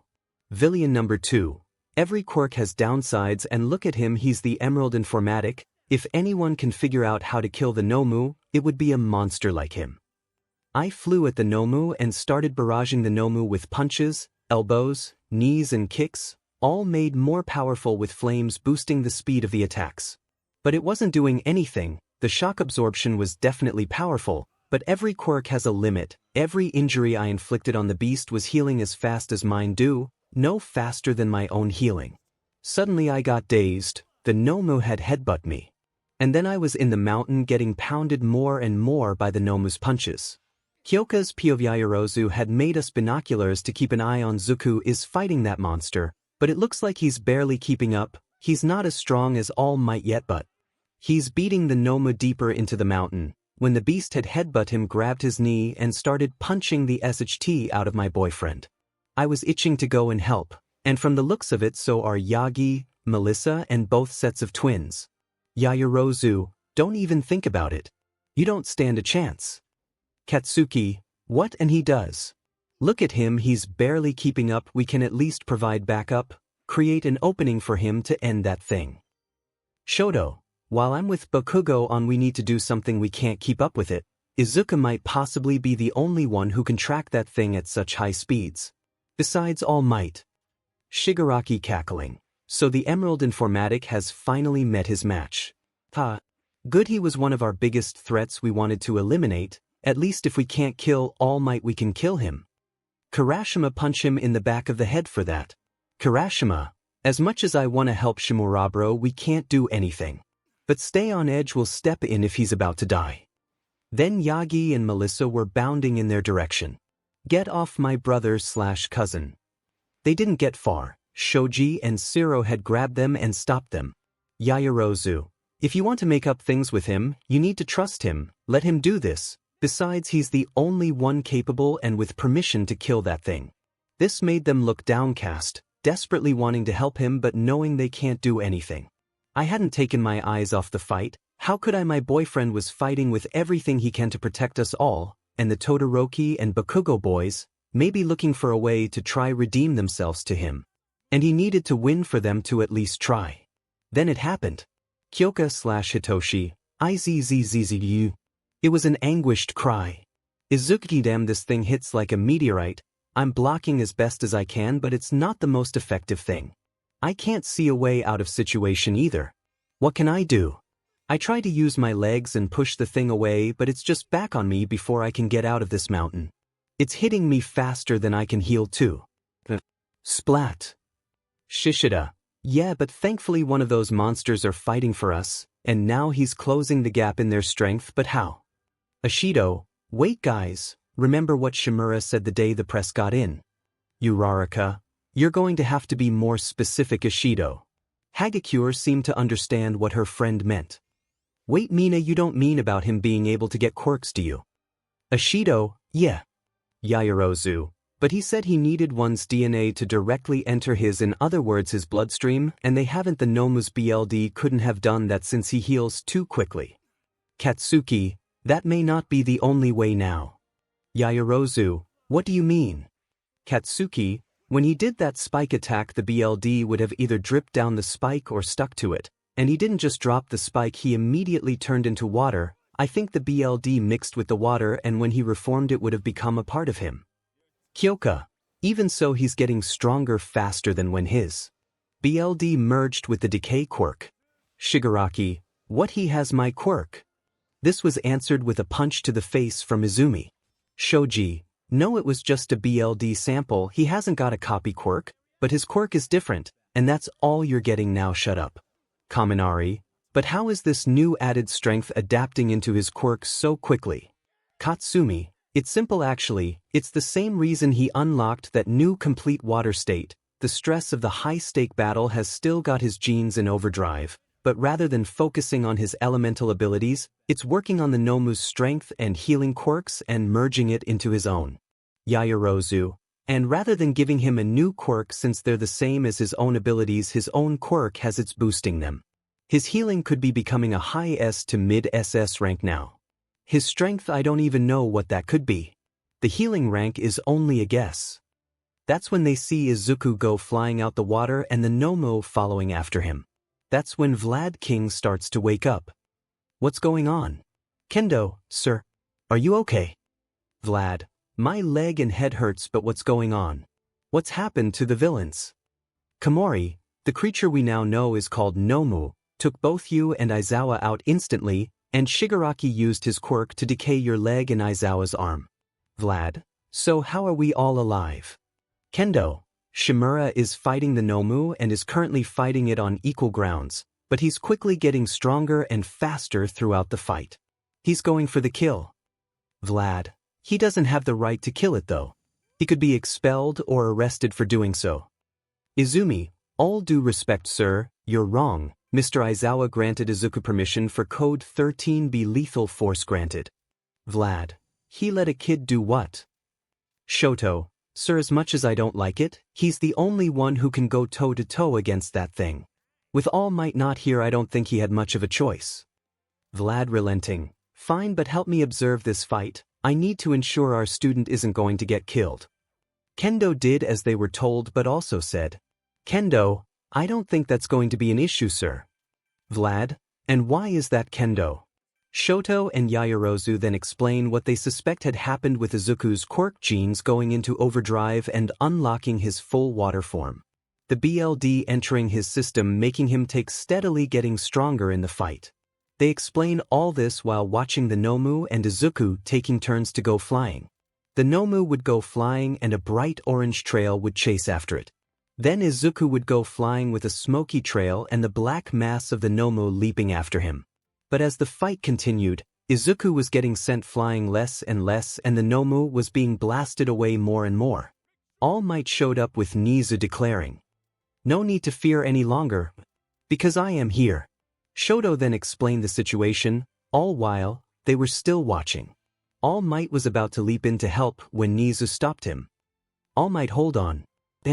What, but sir, my son is fighting for his life out there. Nizu, first off, he's not your son anymore, remember, he told you to earn his trust back, and if he blames you for not jumping in, I'll take responsibility. But look, he isn't fighting for his life. With every strike he's getting stronger. He's breaking all his limits and is overcoming a creature designed to kill you all because of 𝗵𝗲𝗎𝗓. If you interfere now, you might stunt his quirk growth. Also look, he's thinking, he's figuring something out. No, he's trying to remember something that can beat the beast. Fine, but I'm stepping in if things begin going south. 𝗎𝗎, understandable. But I don't think that will be an issue. 𝗧𝗵𝗲, I have the upper hand here. Now while I keep this up I can remember how Hercules beat the Hydra.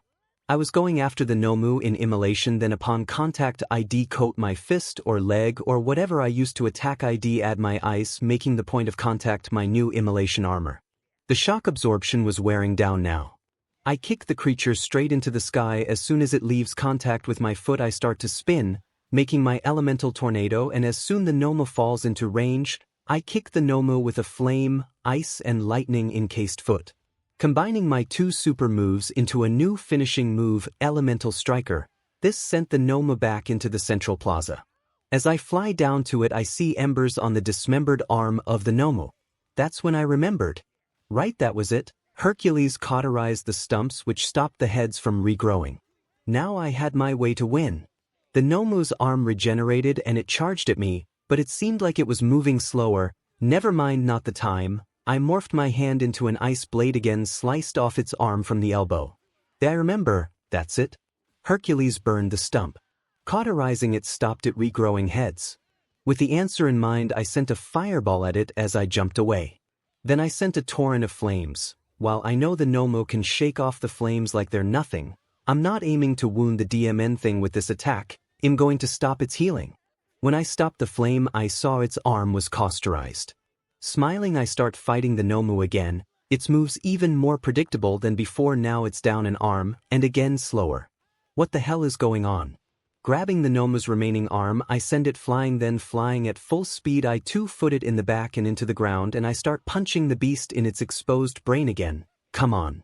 Die already.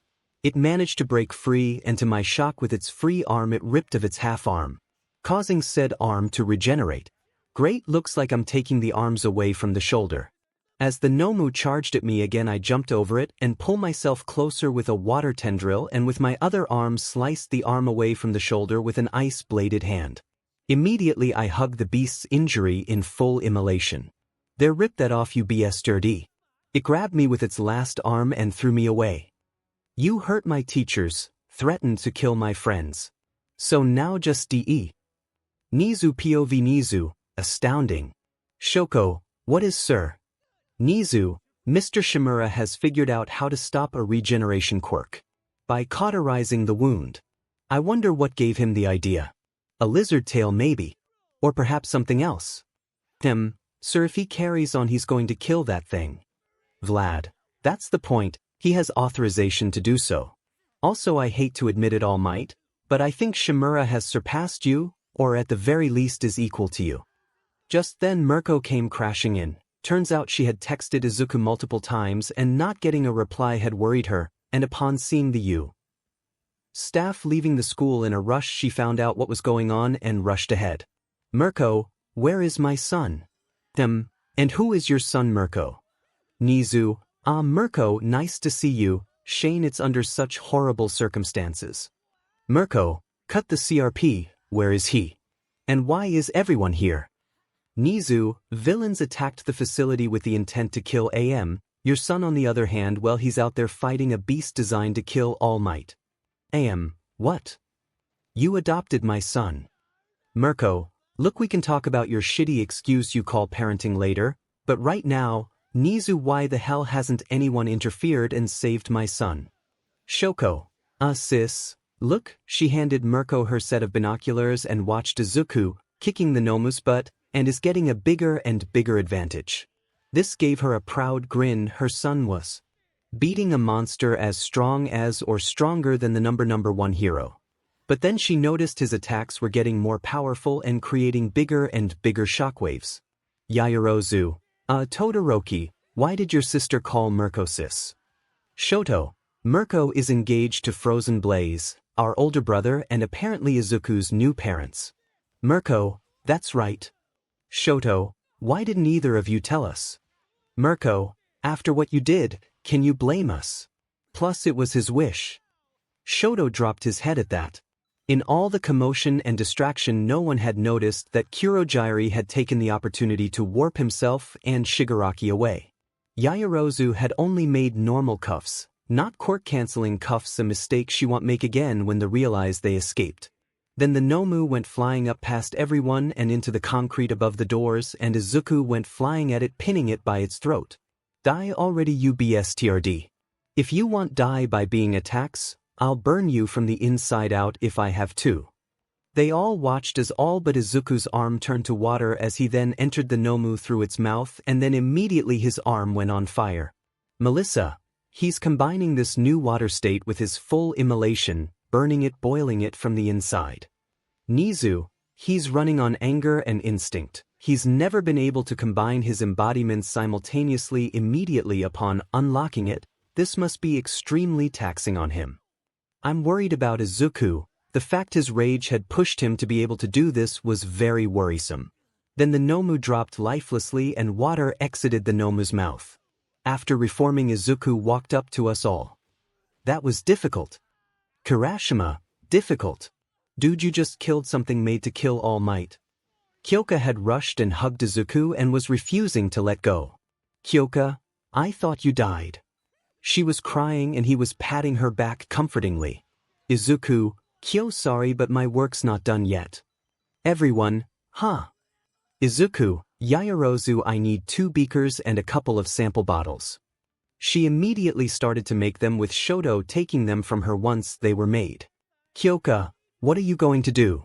Izuku, I think I can heal others but it's only a theory. 𝗵𝗃, come copy my quirk.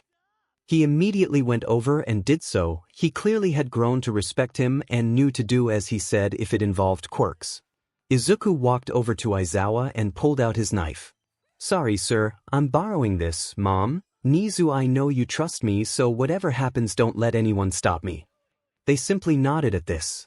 𝗵𝗃, once I tell you to, you're going to go into my water state to use hydrokinesis to my fullest capabilities. I've never done this before, so you're going to help, okay? He nodded at that. They waited till Yaoyorozu had finished making the requested items.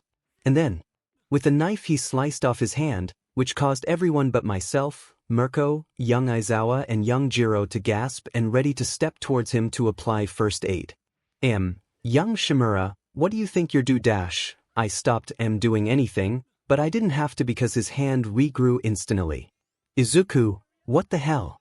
Why did it grow back so fast? After a quick explanation by Katsuki, Wab was clearly rattled by Izuku's actions and clear difference in strength. Izuku groaned as he didn't know he had taken in any of the 𝗵𝗃's BLD, and then he realized he had been getting faster in the fight and the 𝗵𝗃 hadn't been getting slower. Okay, I'll need to test that later. Re-slicing his hand off and holding his healing back, he drained his BLD into one of the beakers. When one of the beakers was full, he allowed the hand to regrow. Izuku, okay 𝗵𝗃, we are going to use my water form to boost my hydrokinesis and separate the water from the BLD and put all the water into the other beaker, got it? He nodded, looking a bit queasy but sterned himself. He recopied his quirk and they got to work. It took 15 minutes to completely do so, resulting in 𝗵𝗃 having to reset his copy timer 2 more times, but once they had separated the water from the BLD, they reformed and 𝗵𝗃 collapsed due to exhaustion.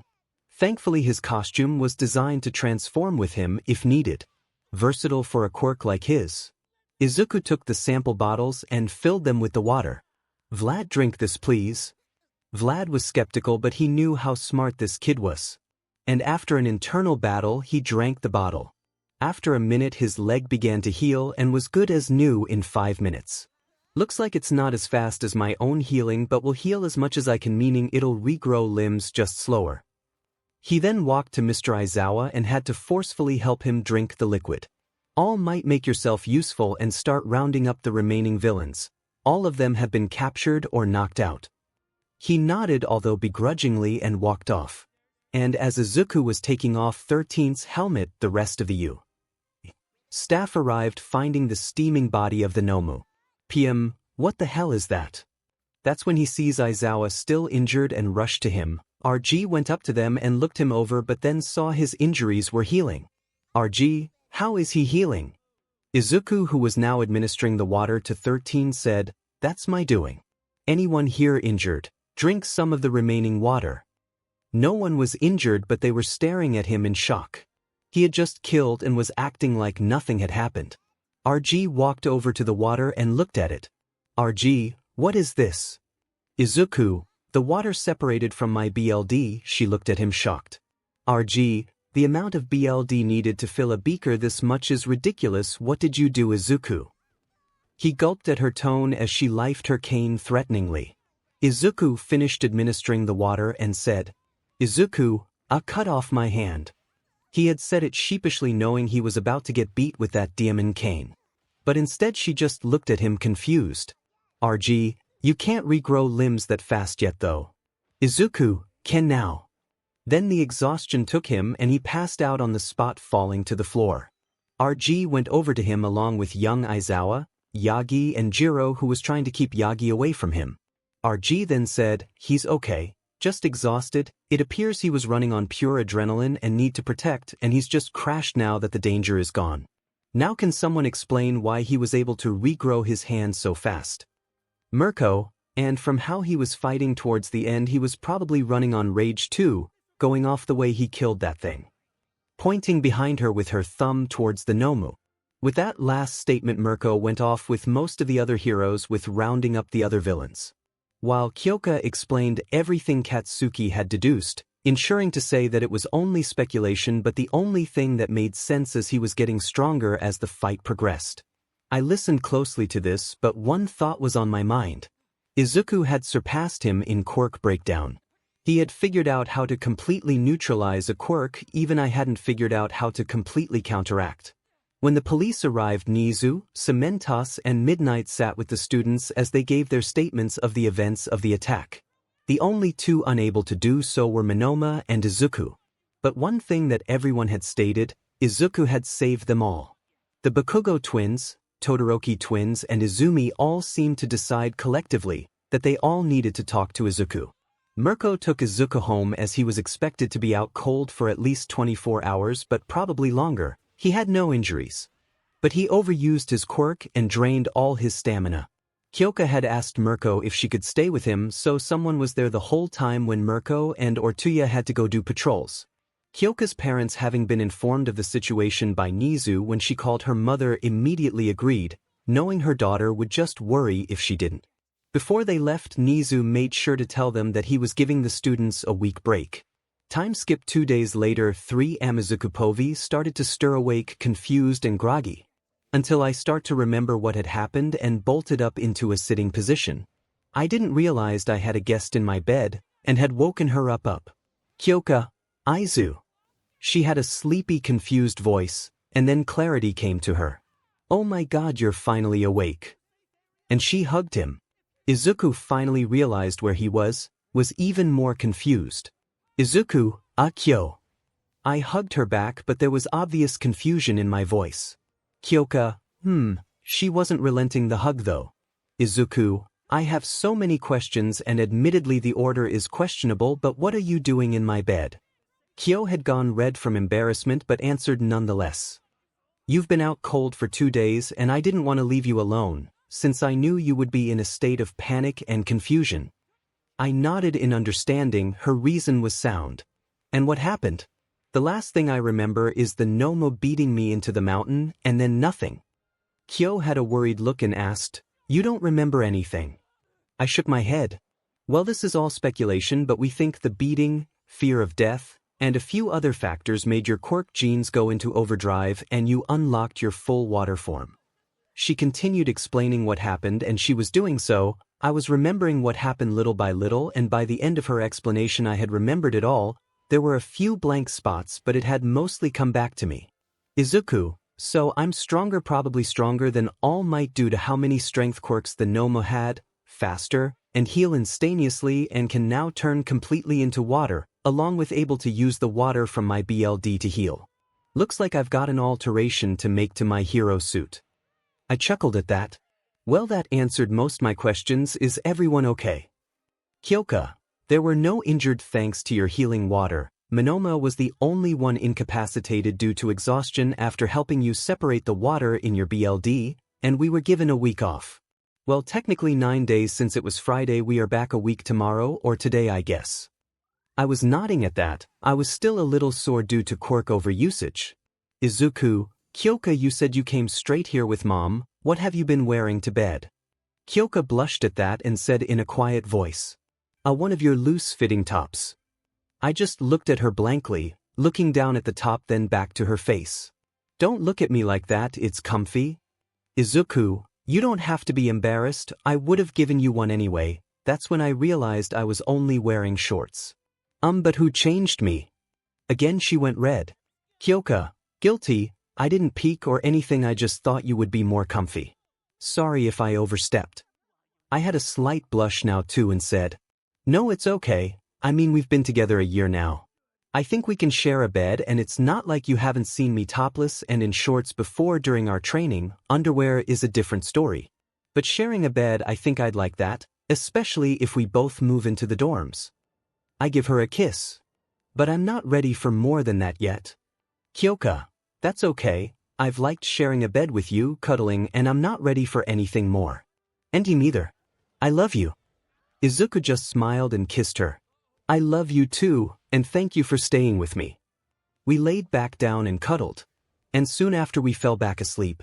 In the morning I got up quietly as to not wake up 𝗬𝗂𝗃 and grabbed my dressing gown and went through to the kitchen. It was 7 a.m. and no one else was awake yet, so as an apology for worrying everyone I decided to cook breakfast for everyone. For Mom, 𝗬𝗂𝗃, Dad and myself, I cooked miso soup, steamed rice, folded omelets and grilled salmon, most for 𝗬𝗂𝗃, himself and his dad, but I steamed some carrots for Mom. By the time I was done, everyone had woken up to the smell and had come through. My parent, happy I was awake, immediately hugged me. 𝗬𝗂𝗃 gave me a peck on the cheek, having already known I was awake, and they all tucked in to eat. Needless to say, I was starving since I hadn't eaten in nearly 3 full days now. I wanted to test how strong I was now, but my parents had put a stop to that idea, claiming I was on a no quirk use rule for at least another 24 hours, but that we had to go down to the police station today to give my statement to Detective 𝗧𝗵𝗃𝗁. I had gone for a shower after breakfast and 𝗬𝗂𝗃 had decided to wash the dishes like she had been doing for the last few days, apparently as a way to thank Mom and Dad for their hospitality and allowing her to stay. When she told her parents that I had woken up, they had allowed her to stay one more night, but she had to come home tomorrow, to which she had agreed. At the station, Dad went into the interview room with me since I was still a minor. The detective declared that he had a lie detector quirk and that he wasn't in trouble, and that he just needed my statement. Izuku, I would like to declare then that my memory is a little foggy as I was a little out of it during the fight about halfway through, so some things may be unclear to your quirk. 𝗧𝗵𝗃𝗁, truth, let's begin. And so 𝗧𝗵𝗃𝗁 asked several questions to which I answered to the best of his ability. And after the process, when Dad took me home, I was ordered to stay in bed, that I was on bed rest for at least 24 hours. Narrator POV: right after the villains escaped Shigaraki, what the hell was that demon brat? He was still cuffed, but when the TV turned on and static started to show, the cuffs unclicked and fell to the floor. I'm guessing the mission was not a success. 𝗬𝗪, I'm afraid not. 𝗵𝘃𝗃, the Emerald Informatic was there and appears to be a bigger threat than All Might himself. Tamura, would you agree to this statement? Shigaraki was scratching at his dry neck in frustration. Shigaraki, I would. 𝗵𝘃𝗃, from what we overheard, his quirk isn't fully manifested and is growing stronger every day. Right now I would put his strength equal or above a current All Might, but he's more dangerous. He has elemental abilities too. Elemental abilities. Plural. 𝗬𝗪, yes, 𝗵𝘃𝗃, while displaying strength comparable to the Nomu, he also displayed the uses of fire, water, lightning, and a small amount of air manipulation. He can convert or cover his body in those elements too, increasing his strength or potency of his attacks. Doctor, what do you make of this? It's interesting to say the least, but if I were to guess, I'd say 2 quirks. 𝗬𝗪, excuse my interruption, Dr. Garaki, but I think you are wrong. The now known Garaki hums, please explain. 𝗬𝗪. 𝗬𝗪, I was listening to the other students while the battle was going on. They were talking about his quirk genes still manifesting his quirk, like his quirk is unique and has been developing for years and still has more to unlock. This certainly sounds like a most interesting quirk and one that would be useful in my hands. Do you think he would convert to our side? Shigaraki, no. I want that BSTRD brat dead. Now Tamura, think about the benefits of having him on our side. the 𝗵𝗃𝗃 has become renowned for being able to figure out a person's weakness and works out a plan to exploit it. I would presume the 𝗵𝗃 is dead or captured. 𝗧𝗵𝗲, we left before seeing the battle's conclusion, but when we left he was gaining our upper hand on the 𝗵𝗃 and his anger was pushing his strength higher. And also I overheard a few students mention that since his quirk genes haven't stabilized, if he takes the BLD of another person into his own, he can gain that quirk or with the 𝗵𝗃's case enhance his quirk. Dr. Garaki, in becoming more and more intrigued by this specimen, what was the name of the 𝗵𝗃𝗃? 𝗧𝗵𝗲, I believe it's Izuku Shimura. Interesting, it appears your biggest enemy is your cousin Tomura. Shigaraki, it doesn't matter, an enemy is still an enemy and I will kill him if I can't recruit him. Very well Tomura. Dr. Garaki, whatever you do, try and get a BLD sample for me. 𝗧𝗵𝗲/Shigaraki, we will do our best / whatever I'll try.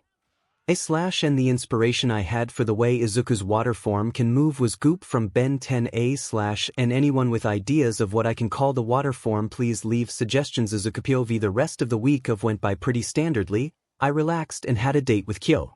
I even went to see Colonel Satoshi for a friendly spar. He had been worried I hadn't fully recovered yet since he hadn't known my full capabilities, only that my quirk had manifested. Safe to say he was surprised and then gladly had the spar, which I won. I also tested my new strength and speed. Flight-wise I'm still just short on Hawk speed, but on the ground I'm now at 350 miles per hour, 563 kilometers per hour. My strength, however, I can lift up to 110 tons. According to Nizu I'm stronger than but might currently. I also practiced my water form, making it easier to use. RG has also requested I come to her office when we return to school. It's Monday and me and Kyo were walking to school. And why are the press here again? I princess carry Kyo over to ch press and get into the grounds, but I hear the media asking to see the 𝗵𝗃𝗃, the one who saved everyone at the USJ. How the hell did they learn about me being here? Who told the media?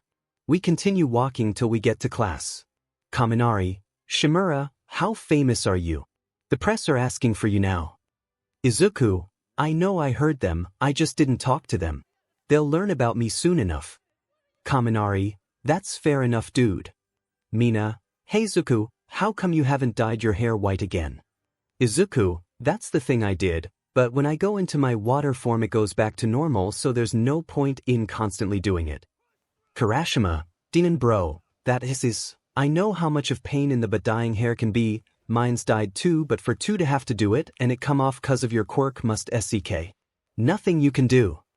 Izuku, my cousin's getting her dad to try and figure out a way for it to stay after using my quirk, till then my hair stays green. Yaoyorozu, your cousin. Izuku, Melissa Shield from Class 1B, Yaoyorozu, Shield. As in David Shield the inventor. Izuku, the one and only Melissa's his daughter. Yaoyorozu, you and Yagi are related to the David Shield. Izuku, not biologically. Just then Aizawa opens the door and everyone stops talking and pays attention. Aizawa, good, you're improving. Tsu, Mr. Aizawa, it's good to see you as good as new. Aizawa, all thanks to Shimura's newfound healing capabilities, thank you again Izuku. I simply raised a hand to wave away the thanks and nodded. Now your battle is over, however. This made everyone worry. We don't have to face more villains, do we, was the thought on everyone's mind. The U.S. Sports Festival is coming up, your normal classes will be put on hold to allow you to train for the event. Tsu, is it a smart idea to hold the sports festival so soon after a villain attack? Aizawa, it's our way of showing we aren't going to be deterred or afraid and that we can protect our students. There will be heightened security this year, twice as many heroes and 3 times the police, so it will be fine. Shimura, today you're to do to Recovery Girl's office so she can test this new healing ability, and then tomorrow your parents will be joining you in coming here as they will be joining you in a meeting with the demon rat. Izuku, okay, thank you sir. Aizawa, you have the rest of this class to discuss training partners or groups, and then the rest of today you have access to the training facilities, except you Shimura, after this class straight to CRG. Everyone got excited and started discussing training strategies, but Uraraka was letting off a new intense aura, spouting off about giving our best because she's going all out. I walked up to front of class and wrote 2 words on either side of the board. Anyone who would like to get specified training in martial arts or quirk, write your name under the corresponding side. Anyone who would like both, write your name in the middle. If you choose quirk training, please say what you would like to work on specifically, except you 3. I was pointing at Bakugo, Todoroki and Yagi, who looked sullen and looked away. One by one everyone wrote their names under on the board to say which kind of training they wanted. Quirk training: shoji base strength, aoyama laser strength, / duration kaminari max voltage / not shorting out Ashido acid potency 𝗵𝗃𝗧𝗵𝗃 quantity before his head starts to bleed. Possible other frog abilities: 𝗧𝗵𝗃 speed / acceleration 𝗧𝗪𝗏 become less likely to rampage. Combat training: ojiro kodajiro Izuku Hitoshi both Karashima stamina and durability. Zero use my tape in combat. Yayarosa minimize creation time. Uraraka max weight limit and use quirk in combat. Tokoyami would like a private chat about my quirk. Learn to fight without dark shadow. Hagakure become visible / turn my clothes invisible. Izuku: okay, easy enough quirkwise. I'll have a notebook full of training strategies written by tomorrow. Combat training starts either after my meeting with RG or my meeting tomorrow. Everyone, the 3 excluded, thanks class rep / 𝗵𝗃𝗲, Izu, babe. Izuku: Mr. Izuku, may I head to class 1B for a few moments please? Izuku, offering them the same. Izuku: yes sir, I said from the start I would help them too. Izuku: go ahead then. With that I leave the class and head to class 1B, and when I arrive I knock on the door. It was Vladkind who answered the door. VK: 𝗵𝗃𝗲, what are you doing here? Izuku: have you told your class about the sports festival yet? He nodded, so I continued, I've come to extend an offer to them.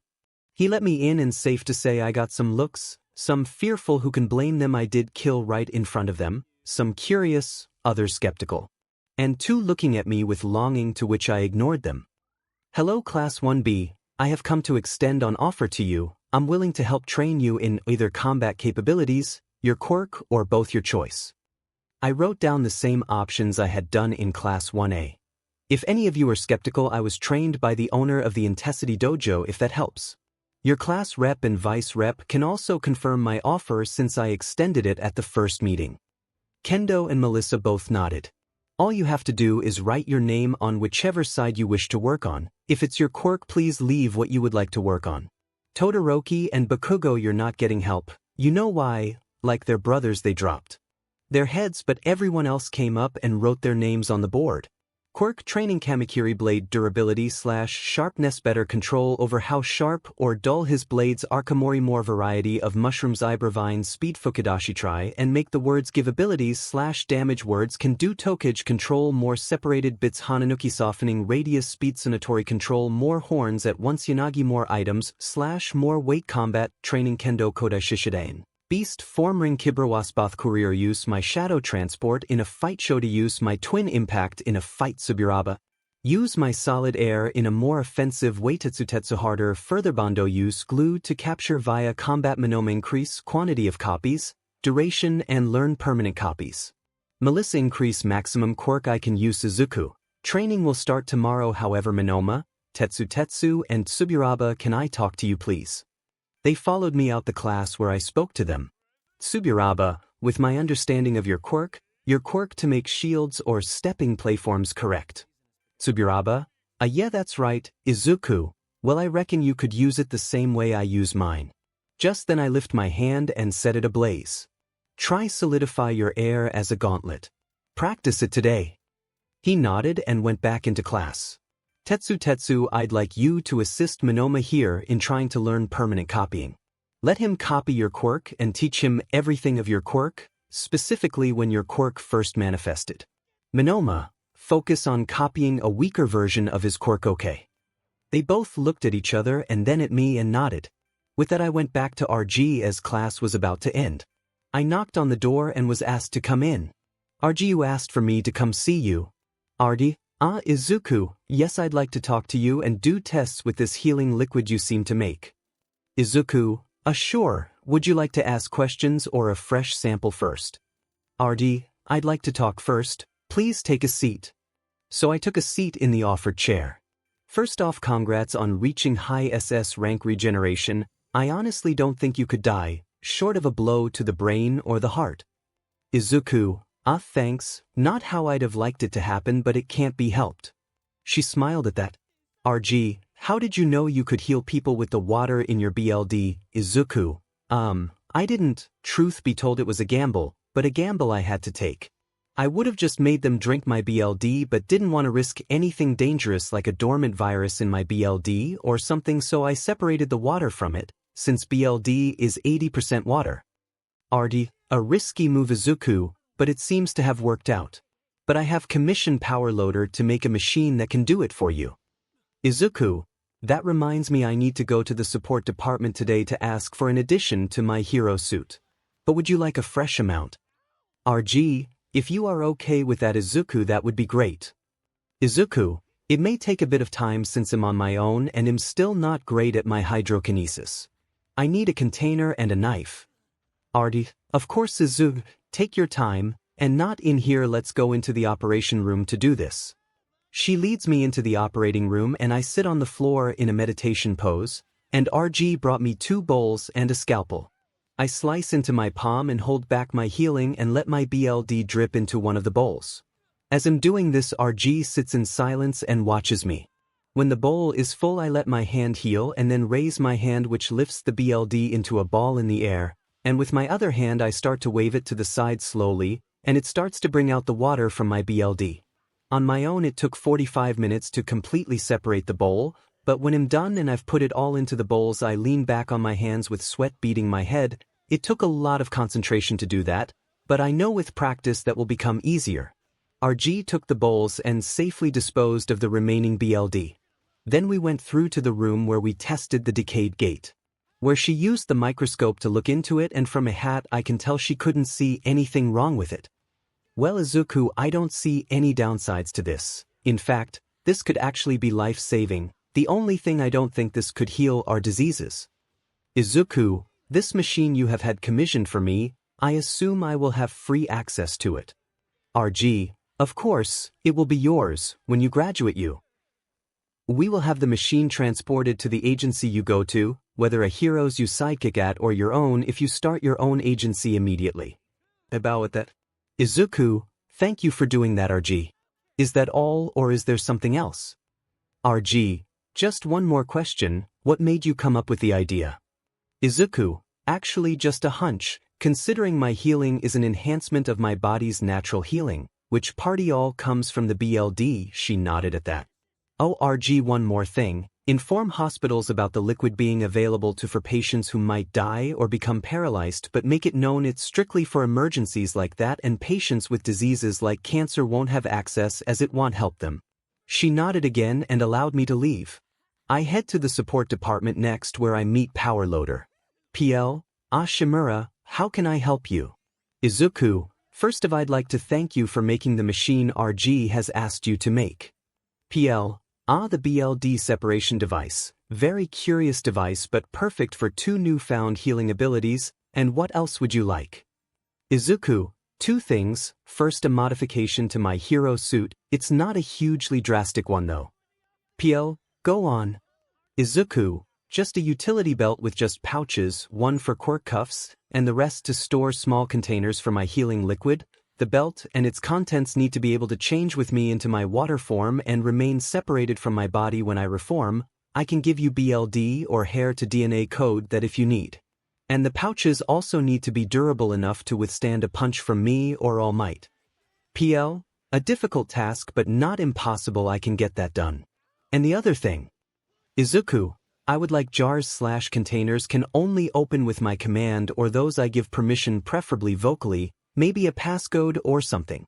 And can't be crushed to open again, can withstand pressure up to myself or All Might. 𝗵𝗃𝗲, again difficult but not impossible. I'll get it sorted as soon as possible. Izuku, you can take your with the BLD separator since I can do it manually until then. 𝗵𝗃𝗲, super, and how many jars would you like made? Izuku, the jars don't need to be huge, so let's say 6 per pouch.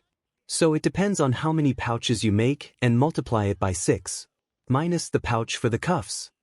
𝗵𝗃𝗲, understood. I can get that mostly done by the midpoint of next week, I think. Izuku, I've no training in my hero suit, so I don't think that'll be necessary, but eventually I'd like to distribute the liquid to hospitals for emergency use, strictly for patients on the verge of death or are paralyzed. It won't be used for the likes of a broken arm or something minor like that. PL, that's very admirable of you. Izuku, if I can help someone I will.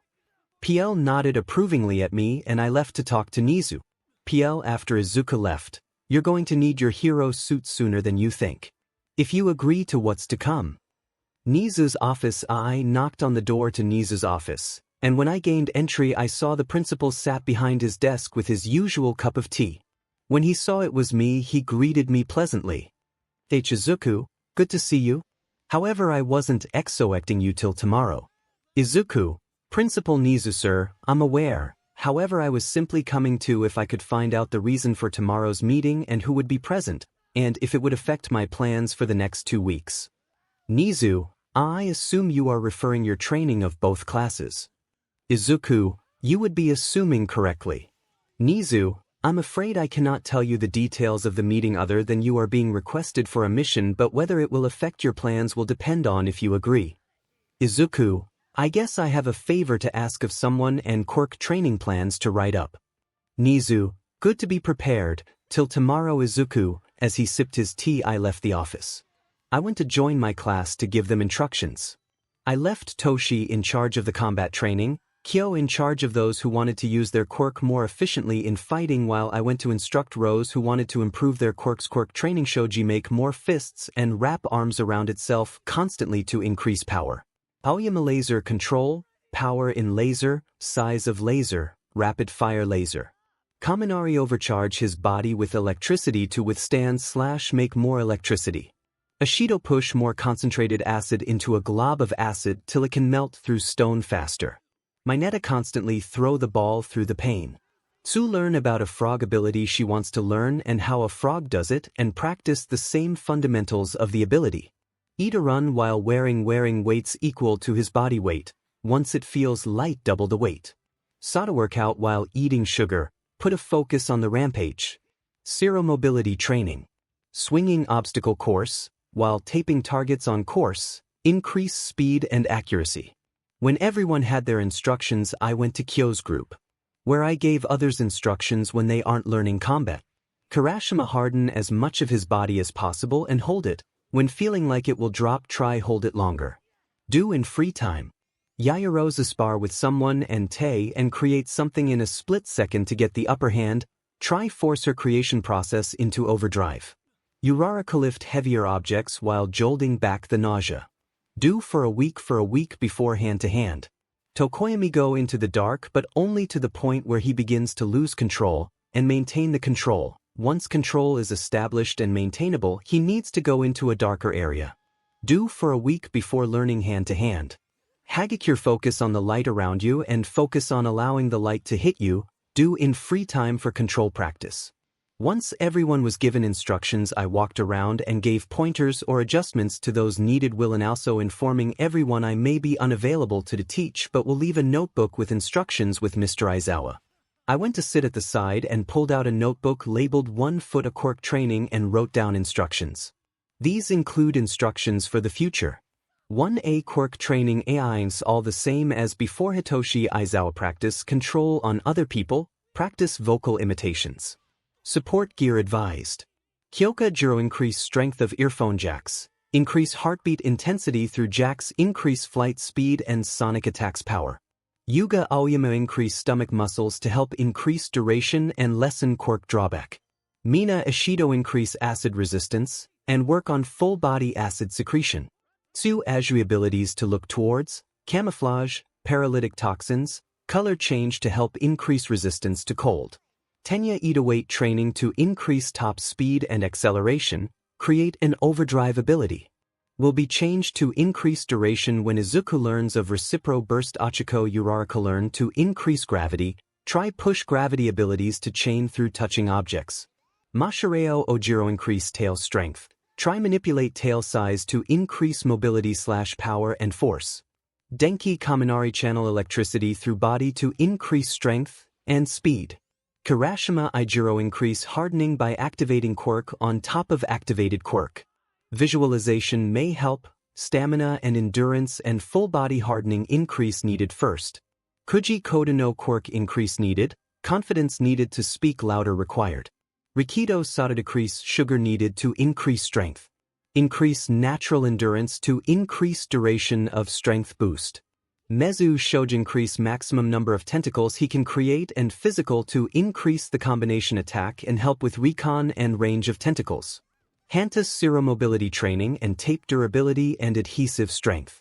𝗵𝗃 lessen weakness to light, learn flight or mobility skills. Shoto Todoroki increase heat of fire, decrease temperature of ice, learn construction control of ice. Won't be given to Todoroki till Izuku learns to trust him again. Toru Hagakure focus light into hands to make light beams and manipulate light how she wants. Learn to become visible needed first. Katsuki 𝗵𝗃𝗃 learn to expose individual drops of sweat, increase sweat pores size across body. Won't be given to Bakugo till Izuku learns to trust him again. Minoru Mineta learn to fight with a WHP to learn to fight with a ball chain. Momo Yaoyorozu using her knowledge, learn to manipulate the items she can construct to make unique items. Izumi Yagi increase max strength and telekinetic strength, learn telekinetic coding across whole body. Won't be given to Yagi till Izuku learns to trust him again. Once the notebook was written, I started on 1 for class 1B Quirk training.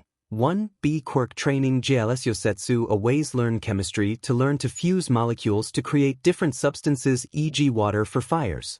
Senkaibar increase speed of spin to increase heat to burn opposition and increase damage.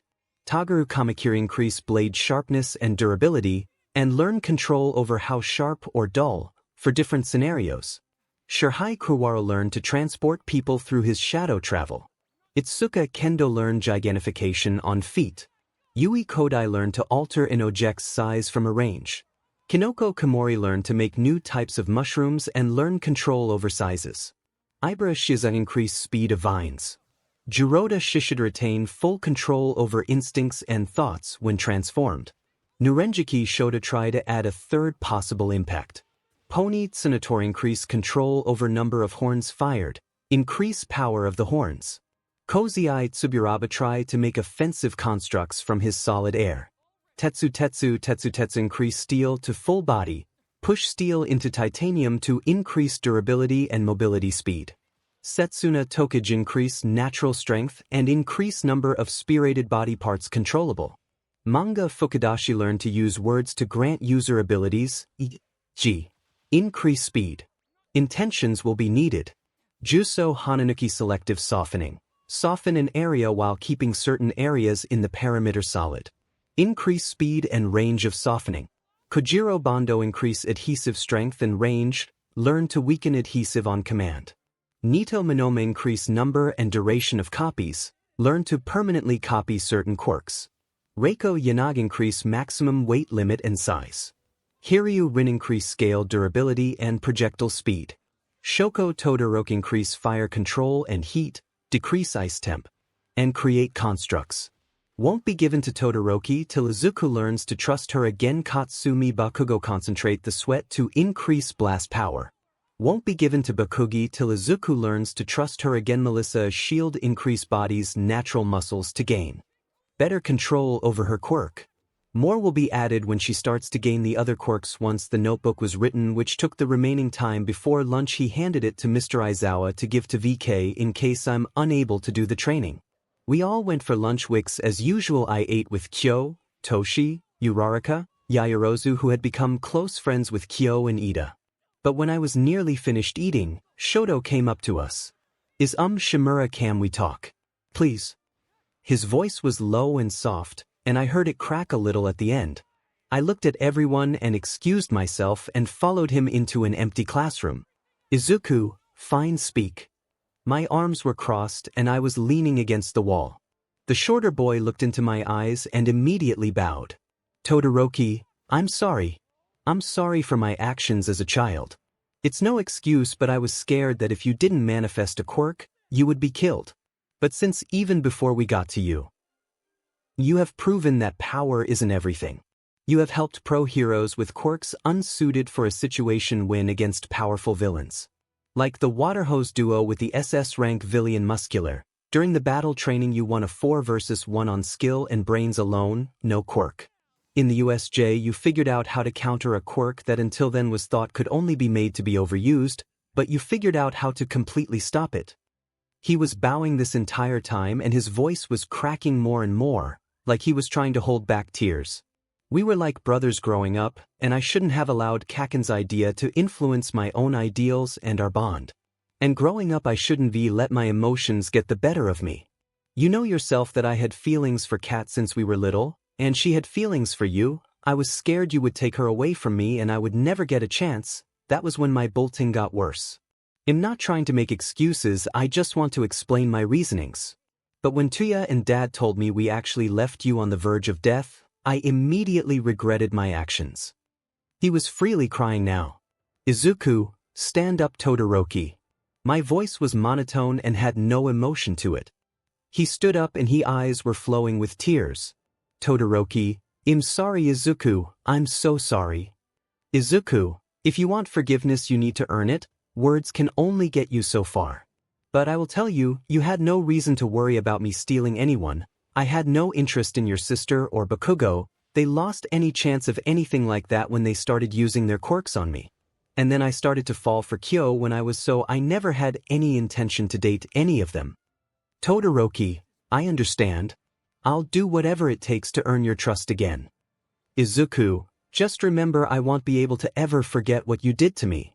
Even if it was the catalyst for my quirk finally activating. I might forgive but I won't ever forget. He simply nodded. He still had tears falling but was composing himself. With that we ended our conversation and headed to class where everyone was already waiting. Okay, everyone's same as before but I will be focusing on teaching the hand-to-hand combat. And I'll wander to observe the quirk training periodically, so no slacking. Izuku, well what are you waiting for? Without a second they all bolted from the class to our assigned training area. I followed after a lot calmer and went to the training grounds. I took those who Toshi had said needed the most help and had no prior fighting experience and gave them the basic training of the fighting style. And like I promised I periodically left them to practice the movements while I checked on those training their quirks and adjusted their training slightly for those not taxing their quirks. Time skipped to the classroom. Next morning Izuku Yagi was simply taking attendance and then sent me to see Nizu. Guys, until I'm back Izuku has training instructions. And then I left the classroom where Mom and Dad were waiting for me. Do either of you know what this is about? All I know is this is something about a mission request for me. Dad, Izuku, I have suspicions but that's all I have and if it is what I think, it's your choice but you aren't doing it alone. Izuku, depending on what the mission I will not let you do this with me. If it's a villain it will depend on who it is. He nodded and then we waited for Nizu to open the door for us. That's when the door opened. As we entered the first thing I noticed was a woman sat on the couch with a very straight posture. Nizu, Shimura, Miss Usajiyama and Mr. Todoroki, thank you for coming today. This is the president of the HSPC. We all turned to the president and bowed to her. MDM President. She waved her hand to dismiss the formality. MDM President MP, please don't bow. If you agree to my request I will be the one bowing. We took a seat on the opposite couch as Nizu sat on the chair with a bit of paperwork. Izuku, so how can I help you MP? I'll cut to the chase. I asked Nizu to help us with a case. And after hearing the case I was referring to, he has stated you would be better suited. He claims you have surpassed him in not only quirk analysis but you can analyze fighting styles a lot better than he can. Not to mention you managed to take down a monster created to kill the symbol of peace. Izuku, there are only a handful of cases you would be referring to, let's see. I placed my hand on my chin in thought. There's the escaped prisoner muscular. No, it won't be him, he's not been seen since his escape.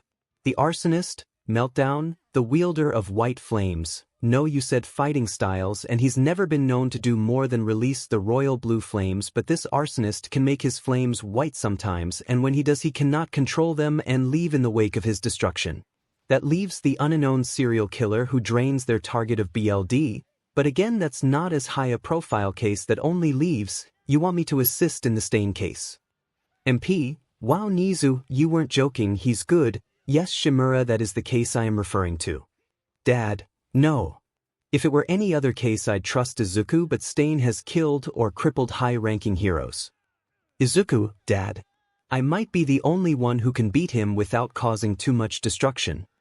Mom, babe, he's right. I doubt even I could escape if the reports about him having a paralysis quirk are true. Izuku, and you can't paralyze a liquid, so I'm safe from the effect. I'll accept the terms depending on what the paperwork declares. MP, of course 𝗵𝗲, you will be given a temporary hero license for the duration of the mission, and upon completion you will be given a full hero license, and have the ability to leave school, but you will need to be a sidekick to a hero to learn the paperwork and rescue side of hero work. You will be given any resources you require for the mission, and all credit for the takedown will be bestowed to yourself. Izuku, I request a change then. Nizu looked over at me with a smile. He knew I'd do this. MP, depending on what your requested changes are, I will oblige. Please list the changes. Dad, Izuku, what are you doing? This is a good opportunity for you. Izuku, I know Dad, but I have long-term goals, and if I simply accepted those terms it would make them more difficult to achieve. I look at MP. First off, rather than giving me a full license, you give me a conditional or provisional license. MP, a conditional license. A rare case but not unheard of. And what condition would those be?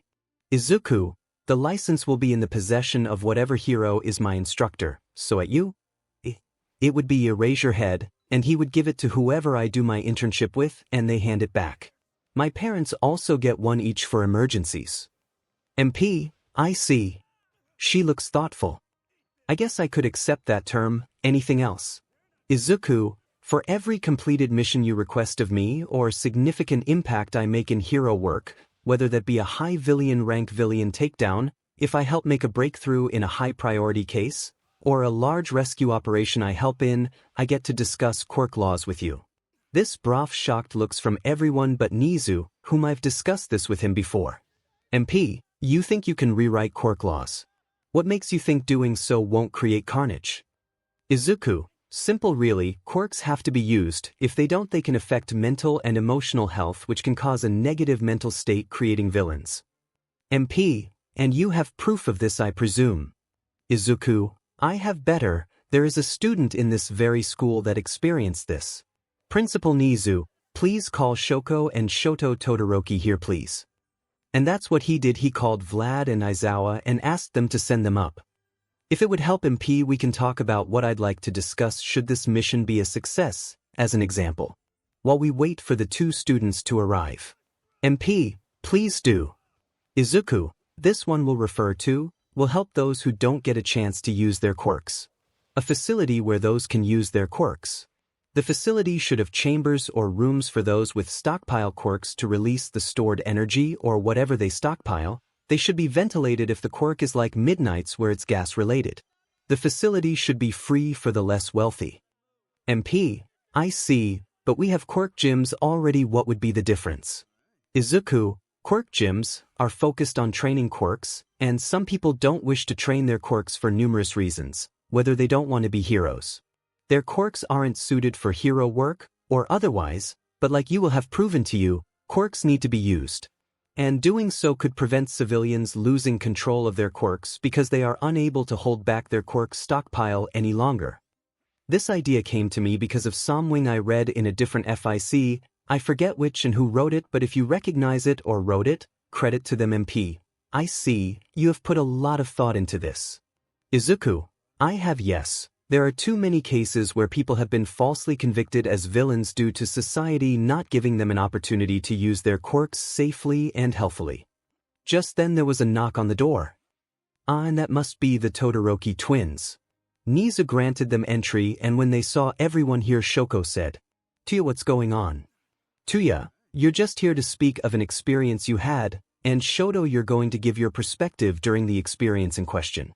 Shoto, what experience? Izuku, about when you stopped using your fire. Todoroki. Shoko, we are family now, why don't you just call us by our names? Izuku, You lost that privilege. Now how was your mental and or your emotional state during the time you didn't use your fire, and compare it to how you are normally.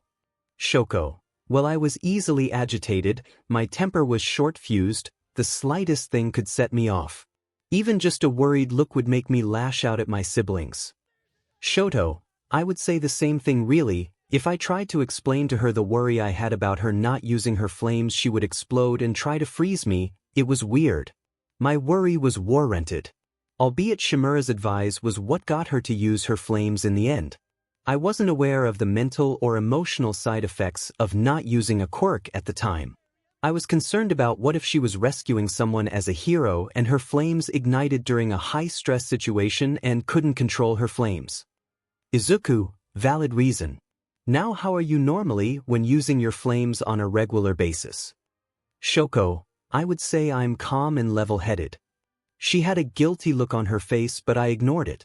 Shoto, I would say the same. She's normally cool, calm, collected and rational.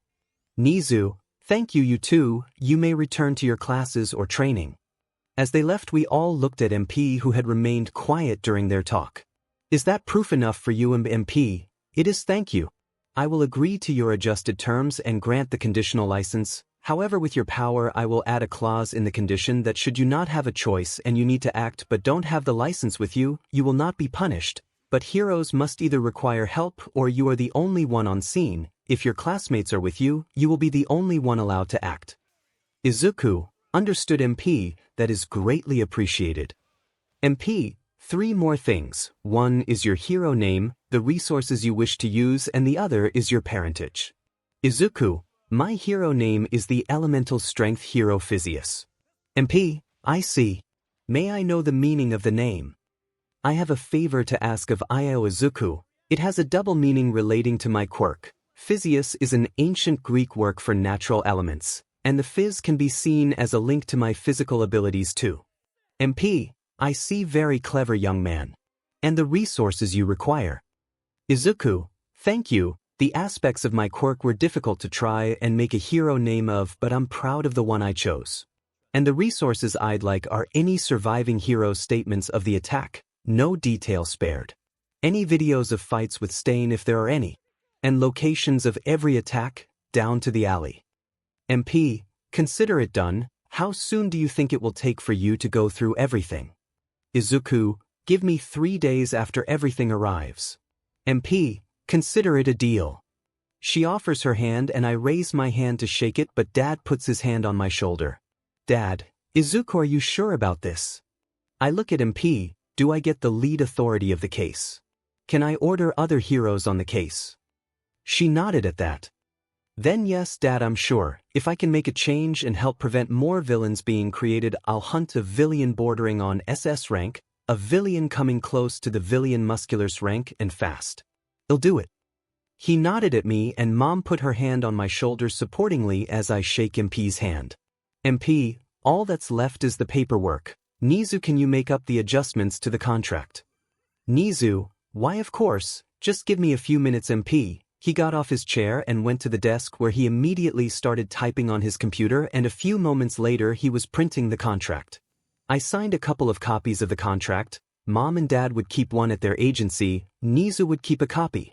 Never mess with Nizu, he will become the demon incarnate, like Uncle Sho likes to call him, Demon Rat. I will keep a copy and so will 𝗵𝗃, of course, that way we'll know if anyone tried to change the contract.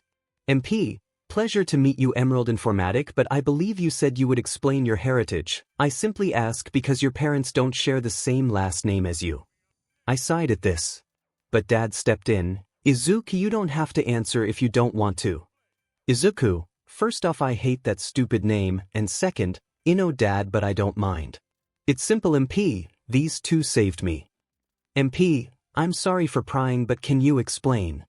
Izuku, well, I was deemed a potential quirkless/late bloomer. RG did my quirk test, and she said my quirk genes had been erratic. They weren't in a constant state of active dormancy or just straight up dull.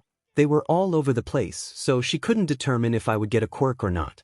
But my 𝗵𝗲𝗄𝗃 parents neglected me for my sister who got powerful quirk at 4 years old. Then my sister and our friends started to bully me and used their quirks on me. From the age of 4 I had to learn how to take care of myself, doing jobs for people in the neighborhood, patching myself when I was burned by their quirks, at least when Dad or my now grandmother didn't know about my quirks. I also found someone who trained me to fight and I taught myself parkour too. But then on the last day of elementary school when I was 10, 2 of those friends blew me up and froze me to the wall in the school. I'm only alive because I was supposed to meet my best friend and now girlfriend an hour after school, about 5 hours being late. They decided to look for me in my usual training spots, in the event I forgot but called Frozen Blaze. 𝗬𝗲𝗄𝗧 Todoroki, now my dad to help find me, and he did on the brink of death. He had Mom take me to the hospital where I don't know too many details. RG or my parents would be the better ones to ask about those details. 𝗵𝘃𝗲, a truly difficult life for one so young. But you haven't said the name of those who were your biological parents. Izuku, huh? Oh, it's all might and psionic. 𝗵𝘃𝗲, what? Don't lie, kid. Mom, don't call my son a liar, he's telling the truth. 𝗵𝘃𝗲, there's no way, the symbol of peace being neglectful of someone who can't control the way they were born. I was giving her a serious look now. I don't know if he was always that way or if his power got to his head, but I know he wants, no, they want to make up for their shortcomings as parents. 𝗵𝘃𝗲, I see. Well, thank you for the information. I shall forward all the resources requested to 𝗵𝘃𝗲 by tomorrow. As she took her leave, 𝗵𝘃𝗲 had only one thought running through her head all might. You're lucky. Your actions could have made a villain as powerful or even more so than all for one had this kid not have left your care or had a heroic spirit. But I think we know who will be the next symbol, not of peace, but of hope and change. She left the school grounds with a pleased smile on her face. Back in 𝗵𝘃𝗲's office, I'm looking at Mom and Dad with a determined look. Mom, Dad'll be staying at you. Temporary dorm for the next few days. 𝗵𝘃𝗲, can you arrange a hotel in Hozu? I turn to leave, but when I reach the door I stop and look at Mom and Dad. Oh, and I'm doing this alone, no help. Dad, Izuku, I'm afraid I have to refuse. Izuku, Dad, Stain is a close-range fighter with a paralysis quirk. You're a ranged fighter. If he gets into your range you're fed. Mom is a close-range fighter, but as soon as he paralyzes her she's fed. But I'm both a ranged and close-ranged fighter, who can counter his paralysis and have a paralysis technique of my own. Mom, Izuku, you're not doing it alone, and that's final. Izuku, yes I am, Mom. I'm as stronger than but might's current strength, meaning I'm stronger than the both of you. Tell you what, we'll have a match. If the two of you can beat me, I'll relent and you two can join. If I win I do this alone. Agreed. Mom/Dad, agreed. 𝗵𝘃𝗲. 𝗵𝘃𝗲, of course, however you have to let the school watch. But before you go I must ask what helped you come to the conclusion cauterizing the wound for regenerative quirk. Izuku, oh the myth of Hercules and the Hydra. You know how he burned the stumps to stop the heads regrowing. 𝗵𝘃𝗲, fascinating, a clever idea that obviously paid off.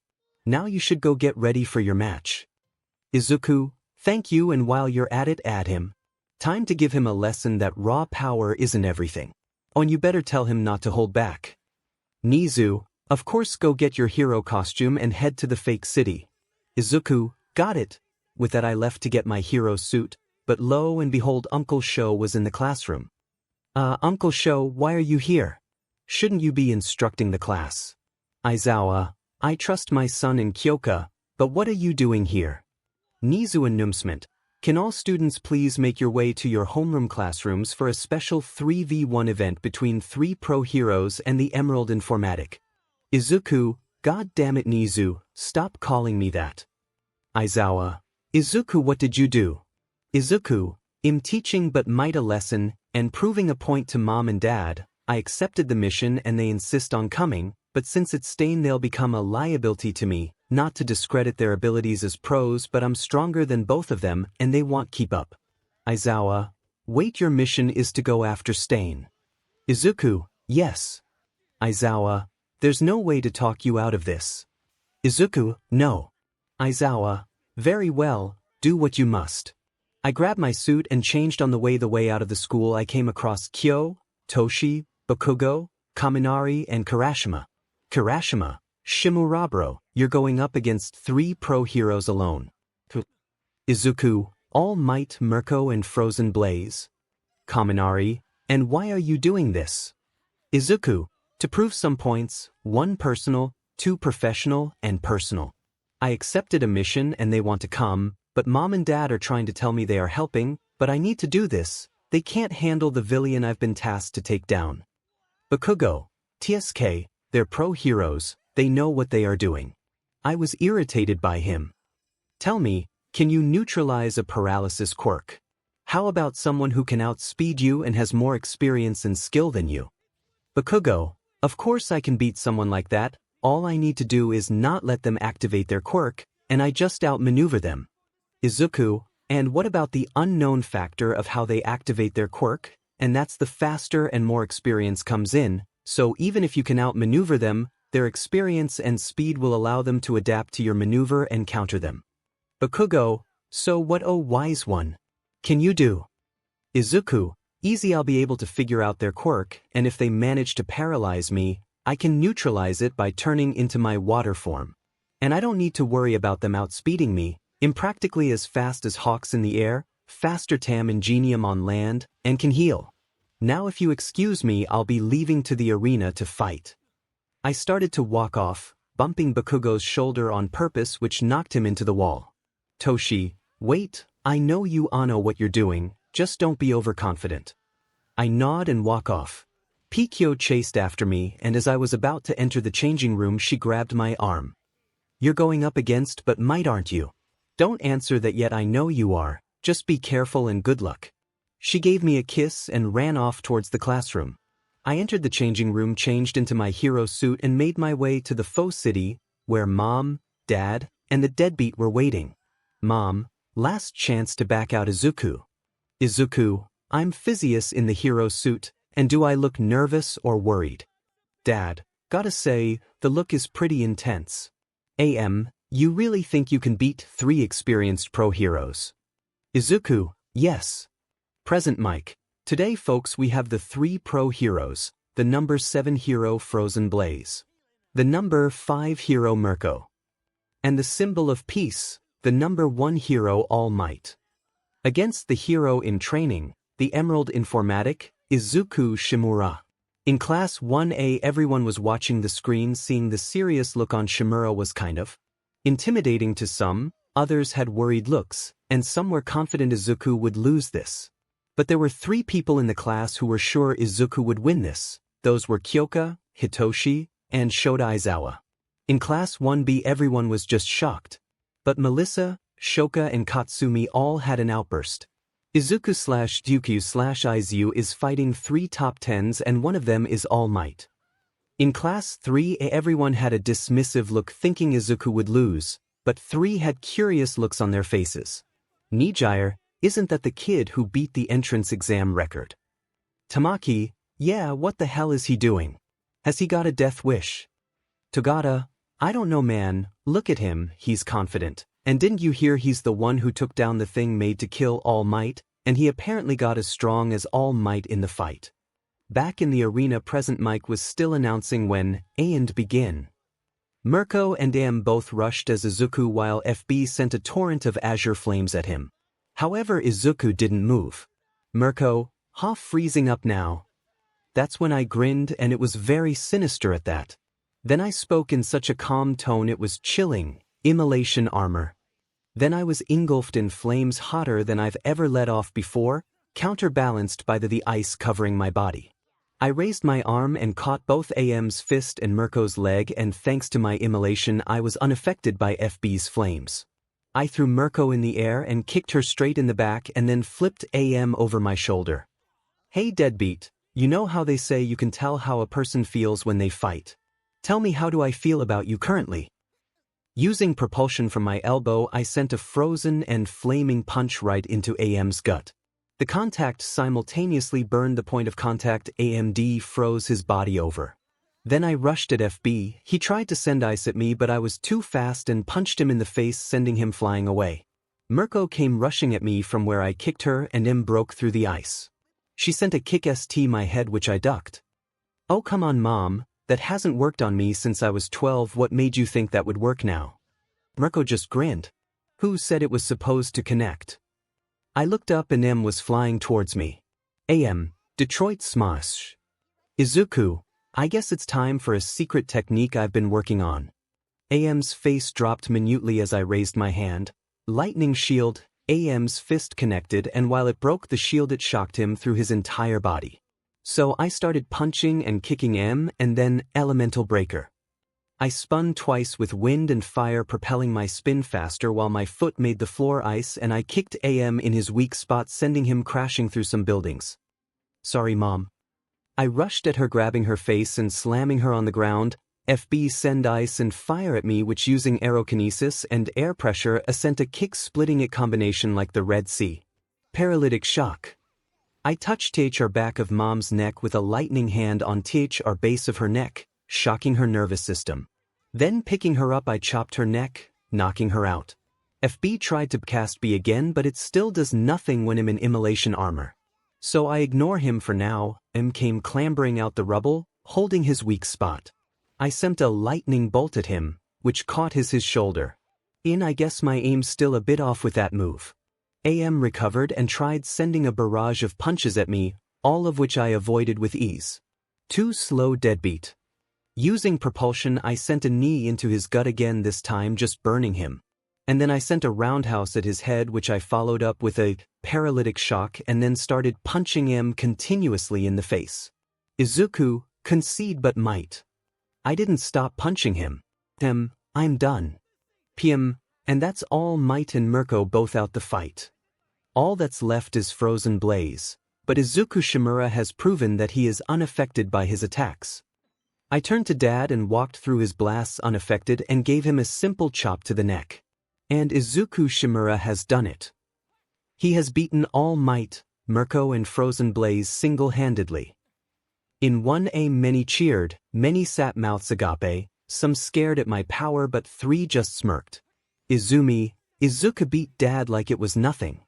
Todoroki, there is no way I could beat him, not if he's immune to Tuya's abilities, then he'll be immune to mine. Bakugo, he didn't even take a scratch. The only time he got hit was by FBs, and that's 'cause he let him. Bakugo was starting to go into a state of denial, thinking it was a fluke or a trick. In 1B all but 3 were just staring at the screen in shock. But Shoke, he did it. He beat the 3. Katsumi, he didn't even use all his abilities. Melissa, way to go Kaus. You're stronger than Uncle Might. In 3, everyone who had dismissed the kid was now staring at the screen in disbelief. Who is that kid? Student number 2, how many quirks does he have? Student number 3, what even is his quirk? Nijire, oh that's exciting, he won. Tamaki a little scared now. 𝗬𝗪𝗺, Tagata, I just fight him even more now. Nijire, no surprise there Mirio.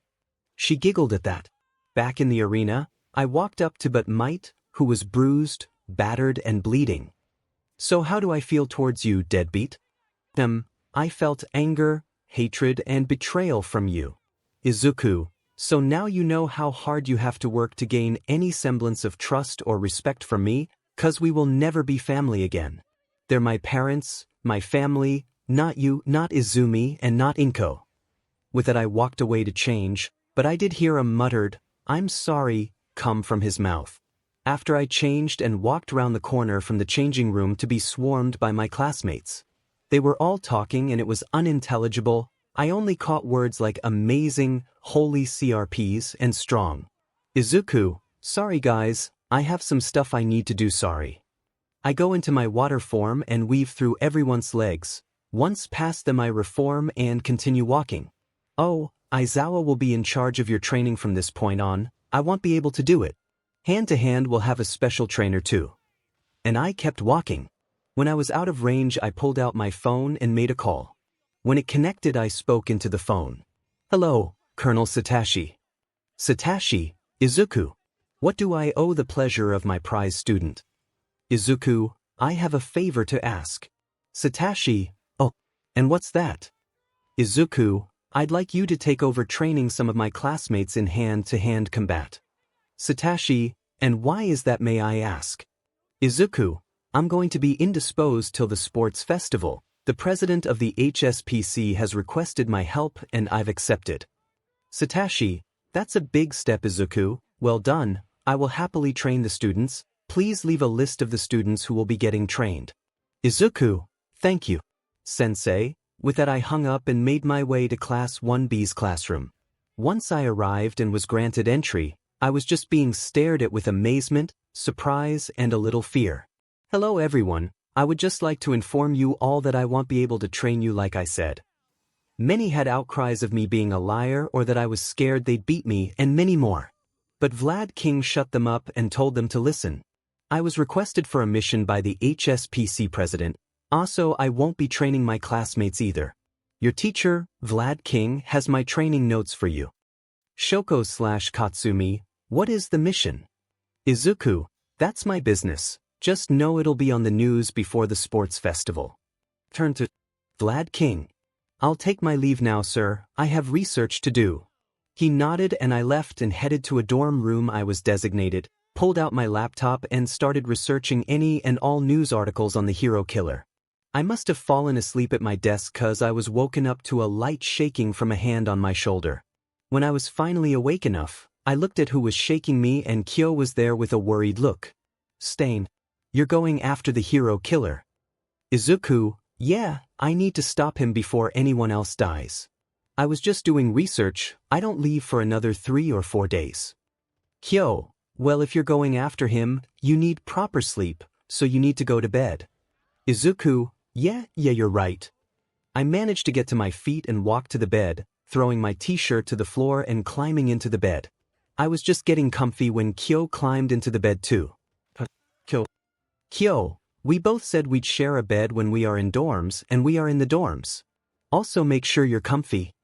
Izuku, I have no spare clothes with me, I'll get them tomorrow, so all I have is my uniform.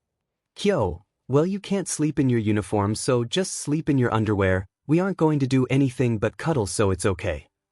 With a little more convincing from Kyo, I take the trousers off and start to cuddle Kyo. We are cuddling for about 10 minutes when she asks me, do you do that on purpose? Izuku, do what? My voice is soft and obviously sleepy. Kyo, constantly change your body temperature to the opposite of mine. So if I'm really warm, your body cools down, if I'm freezing your body warms up. Izuku, no. It's either a subconscious thing or my body reacting, I'm leaning to the second reason though. Kyo just hums and then we fall asleep in each other's arms. A bit of a longer chapter here but I hope you enjoyed it. It's been 4 days and I head to Hozu this afternoon. While doing my research I had Aizawa, Hagakure and Nizu help me do some passive training. I had them randomly just try and sneak on me, all they had to do was touch me and I lost, but all I had to do was call them out. The purpose of this training. I wanted to figure out how read a hidden presence using the air.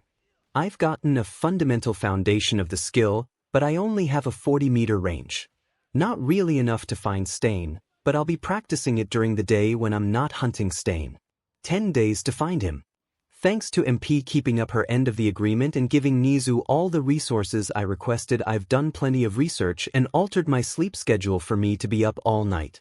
Kyo has stayed with me the past 4 days, minus for training. Although I wasn't sleeping and sharing the bed, I would have if I wasn't sleeping a couple hours during the day and researching all night. But now it's time to go. I went to the training grounds where 1A were training, while my past were training there too. They weren't using my training techniques. When I entered I watched them training for a couple minutes. Till Kirashima spots me. Hey, it's 𝗵𝗲𝗄, it's about time you left the dorm room. What's the deal? Izuku, I'm leaving, I'll be gone a maximum of 10 days. Everyone came up to me and wished me luck and Kyo gave me a hug and a kiss for luck. And then I left and when I reached Hosu it was 4 p.m, so I checked into my hotel and grabbed a bite to eat. If a hero gets attacked by Stain, they all have an SOS button they'll press and give me their location, courtesy of Nizu and Power Loader. Only the Hosu heroes have it since they all are linked to my receiver. I also receive the location if the button is destroyed. My patrol starts at sundown, that's about 3 hours away, so I'll rest till then. So I head back to my hotel room and head to sleep till then. When it's time to patrol, I suit up into my hero costume and head out. I have a few healing vials. As I've grown to call them, I'll make more tomorrow. Thank God I can do regular hero work while I'm on this mission. As soon as I step onto the hotel roof, I take to the air and start flying around the city, taking several routes to check on areas I pinpointed would be the likely places he would attack. But no sight of him. Oh well, I didn't expect to find on my first night anyway, but at least I stopped that bank robbery, mugging and drag deal. It's only 4 a.m. so a little longer can't hurt. So I continue flying around, it's just my regular flight. But then I get an alert. I check the area and it's in the middle of the city, in the middle of a street too. What the heck, this isn't 𝗧𝗵𝗲. Could the situation be that severe? Going into turbo flight and head towards the area. And as I reach the area, I see a building with bright blue flames. They aren't Dad's flames, they aren't the right blue, Dad's are azure, these are more of a royal blue. I reach the area and find a hero trying to get civilians out of range of the flames. As I land, I see the hero is the ordinary hero, 𝗵𝗃𝗲. What's the situation? Manual. 𝗵𝘃𝗲, it was the arsonist, he's already escaped, but there are civilians in there and FB can't even handle these flames. So those civilians have minutes to live if we are lucky. Izuku, got it, leave this to me. I rotate my shoulder as I walk into the building, regulating my temperature. I walk through the building, good time to use air detection, standing in the middle of the ground floor, I outstretch both my arms focusing on the air and allowing it to inform me of who's trapped. One on the first floor about 4 feet 5 inches, probably an adolescent, 3 on the second one's a toddler, another not much older and an adult, probably a family, and what I can only guess is an elderly person on the top floor. Okay, let's go. I run to the first floor and find a kid not much younger than me coughing in the smoke. Kid, stay low. There's rubble in the way. But the kid did as I said. Can you hear me? I cough. I can cough, hear you, good Izuku. Okay, listen, I'm going to encase your head in a bubble of water, but you will still be able to breathe, it's just going to act as a filter, okay? Cough, understood. Cough, knowing I focus on any moisture I can find in the air and bring into the kid to make a bubble on his head. Now that the kid can breathe, I go into my water form and make my way to the kid. Once in front of the kid I reform. I lift the kid and move him away from the wall but away from the flames. I then walk to the wall and make a jet of flames at my max of 1300C and cut through the brick and make a hole. Once the hole is made, I pick the kid up and float down onto the ground, where Backdraft took the kid. Izuku, Backdraft, whatever you do, don't use your hydrokinesis on the building till I come out with everyone, for more people. Backdraft, but 𝗵𝘃𝗲. They could get hurt if we don't put out the flames. Izuku, they could get hurt more if you do, it could weaken the structure of the building and bring it down. He hesitated at that but nodded. Then I flew up to the second floor and cut a hole into that one too, then used my air detector to find the family. When I located them, I changed into my aquagenesis water form and made my way through the floor to get to them. Reforming, I shout, hello. I am a hero, please respond. Mother, in here. Returning to aquagenesis, I work to the family that were taking cover in the kitchen. I'm about a room away from the hole I made on the lower floor, probably the easier thing to do. Thanks to the malleable state of water, I can traverse the rubble a lot easier. Reforming, I see the mother has used damp cloths to cover her children's and her own mouths. Smart move, thank God, a hero. Aren't you a kid? Izuku, I'm a hero for the week. I'm authorized, don't worry, but we need to get you all out of here. Step away. When they step away, I crouch down and start cutting into the floor, and when I pull the stone away. Okay, ma'am, the easiest thing to do is for you to climb on my back and for me to carry the kids. Mother, but how can you carry both? I crouch in front of the older boy. Hey kid, just nod or shake your head, okay? Think you can hold on to you baby sister and hold on tight. The toddler nodded their head. I loom at the mother. Okay, all good then, miss, please climb on my back and hold tight. Hesitantly, she did as I asked and wrapped her arms and legs around my neck and waist. Being 6 feet 5 inches helps a lot. Once she was secure, I turned one arm into a water tentacle and slightly solidified it, and grabbed the boy and then picked up the little girl and passed her to the boy. And ensured I had a firm grip on both, and then lowered us all down in the hole and carefully carried them all into the hole in the wall I'd made. Backdraft, make a slide of water. He did as I asked, and then I crouched down and touched the slide, freezing it, then giving the infant to the mother. The toddler slid down the side, and then the mother with the infant followed. Knowing that they were out of danger, I returned to Aquagenesis and worked to the top floor to find the elderly person. It was an elderly woman. She's in the opposite side of the building. I have no chance of getting her to the hole, and cutting through the wall will risk the building right next to this one to catch on fire too. No other choice. Ma'am, I'm going to carry you to safety. Please hold on. I pick the elderly woman up as gently as I can and fly through the roof, protecting her from being hit from the rubble, and fly her to the medic team on standby. When I land, Backdraft approaches me. 𝗬𝗄𝗧, the flames have gotten too intense, I won't be able to put them out. Izuku, the air is drying out too much for me to do so too. I need to create a rainstorm, but I think about how to create a rainstorm, thinking of how to trigger it, and then it comes to me. Got it. Backdraft, get everyone back in a safe distance. Nodding, he ran to the civilians where the rest of the on-call heroes were holding them back. And they started to corral the spectators further away from the fire. Now time to get to work, sparking my hands with lighting and pushing the voltage and static to the max. I keep them coated. Then I fly into the sky to cloud level and start shooting lightning all over the place while gathering the air moisture around me. Doing so made storm clouds, and with one last bolt of lightning, it started to rain in the area and started to slowly put the fire out. It took 30 minutes of rain to put out most of the flames. Walking into the building, I used Aquagenesis to douse the remaining flames. However, I didn't know the consequences of doing so. When I reformed, I had lost body mass, and I fell against a wall upon exiting the building.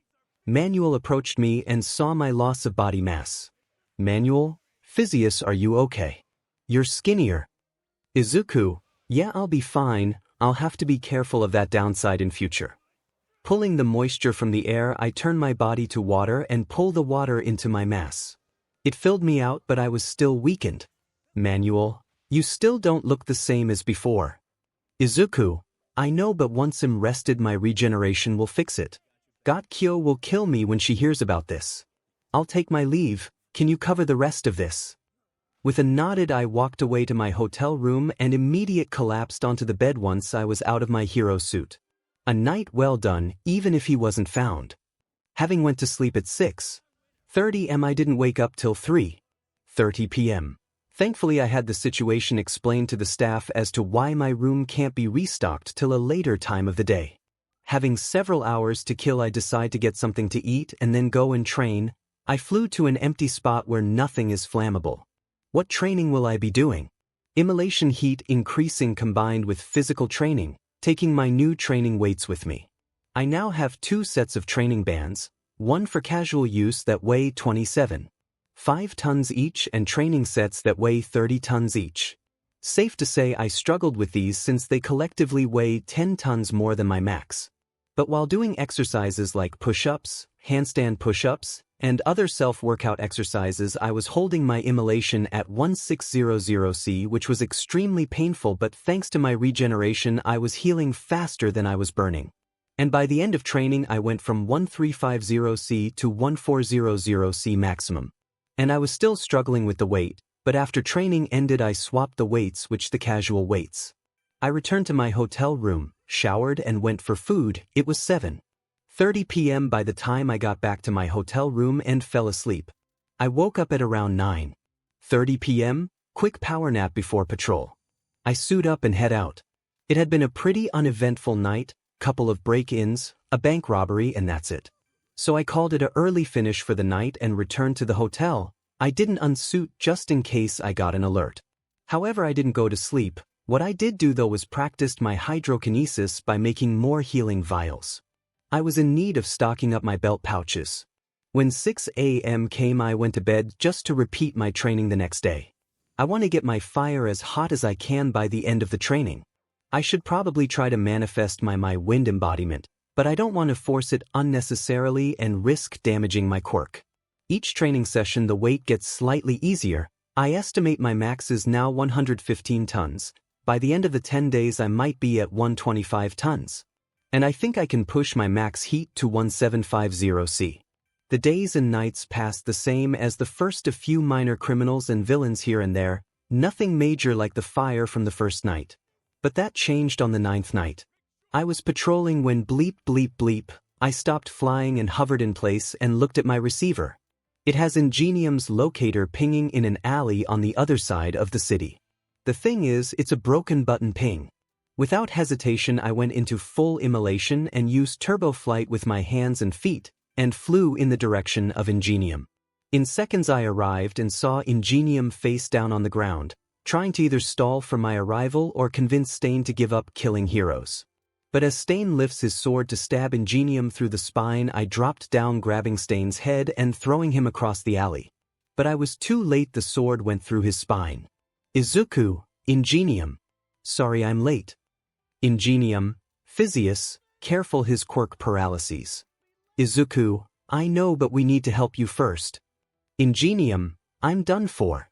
I have a sword through my spine. Even if I survive, my hero career is over. So the priority is catching Stain. Izuku, you're wrong, 𝗵𝗃𝗵𝗲. You know better than any that hero's priority is to save people and capturing villains comes second. Also, even if you've lost the use of your legs, that's not permanent. Stain, a child. A child playing hero.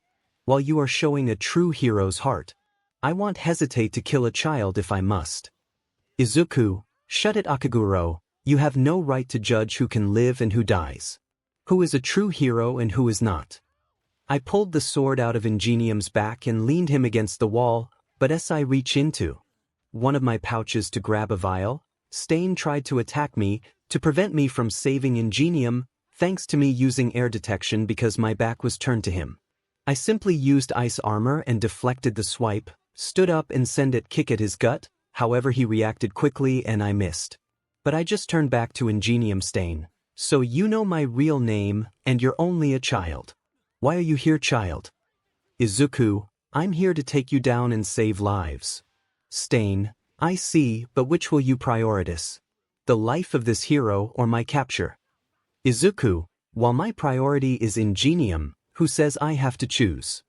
Stain, you think you're good enough to do both. Don't be arrogant, brat. The only hero worthy of capturing or killing me is All Might. While he was talking, I gave 𝗵𝗃𝗵𝗲 the vial and helped him drink it. Izuku, now that 𝗵𝗃𝗵𝗲 is safe, I stand and face Stain. Time to capture you. Stain, saved him. What makes you think he's saved? He paralyzed even without my quirk active. Izuku, no he isn't, I've just healed him, but back to your previous statement, why would you say All Might is the one worthy? Stain, he's the one true hero of this society. My duty is purging all fake heroes to bring out more true heroes. Izuku, don't call that but a true hero. Stain, don't be blasphemous. Izuku, tell me, would a true hero neglect one of his children because their quirk was a special case and was taking longer to manifest than usual? How about forgetting he has a second child and giving his other child princess treatment? Stain, lies. All Might wouldn't do such a thing. Even if he did, how would you know?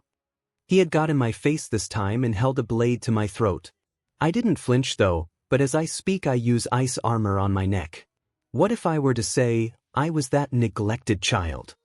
Stain, lies. All Might doesn't have children. Izuku, oh but he does. Well, he only has a child now, since I'm not his child anymore. I was taken away from him after I was almost killed by his daughter's friends. But biologically I am All Might's son. Stain, and yet you are a hero, which makes your story hard to believe. I grasped the blade and squeezed it, snapping the blade. Izuku, believe me, if I hadn't had a support system outside my family, I probably would have become a villain. And I probably would have been a top villain since I'm stronger than All Might too. Stain, I see, but I do not believe you're stronger than All Might. He had pulled out his other sword but wasn't prepping to strike yet.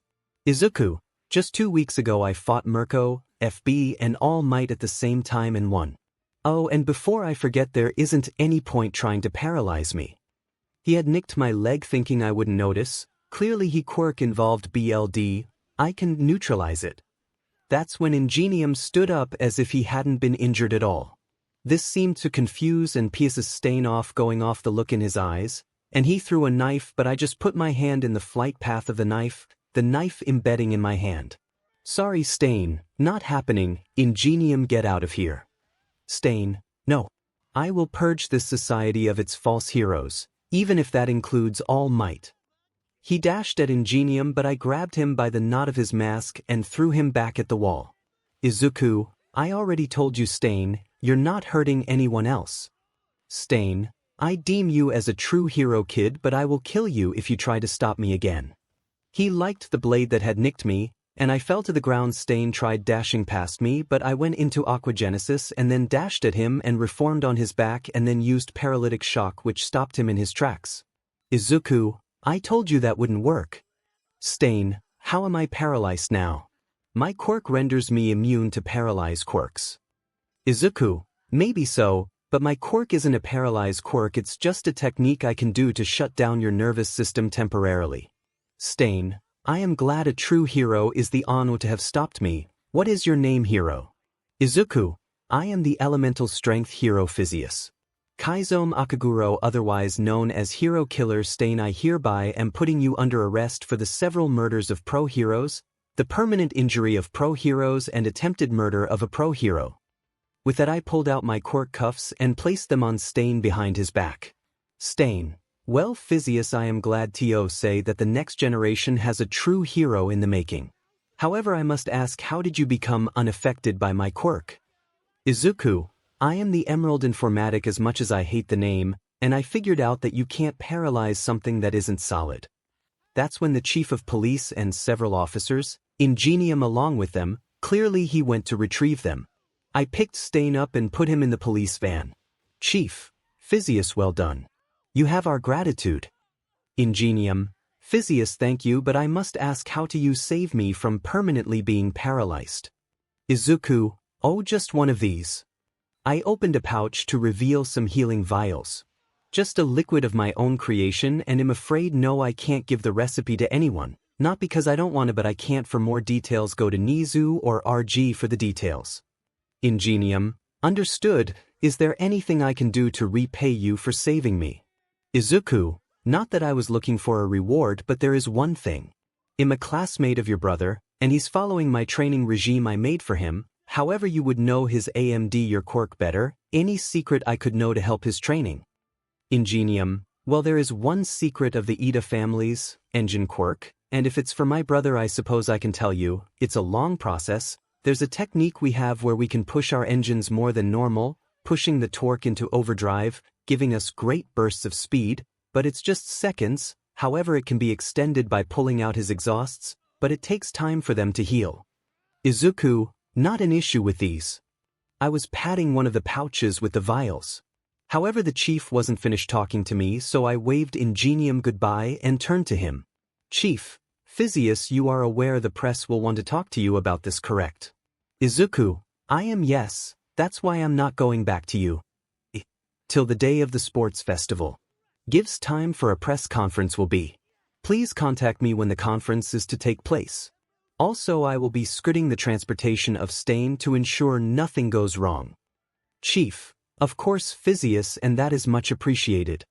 And so we took off. I flew above the transport van with Stain inside. Everything went perfectly fine. I gave my statement as was procedure, and then I went to my hotel room and called it an early night. 3 a.m. I fall asleep, good for trying to fix my sleep schedule for the sports festival in 2 days. Little did I know that the entire encounter and ease I had taking out Stain was recorded. The only audio caught was when he declared me a true hero, but I would only find this out the next day. The next day I woke up at 9 a.m., later than usual, but it's good enough. I should wake up early tomorrow and I can fly to you. I go find some place to eat. While eating breakfast, I get a call from the chief. 𝗵𝗲𝗄𝗵, Izuku speaking. Chief, 𝗵𝘃𝗍𝗄, so glad to reach you. I am just calling to inform you we have arranged a conference at 4 p.m. Izuku, perfect, I will arrive at the station at 3:30 then. Meanwhile, the class of 1A who had been staying in the dorm for those who wanted to stay and training were sat in the common area, at the dining table or in the kitchen. Some were eating, some were relaxing, some were just waking up, and others were watching the news. They weren't training today, since they were getting a chance to rest and recover before the sports festival tomorrow. That's when 𝗵𝗃𝗃 shouted, "Everyone get in here now." He had been watching the news alongside 𝗬𝗂, 𝗎𝗪𝗎𝗀, and myheroacademia. Everyone rushed into the common area where the 𝗬𝗂 news reporter 𝗬𝗃𝗃. Last night the infamous hero killer Stain was captured after attacking the pro-hero Ingenium by a new hero who goes by the name 𝗬𝗪𝗧. The encounter was captured on video by a pedestrian who had rushed when they had heard a scream of pain, while there isn't much audio, and the civilian had been keeping a distance to not interfere or cause difficulty for the hero. He recorded the whole thing. The citizen was kind enough to give us the video. Now we will show the video. Then the screen changed to a zoomed-in video of an alley where Izuku in his hero costume had dropped into the alley and threw Stain down said alley, but Stain had impaled Ingenium, who was face down on the ground with a sword. We watched as Izuku pulled the blade out of Ingenium's back. 𝗎𝗪𝗎𝗀. He shouldn't have done that. That will make him lose BLD fast. 𝗎𝗪𝗎𝗀. That's my brother, he could be killing my brother. He was frustrated and irritated, but mostly he was clearly worried. Quirk, you're both forgetting a major thing. 𝗎𝗪𝗎𝗀. What do you mean? Hitoshi, just watch. They all continued to watch as Izuku was reaching into one of his pouches. Just as he was, Stain was trying to attack Izuku with a sword while his back was turned, but the sword didn't penetrate his neck thanks to him coating his neck in ice. How did he know he was attacking? 𝗬𝗪𝗎𝗀. He had me, your dad, and the principal try to sneak up on him. He was practicing some air detection ability. We watch as after the blade was deflected, Izuku sent a kick towards Stain's gut which missed and turned back to Ingenium. Stain was talking although it couldn't be heard. Izuku gave Ingenium a small vial of that healing BLD water he learned he could do. Then Izuku turned and faced Stain. They were talking, but then they were face to face and Stain put a blade to Izuku's throat. We could see a glistening from Izuku's throat, meaning he was using ice armor, and Izuku broke the blade by squeezing it. Stain had pulled out another sword, and then Ingenium was standing as if he was never injured. Stain tried to throw a knife at Ingenium, but Izuku placed his hand in the way, making it stab into his hand. Quirk yelped at that, but didn't say anything and continued watching, worry obvious on her face. Then Stain tried dashing past Izuku but was grabbed by the knot of his mask and thrown down the alleyway again. In retaliation, Stain liked his blade trying to paralyze Izuku, who fell to the ground. Stain tried to chase after Ingenium, but Izuku went into his water form and flew at Stain and reformed on his back, and Stain fell to the ground unmoving. Hitoshi, he just used his paralytic shock on Stain. It's done. They were clearly talking, and then Izuku cuffed Stain, but that's when the only audio of the video was heard. Video Stain. Well, 𝗬𝗪𝗎𝗍, I am glad to say that the next generation has a true hero in the making. More was said, but it couldn't be heard. And then the video ended. NR, more news will be brought to you about the capture of the hero killer as more information is learned, and we have a conference with the new hero 𝗬𝗪𝗎𝗍 at 4 p.m., so stay tuned for that. Kirashima, he did it. He captured Stain, he's so manly. Shoji, he made it look so effortless too. Ashido, I mean, he did beat 3 top heroes including the symbol of peace, we shouldn't be surprised. Quirk had a proud, relieved look on her face, and Hitoshi was rubbing her back comfortingly. Quirk, please excuse me. 𝗵𝗃𝗃𝗃, does anyone else feel a deadly aura coming from her? Kirashima, Jiro, you okay? Quirk, just dandy, I'm just going to go call my boyfriend and give him a piece of my mind. She had a smile on her face that to anyone who didn't know her would be seen as sweet, but to everyone else, especially Hitoshi, it was dangerous. Back to Izuku. It's currently 10 a.m. and I'm in my hotel room when my phone rings. Why is Kyo calling me? I answer the phone without hesitation. Hey babe. Kyo, Izuku Shimura. Oh, full name, now pet name, what did I do? Izuku, yes. There was a hint of fear on my voice. Are you okay, babe? Kyo, why did I just watch you turn your back to the hero killer and purposefully allow your hand to be impaled by a knife? How could she know that? Izuku, what do you mean? Kyo, why did I just see you let your hand be impaled and you turn your back on someone who has killed several heroes on the news? Izuku, babe, calm down and let me explain. I always knew Stain's exact location. So even if he moved, I knew, and I was trying to save 𝗵𝗃𝗻. I had taken a sword out of 𝗵𝗃𝗻. If I didn't heal him fast he would have bled out. And I can heal from a stab wound, so I went for the easier option in stopping the blade. We were practically in each other's face. I didn't have much choice. Kyo, you could have taken Stain out first. Izuku, I didn't know the severity of 𝗵𝗃𝗻's injuries, so I prioritized healing him first. I knew I would beat him and capture him. He was dead set on killing or permanently injuring 𝗵𝗃𝗻, so I just played on that. Kyo sighed and then relented. So you promise you made the best choice you had in the moment. Izuku, I made the best choice I had in the split second I had to react. Kyo, okay, I guess I can't be too mad then. You're losing cuddling privileges for 2 weeks though. Izuku, but babe. Kyo, nope. I sighed defeated. Fine, I'm sorry babe. Kyo, you better be. Anyway, you need to be ready for your conference/interview later, so I'll let you go. But I'll be watching it. Izuku, I bet you will.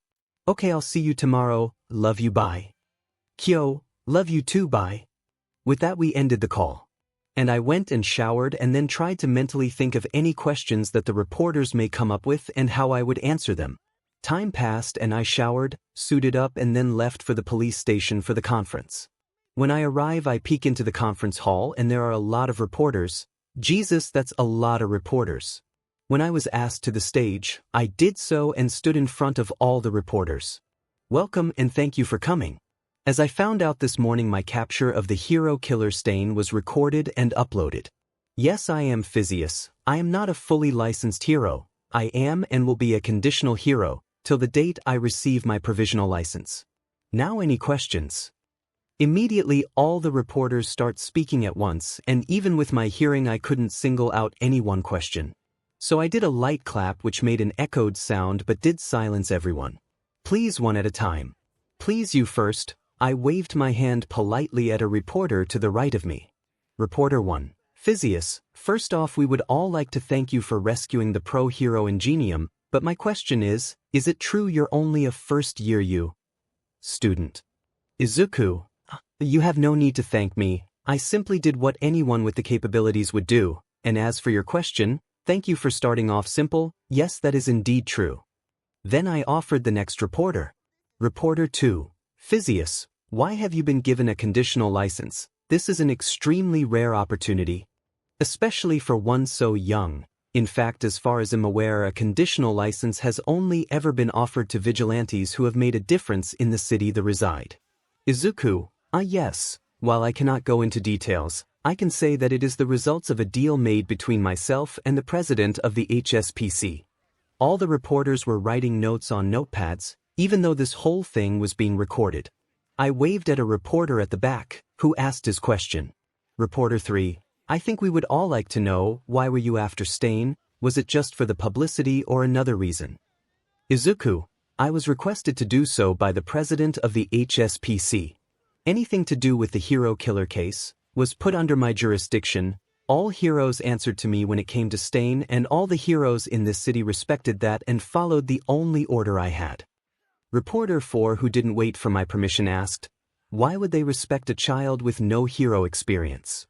Izuku, while I do not appreciate the outburst, I will answer nonetheless, and it's quite simple. I am the one you all have dubbed the 𝗵𝗃𝗃. This caused an uproar of arguments. Reporter 4, don't lie, you have displayed abilities such as strength and flight. The 𝗵𝗃𝗃 has either an intelligence or analyze quirk. Izuku, but you see, but my quirk was never revealed. I never revealed my quirk to the public or heroes. I gained my quirk analyze skills through study and effort since I was a young child. I can see on your faces you are going to ask why I never revealed my quirk or name to the pros. While I dislike the moniker 𝗵𝗃𝗃, I used it to protect my identity from particular people. While I won't go into details as they are personal, I will explain baseline details. I am a late bloomer, therefore I suffered from the discrimination the quirkless suffered. And I didn't want those who should have protected me but didn't trying to get me back just because I had a quirk a few weeks after I had been saved. As for not revealing my quirk to any pros, that was simply because if a pro revealed my identity through a description to the people I did not want knowing, they would not know I had a quirk. This caused whispers and murmurs of discussion about that reveal. Please do not ask for their identities, I will not be revealing it. A reporter raised her hand and I nodded at her to allow her to speak. May I ask what is your quirk then? Izuku, while I will reveal that my quirk is called physical element, for details of my quirk, well, you all will just have to wait for the sports festival tomorrow. Now are there any other questions? The first reporter raised their hand and I allowed them to speak again. You said you made a deal with the president, can we hear the details? Izuku, while I cannot go into details, I can give you baseline information. 𝗬𝗵𝗲 I have a conditional license allowing me to act as a hero when given the license by the pro whose care I am under. I can act as a hero when no pro is in the area of an attack or disaster or a pro requests my help. In return, whenever I make a significant impact with hero work, where it's taking down a villain one or more heroes struggle with, I save several civilians or something else deemed a big deal, the president will have a discussion with me referring to the current quirk laws and how we can modernize them. The reporters muttered and whispered again till a new reporter raised their claw-like hand. Clawed reporter, if you are the 𝗵𝗃𝗃, then it's safe to say you can change these laws to benefit society. Can we get any examples of what you would like to do? Izuku, I will give 3 examples. The first thing I will try to do is get several facilities made in each province, where those who need to use their quirks can do so. Now you may ask about quirk gyms, and I will rebuttal that the same way as I did the president, quirk gyms are for those who wish to improve their quirks, but these facilities will just be for those who do not wish to improve their quirks but simple to expel them, for example those with stockpile quirks. We all know many stockpilers have limits and it can cause the loss of control over a quirk because they haven't been able to release their stockpile. These facilities will allow them to do so safely and for free. Quirk licenses and permits, for those whose quirk can be used for transportation, like speed or flight quirks, I wish for licenses to be given after a short course that will allow the user to use their quirks for transportation. And permits for those who wish to train their quirk. That way those who wish to, like hero hopefuls, to strengthen or refine their quirks without the risk of them getting arrested for illegal quirk use and ruining a person's life before they even had a chance. However, if someone is caught abusing the use of their permit to hurt people, it will be removed and their name blacklisted from all hero schools. And lastly, if they can prove it, quirks can be used in self-defense without punishment. But if caught lying, then they will be punished. The reporters all thought about this, and then the same reporter said, "You have clearly put a lot of thought into this, but is that everything?" Izuku, it is not, however many things I need to fine-tune details. Now I will answer one more question. I allowed the third reporter to ask their question. You talk about those facilities, what is your goal with them? Izuku, simple, not using a quirk can cause mental, emotional or physical distress, and because of this control over a quirk can diminish, and because they lose control over their quirk, it can suddenly activate without control. This has caused many civilians to be misinterpreted as villains, so the goal is to stop those from being called villains due to their quirk being used in safe environments. Thank you all for coming to this conference, but I will be taking my leave now. With that I turned and left and flew back to my hotel where I landed on the roof and went into my room. I lay on my bed and just asked room service to bring me a pasta dinner since I was drained after that conference. After doing so I called Dad. Dad, hey Izu, what's up? Izuku, don't play dumb, I know you watched it. Dad chuckled and said, of course I did, not bad for your first media conference. Izuku, that was very draining. Dad, it gets easier. But you kept calm, you were careful with your language, and you explained everything minimally when you couldn't go into details. Well done, and congrats on capturing Stain. I shouldn't have doubted you, you made it look very simple. Izuku, I didn't intend to make it look like the current pros were lacking or not up to par. Dad, don't worry about it kiddo, rumors are already going about, revolving you, people have learnt it was you who took out that 𝗵𝗃𝗃. People are calling you the next symbol of peace or All Might's second coming or something. People are debating if you're stronger than All Might himself. Izuku, well I kind am. Oh, and I think I'm faster than Hawks now. Dad, so you continued your training. Good, what's your limits now? Izuku, weight cap in maybe 125 tons, my stamina has increased, I can use multiple quirks a bit easier, my hydrokinesis control has improved, and my fire I can handle up to 1800C, and with my turbo flight I'm much faster than before. Although I can't measure it here. Also I finally named my water form, but also learned a drawback to it. Dad, holy CRP kid. You didn't slack on your training, did you? On what's the drawback in name? Izuku, in my water form if I start to evaporate, when I reform I lose body mass. I can refill my body mass by merging water into my body, but I also need to rest to allow my healing to handle the rest. And I've named it aquagenesis.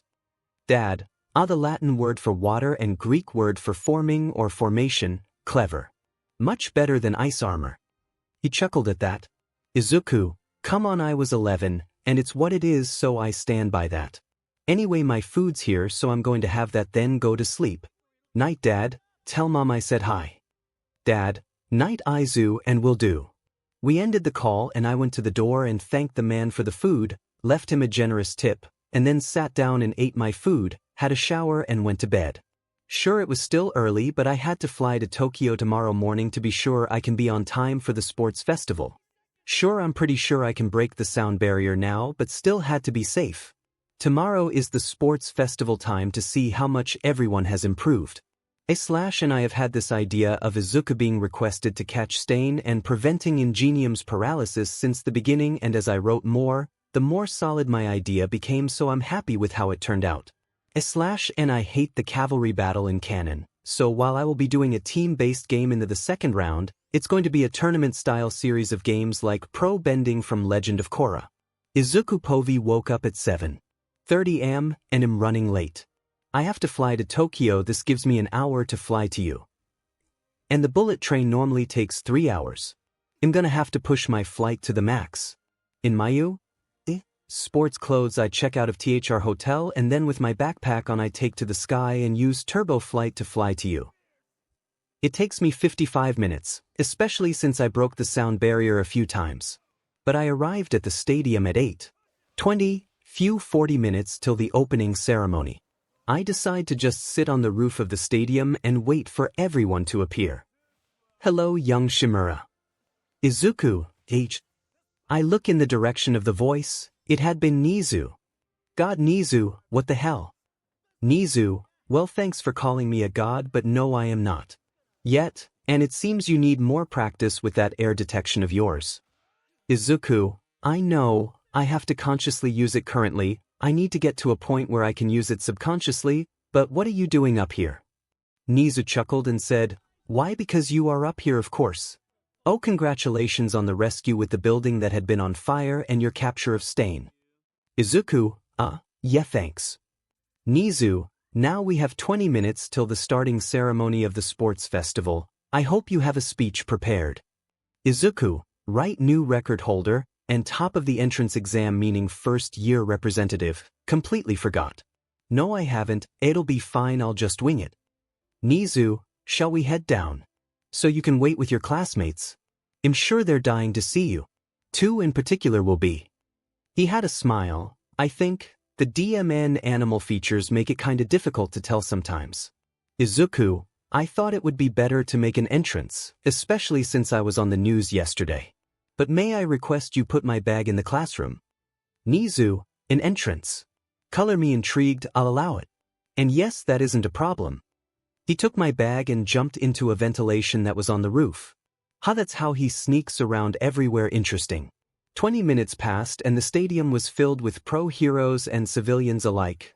Uncle Zashi was commentating with Uncle Sho today. Wonder how he convinced him to do that. Maybe he told Uncle Sho he could adopt another stray if he did. That would be what? 7 now. I was chuckling to myself when Zashi started his introductions. PM. And now let's introduce the classes of contestants. To start off with, it's the first class who has already faced adversity and villains, the class who has the favorites to win. It's Class 1A. My class exited the tunnel, led by Yaoyorozu, who was my vice rep, and Ida, who me and her agreed would take the vice role if one of us were unavailable. Now there's 22 students in Class 1A, however the class rep hasn't arrived from Eki yet and is expected at any moment. I smirked at that. Oh Mike, if only you knew. The class got a lot of applause and shouts of encouragement from the crowd. PM, the next class, who fought against villains alongside their sister class, the other hero course class, it's 1B. As they followed 1A and took their spots in the arena, the crowd was applauding them. Now for the support course. Please give a hand to class 1C. That's when the class entered the stadium, and out of everyone there, a girl with steampunk-like goggles and pink dreadlocks stuck out like a sore thumb.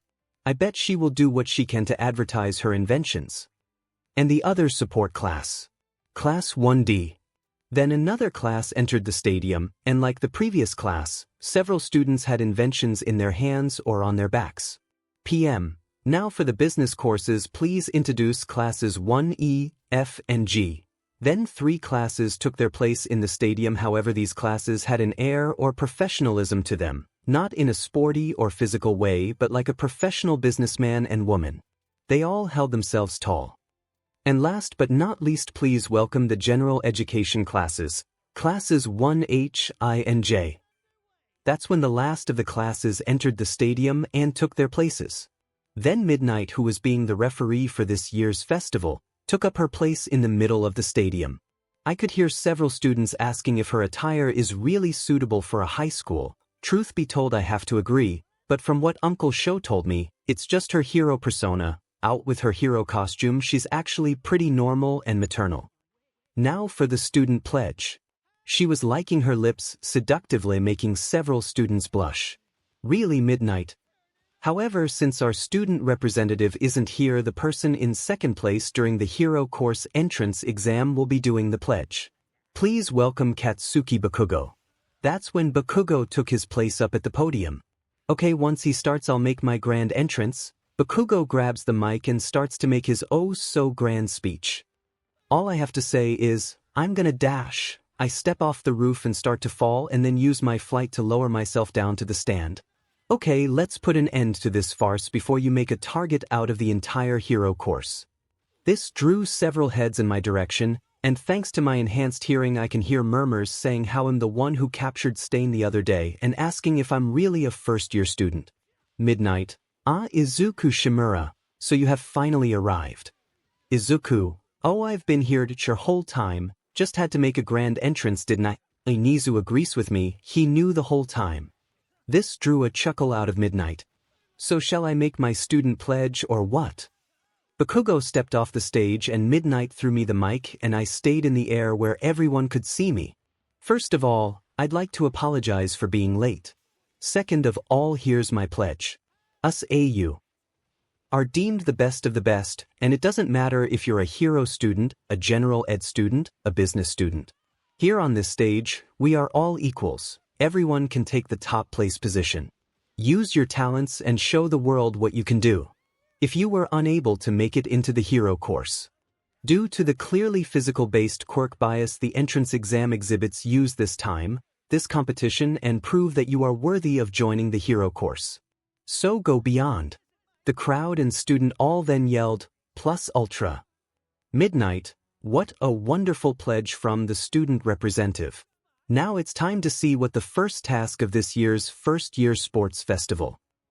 She waved her hand at a jumbo screen which presented a wheel that spun until it stopped at obstacle course race. And the first challenge is the obstacle course race. This race is a 10 kilometers run with several challenging obstacles that will attempt to block your way. But remember, the only top 64 students will make it through to the second round. Please make your way to the starting line. And so everyone did. They took their place at the starting line. But I stood on the other end of the stadium leaning against the wall with my arms crossed. Kyo and Toshi walked up to me and asked me, "What are you doing back here?" Izuku, "Oh, you know, giving everyone a chance." Kyo, "What do you mean?" Izuku, "I'm now faster than the speed of sound, let alone Hawks, and if I start at the same time as everyone else, it'll only make things unfair." Toshi, "How much have you improved exactly?" Izuku, "Let's discuss that when we have spare time. The event's about to start." True enough, everyone was preparing for the event to start. Toshi was trying to get a bit closer to the front, but Kyo stayed towards the back since she can fly. People had obviously seen and or heard what I said and were writing me off as cocky, while others were rebutting that with my publicized stain capture the other day, so there were mixed bags on whether I'm overconfident or not. PM, and begin. This shocked all but the hero course and its applicants, having experienced a start without a countdown before. And they all rushed through the narrow gateway.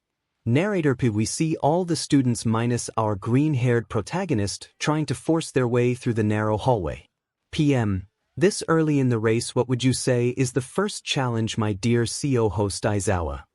𝗬𝗧𝗏 in his usual monotone voice. The door.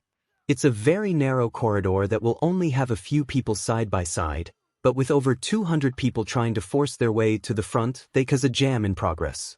PM. Wait, there's a student who hasn't even moved yet. True enough, he was referring to Izuku, who was leaning against a wall. Hold up, that's Izuku 𝗬𝗵𝗲. 𝗬𝗧𝗏. He knows what he's capable of, and even though he was on a mission to capture the hero killer, that doesn't mean he didn't train. Even I don't know his current capabilities from before he left. That's right, he is the one who calls himself 𝗵𝘃𝗲𝗄, the elemental strength hero. Just then the corridor froze over and an ice wall blocked off the exit. Holy woe, Shoto and Shoko Todoroki have blocked off the path as a way to ensure they claim first place. Just then a powerful fireball crashed into the ice wall, crumbling it. When looking for the source, we see Izuku still leaning against the wall but with his hand outstretched. It seems 𝗵𝗵𝗲 wasn't letting that slide since he broke through that wall like it was paper. Taking the opportunity, all the students were rushing to escape the crowd, but several students were using different methods to maneuver.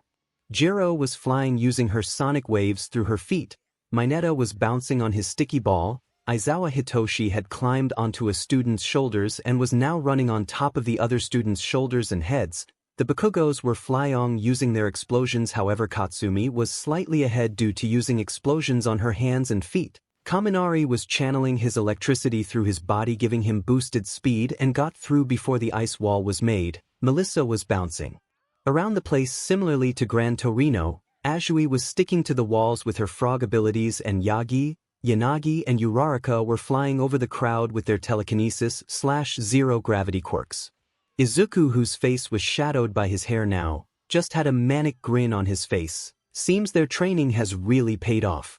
PM. And now the top 6 contenders are reaching the first true obstacle of the race, the Robo Inferno. Moving to the top 6, those being the Todorokis, Kaminari, Melissa and the Bakugo twins, they were approaching a series of robots from the entrance exam. The real kicker was that there were 6 of the 0-pointers. The Todorokis froze them and attempted to let them fall on everyone else. Had it not been for Melissa using her new max of 18% of OFA to redirect their fall, however, this pushed her off course and made her lose her 3rd place position, and the rest of the students who had caught up were passing her, although it won't take her long to reclaim her position. Izuku still was unmoving and was watching the screen. However, the crowd were getting a bit restless. Come on. Why aren't you doing anything? Audience member number 2, are you really that cocky because you took down Stain? I bet it was all a fluke. Izuku wasn't taking any notice of the audience's gripes or annoyance. Audience member number 3, forget it. If he loses, it's his own fault. Let his cockiness be his own downfall. Aizawa? Enough. Izuku 𝗵𝗵𝗲 knows his capabilities, and what you saw in that video where he captured Stain wasn't his full capabilities. He was holding back. Izuku 𝗵𝗵𝗲 has only been able to go all out twice with the exception of training since his quirk manifested at age. You all heard of the creature at 𝗬𝗪𝙢𝗎?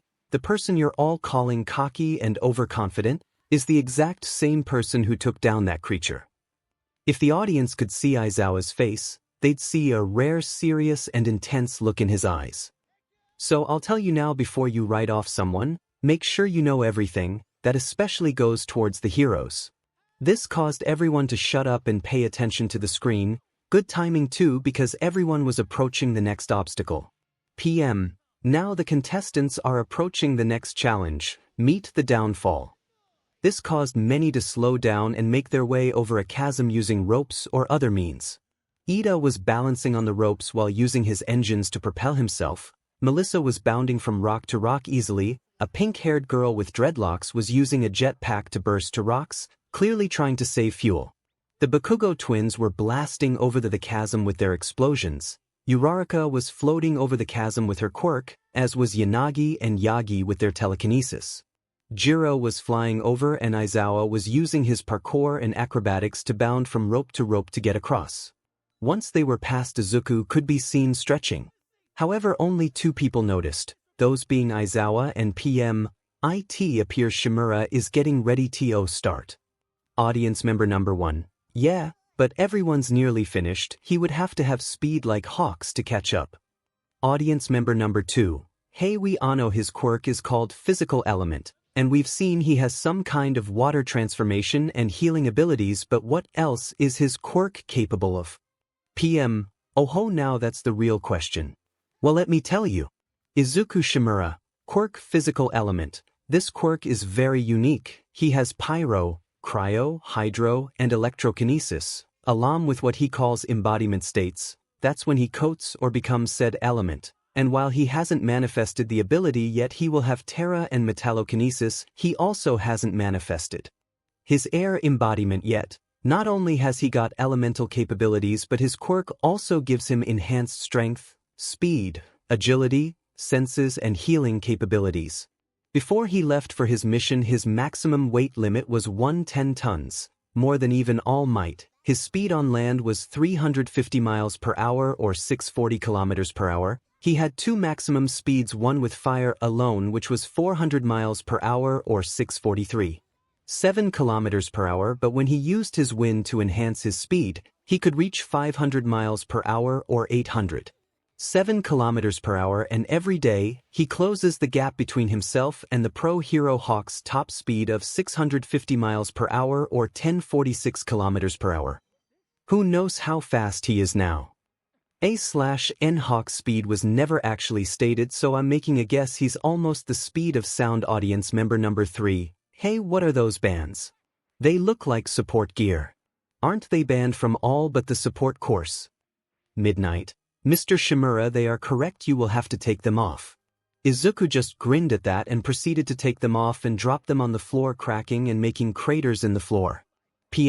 What you just saw was either 25 or 30 tons per band just dropped on the ground. Your outburst just made Shimura not hold back. This made several audience members and competitors sweat in awe, shock, and fear at how strong Izuku was. Just then there was a colorful explosion on the screen. But back to the race, it seems the contestants have reached the final event of the race. That's right, landmines. While they aren't overly powerful, they are strong enough to send someone flying off course. Just then Izuku started to hover with his flames. And Izuku Shimura has taken this time to start the race. Izuku then blasted towards the gate and he used his wind to turn his flight into his turbo flight. And as soon as he reached the robots, there was a boom. Holy, did he just break the sound barrier? Has Izuku gotten that strong he's faster than the speed of sound? The Bakugos, Todorokis, and Melissa were all neck and neck halfway through the course when they heard a second boom, and seconds later there was a third boom. When they turned to look, they say a green and blue blur and several students being blasted away as another boom happened. They knew that it must have been Izuku, so they tried to push past their limits and go faster as they tried to get over the landmines and win the race. However, in less than a second Izuku flew past them and passed the finish line. Izuku Shimura wins. Melissa followed about 20 seconds later. The top 10 are as follows. Izuku Shimura 2. Melissa Shields 3. Katsumi Bakugo 4. Shoto Todoroki 5. Katsuki Bakugo 6. Shoko Todoroki 7. Kyoka Jiro 8. Tenya Ida 9. Itoshi Aizawa 10. Nito Minoma. As the race progressed and more people completed the race, Ida approached Izuku. Shimura, may I have a quick word? Izuku, assure Ida. So Izuku followed Ida somewhere private where Izuku stayed quiet till Ida was ready to speak. Ida then turned and bowed at a perfect 90-degree angle. Then he spoke, thank you for saving my brother. Izuku, Ida, if it weren't for you, my brother wouldn't be able to continue his hero work, so I just wanted to thank you. Tensei, Ingenium, he's my idol, like for many it's your father All Might. Izuku, don't worry about it, Ida. Did I save him? Sure, but I was only able to do so because he followed my orders. He's a good hero, so I'm just glad he can continue. Besides, I got some things out of it. Ida, you mean you had selfish intentions? Izuku, I wouldn't say that. Did you watch the interview? Ida, who had stood up, now nodded and said, yes, you conducted yourself very well and were very professional. Izuku, and do you remember what I stated about making arrangements with the president of the HSPC? Ida, you mean you got it approved? Izuku, not yet, I'll have a meeting with her and Nizu before the internships. However, that wasn't all I got out of it. Ida, would you elaborate? Izuku, just a secret about your family's quirks that will help you get stronger. And it's pretty easy, although it will be painful and probably will result in you bleeding, and after thinking about, I don't think using my healing water will help because it'll probably return you to your previous state. Sorry. Nothing I got out of it benefits me directly. Ida, thank you 𝗵𝗲 again. You are truly selfless. With that, they headed back to stadium to learn what the second event would be. Midnight, now we have our top 64 contestants, now it's time to find out what the second event will be, so let's pay attention to the wheel. She points at the screen, which begins to spin. It feels like it spins forever to everyone watching, but eventually it slows down and stops on midnight, and the second event will be Arena Knockout. This event is a new event introduced this year. Izuku was curious about this event. He wonders if it's a tournament-style or King of the Ring event. Either way, he's determined to win. Midnight. For this event, you will need to get into 16 teams of 4. Then she points at the screen where there's an animated demonstration. Each half of the arena is divided into 3 sections. The screen zooms in and shows each half has 2 semicircles that divide the 3 quadrants. Each team will start in the quadrant closest to the center. Quirk-resistant discs will come out of the ground that you must use to throw at your opponents and knock them back into the next quadrant. Once someone is knocked into or steps into the quadrant, they are stuck in that quadrant till they are knocked into the next quadrant, or if they are in the last section, they will be knocked off the arena into the net connected. If that's the case, that person is out. However, that doesn't mean you will be out of the tournament. If even one member of a team survives the round and knocks off the other team, they will remain in the tournament. Midnight. You cannot leave the section you are in. However, if someone is in the previous quadrant, they can do what they want to intercept the disc. These discs, as I said, are quirk-resistant, but not indestructible. They will survive one powerful blast upon throw, but after contact with an opponent or intercepted with an overly powerful attack, they will crumble. However, if you use your attacks and quirks correctly, you can redirect the discs straight back at your opponent. Oh, and one last thing, flight is not allowed. During her entire explanation, the screen showed animations of what she explained. Midnight, the top 4 teams will progress to the final round. Now form your teams and choose a captain. You have 15 minutes, so go. She said this while she cracked her WHP. Many people flocked towards Izuku after his display and having learnt what his quirk was from Present Mike, but he knew who he wanted his team to be, so while politely declining people asking to join his team, Izuku went and recruited the 3 people he wanted: Hitoshi Aizawa, Kyoka Jiro, and Melissa Shields. Why he wanted those 3? Simple. Hitoshi was as acrobatic as him, Jiro's sound attacks could be used to block or crumble the discs, and Shields had enhanced agility and strength like him, so they could avoid discs while taking out opponents. And of course Izuku was dubbed the team captain. Izuku. Without knowing our opponents, I can't devise any strategies, so use your agility and acrobatics to avoid and take out our opponents. A shorter chapter 1. No, but I want to do individual chapters for each event. Izuku, we are about to start the second event of the sports festival. Last thing to be explained now. We have our teams is the brackets and the matchups. There's still 5 minutes for everyone to form teams. Looking around, some of them are quick good. Bakugo's team is both offensive and defensive, consisting of him, his sister, Kirashima, and Shizuki. Surprisingly, half defensive and offensive. Whereas we are all agile, all 4 of us, offensive Mikyo and Melissa, and defensive with Jiro and me. Yagi's team is pretty much the same as Bakugo's team, being half defensive and offensive, her team consisting of herself, Shoko, Sato, and that pink dreadlocked girl, 𝗵𝗃 I think her name was. Shoto's team was himself, Ida, Ashido, and Kaminari. He appears to have gone for a more agile team with him being defensive. In all, the main issue seems to be hero course students, but the other courses it's hard to tell. Especially if some of them are like Toshi with mental or non-physical quirks but didn't have the benefit of mine or a pro's training. Midnight, so now that everyone has gotten into teams, let's discuss the brackets. Just then the screen changed 3 layers. The first round there will be 4 teams, the second and the winners of the second round will move on to the final event. And there will be 4 set brackets, top 4 teams move to the final tournament. Whatever kind of tournament that may be. Now let's see the brackets. The bracket on screen got smaller and 3 more brackets showed up next to the pre-existing bracket. Then a picture of each team captain filled the bottom of the brackets. Each picture began spinning horizontally, and every time the picture reappeared it was a different captain appeared, shuffling the matchups obviously, then it stopped. The matchups were made. Demand it, they're all in different brackets, whatever, I'll take them all out in the final tournament. Team Bakugo was in the first bracket, my team the second, Yagi is the third and Shoto's team is in the fourth. Team Bakugo went first, and as I expected he used his explosions to brute force his way to victory against the Gen Ed team. The second match was a bit more entertaining and a bit of back and forth. It was a support course team against Shoji, 𝗬𝗵𝗲 and Rin. 𝗵𝗲 had been the first to be eliminated. Then a support course student, then another. Then 𝗬𝗲, however, she managed to keep herself in the last zone, and Shoji was in the middle zone. 𝗬𝗲 had gotten unlucky when her view had been blocked by Shoji when a support course student used an air pressure gun to fire a disc at him. However, he dodged, but 𝗬𝗲, having not seen it, wasn't so lucky. Rin was clearly the staple of their team since the discs weren't getting enough force to push him back and the disc crumbling upon contact. Shoji had gotten knocked in the head by a mis-aimed disc and was pushed into the final zone.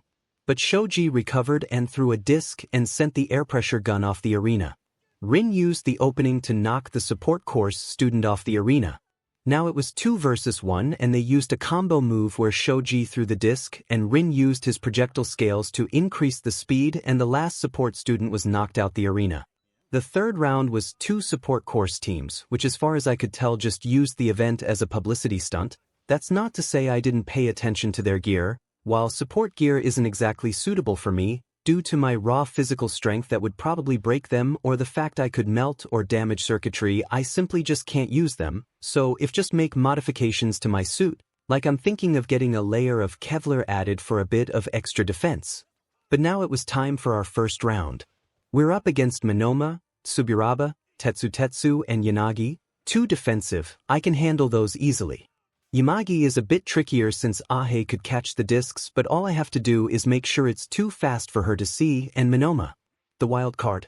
I don't know what quirks he's copied, if he's increased his time limit or copy capacity, or if he's learned how to permanently copy 𝗬𝗪𝗪's quirk yet. Whatever, all it means is not getting hit by the discs. Midnight, and begin. Immediately Yanagi and 𝗵𝗲 started to throw discs at us. I was prepared to react, however they were both targeting Toshi. So that's their strategy, they're going for the weakest link, and they obviously found out Toshi's quirk is a mental quirk. I manifest water as a defense for Toshi, however he was nimble and was avoiding them pretty well. Izuku, stay agile. Melissa, focus defense on Toshi. Toshi, why?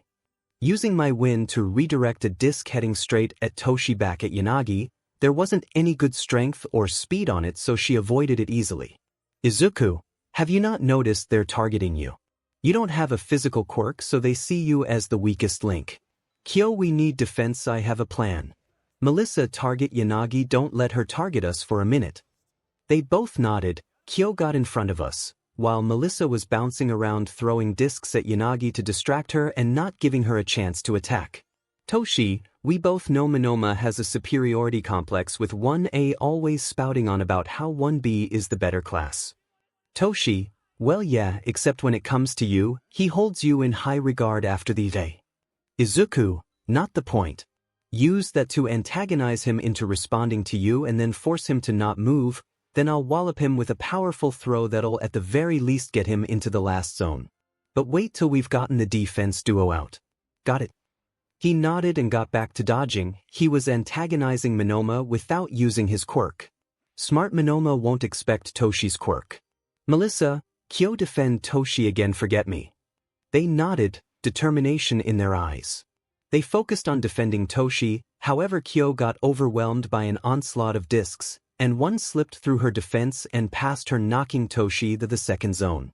Knowing I have to take out the defense duo, I stomp on the ground and make several discs airborne and using a kick combined with aerokinesis and launch a barrage of discs sent directly at 𝗬𝗏𝗧. The first 3 discs broke through his air barrier and the next 5 hit him square in the chest, sending him straight to the final zone. Before he can recover, I throw a disc at 1/4 of my strength at him, but to my surprise 𝗧𝗵𝗃 blocked the path, but it's sending him sliding to the edge of the zone. 𝗧𝗵𝗃. And here I thought the one who defeated that Nomu and captured Stain would pack more of a punch. Guess it was just a fluke after all. He was smirking cockily. But as a response I just pointed at his chest. When he looked down, his smirk dropped, his steel body has cracked and several shards had fallen off too. The force of the impact had broken though. This made several people in the audience gasp in surprise and amazement. PM. Incredible folks, Shimura just broke through the previously thought impenetrable steel body of 𝗧𝗵𝗃𝗃. Melissa took the opening and threw a disc at 𝗧𝗵𝗃 and pushed him into the second quadrant. This threw their whole rhythm off and they were falling apart, all except 𝗵𝗲, who had only used Yanagi's telekinesis. Guess he's going to use more quirks now. I continue targeting 𝗬𝗏𝗧, but I can't get a solid hit with several layers of defense. DMN, they regained their composure fast. They must have made several backup plans. In my distracted thoughts, I mistimed a dodge and got clipped in the shoulder by a disc from 𝗵𝗲. It didn't even budge me or make me stumble, so I didn't think much of. Time for one of mine and Kyo's combo moves. Kyo lets do Sonic Wind and blast through 𝗧𝗵𝗃 and 𝗬𝗏𝗧 at the same time. She smirked. Toshi grinned, sadistically reminiscent of his dad. Toshi, are you sure you're not actually Uncle Sho's biological kid? Melissa looked confused. Melissa, just stay to the side. She shook her head and nodded. To give us a second, I decided to use something I haven't practiced yet but should be easy enough. Izuku, now. Steam screen. I go into my water form, which brought out cheers from the crowd since they saw me use that in the stain capture video, and used my hydrokinesis to pull all the moisture out of the air and create a ball of water about the size of a football, then returned to my normal state and threw a fireball straight at the ball of water, creating a large steam smokescreen. Then me and Kyo ran to each other and grabbed a disc together. She had a jack plugged into her arm and we threw the disc together, me using 30% of my strength along with my wind to launch the disc and Kyo using a sonic charged throw with me.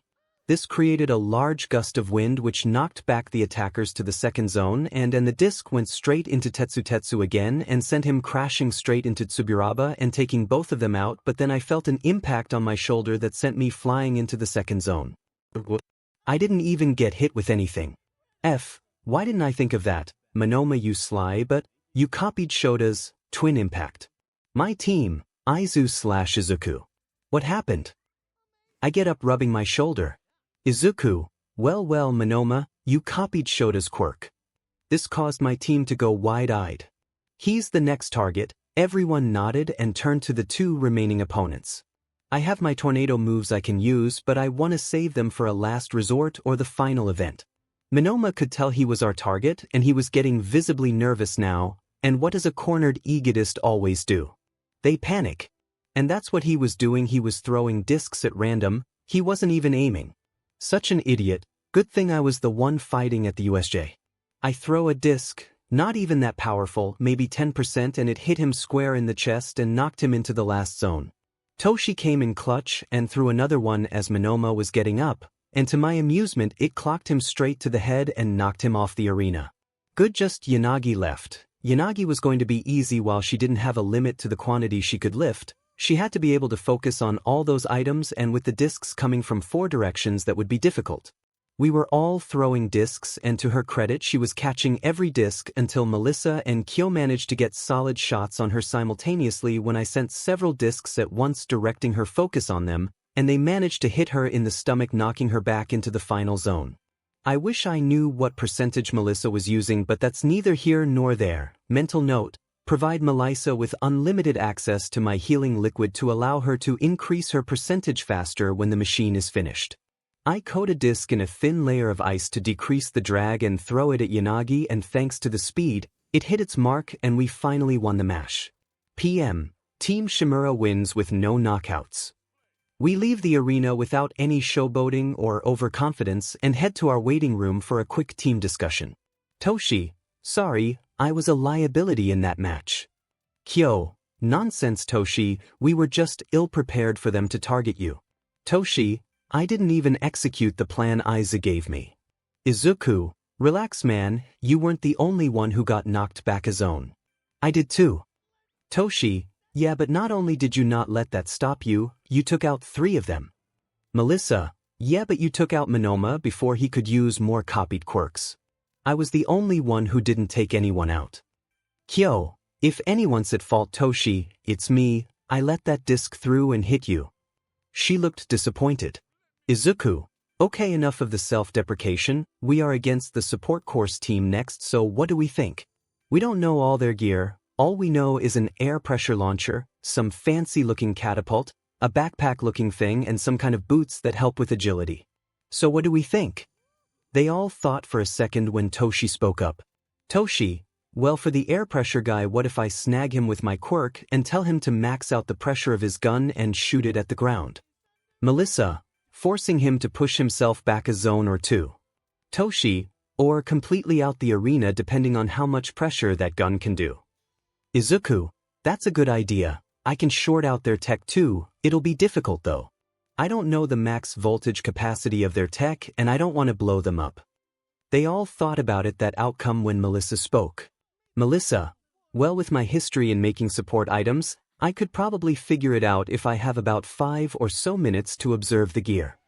Izuku, then 5 minutes is what you will get, leave defense to me and Kyo.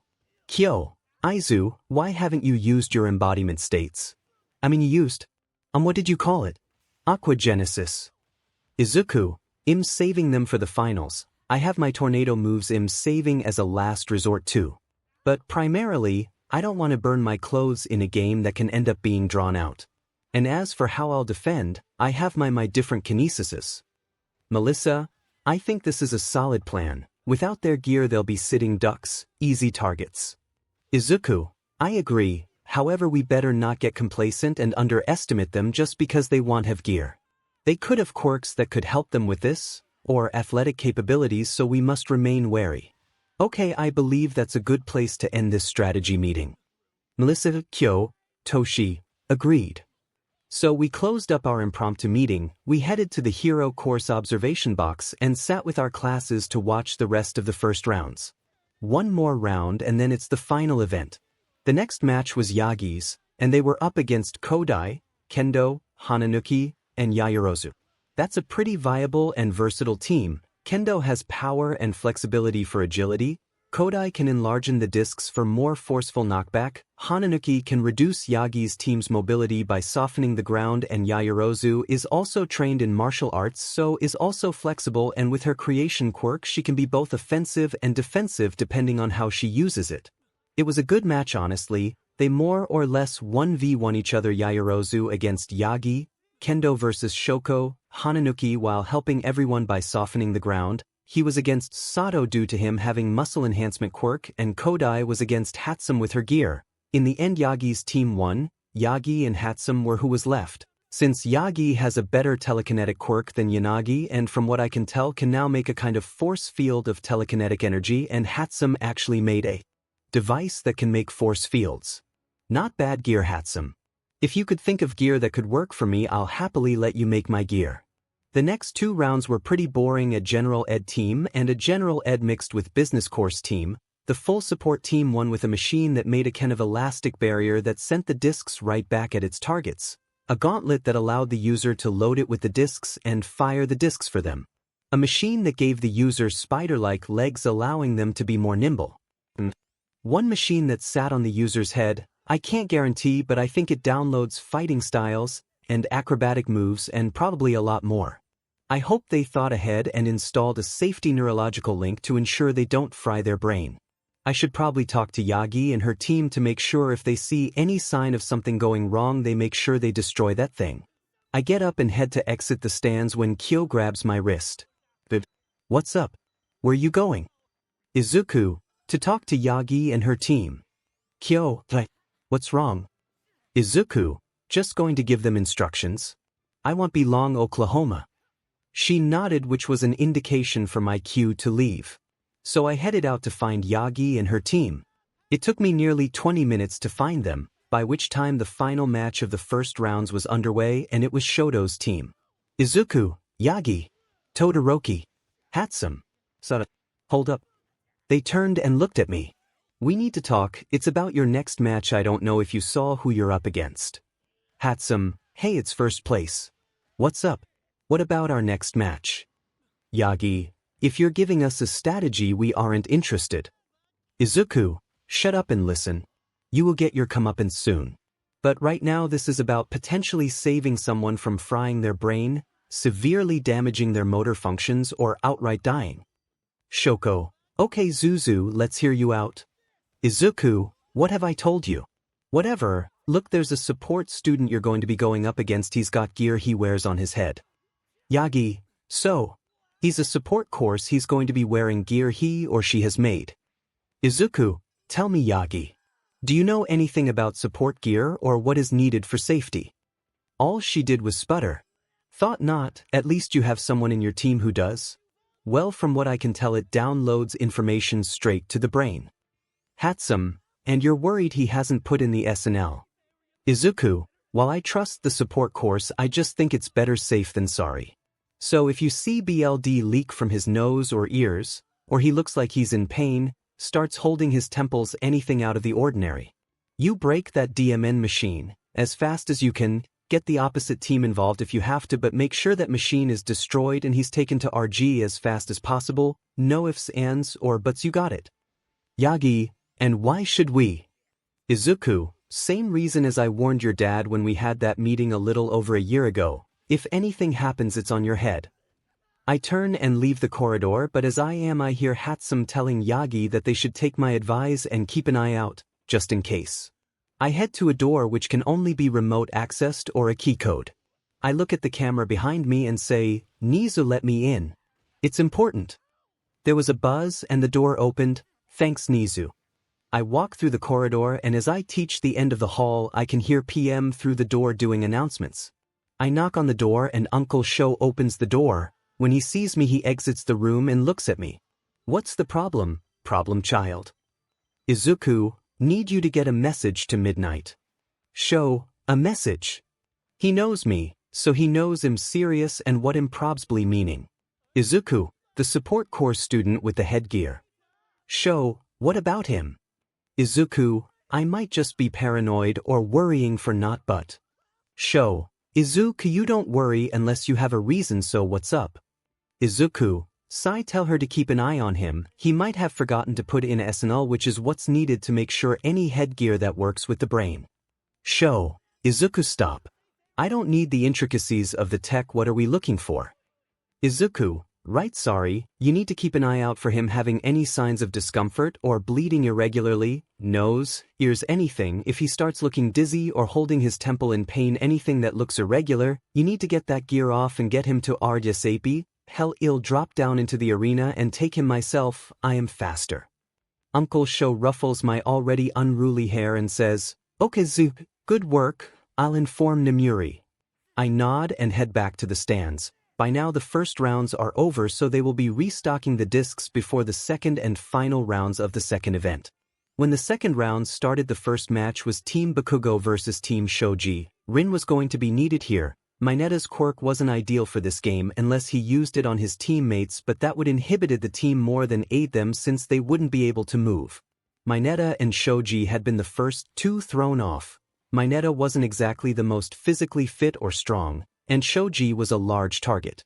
It was a shame that a blasted throw from Katsumi had actually severed one of his appendages, but she clearly felt bad, given the face she made, and she jumped of the arena when he had and helped him towards the infirmary. She's getting a lot of cheers for sportsmanship there, although the fact her brother isn't saying anything is surprising to say the least. The match continued without them, and as expected Team Bakugo won flawlessly if you don't include Katsumi, since she took herself out for the benefit of her opponent. Izuku, how long till our match? Kyo, about 10 minutes, since they're gonna restock the discs again. Why? Izuku, gonna go see if Shoji needs healing. I leave and head towards the infirmary. The BLD separator should be ready by now, so I should get RG plenty before the final event, just in case. I arrive at the infirmary where RG is checking over Shoji. Knock knock. RG, Izuku, come to check on your classmate. Izuku, yeah, I was wondering if you needed my BLD, RG. While I won't say no to getting a stock of it, your friend here doesn't need it. But after your match, if you could return here, we can build a stock of it. Especially since the final round can usually be unnecessarily brutal. Izuku, you got it. I leave and head to the waiting room where my teammates are already waiting. Kyo, ready? She doesn't seem worried or anything, just curious. Izuku, yep, let's get to the finals. Everyone remember the plan. Toshi, I handle the air pressure gun guy while you short-circuit the rest of the gear once Melissa figures out the safe voltage to use, and we take them out from there. But we stay cautious just in case. Izuku, right? Let's go. With that said, we head to the arena for our second round, and this time we are going to dominate. When we are in the arena, the support course then enter, and as expected they are wearing/using the same gear as before. We stay on the defensive immediately, dodging and countering the discs with ease. A disc was going straight for Toshi from the air pressure gun guy, but I used my hydrokinesis and sent a spout of water from below and disrupted the disc's momentum and fall to the ground crumbling. Toshi is trying to provoke the same guy into falling into his quirk. Another disc comes flying from the gun, but I use a stronger spout of water and then do an overhead kick and send it straight back at the guy, knocking him into the second zone. Well, that'll guarantee he falls off the arena. Then it happened, he responded to Toshi while he was using his quirk. And all he did was fire it at a 4-5 angle towards the ground. When the support student did so too, he went flying straight out the arena. We played defense and dodgems for another few minutes till Melissa shouts, about 300 to 400 volts, shout fry the tech. Izuku, that's light work. Backflipping into a twist to the right, dodging a disc, I swing my right arm and send a bolt of lightning at 375 volts that hits the student with the boots. The boots start sparking and the fizzles out, effectively making them just added weight. Then I sent a bolt at the fan's catapult, slingshot thing. The backpack is a bit difficult since it's being blocked by the student's body. 2 down, I need a minute to hit the backpack. Teammates, you got it. They all started protecting me while I tried to take out the 2 newly gearless students. I shot a lightning bolt, and with extreme strain and concentration I used electrokinesis. This hurts. I haven't practiced my electrokinesis much. Shooting bolts and controlling electricity are 2 different things. Then I finally managed to redirect the bolt properly. It essentially does a U-turn and strikes the backpack. It sparks and smokes, and the light whirring noise it made dies down. Izuku, okay, let's go. We start throwing the discs at a rapid pace till we have knocked out all 3 remaining opponents. When we return to the waiting room, we start cheering. Way to go team, we are through to the finals. We celebrate for another few minutes and then return to the stands where we were going to watch the last 2 matches, more specifically the next match. Yagi's match. Hopefully they listened to what I told them. When the match started, thankfully they listened and did everything they could to take out the mind gear student. Shoko threw a flame-encased disc which was enough melt the machine enough to stop it working. After that it was a pretty cut-a-dry match. I did however jump down after the match and took the student to RG, just to be safe. Thankfully he was smart and integrate a low-grade ethanol which saved his brain from being fried, but it would have started to fry his brain before the day was over, so it's safe to say it's a good thing he was taken out the tournament when he was. I missed the last match because I stayed to drain some BLD to give RG some healing vials. But I am aware Shoto's team won since I heard PM announce it. And sorry guys, even though I know what I want to happen, I'm struggling to find the words, so I will be slowing uploads for a while. So for THR, foreseeable future uploads will be every Friday. They gave us an hour to eat and regain our strength, or CRG if needed. and when the hour was over we would learn our matchups. However, Kyo had called me, she sounded distressed and asked me to come to the changing rooms. So I went and waited outside the changing rooms. But what I didn't expect for my arm to be grabbed and dragged inside. Whoa, what's going on? Then I saw all the girls from both 1A and 1B in cheerleader outfits. Many were red in embarrassment, others seemed nonchalant, but Kyo seemed to be on the verge of a panic attack. She did not seem comfortable in this getup. So I crouched in front of her and squeezed her hand. Yaoyorozu, Kaminari, Mineta and Minoma told us, Mr. Aizawa had asked them to deliver a message to us, that we had to wear cheerleader outfits. We were fine with it, but Jiro here seemed to get self-conscious and then began worrying, and it all spiraled from there. With my free hand I grabbed my phone and called Uncle Sho's personal number. It only rang twice before he answered. I immediately put the call on speaker. Izuku, what's up? Izuku, hey Uncle Sho, did you tell Minoma, Mineta and Kaminari to deliver a message to the girls? Uncle Sho, no. Why would I trust them given how they act? If I wanted anyone to deliver the message it would be you, Kyoka, Hitoshi, Ida or Yaoyorozu. Why, what's happened? Izuku, I'll explain later, but you're going to have to punish the three in some way. I'll text you the details in a few minutes. Uncle Sho, alright, see that you do. We ended the call and I could feel an angry pressure behind me. It seems the girls are said. Izuku, you hear that, Kyo? This isn't necessary. So you can change back into the sports clothes. Kyo was slowly regaining control of her breathing and started wiping her eyes, just hugged me. It seems my presence was grounding her. Yaoyorozu, can you take care of her? So you all can change back. Also make 3 cheerleader outfits, 2 medium sizes and a child small with the skirts. Yaoyorozu, yeah of course. But why do you want them? Izuku, I think we should give the trio a taste of their own medicine.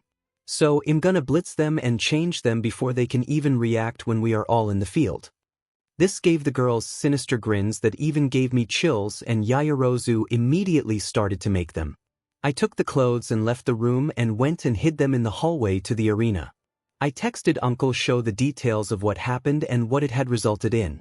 Safe to say Uncle Sho was said and gave me full permission to go ahead with my plan and that he would give them additional punishments after the festival. When we were all called to the arena, I went to the stands and used my max speed and grabbed Mineta and Minoma. To anyone else the world would be a blur, except to me, the deadbeat and speedsters.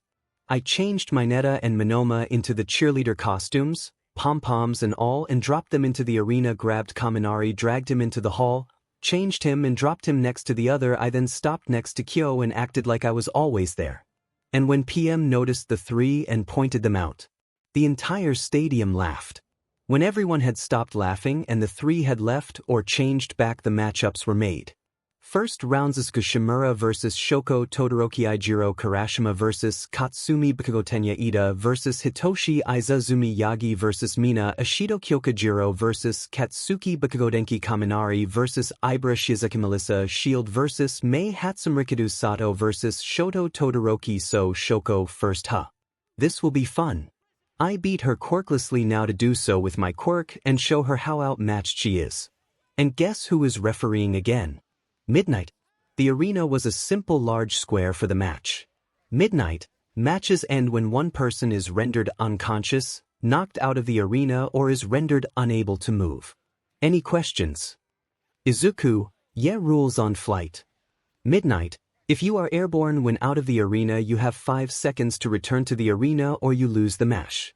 Ready? I take my fighting stance while Shoko doesn't move an inch. I'm guessing Glacier to start.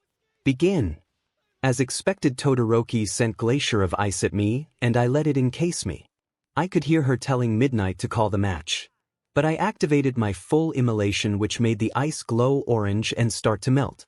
I could hear the crowd gasping in awe as the ice completely melts and what's revealed is a bright orange man.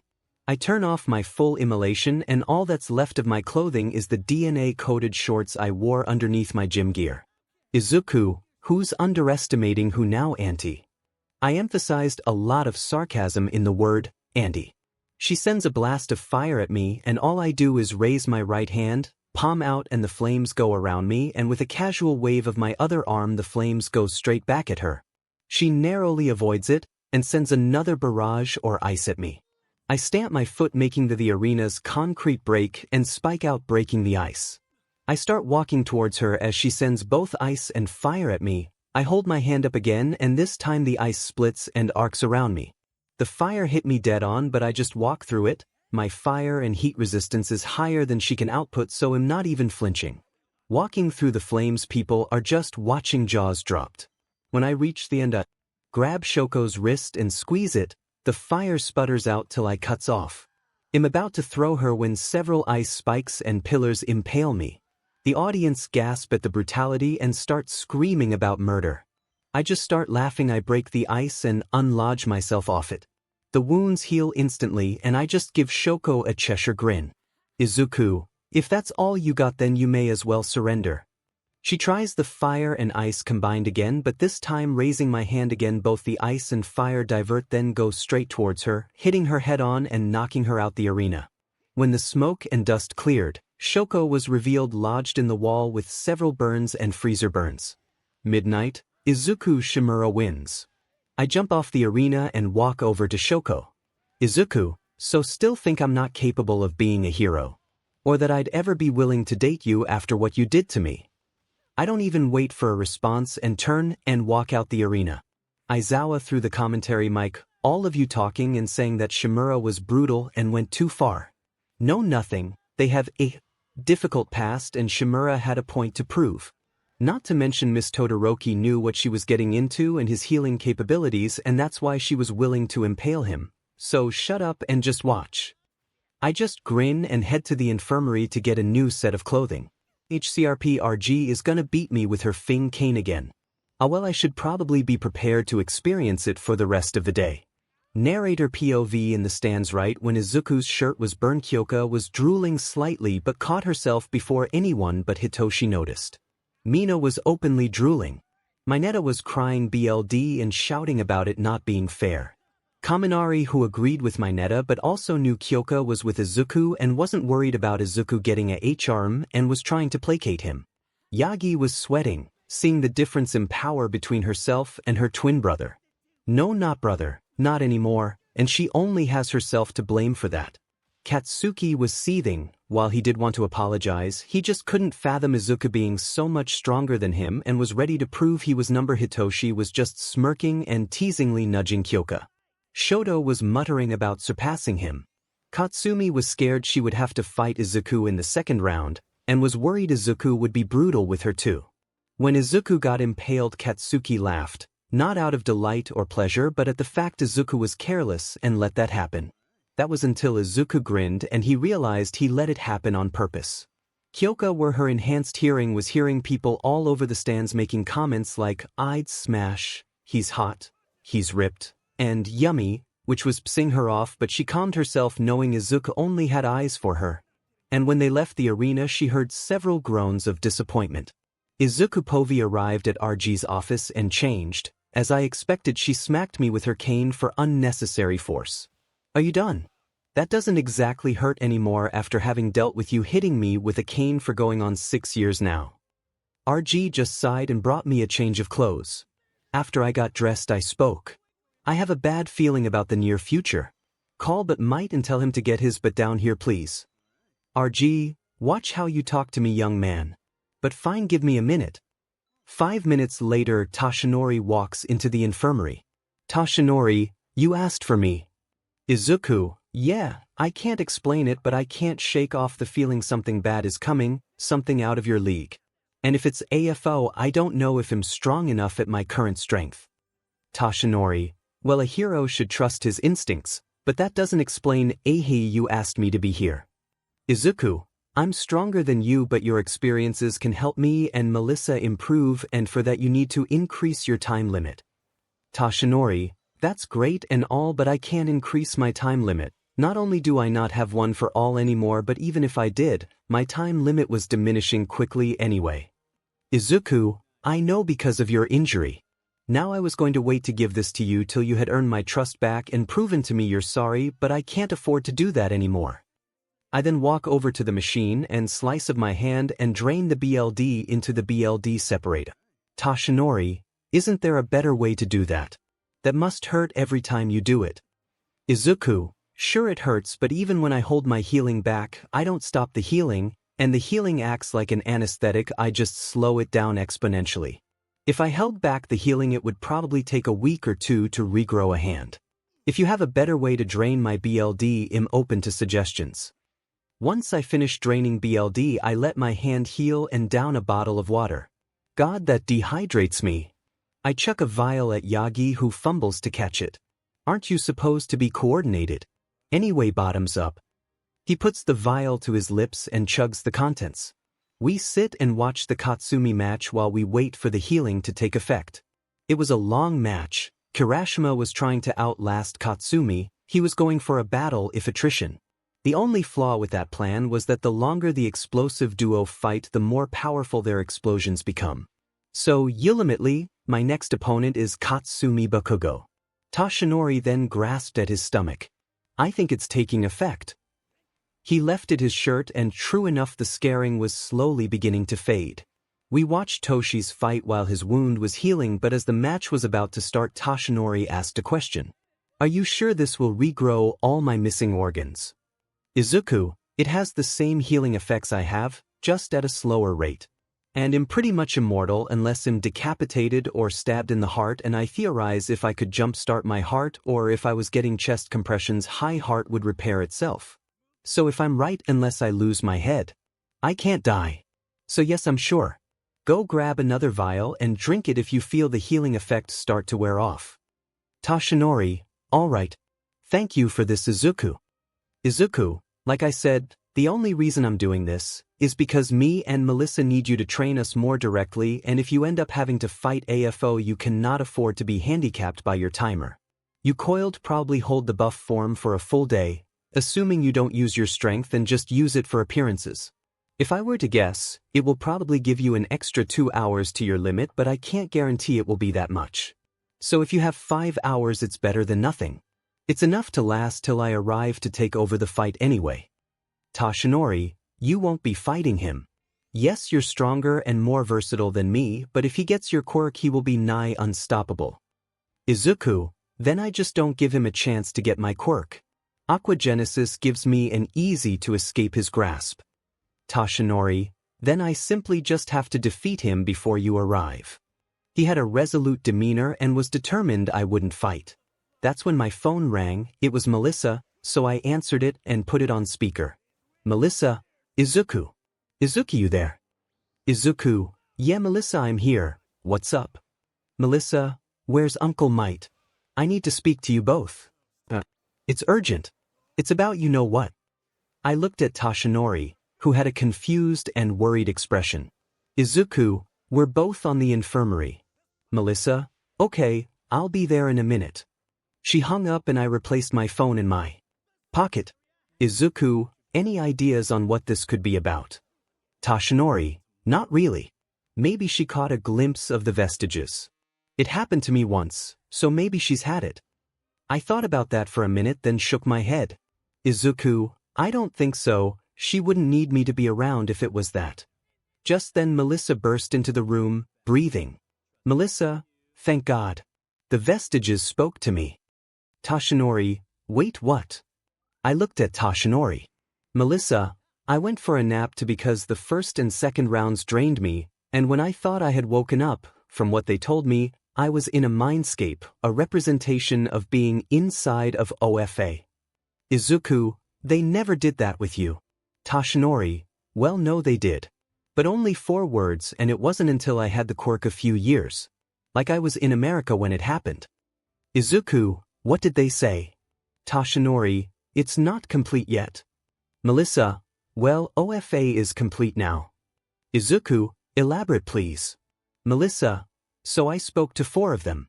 The first, who introduced himself as Yoichi Shigaraki, the 4th, called Hikage Shinomori, 5th, Daigoro Banjo, and the fact she cut herself off, there was all the information I needed. Izuku, the 7th, Nana Shimura, my grandmother. Melissa just nodded, but Toshinori had a look of regret and sorrow. What did they say? Melissa, that OFA has reached the quirk singularity point, and that it's the second quirk to do so. The first being yours. Izuku, well, that explains why my quirk is so different. But what does that mean for OFA? Melissa, well, from what I understood, as my control over OFA increases, I'll get the quirks of the previous users. And that my lifespan would be fine due to me being quirkless. I just looked at Toshinori. Izuku, told you. Melissa, that's not all, only you currently or the quirkless could handle OFA, and not shorten their lifespan. Izuku, because I haven't got stable quirk genes yet. But go back to the quirks for a second, did they tell you what order they would be appearing? Melissa just shook her head. Melissa, no, just that they would either appear when my body was ready or from a need. During this whole conversation, Toshinori just sat quietly with a thoughtful look. Izuku, like my quirk activation or my aquagenesis form. Did they tell you the quirks of every past user? Melissa, just the 3 there, I don't know the others. Izuku, do you intend to intern with Gramps? I mean Gran Torino. Melissa, well, I was intending on someone like Death Arms since he's got a strength quirk and would know how to build up my body. But what? Do you think GT would be better? Izuku, for a few reasons. First, Gramps knows the truth about your quirk. Second, you have a more compact build. Death Arms is more built like a tank like this idiot. I pointed at Toshinori. And a new third reason, he can prepare you for the previous quirks. The research I did prior to preventing Yagi from getting OFA is all in a notebook I left with Gramps. He has all the info I have on the previous user's quirks. The second and 3 RDs, however, I don't have any info other than the quirk names, so you need to ask about it when you see them again. Melissa, so, Float, Black Whip, and Danger Sense, can I know the name of the rest? Izuku, yeah, sure, but due to the nature of OFA, the quirks have probably evolved or gotten stronger, so they will probably be different in some way. They are Smokescreen, FA Gene, and Gearshift. Like I said, I don't know the details of Gearshift or FA Gene because they are the dawn of quirks and everything was erratic and the world was at war. Melissa, okay, that makes sense. But minus the elemental stuff, doesn't that just give me the same abilities as you? Izuku, well, yeah, kinda. Black Whip is kind of like how I use my water arms / tendrils. Float, you can fly. And Danger Sense, all I know is it tells you if there's imminent danger to yourself, but I don't know how it works or requirements of the quirk. Shinomori was a hermit, so it's hard to find any information. But when a quirk manifests, come find me, I'll be able to help you learn control. A lot of them seem to have similar effects I've made moves for. Like Flight, WHPS, Smokescreen. Melissa, right with your Steam screen. Izuku, that was improvised, I hadn't practiced that at that point. Melissa, anyway, I need to go find May. She tried to talk to me when I was coming here, and I told her was indisposed for the next 10 minutes, but I'd find her after. I nodded at that and waved her by as she left. Izuku, what? Toshinori, this is unprecedented. From this point on, OFA is in uncharted waters. Izuku, that's why I'm going to be more hands-on in her training. Anyway, how's the healing? He lifted his shirt where his wound and scar had closed up and faded. Toshinori, the outside is done, but I can feel it working inside me. He grabbed a second vial and drank it. Have you thought of how you will convince scared civilians who are worried about drinking these? Izuku, yeah, I have. Adults are simple, I just tell them it has my healing properties in it, but children and teens, I'll tell them it's like a healing potion in video games. He nodded, he seemed proud of those explanations. Toshinori, who do you want to intern with? Izuku, that would depend on if I get the offer. He gave Gramps and Grandpa NG advice when my quirk first manifested on how to advance my embodiments. Toshinori, and who was that? Izuku, Edgeshot. Toshinori put his hand to his chin thoughtfully and nodded. Toshinori, I could contact him if Izuku, I don't want handouts, especially not from you. Toshinori, that's not what I meant at all. You see, he hasn't taken any interns in the past few years, so I was just going to tell him he may want to pay attention to the first-year sports festival. Izuku, no, if he doesn't send an offer I'll just go with NG and Ray. Toshinori, Fair enough. Just then he gasped like he hadn't taken a breath in years and grasped at where his scar had been moments ago. Izuku, guess that's the lung regrown. I got up and went into RG's office. He has his lung back. I don't know about his other organs, but I hope you can prepare him a diet to help him not be so emaciated. Without any hesitation, RG got up and went into the room I was just in to do a checkup on Toshinori. When I looked at the TV screen, I caught the end of Toshi's match. He lost unfortunately. Ida already knew what his quirk could do, so he didn't respond and he was too quick for Toshi to react. However, he didn't seem disappointed, a little annoyed, but he accepted the loss with dignity. And thanks to Ida's philosophy, he didn't get hurt. Ida just pushed him out the arena. Since the match wasn't destructive, Yagi's match was coming up quickly. As Yagi and Ishido were entering the arena, RG was finishing her checkup. Well, your lung and liver have healed, and you're currently regrowing your stomach. Due to your size, it will probably take about an hour for that, and then a further 15 to 20 minutes for your spleen. You may need another vial before you're finished. Toshinori, okay, thank you, Chiyo. She nodded and returned to her office, but before she entered she stopped and spoke up again. Artie, should I expect all your opponents to end up here? Izuku? Yeah, probably. If my matches are against any of those 5. RG sighed but said, while I don't agree with your excessive force, I can't blame you. With that she entered her office. Toshinori, must you?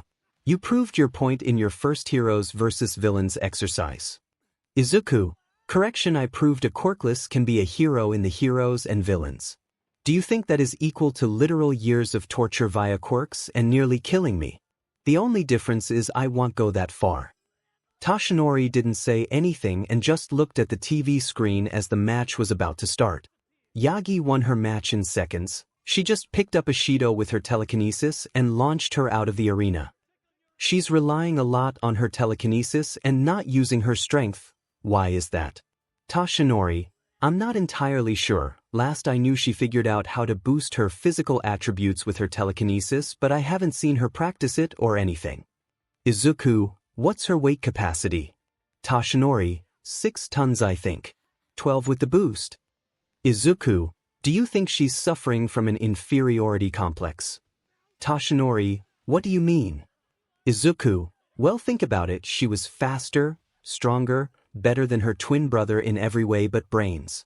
She doesn't see him for 5 years, and when she sees him again and he's surpassed her by more than 10x over, how would you feel? Toshinori, I can see where you're coming from. But how can we help her get over it? Izuku, we don't. I do. In our fight I'll make her use her strength, or at least get over her issues, and realize why I've surpassed her. Toshinori, why? You hate her, so why help her? Izuku, same reason I gave her the message to give Shoko. What happens if she can't control her power and an emotional or mental outburst during a villain attack that puts civilians at risk, or cause injury or worse? Toshinori, I get it. And it makes sense. Izuku, so I will get her to get over her. We sat in silence for the next few matches. The next match I was concerned about. While Bakugo has shown a little remorse, he has shown more disdain towards me, and knowing Kyo is my girlfriend, I'm scared he will go overboard. When the match began, Bakugo flew straight at Kyo. What I didn't expect was her to run straight at him and slide under him and blast him with a sonic scream, which sent him airborne. This had clearly disoriented Bakugo because he had to shake his head, but due to his natural battle instincts he recollected himself and blasted towards Kyo and used an explosion close to her face. This resulted in her flying backwards and rolling. She managed to recover and moved her jacks to her legs and flew at Bakugo, and used a sound wave to send a knee into his jaw, similar to how I use my flames to propel my knee into someone. This gave me a proud smile. I didn't expect Kyo to be able to do a back and forth so well with Bakugo. His natural instincts and her martial arts knowledge have made them pretty equal. Bakugo flew at Kyo again, but this time he blasted towards the ground, flipping over her and blasting her in the back of the head, which made her scream in pain. He was talking to her, but the cameras weren't picking it up unfortunately, and I can't read lips. Mental note: learn to read lips. Kyo was breathing heavily as she struggled to get up. That last blast must have done more than I thought, because as she tried to straighten herself up, Bakugo blasted her in the stomach and sent her flying out of the arena and onto the grass outside the arena unconscious, resulting in Bakugo winning the match. I didn't hesitate. I rushed out of the infirmary with a vial and ran as fast as I can to the arena and gave Kyo a healing vial before the med bots got to her. PM ended up announcing my arrival and all attention was on us. And Izuku Shimura has entered the arena with one of his healing vials. What is that, you may ask? A liquid he can produce with his quirk that gives the drinker the temporary ability of his healing factor. However, it is slower than his own. It is still extremely effective. Uncle Sho in his usual monotone. It is a recent development in his abilities. However, with it he has already saved several people from severe injury or death, myself and Ingenium as seen in the video included. When I had managed to get her to drink it, I picked her up in bridal style, glared at Bakugo with a look that said, "I will break you for that," and walked out with Kyo in my arms towards the infirmary. This got several ahs from the crowd. I walked slowly with her in my arms and I encountered Enji on the way there. "Enji, is she okay?" He was genuinely worried. He knows how powerful Bakugo's explosions can be. "Izuku, she will be. Her injuries aren't severe enough for my healing vial to take long to heal her." "Enji, that's another thing. When did that become a thing?" "Izuku, oh, I figured it out. It was pure instinct and desperation to save my teachers. And I just found out my quirk is the first quirk to be proof of the quirk singularity." This didn't surprise Enji, to my shock. "Enji, I did suspect that that might have been the case, with you having so many elemental abilities plus the physical enhancements." "Izuku, and you were planning on telling me?" "What?"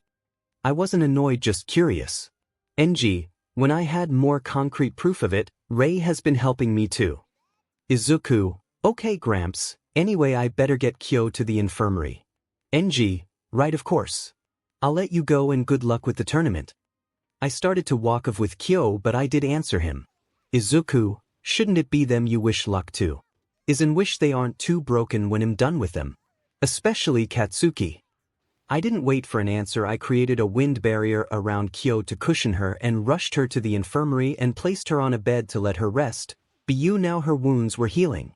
After making sure she would be okay, I gave her a kiss on the forehead and went through to Toshinori's room. "How's the healing?" "Toshinori, my stomach's regenerating well." "Izuku, right, well I'll watch the next match and then I'm sitting with Kyoka." He just nodded, clearly understanding why, and I went to the BLD separator and chopped my hand off again to pour more BLD into it since the arena was being repaired again. By the time I was finished, the next match was starting, which was Kaminari and Shiozaki, and since he learned to channel high lightning through his body, he should have an easy time as long as he doesn't try to expel his whole charge from a distance. As soon as the match started, he channeled his electricity through his body, boosting his strength and speed while Shiozaki tried to grab him with her vines, but he was too fast. He grabbed her in a bear hug and unleashed his charge, knocking her out, but to my utter shock he wasn't in Yae mode. I wonder what his max charge is now and what he used on her. Kaminari had won the match with a knockout. "Izuku, well I'm going through now. Knock on the door when you're done healing." He nodded and I went through to Kyo's room and sat next to her bed and turned the TV on to watch the next two matches. Next was Melissa and 𝗵𝗃, and it was an anticlimactic match. Melissa just demonstrated 𝗵𝗃's inventions and then 𝗵𝗃 jumped off the arena, giving Melissa the match. The last match of the first round was Todoroki versus Sato. And it was over in seconds. Todoroki just made a huge glacier that froze Sato in place before he could even react. I left for the arena and sat in the waiting room while Todoroki melted his ice. My quarter-final match was against Katsumi Bakugo. And this time I'm not using my elements, gotta show off my abilities. When I entered the match I was introduced as the analytical powerhouse, while Katsumi was introduced as the explosive speedster. She had a concerned look on her face. "I must." "Izuku, unfortunately. That's what I wanted." "Kyo, well I know that, but you might actually kill Bakugo if you fight him." "Izuku, oh no, I'll be taking healing vials to prolong the match." "Kyo, Izuku Shimura. You will fight the match and eliminate him without killing him. Do you understand me?"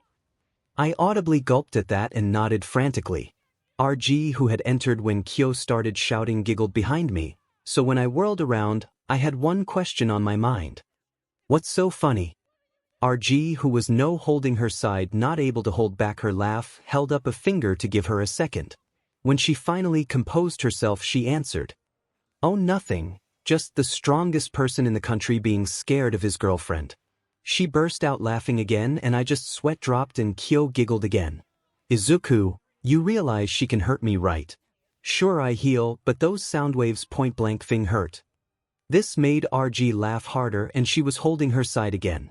𝗧𝗪, well, if she was just telling you off, then I don't need to be here. Oh, I can't wait to tell Nezu about this. 𝗧𝗪 left the room, just in time to watch Melissa versus Shoto. The match was quite entertaining. Melissa was using air bullets to disrupt Todoroki's fire, while smashing the ice. However, whenever she got close, Todoroki would make her back off by intensifying his flames. From what I can tell, she's not very accurate with her air bullets yet, just accurate enough to disturb the fire's trajectory. It was a long back and forth, but Todoroki won in the end because Melissa ran out of energy and fell to the ground unconscious. She ran out of steam. Shame, but Todoroki's quirk nullifies the drawback of using a single side. "Kyo, your quirk knowledge is scary, sometimes you know that." I just laughed at that. "Izuku, remind me to talk Melissa about how she channels her quirk." "Kyo, I'm sure, but why?"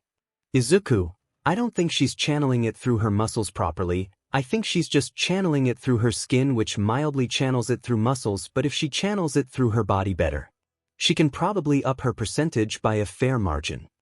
"Kyo, like how you had Kaminari trained to do." "Izuku, exactly." Midnight on TV. And now on to the semi-finals. The first match, Izuku Shimura and Izuku Yagi, will start in 5 minutes. /n, and that's the chapter. I was planning on doing this as one whole chapter. However, if I did, it would probably be 15 to 20k words, and the other reason is I was rushing a little at the end to finish the chapter as I only finished it last night. Anyway, hope you enjoy the chapter and are enjoying the story. Slightly smiling face /n. Thank you all for 1,000 readers. I never expected to even get 100 so soon, let alone 1,000. It's so fulfilling that people are enjoying the story I started on an impulse. I will answer any questions anyone may have about this story or future ideas I have for the story within the next week. So till the next chapter is released, I was walking onto the arena at the same as Izumi was, and all I had a stone-cold face, while Izumi had a saddened yet determined face. PM was giving their unique introductions. PM, and on the left side we have the girl who has floated her way through the festival. The girl with power of the mind and body.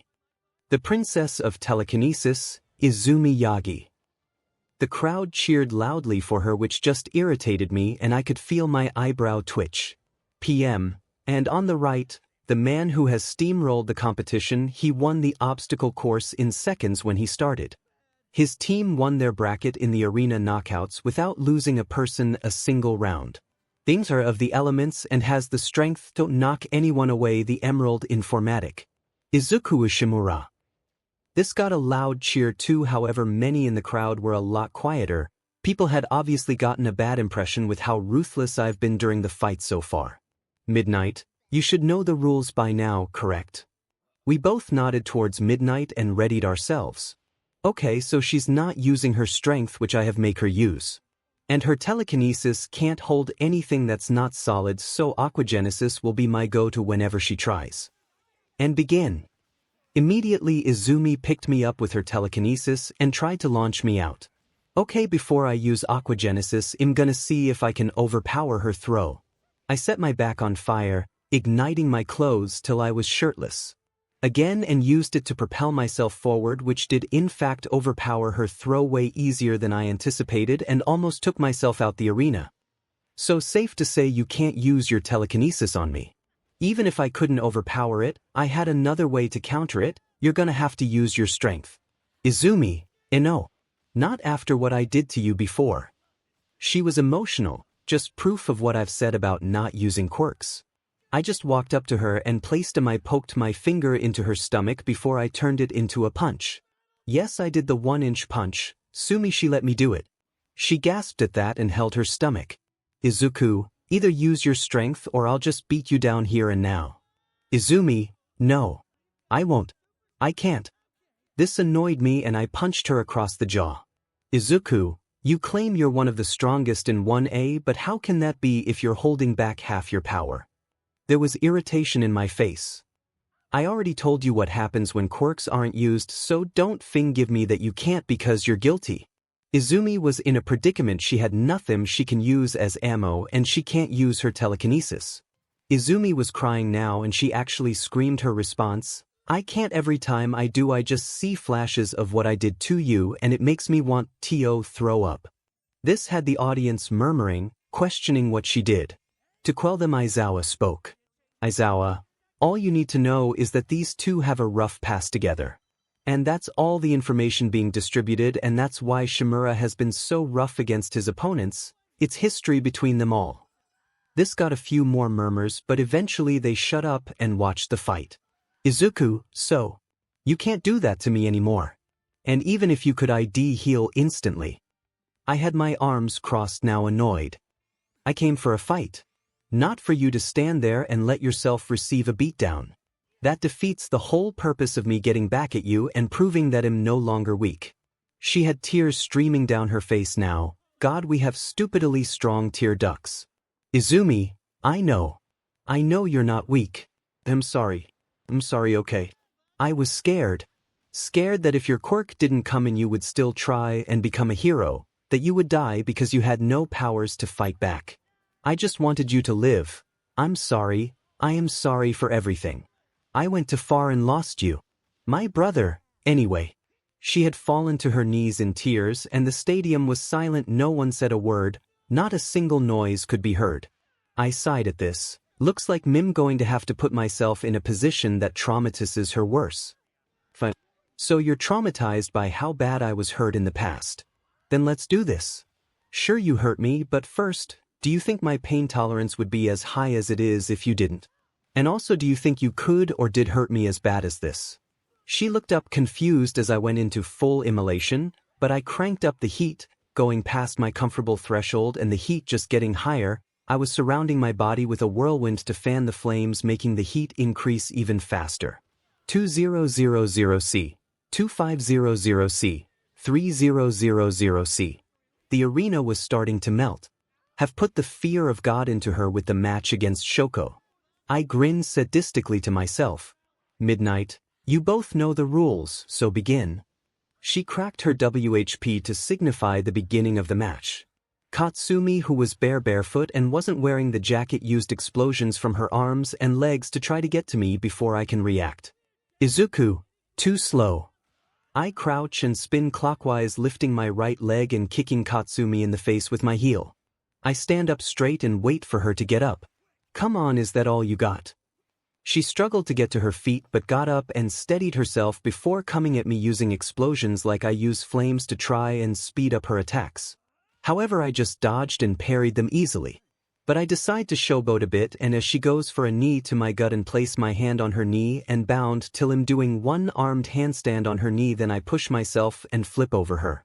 I pivot quickly and take her feet from under her and send an elbow down onto her chest, sending her crashing into the ground. The force actually sent spiderweb cracks across the arena. I seem to have knocked the wind out of her. Bakugo was yelling profanities from the stands, but I just tune him out. He'll get his turn if he makes it to the finals. Katsumi tries to blast me as I get up, but I just tank it and let my body heal from the burns. Is that the best you can do?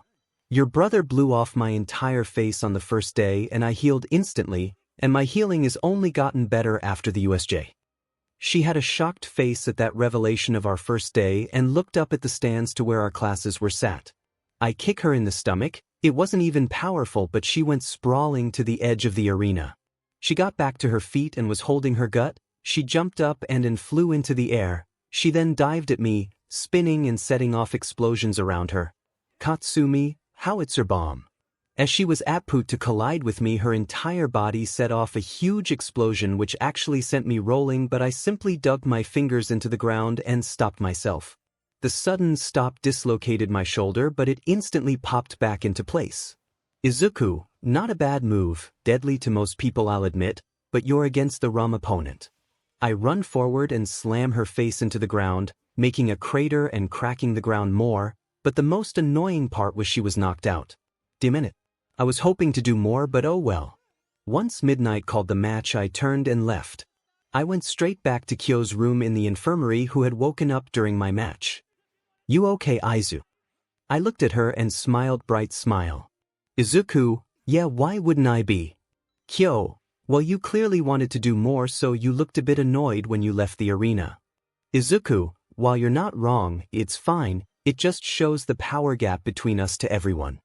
I sighed and sat back and grabbed Kyo's hand, rubbing my thumb over her knuckles. How are you? Are all your wounds healed? She smiled sweetly and leaned towards me and gave me a peck on the cheek. Yep, all thanks to you. Izuku, good, I'm glad. But he will pay. But what did he say to you? Kyo looked a bit nervous but did relent and told me everything. He just said that he was going to use me, send a message to you that he will be number one and that he will beat you, and called you a useless Deku and everything. He tried everything he could to rile me up. Izuku, oh, he's going to get it. But I seriously don't understand him. One minute he's claiming he's sorry for what he did, the next he's acting like that. Just then Toshi walked in. Toshi, hey, how are you feeling, Kyoka? Kyo, better now, thanks to Izuku. Toshi, glad to hear it. Izuku, it's a shame you lost to Ida. Toshi, how you taking it? Toshi, I'm fine, I got to the final rounds, which is more than I can ask for. But I need to find Uraraka. Oh, and Izuku, the Todoroki girl, is wanting to talk to you. Izuku, Uraraka. Toshi, yes, she's a bit upset since she didn't get far in the tournament, so I'm going to comfort her. Kyo, they've been getting closer during the training.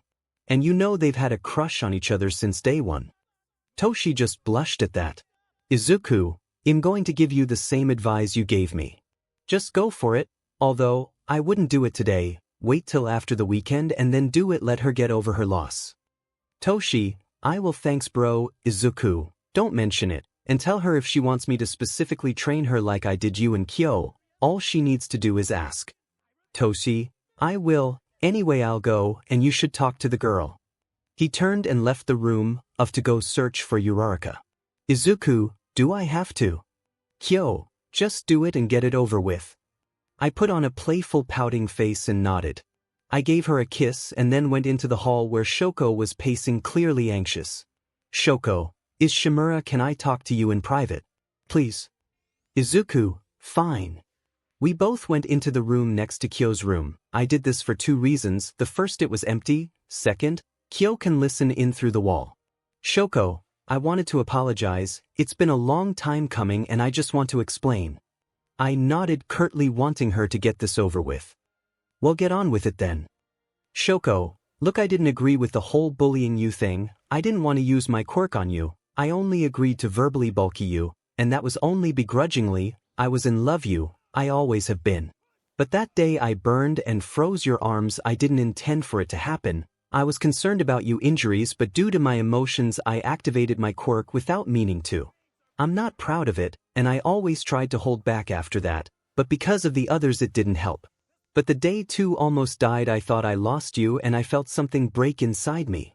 So I stopped using my more lethal half of my quirk. I didn't know that it would affect my mental state. I hated myself for ever agreeing to do what we did, and all I wanted to do was to go back and talk them out of bullying you. The more she talked, the more hoarse her voice was getting as she was crying more and more, until she fell to her knees and was bowing in apology. Shoko, I don't want forgiveness. I just wanted you to understand how sorry and regretful I am. I understand you won't ever love me and I don't blame you. You found someone who loves you for you, who was there for you when I wasn't, and that's something you needed. I had a stern face when I responded. The one thing I don't understand is why you kept using your quirk, because you doing so is what encouraged Katsumi to use hers. Shoko, it was Katsuki and my brother. They thought I did it intentionally, so they just said that I've done it once, so I might as well continue. Well, I'm paraphrasing, but that sums it up, and I resisted it, but I eventually broke. I'm so sorry, Izuku. Izuku, I'll tell you what I told your brother when he apologized. You have a lot of work to do to earn any semblance of forgiveness, and you might one day, but I won't ever forget what you did. I don't think I can be your friend. At most I think colleagues is the best I can do. Shoko, I understand, thank you for at least hearing me out. I merely nodded and left the room with a sobbing Shoko, and returned to Kyo's side. Kyo, well that was something. It doesn't excuse her actions but… Izuku, it gives me answers. She nodded and held my hand comfortingly. What did I miss? Kyo, you missed 2 matches. Yagi and Bakugo won their matches unfortunately. 3-5-0-0. Midnight was trying to stop me with her somnambulist quirk, but my tornado was keeping it at bay. And then it all stopped. The flames, the tornado, and my ear-piercing scream of pain. And when everything cleared, there I was stood a charred body that fell to the ground. Izumi looked horrified that I did this to myself, but if this is what it took to get through to her that the pain she inflicted in the past was nothing compared to what I've done or can do to myself, then so be it. Midnight was about to call the match when I picked up my charred form again. All eyes were on and with a simple tensing of all my muscles my body cracked and the charcoal-like skin fell from my body, revealing my body unharmed, my 𝗧𝗵𝗃𝗀𝗁 shorts the only thing covering my body. Like before, many were looking at him hungrily, drooling, and some, including Kyoka in the infirmary, had nosebleeds. Midnight was licking her lips with a lustful look in her eyes, to which Izuku just threw water in her face. No bad, you're a teacher, behave. This got many laughs from the crowd. Many men on the other hand had envious looks on their faces.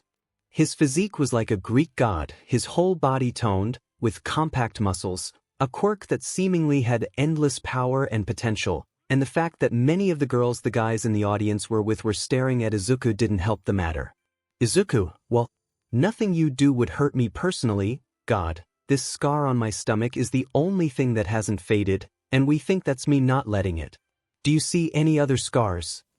Izumi thought about it for a minute before wiping her eyes furiously and standing up.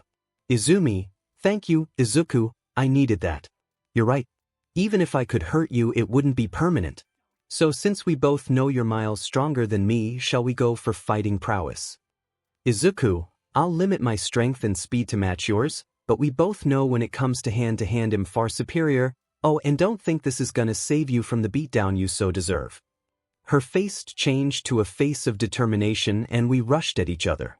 I took a minute dodging at my normal enhanced speed, and was adjusting my speed, then blocking and parrying her punches and kicks. I gauged her physical strength and dropped the strength to match hers.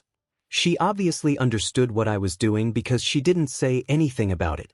Once I had adjusted, it became a fight of battle prowess.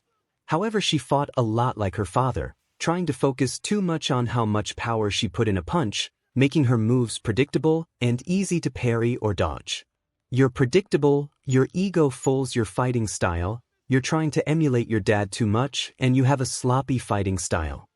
I was dodging each punch easily, and then I swept her legs from under her, making her land on her back.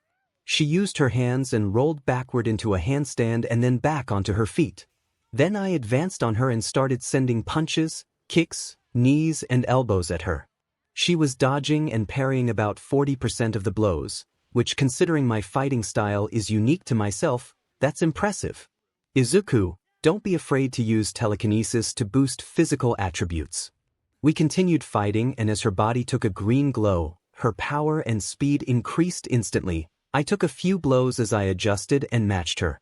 That's when she slipped through my guard and uppercut me in the gut, and then headbutt me, making me fall towards my back. However, I used the momentum and landed on my hands and spun on my hands, sending a kick towards her neck. She managed to pull an arm up to take most of the impact from the blow, but this did send her sliding back halfway towards the edge of the arena. Izuku, I'll admit that wasn't bad, you're learning. I was smirking. As much as I didn't like her, I was enjoying this fight. I jumped back and then we both divided towards each other, sending a flurry of blows at each other. I guess the telekinetic boost increases her durability too. I wasn't even parrying or blocking her anymore, and neither was she. We were just letting ourselves be hit. Sometimes our fists were colliding and the shockwaves that were coming off us were intense. From all the spectators, all they could see were a blur of fists now. And they could feel the shockwaves. Midnight and 𝗵𝗃𝗲 couldn't do anything. The shockwaves would blow her gas away, and they were too close for 𝗵𝗃𝗲 to divide them. Not that it would matter, they both were physically too strong and would blow through the cement walls. While the audience were shocked before by Izuku Yagi's previous emotional outburst, not they were loving this, even if they couldn't make out what was happening. We both sent a punch at each other's jaw which sent us both sliding backwards. I wiped the BLD from my mouth while I smirked. I wasn't healing, I was holding it back. I decided to make this even. I was loving this fight. This was the first fight I could enjoy where my life wasn't on the line, so I wasn't gonna allow my healing to make it unfair. Due to my strength, speed, and other attributes my quirk gives me, no one can give me a fun fight anymore. I could have enjoyed that 3v1 against Mom, Dad and 𝗬𝗵𝗲, but I had to go all out to ensure they'd stay out of my way. Izumi was smiling too. She knew they had bad BLD, but she was thinking that this fight was a way for them to let out any frustration and bad BLD, and maybe after this, they could start to get along again, even a little. She wanted her brother back, but she also knew she had a lot of work to do before that. She knew that, but she would take whatever steps she needed to have Izuku be her brother again. He didn't need to come home. She knew he had found family in 𝗬𝗧 and Rumi, and even in 𝗧𝗪𝗀. The longer the fight went, the better the fight was getting. She was adapting, figuring out what I meant by she emulates All Might too much. We had started sending kicks in, and I was slipping in elbows. She was trying to emulate my fighting style and mix it with her previous style. The one issue with that was she wasn't as nimble as I was, not yet, and my fighting style wouldn't suit her because my true fighting style uses my elements to deal more damage. I was just using the moves Satoshi taught me, and I was slowly incorporating more. I'll admit, I didn't expect you to adapt to my fighting style so fast and try to copy it, but it's unrefined and sloppy. You don't have my training and this isn't even my normal fighting style. I'll accept it for this match, but after this you need to find your own fighting style. You're not as strong or fast as me or your dad, so stop trying to copy us and make your own fighting style. Use our moves by all means, but don't make your fighting style a carbon copy. A look of confusion grew across her face as she tried to knee me, but I punched the knee and then sent a roundhouse kick into her stomach.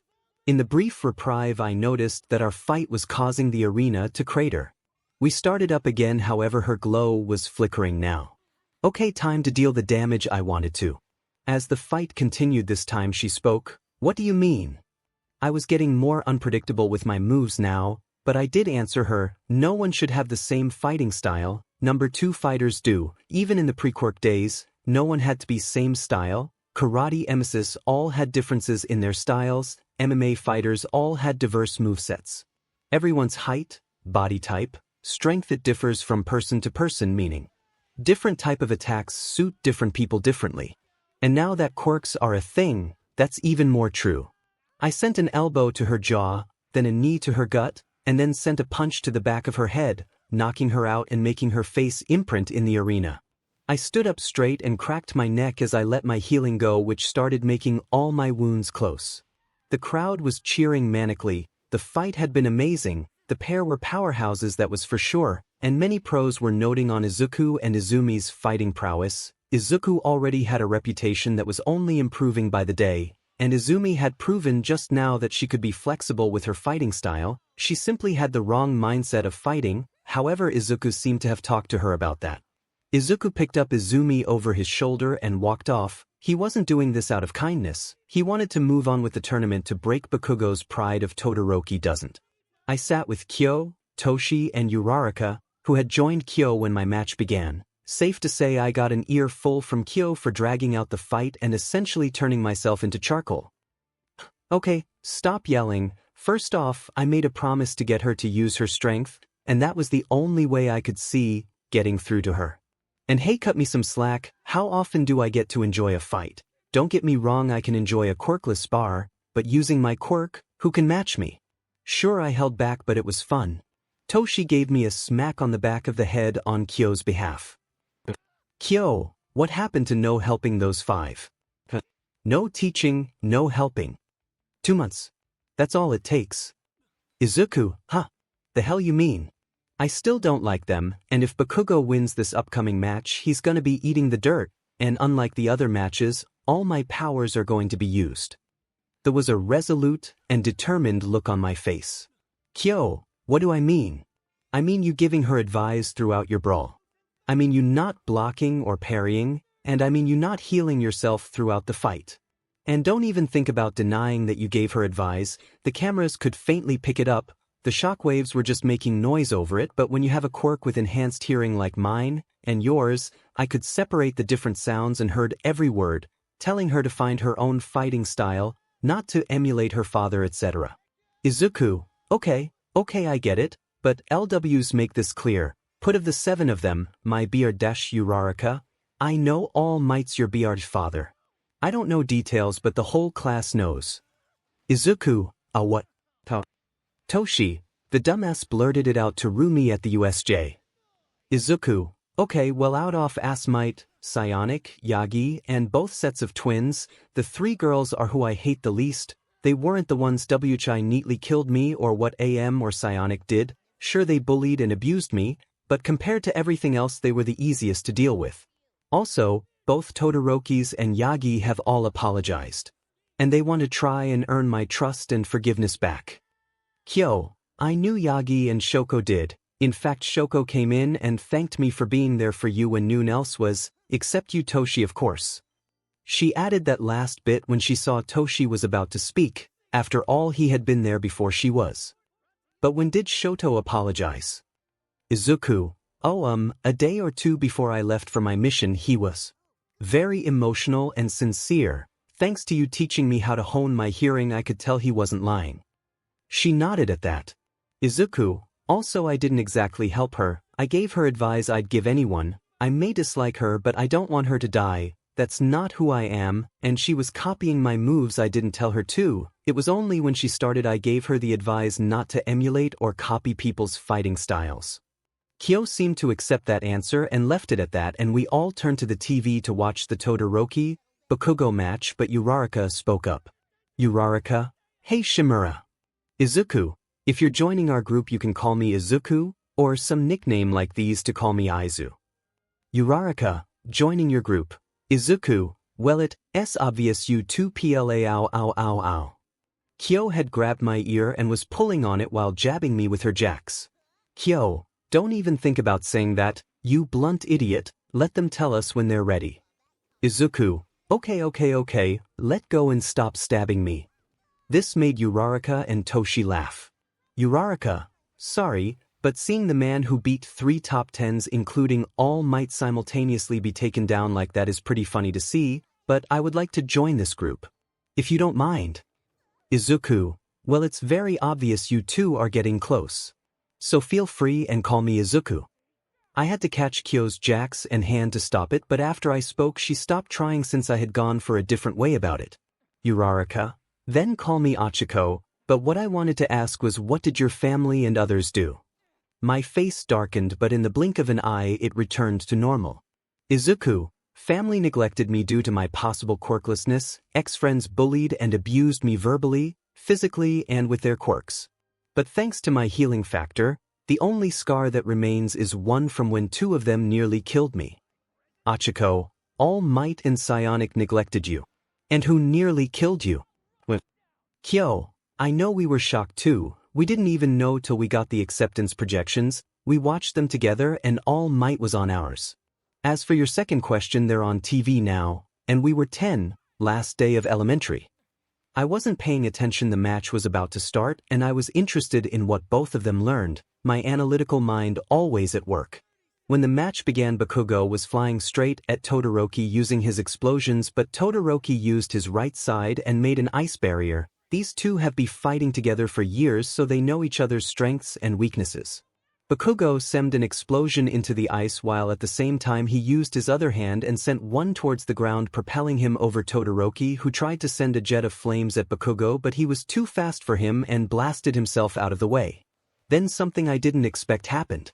Todoroki's left side was on fire while his right side was freezing over. Is he trying to make his own version of my immolation armor?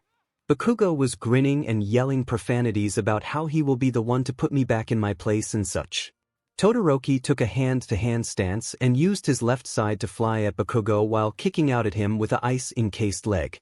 He's constantly freezing his right side because the fire is melting the ice. He's trying to synergize both elements. Interesting. Bakugo used his explosion to avoid it and send his standard right hook towards Todoroki. which he connected with an explosion at Todoroki's shoulder, which sent him sprawling. To counter Bakugo, Todoroki turned the whole arena into a winter wonderland, ice spikes and all. While the plan is good, but bad execution, making so many obstacles for him to avoid is gonna make him use his explosions more, resulting in him sweating more. True enough to my word, Bakugo was doing impressive and fancy maneuvers to avoid the ice and making him sweat more and have unpredictable movements. Todoroki was watching his movements, seeing the pattern. Todoroki. He thinks he's unpredictable, but he's not. Then it happened. Todoroki sent and rounded off ice spike into Bakugo's stomach, sending him higher off into the air. However, he wasn't using his explosions this time. Bakugo righted him and then started spinning and using his explosions, making a blazing tornado headed straight towards Todoroki. 𝗬𝗪𝗓. However, he missed. Todoroki used his right side and made a pillar of ice underneath himself to launch himself. Todoroki, heaven-piercing ice wall. When he was airborne, he had flames coming from his left foot, which allowed him to hover in place as he tried to send jets of flames towards Bakugo, who was avoiding them by narrow margins. But the flames didn't hit him. In fact, the heat being so close to him will help him sweat more. When Bakugo finally reached Todoroki, he sent an explosion into his left foot, which made Todoroki lose balance and fall onto his pillar. That was the opening Bakugo needed, as while Todoroki was falling and trying to recover, Bakugo started up another 𝗬𝗪𝗓. The collision and explosion was the final straw for Todoroki, as he was sent flying of the arena and landed outside the arena. He didn't get back up, the landing had knocked him out. And when midnight called the match, Bakugo left the arena. We had an hour before the finals and they had to repair the arena and melt all the ice, which Dad and Grandpa Enji handled. Kyo, well, that was intense. Got a plan? Izuku, oh wait, I have a special move I wanted to test out, and it allows me to properly show off my ice. I can ignite his sweat, and I plan on showcasing Elemental Breaker or Elemental Striker. Toshi, you're really gonna use those moves? They could kill him. Achiko, Elemental Breaker is the move you use to destroy the 0-pointer, and Striker is what you used against the Nomu, correct? I nodded as an answer. Geez, that's gonna be rough for him. Izuku, I want to do Striker. It's more devastating, but we'll see. Kyo, why do you want to use them? Izuku, well, they're my ultimate moves and the whole point of the festival is to show what we can do. Toshi, that's true, to be fair, and it'll definitely get a point into Bakugo's head. Izuku, especially if my foot connects with his face, 'cause there's no holding back this round. Achiko, wait, what? I understand you have to hold back and they did you wrong, but why aren't you holding back against him? Toshi and Kyo looked at me, then at each other before I spoke up. Izuku, I could show you, but it's not pretty sight. Achiko, do I want to see it? Toshi, you saw Izu's only scar in the second round, remember? She looked at Toshi and seemed to be connecting dots.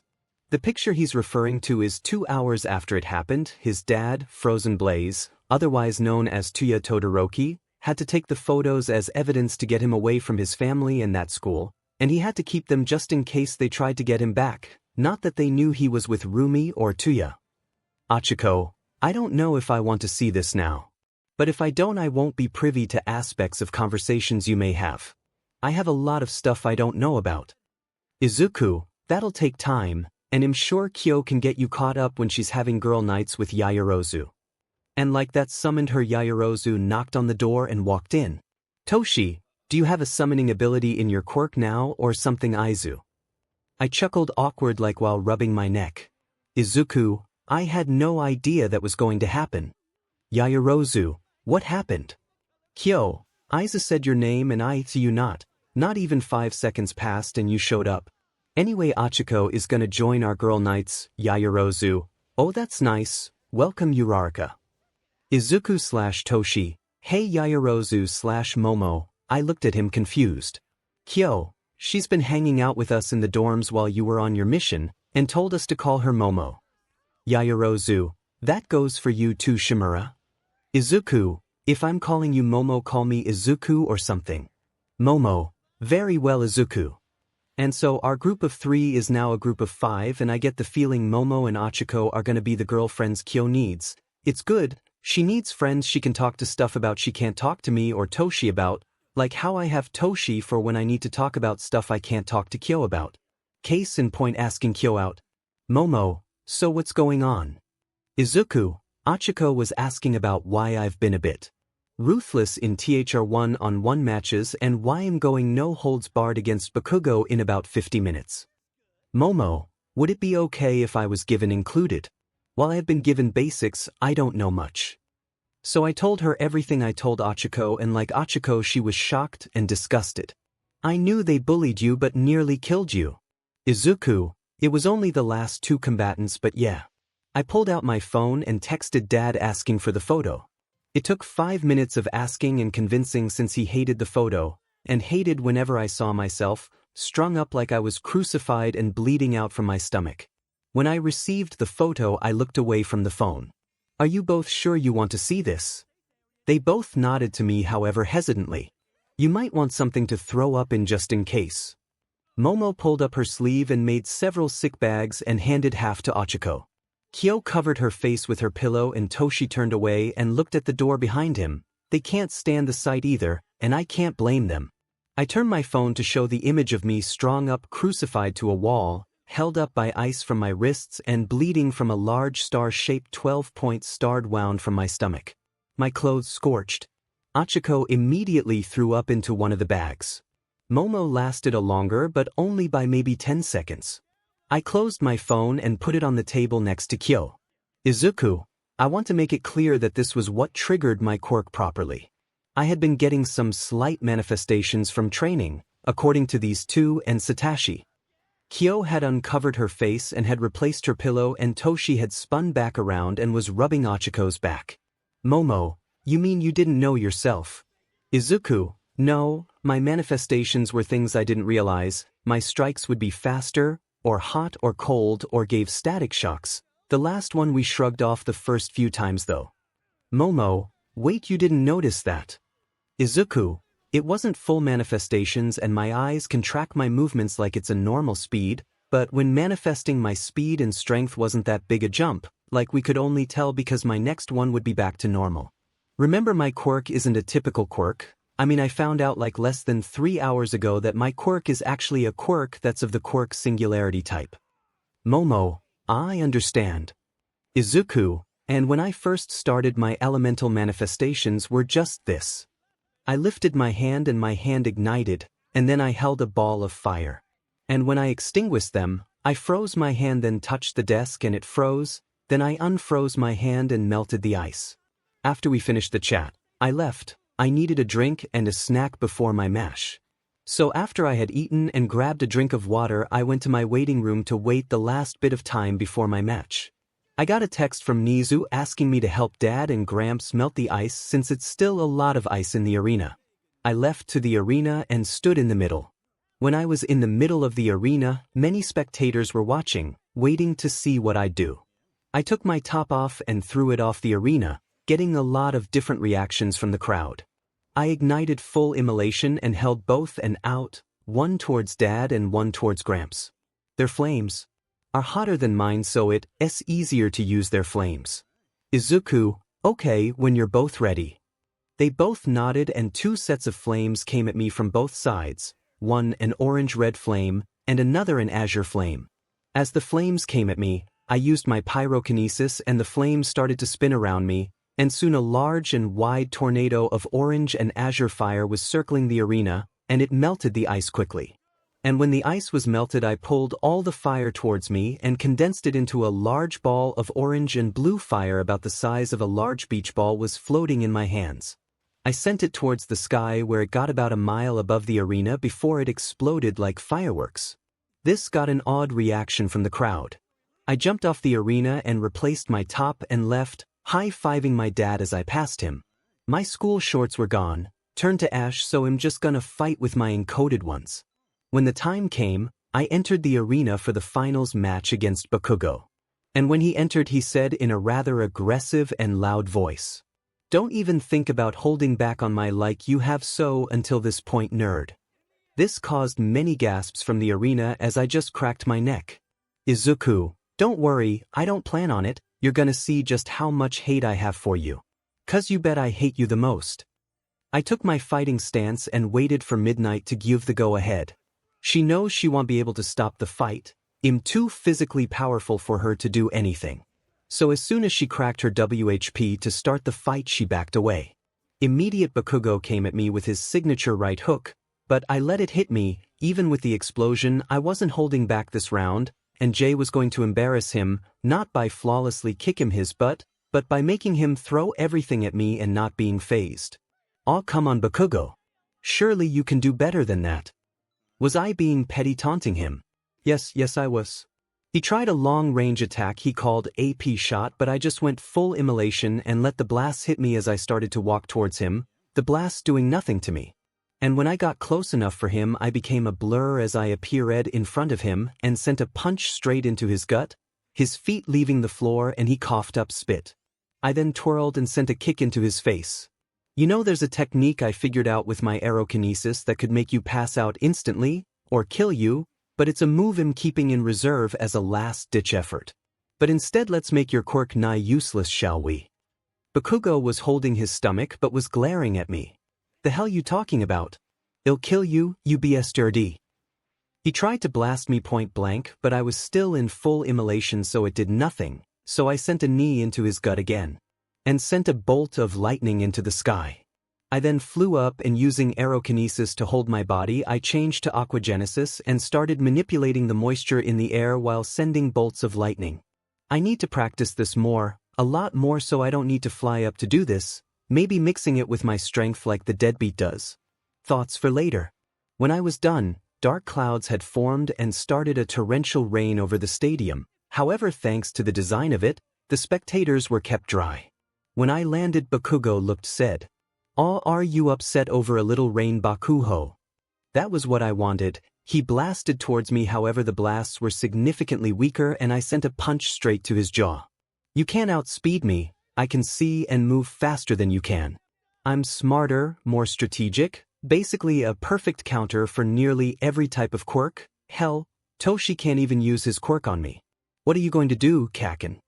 I used the nickname for mind game purposes. I haven't called him that in the whole time we were reunited, and I know he's not going to be thinking straight. He tried to blast me in the stomach again now that I wasn't in full immolation. But I let him. My clothes were gone already, and a wound the exact same place and shape as my scar had been placed there. This made me smile sadistically as I clap enthusiastically. "Well done, Kaken. You just showed the world how I got that scar." As I was speaking, my wound healed, leaving the scar in its place again, although slightly less faded than before. My words had obviously gotten to Bakugo because his face dropped from anger to fear and anxiety as he looked around, from the audience, to our class, to the cameras around the place. "Now I think I should end this fight." Bakugo got up and ran at me, anger returning to his face as he tried to reach out towards me with his hand wide open. But all I did was knock his arm to the side with my forearm, knee him in the gut, and give him a right cross straight to that thick skull of his that can't contain his ego. Absolute zero. I reached down and touched the floor, which froze everything in the area, minus the stands. Bakugo was trying to get up now. Izuku, frozen domain, turning one arm into water and one into ice armor. I manipulated the water from the rain and made spikes from it and froze them. Then Bakugo was running at me again, to which I punched him in the jaw again and then kicked him in the gut, sending him airborne. Then using water tendrils, I catapult myself after him and start spinning, using boosted flames to make me spin faster. Then I turn my foot into ice, channeling lightning through it, and axe kick Bakugo back down into the arena, making a large crater. Ultimate move, Elemental Breaker. I thought I'd have shown my last form since I haven't done it yet. Went into ice armor and used jets on my feet to lower myself to the arena. The rain stopped as I landed and the sun made my ice armor glisten like a diamond. I walk over to Bakugo, who was bloodied and beaten. His nose was broken and he had blood coming from his mouth and forehead. I picked him up by his hair and he was trying to curse me out, so I simply hold him up and roundhouse kick him and send him crashing into the wall. He was embedded in the wall unconscious. Should be thankful I didn't use Striker, that would have been a lot worse. It was a one-sided beatdown, but I don't feel bad for it. It's just a taste of what he did to me. Midnight called the match and I left the arena and went to the waiting room. When I entered, I was hit by a purple bullet that had started kissing me. I kissed the bullet back, realizing quickly it was 𝗧𝗍. After a minute of kissing, we broke apart to catch our breaths. "You did it, you won, congrats babe." I chuckled at that. Was there ever any doubt? I shook her head at that and gave me another kiss. We stood up, where I realized Toshi was in here too. "Hi." I chuckled awkwardly. He just shook his head and chucked the UA sports uniform at me. "Toshi, we thought you might want these." I nodded and started to put the clothes on, which made 𝗧𝗍 pout a bit when my top was on. I leaned in and whispered into her ear, "I'm staying in UA tonight." This made her blush, but she put her pout away, knowing that meant we could share a bed tonight. 5 minutes after I dressed, Izuku and Momo knocked on the door, and when Toshi told them I was dressed, they entered. "I don't know why you waited, pretty much the whole country has seen me topless now." This got a smack on the arm from 𝗧𝗍. Okay, sorry. I'm not wrong, but sorry. It's just a side effect of full immolation." This got laughs from the two girls. It didn't matter, Izuku had a clear crush on Toshi and Momo while I haven't. Said anything has a crush on Shoto. I don't care, he's trying to make amends and maybe one day he could become part of the friend group. He was the first to apologize out of everyone, and he had an actual breakdown while doing so. I know he feels guilt, but as far as I'm aware, Shoto still has a crush on Katsumi, but I might be wrong. The UA staff cleared the arena with Dad and Gramps' help for my frozen domain. Oops, forgot to melt all that. It was now time for the award ceremony. I stood on the top podium. Next was a battered and bruised Bakugo who had his head down, and surprisingly was quiet, and the two in third were Shoto and Izumi. Then he came down to award the medals. All Might walked up to Izumi and placed the bronze medal around her neck and hugged her with some encouraging words. "You've now re-accepted a part of yourself, you can only go up from here." She nodded and accepted the hug. Next was Shoto, who he placed the other bronze medal around his neck, hugged him and said, "Don't let this loss get you down. Use it as motivation to get better." He nodded but didn't hug back. Next was Bakugo, who but might placed the silver medal around the quiet boy who still had his head down. He hugged the boy and said, "Even the best in the world experiences a few losses. Losses teach lessons. Learn from this experience." Bakugo's arms stayed at his side as the deadbeat was hugging him. And finally me, he placed the gold medal around my neck and went in for a hug. "Izuku, hug me and I'll show the world you're not the strongest anymore, or I'll reveal what you did." This made him stop and just look at me. You did well. You showed everyone all you're capable of and that you will only get stronger. Well done." With that he stepped away and looked at the stands. And so that concludes our first year sports festival. The students struggled, fought and climbed their way through the competition, so please join me when I say, audience, plus ultra. Thank you for the show. Oh, sorry. He rubbed the back of his head, and so the festival was over, and everyone left the stands. I was tired and I needed to eat and sleep, so me, Toshi, Momo and Izuku made our way to the dorms, my arm around 𝗧𝗍's shoulder while her arm was around my waist, and Toshi and Izuku's hand kept brushing and pulling their hands away, blushing. God, are me and 𝗧𝗍 gonna have to play Cupid? When making it to the dorms, 𝗧𝗍 had decided that I was cooking for the 5 of us, which I sighed at defeatedly. "Izuku, I just had to fight all day, do I have to?"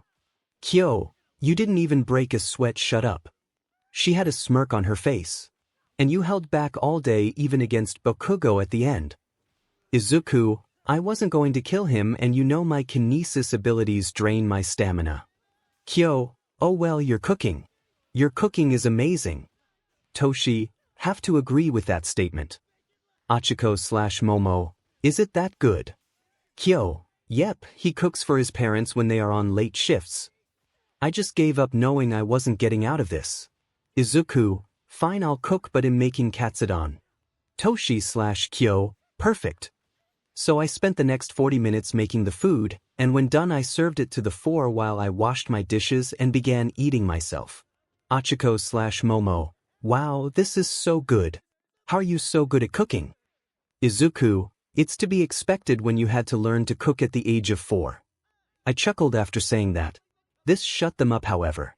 My neglect was clearly worse than they expected, so they decided to just eat the food.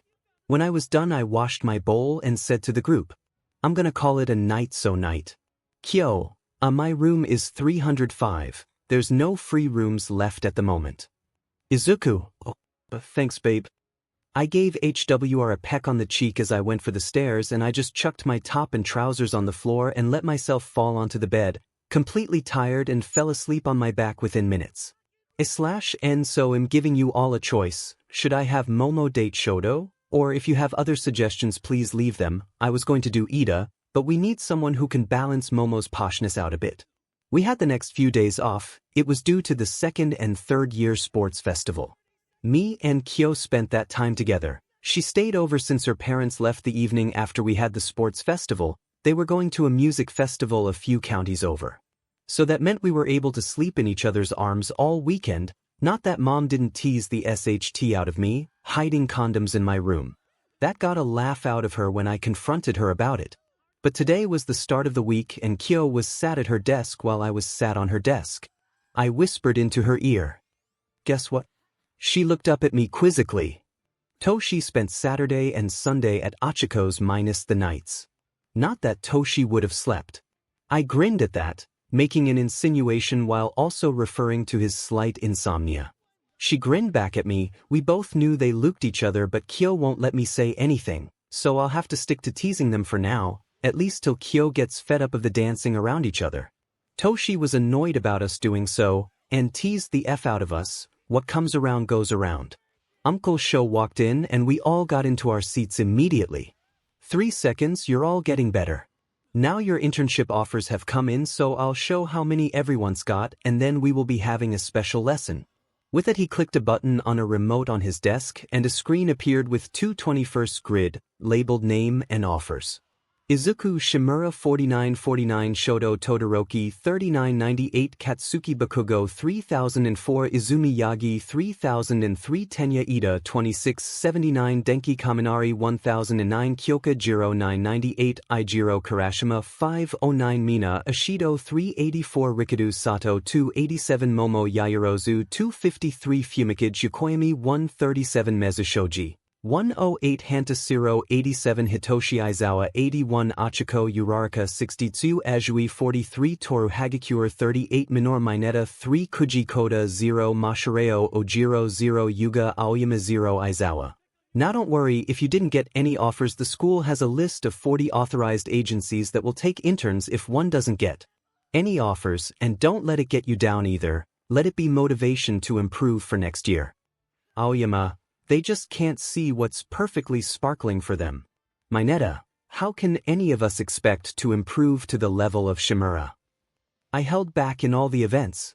Even gave them a handicap in the first event. I'll keep that to myself and the other 4.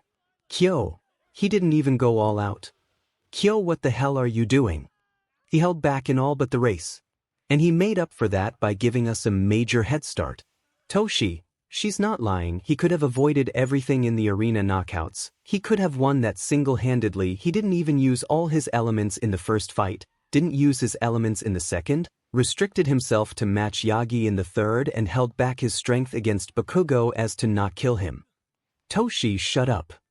Aizawa, 𝗵𝗲𝗃's quirk is a special case. Not only that, but he puts more effort in than anyone else. He's always training. He's training right now. If you want to catch up, you'll have to work even harder. Ojiro, wait, how is he training right now? I just lifted my arm to show my weighted band. These are the 30-ton ones I was using to train while in Hosu, but now they are for everyday use. I don't get it. Izuku, these weigh 30 tons each. I have to keep my muscles engaged at all times to ensure I don't break anything, from my chair to my desk. This got many impressed looks. Honestly, I recommend it. However, not to my extreme, at the very least. When you don't have them on when you've adapted to them, you will feel lighter and move faster. Speaking of these, Aizawa, I need an increase. Aizawa sighed, knowing I'd ask eventually. How much? Izuku, I'm thinking another 10 tons each. I'll bring in my other ones to be reused. Aizawa, it's a good thing I have Power Loader making a special version of these for you. You're adapting to these a lot faster than before. Maybe your regeneration IDY. You're going to have to take them straight to the support department. The only one other than yourself capable of carrying even one of these is yourself, and All Might. And All Might can't carry all 4 of your current ones. I just chuckled sheepishly. Ida, sir, may any of us request these training items? Aizawa, all that want them come to me at the end of the day. Everyone nodded. It was obvious everyone was going to intensify their training. Toshi already uses them, but his is only slightly lower than his own body weight, and Kyo used a set that was half her body weight. They only wore them on their wrists at the moment though. Now you have till Friday to choose where you want to intern. Shinura, Yaoyorozu's hand out these packets that hold everyone's offers. Izuku/Momo, yes sir. We both left for the front of the class and split the pile in half. AMD placed everyone's offers in front of them. And when we retook our seats, Aizawa spoke again. Aizawa, now since you're going to your internships, you all need to choose code names, otherwise known as your hero names. But choose wisely because Midnight, who burst in the room unexpectedly, these could be with you for your entire lives. You could be stuck with a name like Eraserhead. She sent a teasing look at Aizawa, who just sighed. Aizawa, as you can see, I didn't choose my hero name. This isn't my forte, so Midnight here will be conducting this class. Choose your names wisely. They could represent your quirk or the type of hero you wish to be. Like Midnight represents both midnight being when most people sleep, which links to her quirk which puts people to sleep. Now I'm going to nap. As he said that last bit, he was climbing into his yellow sleeping bag. Izuku, I swear you're just trying to grow wings. Aizawa. This got a few laughs, especially from Toshi and Midnight, who has said similar things to him since he looks like a caterpillar when in that thing. Midnight, anyway, I let you think and choose your name. Shimura, please distribute the white bards, opening a small cupboard revealing them and markers. I did so, but I used some of my speed to do it faster. I immediately wrote my hero name, having already debuted with it, and went to the front of the class. Izuku, I've already debuted with this name and I thought about it hard before then. I turned my whiteboard around, revealing my already known hero name and unknown moniker. The elemental strength hero Physius. Zero, can you explain that name please? Midnight, yes, I too would like to know. Izuku, oh yeah, Physius is the ancient Greek word for natural elements, and phys can be linked to physical, which can refer to my enhancement part of my quirk. Midnight, well, I can't really disapprove or approve since you have a conditional license with that name, but it's a good name. I went back to my desk and then waited when Kyo poked my arm with her jack. Izuku, huh? What's up, Kyo? Kyo, I don't know what to have as my hero name. When I was younger, I was just gonna use my quirk's name as my hero name, but my quirk does so much more now, thanks to you. I thought about it for a moment, then it came to me. What about Soundwave? You can pick up sound waves and shoot them out, so it would be perfect for you. She looked thoughtful, then seemed to agree the name was good, thanked me and wrote the name down on her board. After 10 minutes, everyone looked ready to go and Aoyama started first. My hero name is I Cannot Stop Twinkling. A full sentence. Midnight, it's a bit long. If you take away the I and shorten the cannot to can't, then it's perfect. Huh, still a bit long, but weirdly it suits him perfectly. Next was Ashido, Alien Queen. Midnight, like those pre-Quirk movies? Absolutely not. Ashido, then it's the Ripley hero Pinky. She seemed a bit dejected by that, like she wanted a name not linked to her color, so I spoke up before it could be approved. Izuku, you don't seem happy with that. Why not something like the PH hero Corrosion? She immediately perked up when I said that. Ashido, that sounds amazing, thanks Shimura. Midnight, it works excellently with your quirk's capabilities. If that's what you want, then I approve. Ashido nodded and went back to her desk, happy she got a cooler sounding name. Tenya went up next, the Engine Hero Nitrous. Midnight, what a fabulous name.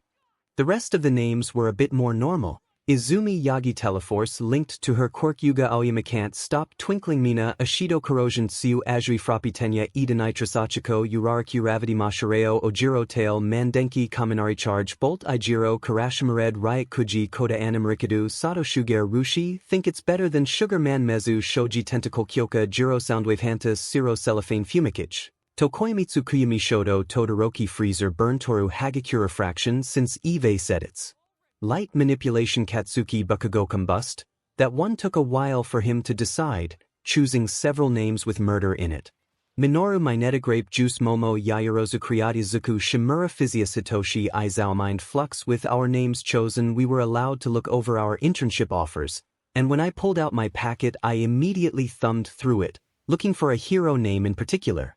And to my luck he had sent me an internship offer. I thumbed through it to look for 2 backups just in case. I chose Grandpa NG's and Grandma Ray's agency. At the very least I can make better ice. And while thumbing through it I looked for another transformation hero I thought 𝗵𝗃 benefit me, and she had sent an offer. My choices were in order. Edgeshot Agency 2. VuQ Agency 3. Flaming Blizzard Agency. After choosing who I wanted, I placed the rest back in the packet. And I went to look to offer everyone else any advice. Momo, Izuku, have you chosen already? Izuku, yep, I already knew who I wanted to go with. He gave Aizawa and my gramps advice to help me unlock ice armor and full immolation.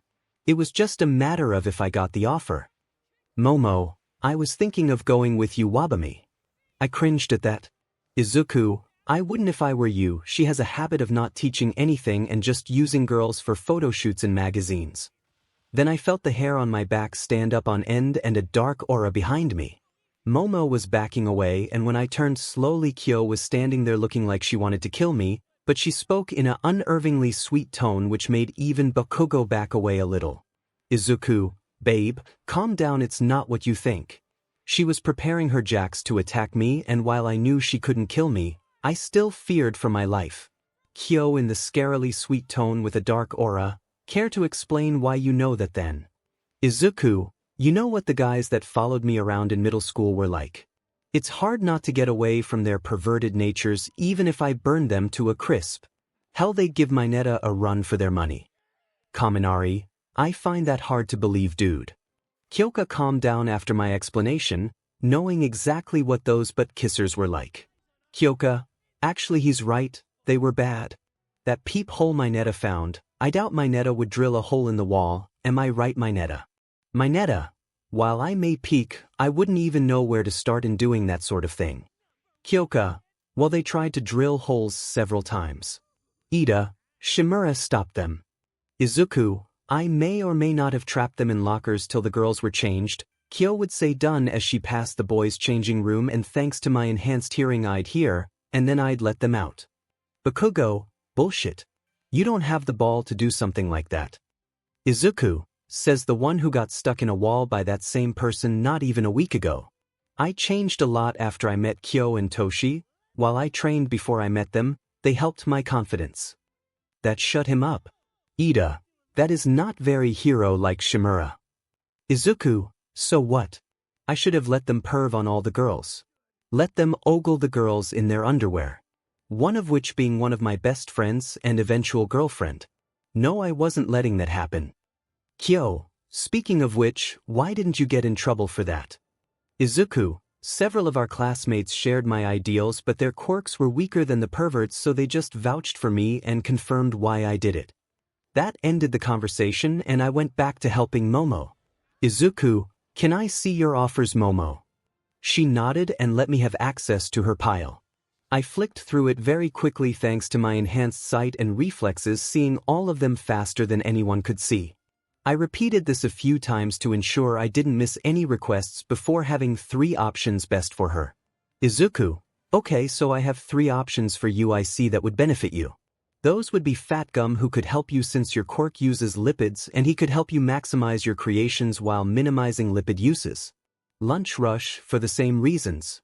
And the last one, Compound. His quirk works very similarly to yours, using his fat cells to mix gases and chemicals in his body which he releases from holes from his palms. She looked at these offers and then pulled out her phone. Momo, thank you Izuku, I think I'm going to do some research into them and decide which would be ideal for me. I nodded and then went to Kyo. Izuku, need help? She looked at me with a stressed look on her face. I picked up her pile and looked through them. What are you wanting to go for? Kyo, either increase my sonic intensity or my physical prowess. Izuku, okay, then I suggest mom, dad, or death arms. She looked up at me curious and wanting an explanation. Mom and Death Arms would be ideal for your physical workout and Dad can help with your sonic intensity. So if you choose Mom or Dad, they'd both help you. Me, Kyo and Toshi were holding a secret about Mom and Dad. They were merging their agencies. It would be official once they were married, which they finally chose the date, that being the first weekend of the summer holidays. Kyo seemed to get my underlying message to put down both of them and put her pile away. Yagi was obviously going with psionic. Ito with his brother. Todoroki and Bakugo with Gramps. Toshi was going with his dad's worst nightmare, Miss Joke. While this was going severely annoy Aizawa, Toshi's reasoning was sound. She was an underground hero.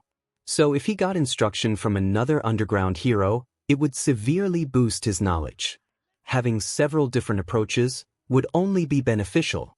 Izuku, Mineta, I know what you're thinking, don't? Mineta, I have no idea what you're talking about. He was trying to be disingenuous, but he wasn't doing well with that creepy perverted smile on his face. I used my aerokinesis and made the paper fly over to me. He tried to grab it, but he was too short to reach it. Izuku, 𝗧𝗵𝗲𝗧𝗵𝗃𝗲. I looked at his choice. Yeah, don't go here. Mineta, what? Jealous? I got an offer from a CC lady. Izuku, like I care, I have my own CC lady. No, what I'm saying is you have no reason to go there. Kyo was blushing at my comment, which I just sent a wink at her, which made her go even redder and start hiding her face. Look, my reason, Mineta, is her experiences won't help you in the slightest. Mineta just made a confused face, signifying that he would like me to continue. Let's put it this way. What would you and your quirk excel at? Mineta thought about it before saying, I guess. Capture and trapping. I snapped my finger pointing at him. Izuku, exactly, whereas MT Lady is the type of hero who uses brute force to take down her opponents. Now don't get me wrong, you would do well to learn to fight, but if I were to say any hero that would be more ideal for that is Midnight. May I see your other two offers, please? Begrudgingly, he gave me his other offers. I think about it and say, none of these are good for you. Mineta gave a wail of despair at that. Oh, shut up. 𝗬𝗓𝗄, may I see the list, please? 𝗬𝗓𝗄, oui, monsieur. And let me see his list. Again, none really suited him. I handed 𝗬𝗓𝗄 his list back and looked at Mineta again. Izuku, again, not really any that would be beneficial. Well, except maybe Gunhead, but, and I mean no offense by this, you don't have height that would complement that fighting style. Mineta. He looked up at me. Wise. Izuku, if I get you a spot in with Satoshi for the week, will you put in the effort? While again you don't have the height, Satoshi is an expert and adapting styles for people of different body types is necessary for his previous line of work. He even would be able to help you learn how to use your quirk for combat purposes. And when I say that the week will be hell, I mean it. It's that or you stay and ask Midnight to teach you, and while you're at it, you can ask Snipe to teach you firearms, non-lethally of course. If you choose the latter option, I can train you in hand-to-hand, alongside the others who wish to in our class. I already have 3 who wish to learn alongside continuing with Kyo and Toshi. Mineta thought about it for a minute before asking a question. Mineta, if I were to learn hand-to-hand, who would benefit me more, you or your teacher? Valid question. Satoshi has more experience, but I'm stressed his teachings, and with my quirk analysis skills, I'd say probably me. Izuku, honestly, probably me. With my quirk analysis abilities, I'd be the better option. Mineta, then I'll ask Midnight and Snipe to teach me. At least that way I also will be taught by a CC lady. He was drooling again, which was annoying the CRP out of me. Izuku, wipe the face before I blast you into the wall. He did instantly. Mineta, but why guns? Why would that benefit me? Izuku, well, everyone here has a way to fight long distance, or is able to close the distance much easier. Take Ito for example, he has no long-range based attacks, but he makes up for that with his speed. Tsu is naturally flexible and nimble and can probably learn camouflage. Hagakure is literally invisible, and if my theory is correct, will probably be able to send blasts of light. Ojiro is a martial artist. Need I continue? Mineta, okay, wise guy, what about Sato? Izuku, he has the strength to throw large and heavy items to obscure someone's vision while encloses the distance. Everyone was listening now, clearly enamored by these ideas. 𝗓𝗏𝗧𝗵𝗲. Izuku, the lighter the object, the faster something can be thrown. myheroacademia. Izuku, he can make extra appendages, he could make extra eyes to find someone's blind spot or find an opening to exploit to get close. myheroacademia, okay I get it only strong suit is laying traps. So what do you think Midnight could teach me? Izuku, what's her main support weapon? myheroacademia, her 𝗬𝗵𝗃. Izuku, and you say your balls stick to anything but you, so they can stick to other ball. The dots were connecting in myheroacademia's head till. myheroacademia, Midnight could teach me how to use a chain of my ball like her 𝗬𝗵𝗃, giving me a medium-range way to fight and firearms for long distance. Izuku, ding ding ding. Momo, while I will be teaching you more to your fighting style, I suggest you ask Snipe to teach you too. But obviously you would use RBB bullets. And please, for the love of God, learn the molecular structure of Quirk canceling cuffs. We don't need villains to escape like before again. I don't blame you, so don't take it the wrong way. There's no way we could have known we'd be attacked. It just saves us from it happening again. Momo, don't worry about that. I've been meticulously memorizing it for the future. I gave a small smile and nodded. Kaminari, holy CRP man, he just deconstructed our quirks and/or capabilities in seconds. By the way, 𝗵𝗲𝗧𝗵𝗲, while I've been working on my muscle booster technique, do you think you could help teach me how to do controlled blasts?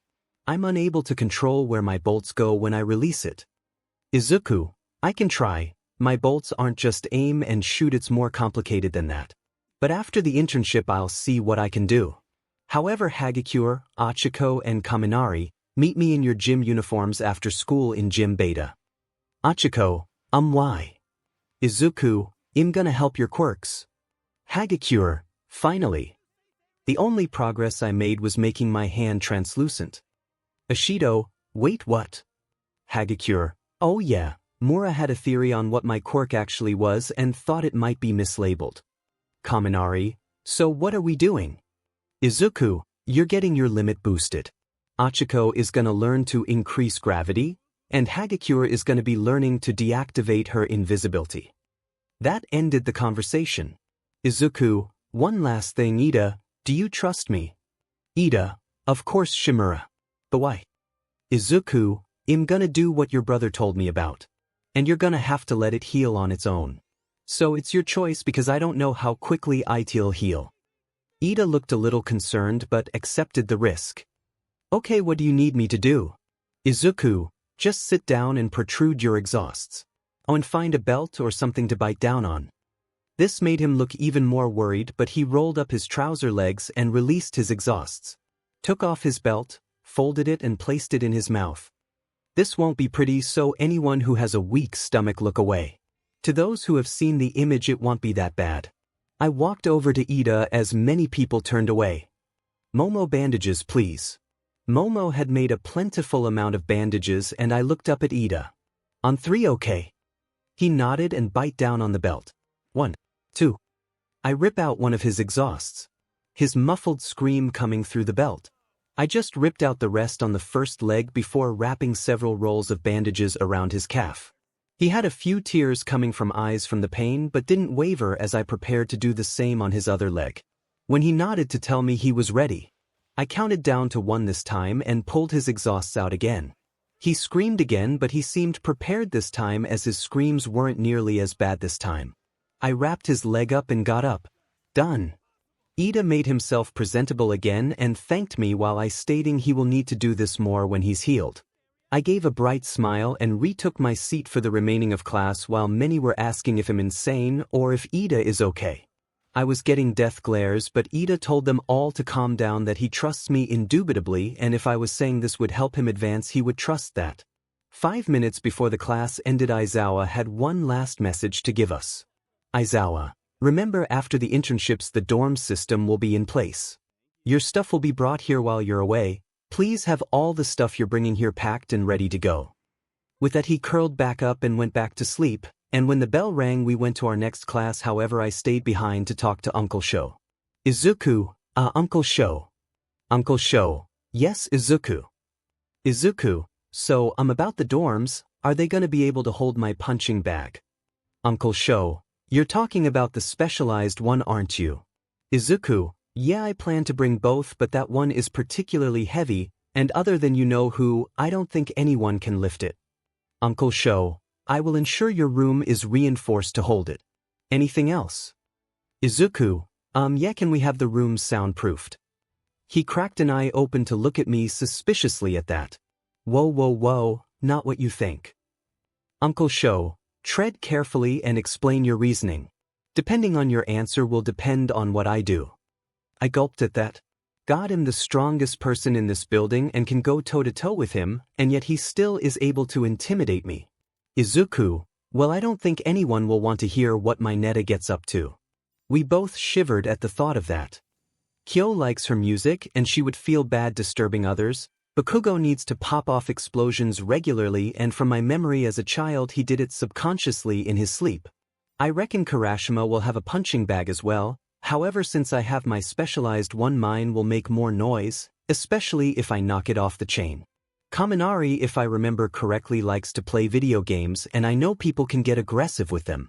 Yagi will probably have some form of physical training equipment, especially after I got her to get over herself during the sports festival. Ashido is into breakdancing, so you know there will be banging and music blaring when she's doing so. 𝗵𝘃𝗁𝗍 closed his eye again and sighed. 𝗵𝘃𝗁𝗍, you make valid points, but you also are hormonal teenagers. Izuku, so. We are all focusing on being heroes. I can't speak for the others, but me and Kyo have already agreed we aren't ready for the next step. And as far as I'm aware, we're the only couple. For now. 𝗵𝘃𝗁𝗍, I will discuss with Rat Satan. Worst case, you all will have to provide your own soundproofing. Best case, you all get it provided. Izuku, thanks 𝗵𝘃𝗁𝗍. With that I left and went to my next class. Time skipped to lunch. I ran to catch up with Melissa. I was going to ask her to join the training later today. Hey Melissa, got a minute? She turned around with a questioning look on her face. Melissa, yes sure Izuku, what's up? Izuku, first, has Toshinori told you yet? Melissa, that he's gonna be giving us specialized training now, that he can hold his muscular form indefinitely if he's careful. Yeah. Izuku, yeah, but my second question, can you come to training ground beta after classes? I have a theory that could boost your percentage. Melissa, really? Yes sure, I'll come. Izuku, also there are gonna be others, so what's your quirk's cover name? Melissa, I called it energy converter. I changed it the other day after I learned what the other quirks are going to be. Izuku, energy converter. Melissa, well yeah, I thought, well, if I'm gonna fly, shoot energy WHPS, have super strength and store kinetic energy and be able to push my speed into overdrive.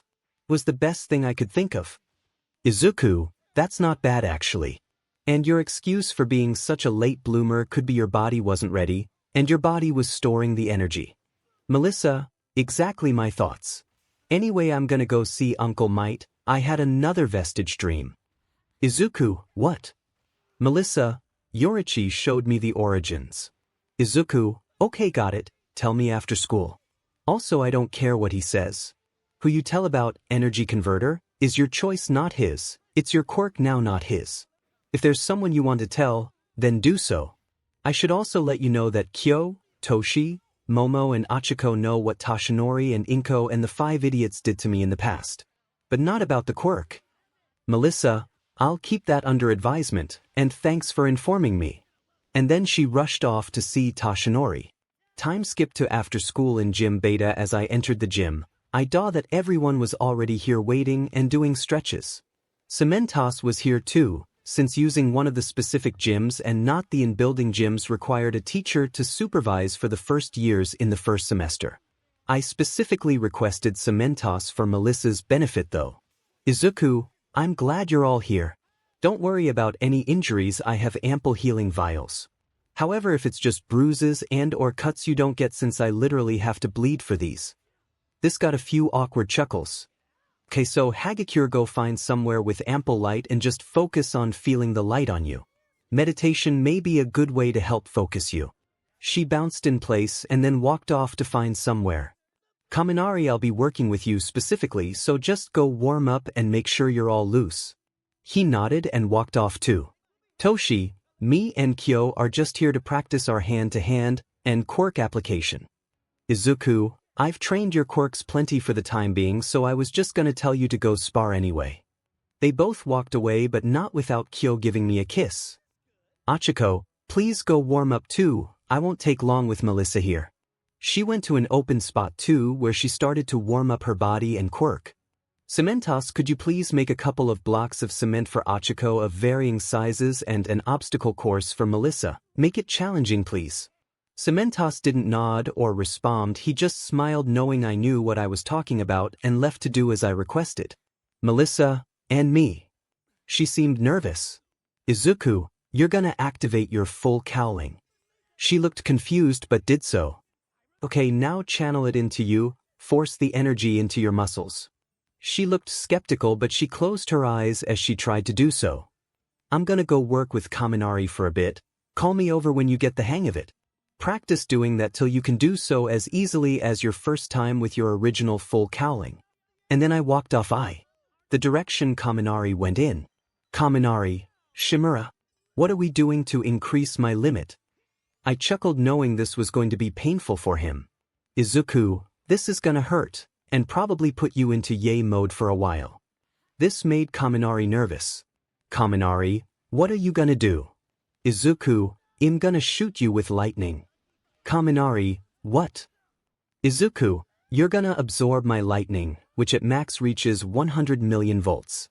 Kaminari was getting increasingly nervous now and looked like he was ready to pass out. Or I could plug you into a power plant. Kaminari got a burst of enthusiasm. Let's shoot me with some lightning. Izuku, thought that would change your mind. What's your limit right now? Kaminari, 3 million volts, and then I fry my brain. And you're going to overcharge me till I burst till I can hold a much larger voltage, right? Izuku, you got it. Ready. He pointed a finger at me. Kaminari, lightning rod. I smirk as I charged up my hand. Pointing a fist at him, I sent a couple of bolts at 3 million volts. No reaction. I repeat, again nothing. Izuku, you're not absorbing. Kaminari, huh? Izuku, you're not absorbing, you're using yourself as a conduit to send the charge into the earth. Go run to PL, and as for RBB shoes or salts. He looked a bit dejected but ran off to do so. Izuku, okay, 𝗧𝗵𝗃𝗲 next.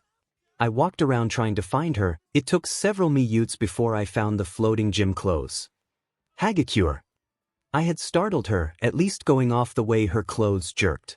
𝗧𝗵𝗃𝗲. Izuku, is that gonna be my nickname from now on? 𝗧𝗵𝗃𝗲. Yep, anyway I did as you instructed and focused on feeling all the light around me. But I couldn't feel it touching me. Izuku, that's what I thought you'd say. Can you see in color, or is it like black and white? 𝗧𝗵𝗃𝗲, color why? Izuku, light is hitting your eyes then. Do it again but keep your eyes open. She starts meditating again. It doesn't ski long before she says. 𝗧𝗵𝗃𝗲, hey yeah, I can feel it but only slightly. Izuku, okay, now all you're going to do for the rest of the day is focus on letting the light touch your skin. Feel the barrier that stops light touching you and force it to allow light through. 𝗧𝗵𝗃𝗲, I'm okay. And this will turn off my invisibility. Izuku, yeah, essentially your body is in perpetual darkness, so no one sees you. Light needs to touch something to bounce off it for something to be seen, so that's why you're gonna focus on letting it. I left her to her training. And next was Achiko. However, Kaminari and why is Yagi here? They both approached me, Kaminari with RBB shoes in hand. Kaminari, go back to your spot and just practice your musk augmentation till I join you. Do not fry your brain. He left in the direction of where we tried to charge him before. Yagi, Izuku, I'm not training you. Yagi, I know, I haven't earned your trust for that, I'm not here for that. I just wanted to ask for some clarification. Izuku, okay, about what? Yagi, just about what you meant about MMA fighters having different styles. Izuku, simple, two fighters could be taught the same martial arts by the same 𝗵𝗃𝗲𝗧, but when they mix the styles, they'll find that when put side by side, they will fight differently because their body types will suit different types of attack. One might focus more on kicks because they can deal more significant damage doing so, while the other might focus on punches for the same reason. While both might mix in other attacks they're taught the same, they will excel at different aspects. Yagi, so what do you suggest for me? Izuku, that's only something you can figure out. Now leave. And she did. She thanked me and left. Now onto Achiko. And I walk over in her direction. Achiko, Izuku. I'm all warmed up and ready to go. I nodded and picked up a block of cement and dropped it to test the damage to the ground. Izuku, okay, this is about 1/2 ton in normal gravity. Take it away. But focus on the feeling of taking the gravity away. She did so, biting her lip in concentration while she does so. When the block was floating, she looked at me. Okay, now use it again, but remember the feeling you had when taking the gravity away and try force the opposite sensation. It doesn't have to be a strong feeling. Even 1x normal gravity is better than nothing. She tries to do so, but nothing happened. And she looked disappointed. Achiko, nothing happened. She had a bit of a pout, which if Toshi was here he'd be blushing look crazy, which was an amusing thought. Izuku, it's okay, what we are doing is essentially forcing you to unlock a new facet to your quirk. It's going to take patience, hard work and perseverance. Keep trying and you'll get there. Just focus on one times for now. Achiko, how could I use this in a fight though? I get it could be used to apprehend a villain and train. Then the pressure stopped increasing. Achiko, that's my limit. She was sweating and I could see the beads of sweat dripping down her face. Izuku, okay, release it. She did so and fell to the ground breathing a little. So by my estimate that was about 3x normal gravity. Solid for anyone without a physical enhancement or someone who's practiced in it. Take a rest and then we are going to test something out, okay? She nodded as she reached for her water bottle. Just shout me when you're ready. And I went to check if Kaminari was ready for a second dose. Izuku, hey Kaminari, ready for a second go? Kaminari, yeah man. Let's do this. He pointed at me and I sent bolts of lightning at him at 2 million volts again. This time he managed 6 bolts. And again he had to release his charge and was in yay mode. Well, just 1 overcharge was enough to increase his limit. This may be quick than I expected. Well, back to Melissa. And that's what I did. Melissa, hey Izuku, I've managed 3 laps without accidents. Izuku, good to hear, think you're ready for a spar. Melissa, you got it. Izuku, I won't be fighting back, just blocking and parrying while you get used to the strength difference between 18% and 30%. She nodded and took a stance before coming at me with punches and kicks. Her fighting style is very karate-like. That's not gonna be enough. Good to have at least some kind of fighting style. When she was fully accustomed to her new strength, I gave her some advice. You need to expand your fighting style. Don't worry, Gramps will help you with that. Also, now that you have a larger limit, do me a favor. Use 20 to 30% and flick or send a shadow punch at that wall. I pointed at the wall she had for her obstacle course. She did so at about 25% and it had sent an air shot. And now you have a ranged attack. She hugged me in thanks and sat down. I returned to Kaminari one last time, who was ready for another go. He lasted 6 bolts, again clearly hadn't recovered enough like I had thought. One last thing, next time you speak to the vestiges, make sure to ask them when you will receive each quirk and what order, so I know how best to think of control training. Melissa, I'm okay, I'll try to do that. I decided to check on Hagakure, but I didn't say anything. She was still translucent but not as much as before. So I left her to it and went back to Achiko. Ready, Achiko? Achiko, yes, so what am I doing? Izuku, what's your current limit with 0 gravity? Achiko, about 5 tons. Izuku, 𝗵𝗃𝗲, please may I request your assistance? 𝗵𝗃𝗲 came over questioningly. Could you change all these blocks to 4 tons? But please stay here. I want to test something. He did, I asked, and Achiko looked at me with worry. Okay, Achiko. Increase gravity on one of these 2 blocks. Achiko, how much of an increase? Izuku, let's go 1. 5 times for now. Achiko did so and then looked at me confused. Now use 0 gravity on the other. Her worried face didn't go away as she did as I asked. But then her face widened. How do you feel? Achiko, perfectly fine, no nausea whatsoever. Izuku, okay, now drop the floating one but not the grounded one. She tried to do so but ended up releasing both. That's okay, just practice that but increase gravity on one again. When she had increased gravity in one, she looked at me. Now float yourself. She did so, but she only lasted 30 seconds before she was throwing up rainbows. When she was done, she looked at me. Achiko, that wasn't quirk overuse this time. It was the feeling of weightlessness. Izuku, okay, so that means you can negate your quirk's drawback if you have a counterweight and you need to practice your self-weightlessness. Anyway, we're gonna call it a day. I went to Kaminari and placed a hand on his head and gently channeled lighting into him till he had his mind back. Then going to the entrance, I whistled for everyone's attention. Alright, call it a day. You've all done well and made excellent progress. Keep practicing and you will grow a lot stronger.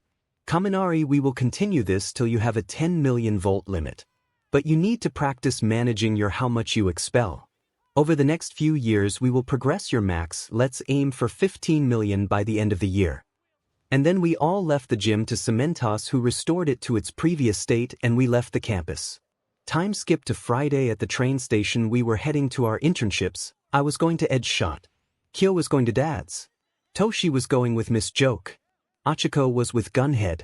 Momo was going with Compound. Melissa with Grandpa Torino. Hagakure with the disappearing hero Phantom, a hero who excels at erasing her presence like a ninja. Ojiro was going with Shishido. Ishido chose Yoroi Musha.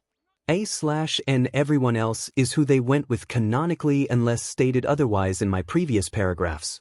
As promised, I had hour-long sessions of blasting Kaminari with lightning of various charges as his capacity increased every day after school. His limit having increased from 1.3 million to 3 million volts. I gave Kyo a kiss as she got on her train since I was going to a different city. I bade her goodbye before stepping back. Aizawa, Izuku. Izuku, yes Uncle Sho. Aizawa, why did you choose 𝗳𝗏𝗃𝗁? I'm not against it, I'm just curious. Also here. He held out his hand that had my conditional license. I took it and pocketed the card knowing I'm only allowed to use it under 𝗳𝗏𝗃𝗁's orders or an emergency. Izuku, oh easy, I want to unlock some state of my wind form. I don't know how it will work, but he helped us with my immolation and armor forms, so I thought he'd be able to help with this. He seemed to respect that decision. AMD nodded. Oh, and Uncle Sho. Uncle Sho. Yes, Izuku. Izuku, can you tell Vlad that he can use my notebook to assist in Shoko's training? Not follow it to the letter but as a guide. And you can do the same with Yagi and Todoroki. Uncle Sho looked at me with a surprised look. Uncle Sho, and may I ask why? Izuku, the 3 of them have all apologized and have made some form of effort to show regret. Shoko apologized during the festival and even thanked Kyo for essentially saving me. Ahodo apologized before I left to catch Stain and has been steering clear of me. And well, you saw Yagi's breakdown during our fight, which has shown me how much she regrets her actions. Uncle Sho just looked at me impassively. I don't know if he thinks I'm being too forgiving or what, but he just nodded. As we spoke, we watched the rest of the students get on their trains before I got on the last one with Momo, Toshi, and Tsu. Since we were the last few to go, as we boarded the train he left to return to you. Physical Izuku's physical strength has now surpassed the current weakened All Might, now able to lift up to 125 tons comfortably and with strain can push that limit to 130 tons. On the ground he has become one of the fastest heroes alive, currently reaching 400 miles per hour, 640 kilometers per hour. His reflexes are unprecedented, able to react to something within milliseconds. His senses, when he decides to focus them, have ranges of miles. He can see details up to 10 miles away and hear just as far. These enhancements aren't easily trained, so he lets them progress at their own pace. His sense of smell is so acute he can separate and identify different aromas when scents are mixing and can smell things like week-old BLD from 2 miles away. And his healing factor can allow him to regrow limbs nigh instantaneously. He can hold back his healing which he uses to restrain them but whst if they could fight through it. Izuku, you're going to gunhead, yeah? She nodded confused. He focuses a lot on throws and grapples, so imagine throwing someone over your shoulder and increasing their gravity right as they are flying over your shoulder. You could increase the damage dealt while minimizing the duration of a fight. She seemed to understand where I was coming from, since she touched the floating block again. Take 5-minute breaks every 10 minutes to settle your stomach. She nodded with a determined look in her eye. I knew I could leave Kyo and Toshi to be left alone for a bit longer, so I went to find Kaminari again. But not before talking to 𝗵𝗃𝗲.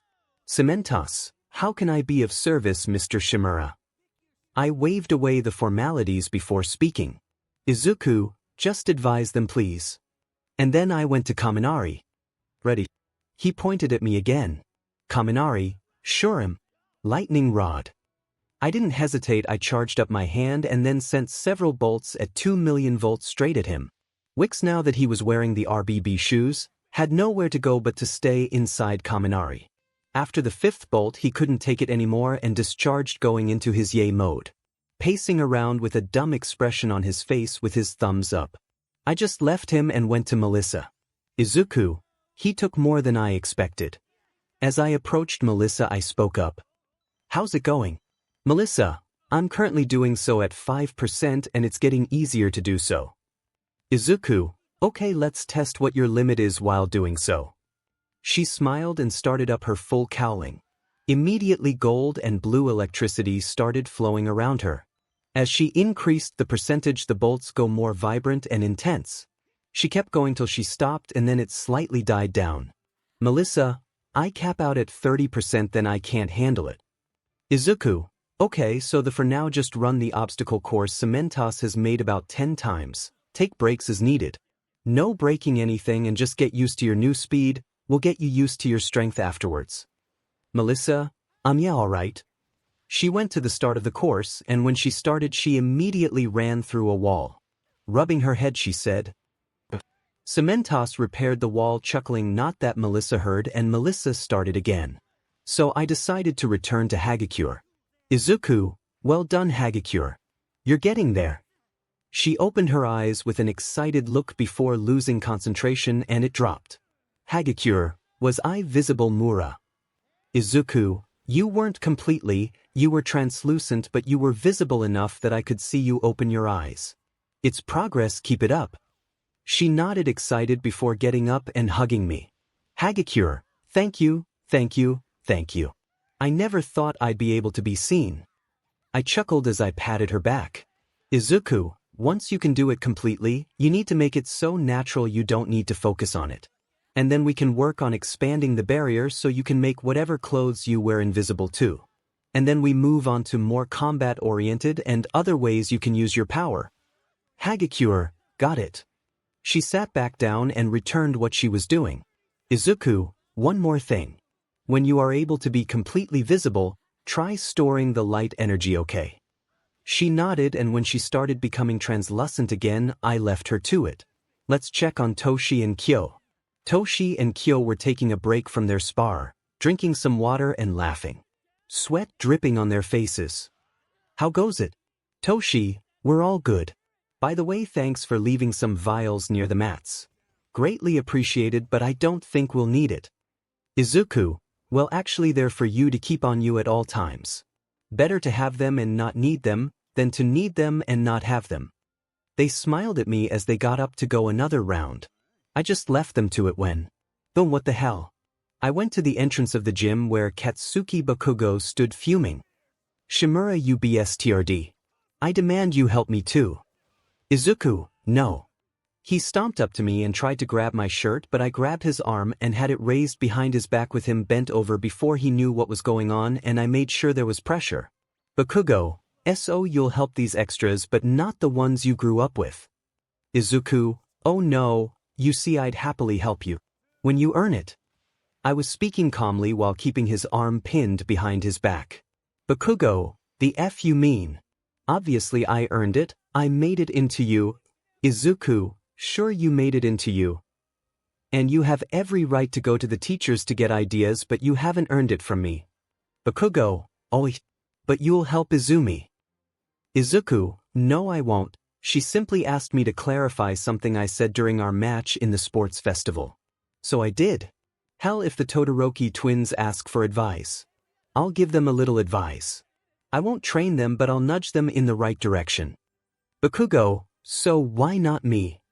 Izuku, because Shoko and Izumi didn't attempt to kill me, and those two and Shoto have all apologized and want to make things right. But you and your sister haven't. Hell, you can't even decide if you're sorry for attempted murder or want to try again. Hell, if your sister apologizes and shows she wants to make things right, I'll give her advice and even give her teacher permission to use my notebook for her. And it's funny, I know just how to evolve your quirk, but you won't get it till you grow up and act like a hero. Earn my respect and some trust back and you will get help. And maybe, just maybe, I'll train you when I feel you've foregone all your murderous tendencies. I released my grip and pushed him away in the direction of the door. Now leave. What I didn't realize that everyone had come to see what had happened, and I had just informed Melissa, Kaminari, who had started to regain his senses, 𝗵𝗃𝗲 and 𝗎𝗪𝗎𝗃 he had done to me. Bakugo, he spun and walked out. Well, the fact that he swallowed his pride and actually wanted help shows progress, but he won't demand SHT from me. Izuku, please keep that information to yourself. 𝗵𝗃𝗲, you realize I'm obliged to inform both Nizu and Aizawa, right? Izuku, they know already. I told them to still let them apply. Better them here where they can get that type of attitude kicked out of them than being villains. Then I walked off with Achiko to her training spot. When we arrived, she spoke. Izuku, I managed it, however it's a little different to how you tried to get me to do it. Izuku, elaborate please. Achiko, well, at least for things I've taken gravity away, it's kinda like a psychic connection. I just mentally command the gravity to increase. She demonstrated by making a block that had taken some damage from the drops, and once it was at eye level it dropped about 50% faster than it should have. That was 1.5x normal gravity. I rubbed my chin, intrigued. I didn't expect to have all the answers correct, but the fact my advice had been enough for her to figure it out was good enough for me. Izuku, okay, try make me feel an increase in gravity without making me float. Achiko, are you sure? I don't want to hurt you. Izuku, I'm probably the only one who you can safely test this on. Well, me, Kirashima, and but might so go ahead. She tries to do so. It takes 10 minutes before I feel a slight pressure. Okay, keep going, increase it as much as you can. Now that she has the psychic link, she had more free rein to increase my gravity. And steadily I stood there feeling the pressure increase, but it didn't even make me drain his BLD so that he can separate the water from the BLD, giving him a way to temporarily give others his healing capabilities, but at a slower rate. His healing factor has been tantamount to his rapid growth in strength and resistances. Flames Izuku has pyrokinesis and generation, giving him the ability to control outside sources of fire and shoot his own in various ways. A favorite way of his is to use a flame from the elbow or foot to give his arm or knee extra propulsion to increase the speed and damage he can deal in an attack. He can set his whole body IR specific body parts ablaze, which he calls full immolation, giving Izuku further control of fire, and as far as he is aware this form gives Izuku immunity to all fire attacks. He uses his flames similarly to his grandpa Enji Endeavor, using flames form his hand and feet to give him flight.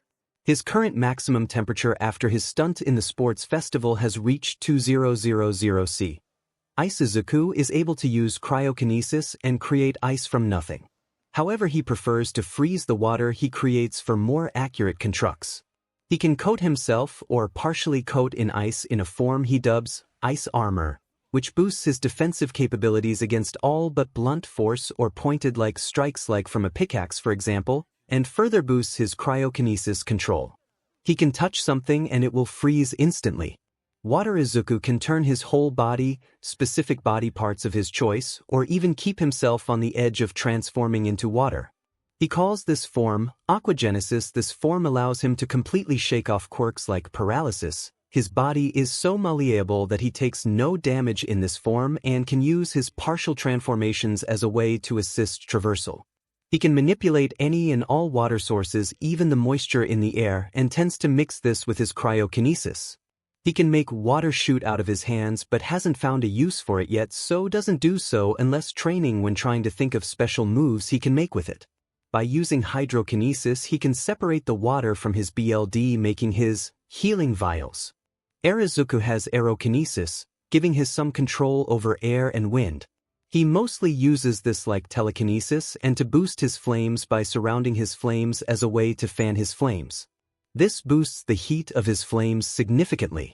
He can manipulate the air to use as air blasts or air bullets by collecting it into his hand and then shooting it at a target. Another ability Izuku has learned is that by gently manipulating the air currents, he can detect another's presence by feeling the air's disrupt airflow. Lightning Izuku has electrokinesis and is able to coat his hands or feet in lightning. Since he hasn't manifested more of his lightning capabilities, he doesn't practice this very often and takes a lot of strain and concentration to manipulate electricity. While he can manipulate all sources, he has less strain from controlling his own.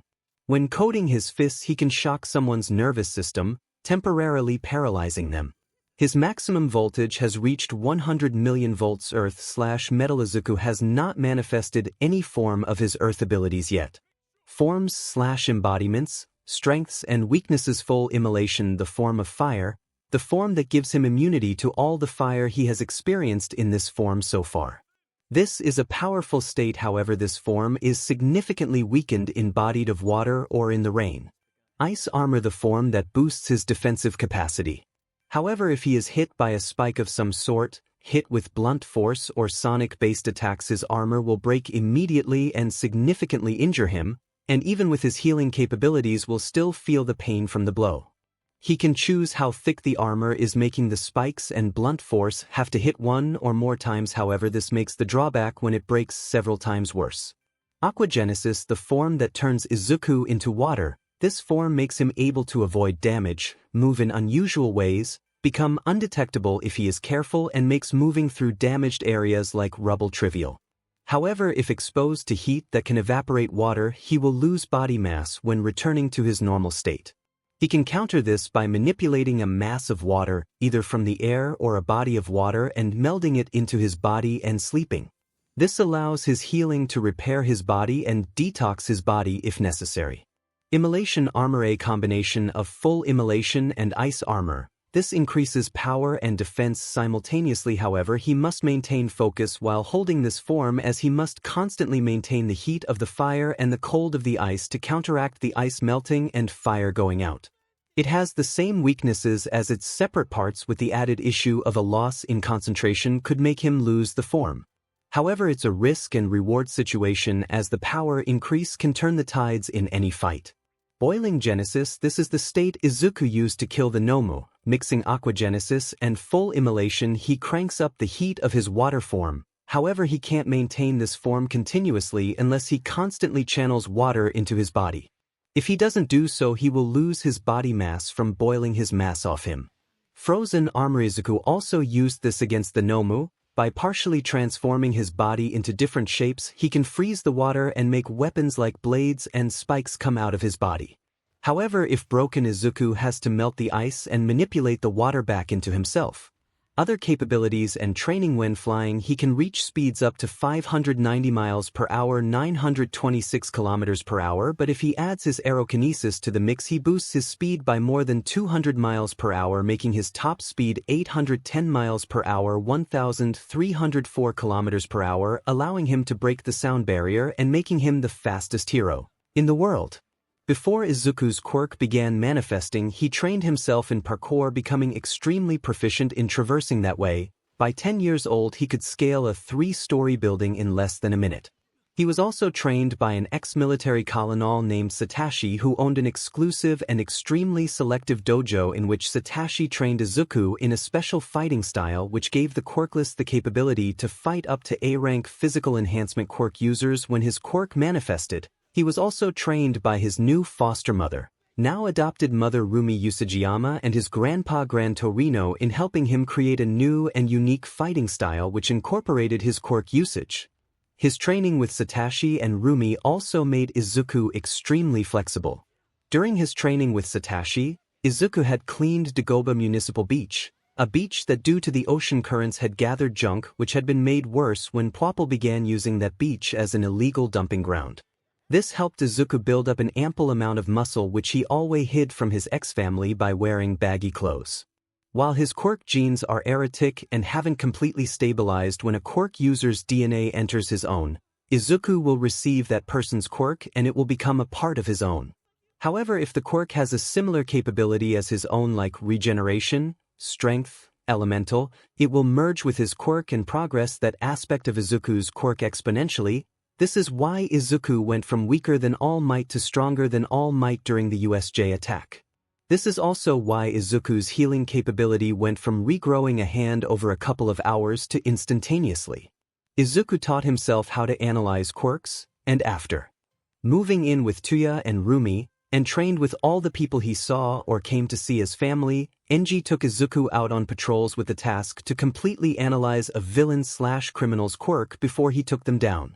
This only lasted a month before his grandma Rei found out and put an end to it. However, Izuku had managed to tie with Enji by that point.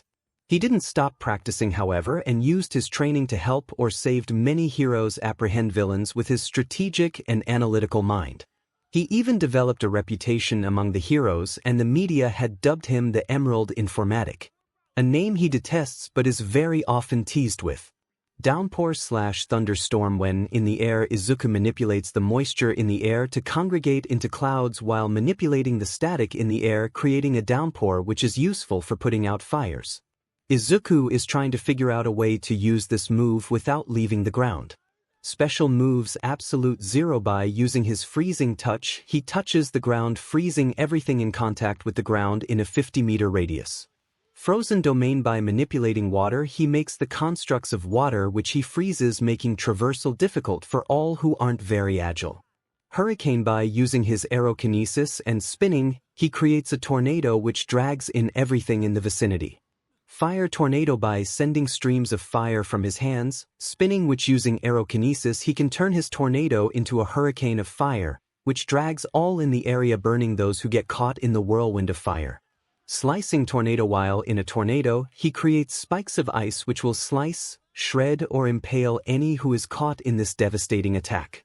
Electrical whirlwind. By shooting and manipulating his lightning while in a tornado, he can make his lightning dance around his typhoon, electrocuting all in its wake.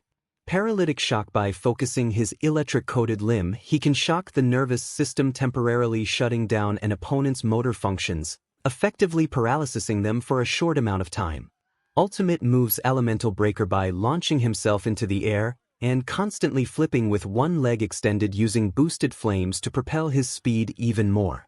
He coats his foot in ice and lightning and executes an axe kick with his momentum, dealing extreme and devastating damage. This move was created on the fly during the U entrance exam. Elemental Striker. By freezing a small area around his foot that allows him to spin, and using boosted flames to increase his speed continuously, and like its breaker counterpart, he coats his foot in ice and lightning, he performs a spinning roundhouse kick. This move was first used in the quirk apprehension test, and then later used against the 𝗵𝗄𝗄. Elemental Tornado. By combining all the aspects of all Izuku's Elemental Tornado special moves, he creates a disastrous force of nature that, if not careful, can deal fatal damage to someone. Due to the dangers of this move, Izuku and Aizawa and made this a forbidden move, only to be used as a last-ditch effort or if Izuku is in a position where killing is the only option. Izuku learned many things after moving in with his now parents. He learned what love truly feels like. But a lesson he keeps in mind, not because he wants to, but he knows every hero can or has been put in this position, and that lesson. Sometimes a villain cannot be apprehended. Sometimes killing is unavoidable. Sometimes killing is the only way to stop a villain. This is why Izuku didn't hesitate when he killed the 𝗵𝗃𝗄𝗵's quirk abilities. Due to a specialized and special, however painful, messy, and risky training Izuku put her through during middle school, 𝗧𝗵𝗃 has forced her body and quirk to evolve by creating EUX ports in your throat, biceps, and thighs. By plugging her earlobe jacks into these AUX ports, she gains the ability to send out sonic attacks. She can do sonic screams, punches, and kicks, however she needs her earlobe jacks plugged in to do so. She trains to be faster with her jacks to alternate between limb. By plugging in her jacks into her throat, she can make sonic attacks come out her mouth, and the benefit of using her vocals for this is that she can change the frequency due to her musician practice. These can be used to negate or cancel out some attacks. By being plugged into her arms, she can send pulses of her heartbeat through her hands, creating more powerful punched that can bypass or crack armor-like substances. By being plugged into her thighs, she can send sonic streams out her feet. She can use this as propulsion for faster kicks similar to Izuku using his flames. She can also use these sound waves from her feet to fly similar to how 𝗎𝗎𝗎 can. After becoming friends, she joined Izuku in training after seeing him fight. Alongside that, she was there as she witnessed Izuku's analysis skills progress and asked him to teach her not only to fight but help her strengthen her quirk. Especially since she knew Izuku trained Hitoshi. So Izuku taught her what he knew from his teacher on HIW to fight. And after he moved in with Rumi and Tuya after the incident and learned how to adapt fighting styles, he helped 𝗧𝗵𝗃 develop her own fighting style using her sound waves for additional attacks and power. Izuku also taught her parkour like he had been Hitoshi. She's nowhere near as good as those two, but she's good enough, and she can use her quirk to help correct any mistakes or misjudged or mistimed jumps or vaults. Hitoshi capabilities. Hitoshi always saw his quirk, brainwashing, as villainous. It hadn't been his fault, however. All his peers were scared of him because of what his quirk could do. That was until he met an unusually tall for their age, green-haired quirk nerd who helped him from villains.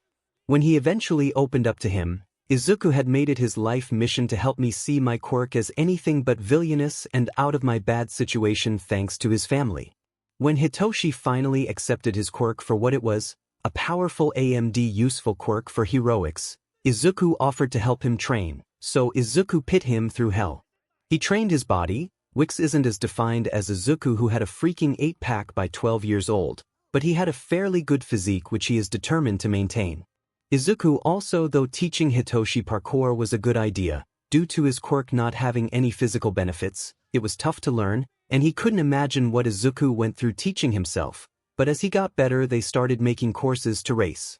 And after joining the 𝗧𝗵𝗃 household, 𝗧𝗵𝗃, also known as Eraserhead, taught his new son how to use his signature capture scarf, which was helpful for traversal, further improving his parkour skills. Izuku also worked with Hitoshi to improve his quirk. What started off as controlled people only having simple brain functions, and only being able to do the barest of instructions, he now command them to do anything. And it will take a proper impact and not a nudge to break them out now. Izuku, Aizawa, and Nizu are the only people immune to his brainwashing, and 𝗧𝗵𝗃 can break out and resist to an extent. The former three are capable of being controlled, but only when they allow it. It turns out that all it takes is mental fortitude and one can bypass his quirk. Izuku also trained him in his teacher's style of combat, which is a major placeholder in his own fighting style, and while he is agile and very flexible and fights similarly to Izuku minus the speed, power, and elements. He also has the capture scarf that aids him in capture and combat. This allows him to pull people closer like Izuku does with his water tentacles. And I may have forgotten some things, and if I have, please tell me so I can edit and add it to this. The 𝗧𝗵𝗃 Agency is a rather humble building on the outside, a 4-story building that looks like a regular office building. The only thing that makes it distinguishable was the hook-like sign that looked like 𝗧𝗃𝗃's hair. The inside is very much the same too. 𝗧𝗃𝗃 was in the lobby waiting for me, what I assume a smile, going off the only part of his face I could see, his eyes. 𝗧𝗃𝗃, Izuku Shimura. Izuku, yes sir. 𝗧𝗃𝗃, welcome to my agency and your new home for the next week. Please follow me, and I'll take you to your room to drop off your stuff and give you a tour, and in meantime you can explain your quirk properly to me. I know a good amount thanks to Eraserhead and the sports festival, but it's better to hear it from the horse's mouth. And you can tell me what you wish to accomplish during your time here. He nodded towards an elevator and we both stepped inside. Izuku, Well, as you are aware, my quirk is called physical element. It gives me control over the natural elements like earth, fire, water, air, ice, metal and lightning/electricity. I haven't manifested my earth or metal yet, and I only have small amount of control over my electrical abilities. However, it can reach 100 million volts. I'm able to produce and manipulate these elements too. To demonstrate, I produce a small flame in my hand and make it roll around my hand before extinguishing it. I can also take on embodiment manifest ions of these elements too, like I demonstrated in the festival with my full immolation, which is my fire state, ice armor, my ice state, and aquagenesis, which is my water state. All of which have their own strengths and weaknesses. We stepped out the elevator once it reached the first floor and made our way down our corridor. Izuku, I am aware you helped Uncle show 𝗬𝗎𝗍𝗓 with advice to help me manifest the ability to full develop my full immolation and ice armor, and I was hoping you could help me figure out my air embodiment state. Furthermore, I have enhanced physical capabilities, including the rate I heal, my strength, reflexes, speed, natural senses, and agility. 𝗬𝗏𝗃 opened a door on the right of the corridor. 𝗬𝗏𝗃, sorry to interrupt you, however this is your room. I will wait out here for a few minutes for you to place your stuff in here and change into your hero costume. I presume due to your fire and electrical capabilities, civilian clothing will get destroyed. Izuku, no need to apologize, sir. And that is correct. However, I brought workout gear which is DNA encoded to me, my parents, or I should say adopted parents, but they are my parents, Frozen Blaze and 𝗵𝘃𝗲, got a bunch made for me not long after I moved in with them. 𝗬𝗏𝗃, then by all means dress into them, we won't have patrol till later on. After the tour I want to do some tests with you so I can figure out the best way to make you grow. Izuku, yes sir. I entered the room, placed my bag on a hook on the wall and changed into a set of my workout gear and quickly rejoined 𝗬𝗏𝗃 in the hall, who resumed his walk down the hall. 𝗬𝗏𝗃, please continue your explanation. Izuku, oh, I'm okay sir. Well, my quirk is unusual. Basically my quirk genes haven't stabilized yet. My quirk is that powerful and unique that it's taking time to stabilize. Recovery girl, Nizu and I all think that had it not been for an incident in my past, my quirk wouldn't have manifested till I was reaching adulthood. We also discovered recently that should someone with a quirk's DNA mix with my own, their quirk will mix with mine, giving me their abilities too. And if the quirk user has similar abilities to my own, like enhanced strength or an elemental ability, it will just progress my ability by a margin similar to theirs. And something I figured out during the USJ attack is by separating the water from my BLD I can make healing water. I dubbed these healing vials and the drinker will temporarily gain my healing 𝗵𝗃𝗏𝗧𝗏, however it will be at a slower rate. We reached the end of the corridor which lead to a large door, and opening it lead to a large sitting area and kitchen. 𝗬𝗏𝗃, as you can see this is the common area and kitchen, help yourself. He then turned and walked back to the elevator. We stayed silent the entire walk as I could see 𝗬𝗏𝗃 had a thoughtful look in his eyes. When we were in the elevator again he spoke again. What is the extent of your healing capabilities? Izuku, it would be easier to show you, however it would be best to go somewhere BLD can be drained. 𝗬𝗏𝗃 looked at me skeptically but did not say anything. When we got out the elevator it was another corridor, however there were only 5 doorways and only 1 door. The 4 doorways on the sides were all doorless and led to one room with 2 entryways on each side. These rooms had several men and women on computers. 𝗬𝗏𝗃, this is the heart of the agency. Everyone here is imperative that we save people as fast as possible.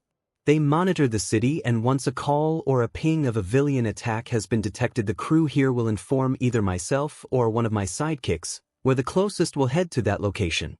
We are also connected to the quirk and police database. This allows us to determine what someone's quirk is and which of my sidekicks, myself or even a combination of us is most suited for the job. Izuku, 𝗬𝗏𝗃 sir, would it be possible if I looked into that at some point please? 𝗬𝗏𝗃, and why would you need that? Izuku, I would like to figure out who attacked the USJ. 𝗬𝗏𝗃, was it not determined that the man was not in the database? Izuku, while 𝗧𝗏 is true, I have several theories that could get us our answer. I have a notebook which I have a sketch of him. I had given it to Detective 𝗬𝗂𝗁. However, I redrew it when I had more theories. 𝗬𝗏, I'll allow it with my supervision. Can't have any random person have free reign in the police database, let alone a minor.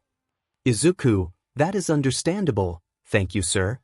𝗬𝗏 simply nodded and started pointing at the door at the EMD of the corridor. 𝗬𝗏, the door at the end of the hall is where we fill in and file all reports we must make after any incidents we intervene in. Should we have an incident during this week, I will teach you how we do so. I was nodding along, taking in his words and filing it all to my memory. Next we went to the 3rd floor. This floor was one big room about half the size of the floor and one room at the back of it. Several of 𝗬𝗏's sidekicks were training in here. As you can see, this is our training floor. The room back there will be where we focus on your training, where you can go all out. Don't worry about 𝗎𝗏ing anything. All Might did me the favor of testing it a few years ago. I still had a worried look on my face even after he said that. Izuku, when did he test that? 𝗬𝗏, why would that matter? Izuku, I'm physically stronger than a current All Might. 𝗬𝗏, I find that hard to believe, I'm afraid.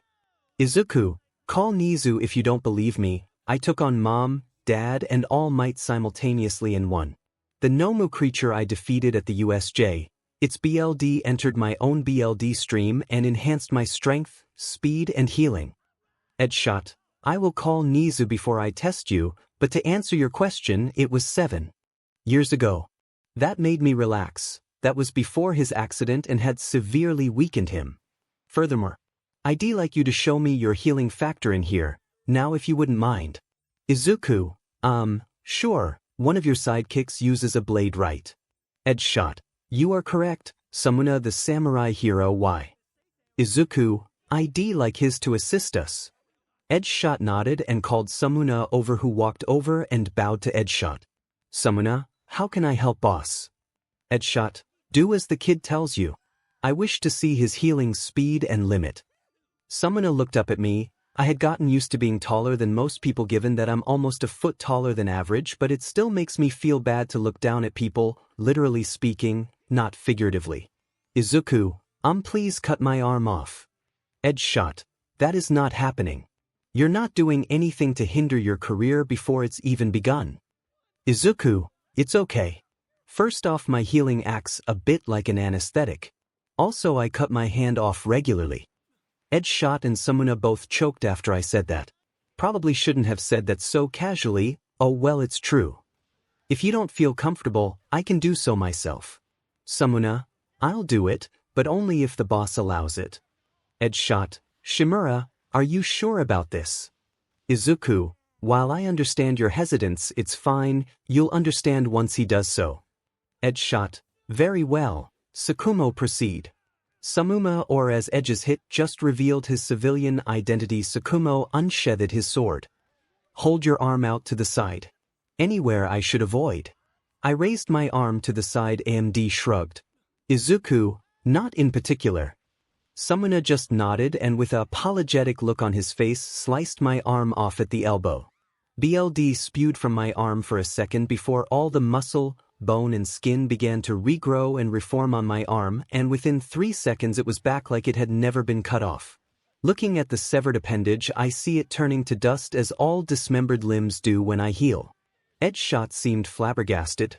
Well then. That's potent. I was rubbing the back of my head now. Like I said, I cut my hand off a lot to make my healing vials, and it also helps to train my healing. Although I don't think there's much further I can progress it. Eraserhead had made it a priority to train for a long time. 𝗬𝗏, I can understand why. A hero who is nigh unkillable and can't be slowed down is someone that will scare all villains. Now then. All that's left is the top floor. That is where my office is and a conference room. We will skip going up there for now. And we will start the tests. Please follow me into the room I pointed out before. 𝗵𝗲, feel free to continue or observe. 𝗵𝗲, I'd like to observe, thank you, sir. I saw this kid's performance in the sports festival and I must say he's good. I rubbed the back of my neck again, chuckling awkwardly. Well, that's partially because when my quirk came in when I was 10, I was trained by several pro heroes. We had started walking to the back of the room as I explained myself to 𝗵𝗲. 𝗵𝗲, interesting. But a lot of that seemed to just be your quirk's capabilities. Like when you charcoaled yourself. Izuku, yeah, don't remind me, that was painful, but doing stunts like that can help me progress my resistances and strength faster than a normal person. 𝗳𝗏𝗃, that'll be due to the fact when the human body is broken it repairs itself stronger, correct? Izuku, that's right, sir. We entered the room and it was filled with several elaborate devices. 𝗳𝗏𝗃, these will measure your capabilities to give me an idea of your limits. Now I'm aware you're permitted to do hero work with permission, so it will also allow me to determine if doing so is safe. Which reminds me, well done with the capture of Stain. Now first see that pressure plate on the wall. Punch it full force. I looked at the wall and walked over to the pressure plate. Izuku, do you just want power or technique that will add even more power to? And shall I take of my weights? 𝗳𝗏𝗃 looked shocked when I asked that. Let's go with both. And take them off. How heavy are they, by the way? I started taking the weights off my wrists and gently placing them on the floor. 30 tons each.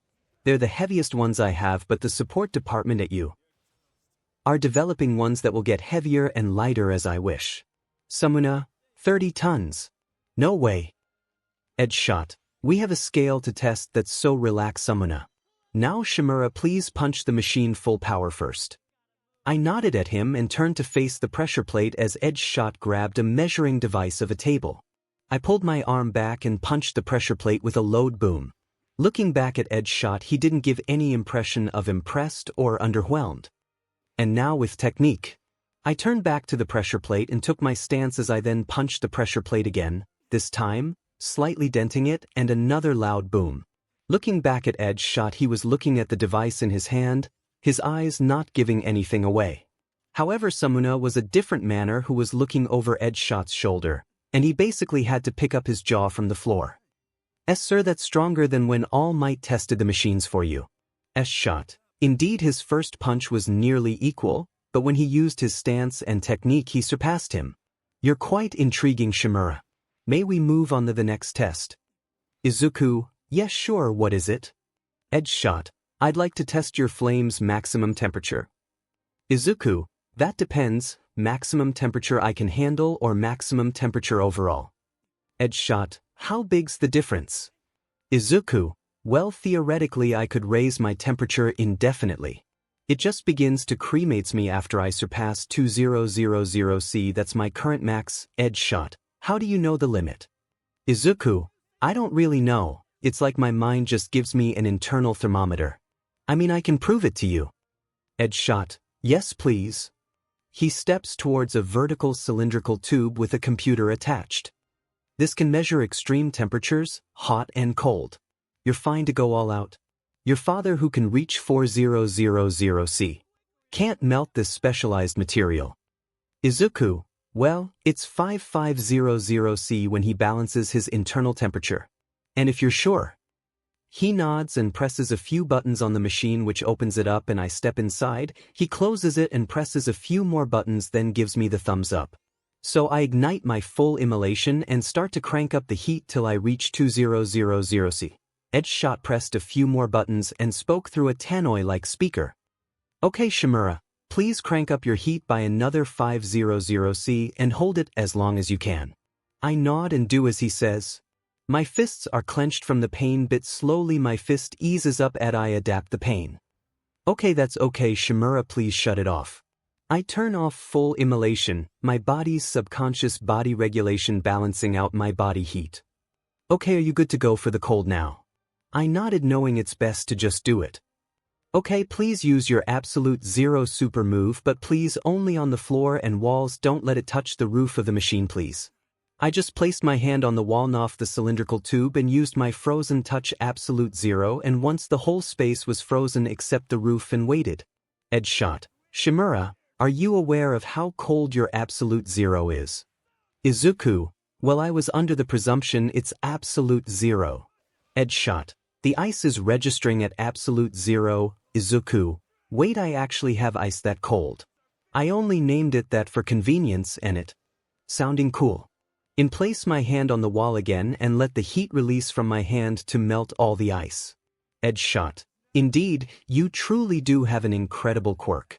However, moving on, I don't have any way to test your water or air abilities, and as far as I'm aware you haven't awakened your earth or metal abilities yet, correct?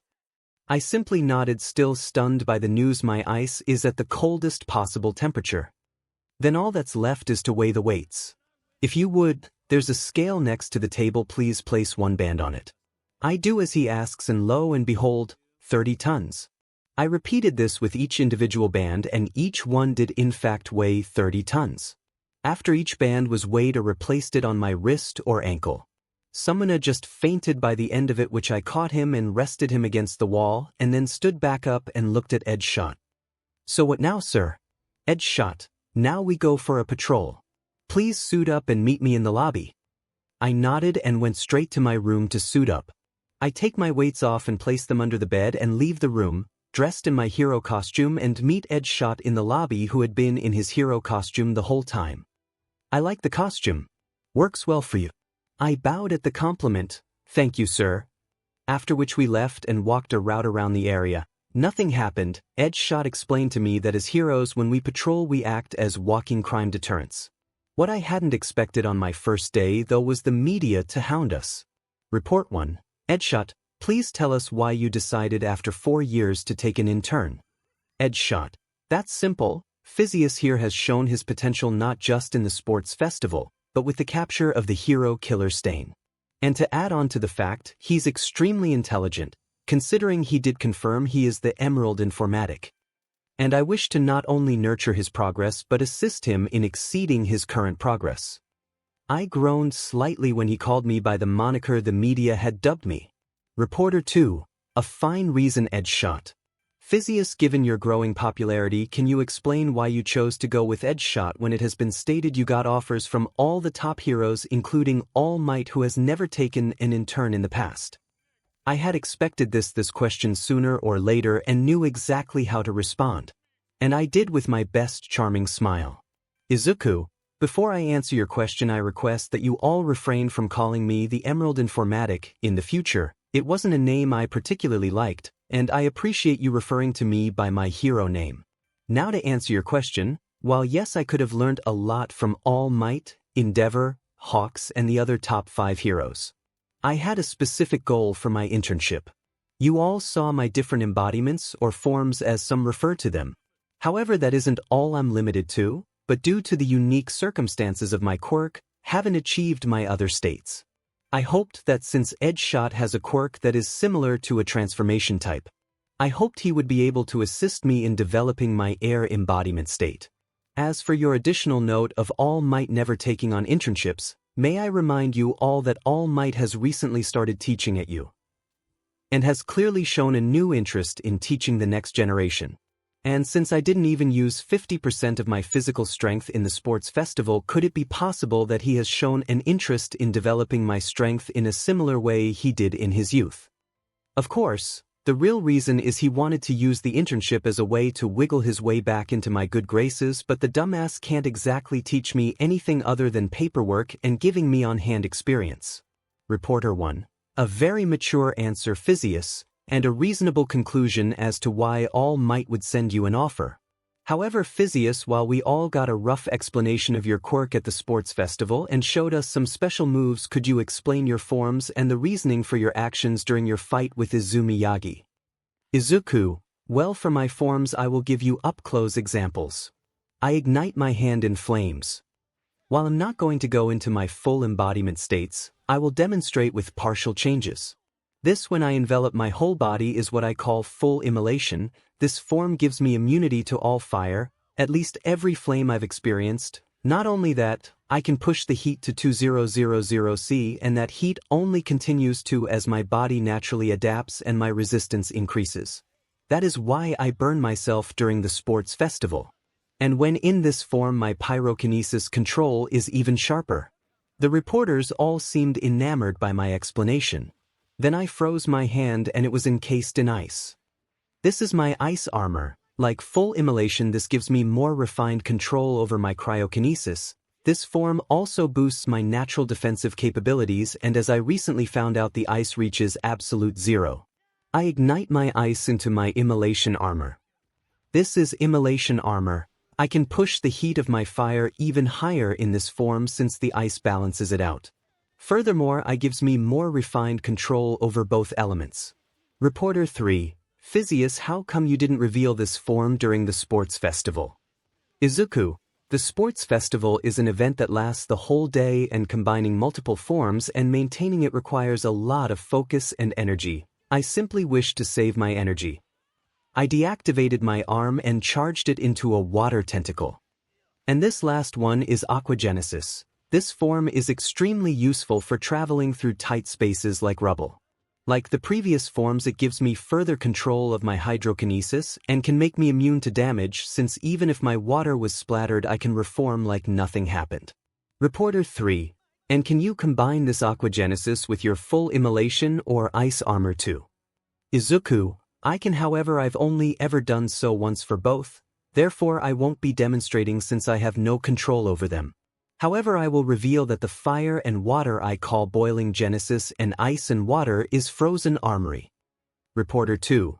Thank you for your explanation, 𝗧𝗵𝗲, but can you go on to explaining your reasoning for essentially buttoning yourself into a crisp in the sports festival? Well, I won't tell the truth about that, so I gotta think of a lie, forgot it. Izuku, that. Well, you see, I'm a late bloomer, however that never meant I didn't train before my quirk began to manifest. And when I could feel my quirk starting to develop and becoming close to manifesting, Izumi, who was a childhood friend before I moved away, was having a sparring match with me. And we had an accident where she lost her control over her strength and severely injured me. And I believe that because of that, she developed a fear of losing her control again and doing that to me again. And I wanted her to fight me with her strength since her telekinesis wouldn't work on me. So the only way I saw in the heat of the moment was to show her that I can handle much more punishment than she could deal, because if she did severely hurt me I would just heal from it. And since fire was the only way to hurt myself, that was the reason I chose that way to do so. Reporter 1. So you chose to save your opponent from themselves rather than have an easy victory. Izuku, while I did hold back in our fight, you could indeed say that was why. Reporter 2. The acts of a true hero. Thank you for your time, 𝗧𝗵𝗲, and we look forward to your future as a hero. We gave the reporters a farewell and started to head back to the agency. 𝗬𝗏. Well done, 𝗧𝗵𝗲. You handled that excellently, you kept a level head and answered like a professional. Izuku, thank you, sir. 𝗬𝗏. Even if half of what you said was a lie. Izuku, 𝗬𝗏. I know of your past. The incident at the end of elementary school, that Izumi is your biological sister, and you are the biological son of All Might and Psionic. Izuku, how did you 𝗧𝗏? When I gave advice to Eraserhead, he gave me the lowdown without giving me names. As for your biological family, I did some digging and saw that you were adopted and that your previous name is Yagi, and am one of the few who know of All Might's civilian name. Izuku, so when I explained about mom and dad 𝗧𝗏, I knew that part of your past already, yes.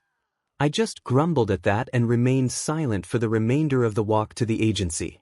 When we were in the elevator, he told me to change into my workout clothes again and meet him in the gym. When I met him, he had removed his mask and was waiting for me. When I was in front of him, he asked me a question. 𝗬𝗏. So, can you explain to me how your forms developed in the previously? Izuku. Originally they'd start off as arms and legs, and developed into full body as I trained with them. My water form was a bit different though. 𝗬𝗏. Different how? He looked genuinely curious while asking that. Izuku. Well, when I first started to develop my water form it was only my fingers, and that was a little before the entrance exam. This didn't progress until our first hero class, where I handicapped myself in a 4v1 against most of my previous aggressors. 𝗬𝗏. So you 4v1'd your past, but handicapped yourself. How and why? Izuku. For the why I had a point to prove to them. As for the how, well, I wore a quirk-canceling cuff. 𝗬𝗏's eyes widened when I said that. 𝗬𝗏. You fought 4 people simultaneously using quirks, while you fought quirklessly. I want to say I'm impressed, but I don't even know. How did the match go? Izuku, technically I 1v1 foot D and 3v1 D. The first split off from his teammates in his anger and arrogance. And I won, but that's not the point. When I placed the cuff on, I felt a weird sensation. Not the same as just having a quirk shut off. As I was clearly confused about this, naturally I asked my teacher to remove the cuff. Turns out when it was on, it put my quirk genes into overdrive, because when it was removed I suddenly was able to change my full arms into water and had developed my hydrokinesis. 𝗧𝗵𝗲. Interesting, and your full change. Izuku, it was during the USJ attack. I was fighting the 𝗵𝗃 creature and it was pummeling me into a mountain, and the life-threatening danger had caused my genes to activate the easiest thing that could save my life. The one thing that would minimize the damage I was taking. 𝗧𝗵𝗲. Was your healing not working? Izuku, it was, but it couldn't keep up. My healing would take several hours to regenerate my hand before. Something odd is that my genes are in constant flux and haven't stabilized, so when someone's DNA mixes with my own, I gain that quirk or it enhances the properties of my quirk. And I had accidentally made the 𝗵𝗃𝗲 mix with my own, enhancing my strength, speed, and regenerative abilities. 𝗧𝗵𝗲. That's truly powerful. And extremely dangerous. Izuku, it's only happened the once. I don't want to exploit that. I understand that sometimes it's unavoidable, but if I can avoid doing so, I will. 𝗧𝗵𝗲. Good choice, young man. Now then, let's begin trying to unlock your air form. Now then, you have aerokinesis, correct? I nodded at that. Okay, let's try this, and we will start with your hand. So tell me, how do you activate your fire, ice, and water states?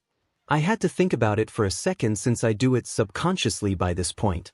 Izuku, well, for fire I force my heat to increase, lower it for my ice, and focus on the feeling of melting and fluidity for my water. 𝗧𝗵𝗲. And is that the same for your kinesis? Izuku, I guess I focus on the heat, cold, and fluidity, yeah. But for both my forms and kinesis, I don't even think about activating them anymore. 𝗧𝗵𝗲. MD, how do you focus on the air? Izuku, I would describe it as focusing on the weightlessness of air. 𝗧𝗵𝗲. I see. So since your kinesis is similar to your embodiments, following the pattern, it would be a similar activation for your wind state. So focus on the weightlessness and forcing that weightlessness into your hand. Izuku, I understand. I raise my hand and do as he said, but doing so nothing happens. 𝗧𝗵𝗲. I want you to continue to try doing this. I'm going to prepare a computer for you to use later on. After telling me this, he left. I continue trying this for another hour with no progress. I decide to continue while changing the method slightly. I go to a corner and sit in a meditation position. I focus on my hand and the weightlessness of air, blocking out all distractions with my eyes closed. What I didn't know was that 𝗵𝗲 was watching me, and after I had been trying to do this for 25 minutes, he cheered, which brought me out my trance and losing my concentration. 𝗵𝗲, way to go, Shimura. Izuku, huh? 𝗵𝗲, you managed it. Your hand was encased in a sort of barrier of wind. Izuku, wait, really? 𝗵𝗲, yeah. Didn't you realize? Izuku, no, I was too deep in my meditative state. But let me try this again. I look at my hand, and easily this time my hand is encased in a barrier of air. 𝗵𝗲, do me a favor and punch my hand as hard as you can. I raise my unencased hand, palm out towards him. He did as I asked, and then I raised my encased hand. He punched that one and it was cushioned. Interesting. I was looking at my hand. 𝗵𝗲, what is? Izuku, it seems to cause ion impacts that my ice struggles against. However, I feel there's more to what this can do, but I don't know what. I'll probably need to develop this further before I know. 𝗵𝗲, that makes sense. What will you call this state? Izuku, I don't name them till I unlock full embodiment. That way I know all my capabilities and can name it appropriately. 𝗵𝗲, that makes sense. Anyway, you should go get something to eat. You've been at it for over an hour. Go grab a bite to eat and then go meet the boss. And that's what I did. I went to the first floor and went to the kitchen where I had some instant noodles with chicken pieces. After eating, I went to the second floor to look for 𝗧𝗵𝗲, but he wasn't there, so I went to the top floor where he had told me his office is and knocked on his door. 𝗳𝗏𝗃, come in. I walked in and stepped in front of his desk. 𝗓𝗵𝗲, any progress? Izuku, yeah, I managed to do my hand. It seems to give a cushioning effect to damage, however I can feel it has another effect, however I probably won't figure out what that is till I get the full body version. 𝗳𝗏𝗃, well, we have a week to work on it. I didn't think you would figure out how do so in an hour and a half, so well done. Have you eaten? Izuku, yes sir, I ate before coming up here. Someone told me to eat then come talk to you. 𝗳𝗏𝗃, good job, please go get that sketchbook you mentioned and meet me in the monitor room on the left-hand side. Izuku, yes sir. 𝗳𝗏𝗃, please when we aren't on duty call me Shinya. Izuku, then please call me Izuku. Shinya, very well Izuku. I bowed and then left the office and took the elevator down to the first floor and went to the room I was designated.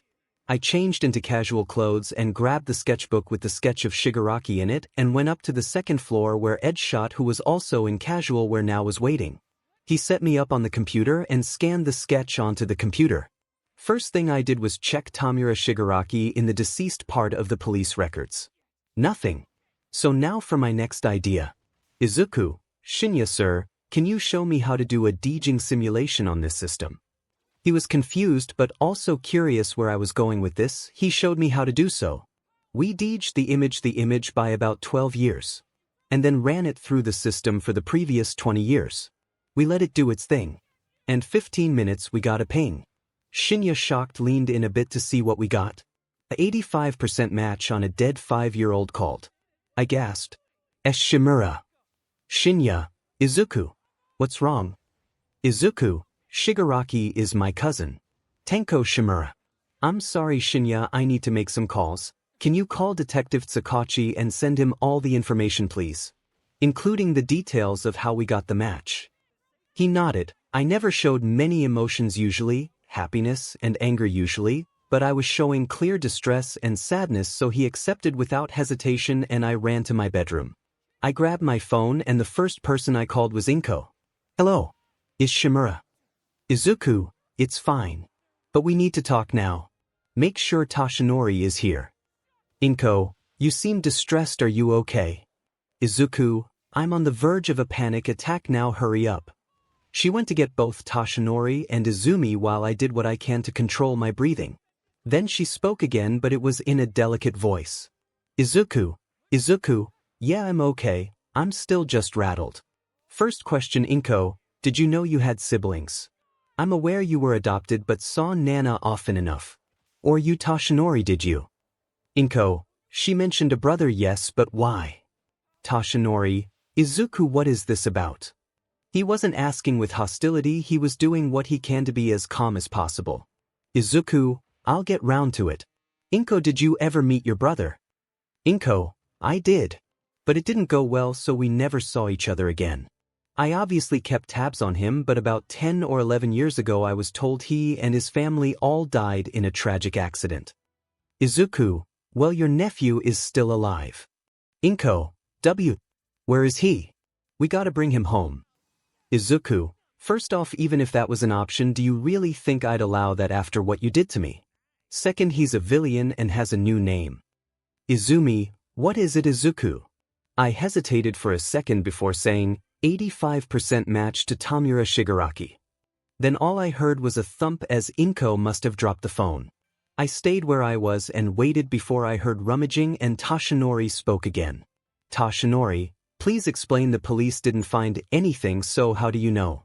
And how can you be sure if it's only 85%?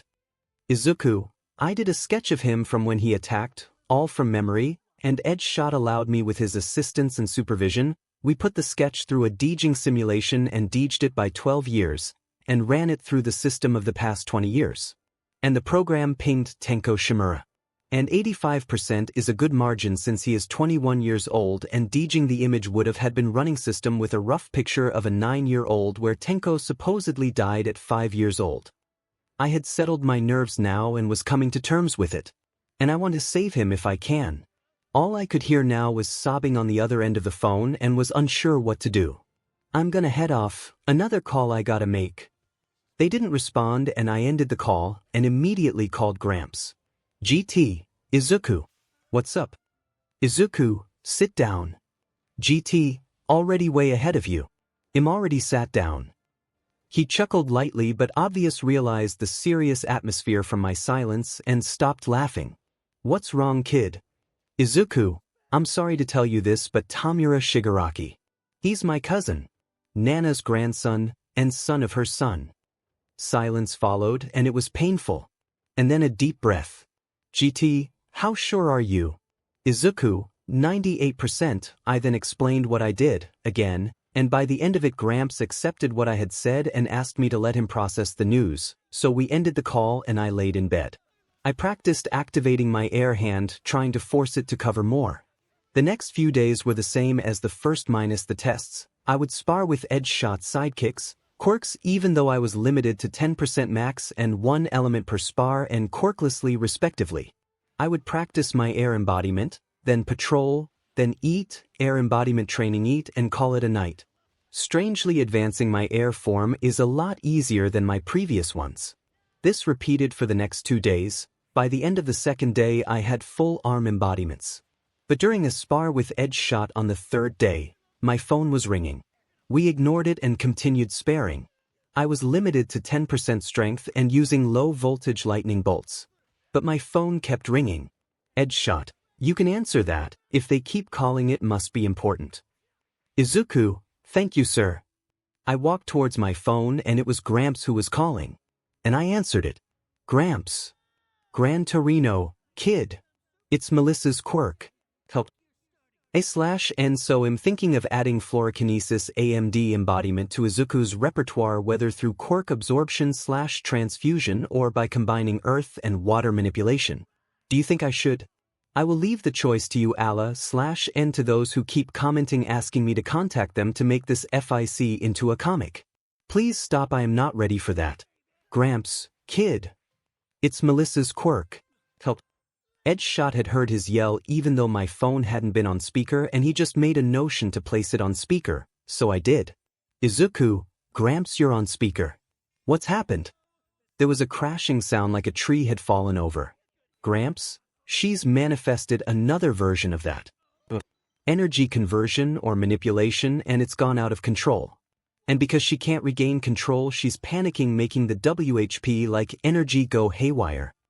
𝗳𝗏𝗏, can you retain the damage to a minimum till we arrive?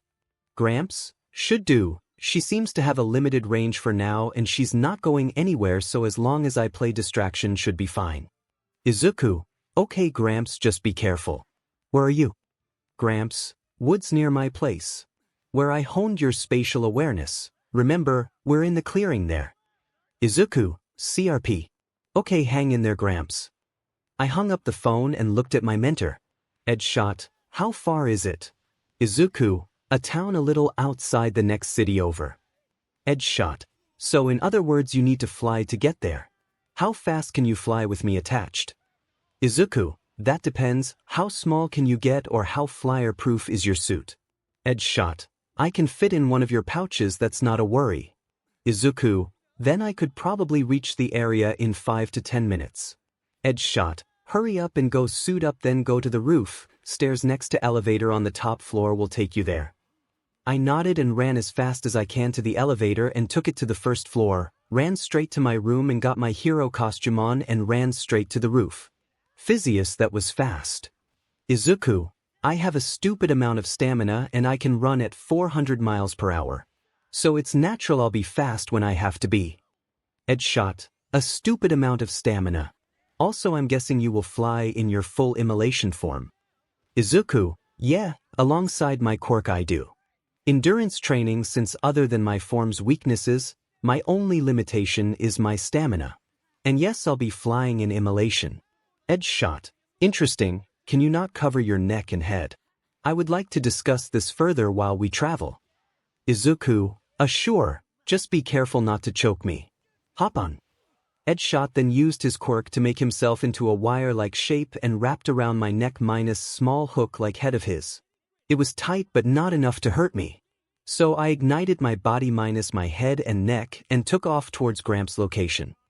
If you need to move or for me to dial down the temperature, just let me know. 𝗳𝗏𝗏, I certainly will. However, I'm interested if you can use your aerokinesis to push your body to fly faster. Similar to how you do when you fly normally but break the sound barrier. Izuku, one way to find out. Brace yourself. And then focusing on my wind manipulation abilities, I channel it like a funnel over my body, and it does indeed make me fly faster. It's in 75 to 100 miles per hour. With more practice I could probably increase that more. Anyway, what did you want to discuss? 𝗳𝗧𝗵𝗲, hold on, let me reinst, I'm gonna hook around your ear like an earpiece, okay? I nodded, and that's what he did, so when he spoke I could hear him more clearly. Okay, so you say your quirk relies on your stamina and how that's really your only downside. Does that mean you use your stamina to create your elemental attacks? I thought about for a sec and focused on the feeling of my energy. I never really realized because I had a lot of stamina when my quirk finally manifested, but yeah. Hold on, I'm gonna land for a minute. Since I can push my speed more, I'll make up for lost time. 𝗳𝗧𝗵𝗲, very well. I landed and we were out the city now. 𝗳𝗧𝗵𝗲 remained on my neck and I created a wind shot out of nothing from my palm. Then I manipulated the wind around us into a wind shot and fired that too. However, I focused on my energy reserves when doing the blasts. Hold on again. I took off into the air again, and once I regained my speed, 𝗳𝗧𝗵𝗲 spoke. 𝗳𝗧𝗵𝗲, so do you mind telling what that was about? You just did 2 of the same attacks then took into the air again. Izuku, right, I guess they do look similar. The first attack was an air shot I just created out of my hand. The second shot was a condensed blast of pre-existing wind. 𝗳𝗧𝗵𝗲, I see, and what was the reason for your test? Izuku, you made me think when you asked about using my stamina to create my elements, and it made me think about the difference between my manipulation and creation. And I used less energy by manipulating than creating my own. However, the drain is so insignificant that I don't notice unless I focus on it. 𝗳𝗧𝗵𝗲, I see, could I ask a question? A bit personal. Izuku, while I don't mind you asking, it'll have to wait, we're here. I was descending as I said that. When I landed I saw Melissa with black tendrils with a yellow golden aura coming out of her back and knuckles, and that, go find Gran Torino. Leave this to me.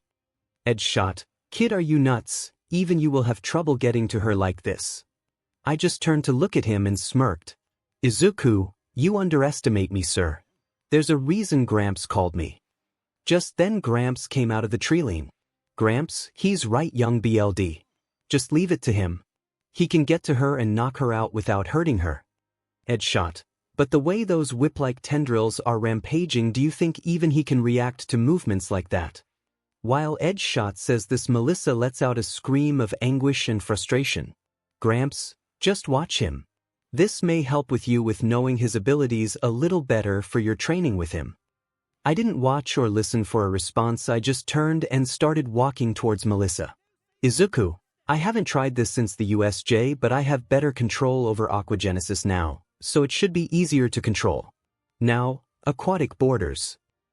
To anyone else it didn't look like I had done anything. However, what I've done is bring my aquagenesis to the point where I haven't completely changed, simply made it so I retain my shape, however. As I walked closer, one of Melissa's black WHPs went through my head and everyone could see the water spray in the direction the WHP went and a slice through my head, but it reformed like water and I kept walking. Any damage sent at me won't work. More WHPs came at me, but like before they just go through me, and I just walk through them. And when I'm a mere 6 feet away I leap at her in a blur and jab at the nape of her neck. She loses consciousness and begins to fall, but I appear behind her and catch her. It's okay now. I lay her gently on the ground before I turn and look at Gramps and 𝗳𝗧𝗵𝗲. Gramps had a massive grin while 𝗳𝗧𝗵𝗲 just had a disbelieving look in his eyes. Gramps, looks like you're getting better control over that water form of yours.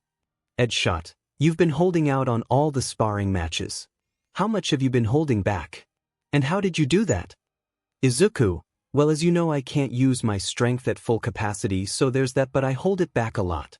I'm only using about 2% strength and I rarely use my insta-win moves. Most people's quirks can counter or make them ineffective. Also, that's the first time I've used that move since I tried to use it in the USJ.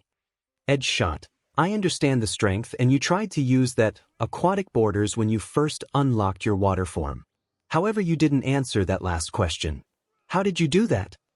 Izuku, the insta-knockout. It's a pressure point technique. One of the techniques I learned from Intensity Dojo, 𝗧𝗵𝗲. You learned from Intensity Dojo. Incredible. It's an honor to even have the opportunity to be taught there. Rubbing the back of my neck, I chuckled. Well, truth be told, Satoshi offered and taught me himself from the age of 6. 𝗧𝗵𝗲, amazing. Gramps, enough. You can discuss this on your own time. Can you wake up Melissa? Izuku, yeah sure. But she's gonna punch me for this. I turn and aim a hand at her and send a water gun-like projectile of ice-cold water straight at her face, which she bolted upright. And when she saw that it was me, lo and behold, I got a, what the heck? When did she learn to kick? I went straight into a tree from that kick to the face. Melissa, that's for being A pages.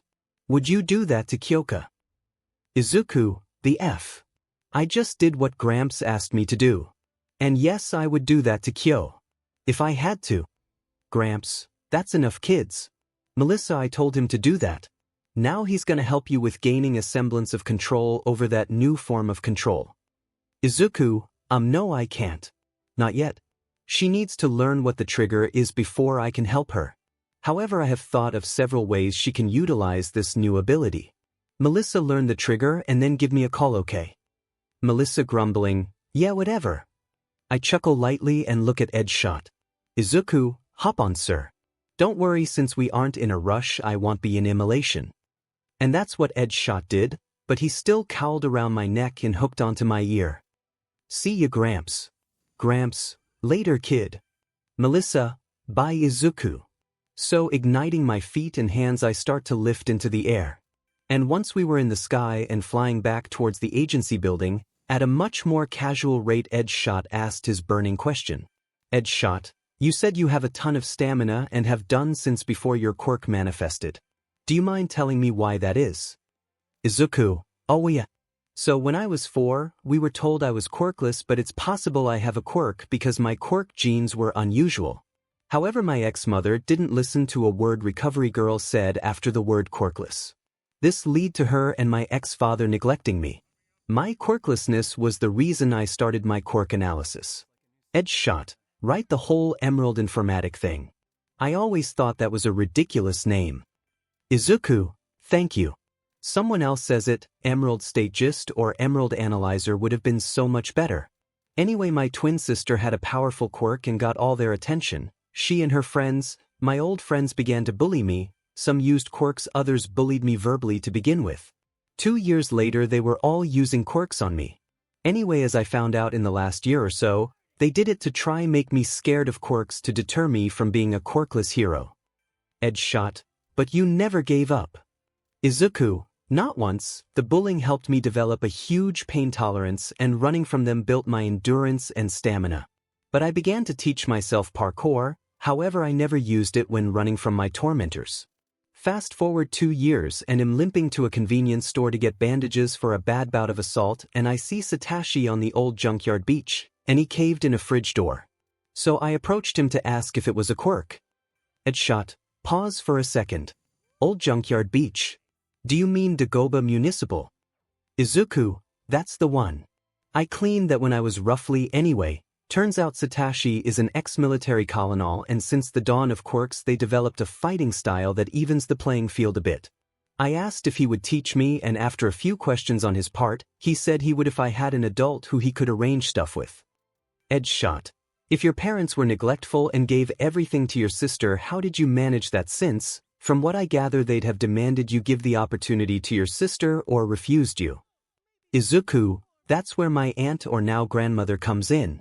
Blizzard and Frozen Blaze always had a soft spot for me, and they were who I went to when I couldn't cope. They patched me up sometimes too if they saw me. I went to their place, where as I was near the house I walked into my tormentors. This was where one of the two who hadn't used their quirks on me began using their quirk on me. I found out like a week ago that it had been an accident on account of their emotions. Anyway, Dad saw this and made them stop and took me in the house where I spoke to Ray. She asked him to continue calling her Ray because being called Granny or Grandma made her feel old, and she arranged everything for me. From that day on I began to learn intensity martial arts and parkour simultaneously. 𝗧𝗵𝗲, I see, and can you tell me how your quirk manifested? Izuku, yeah, I don't mind, and I can show you how I look too, but you'll need a strong stomach. 𝗧𝗵𝗲, can't be a hero if you don't.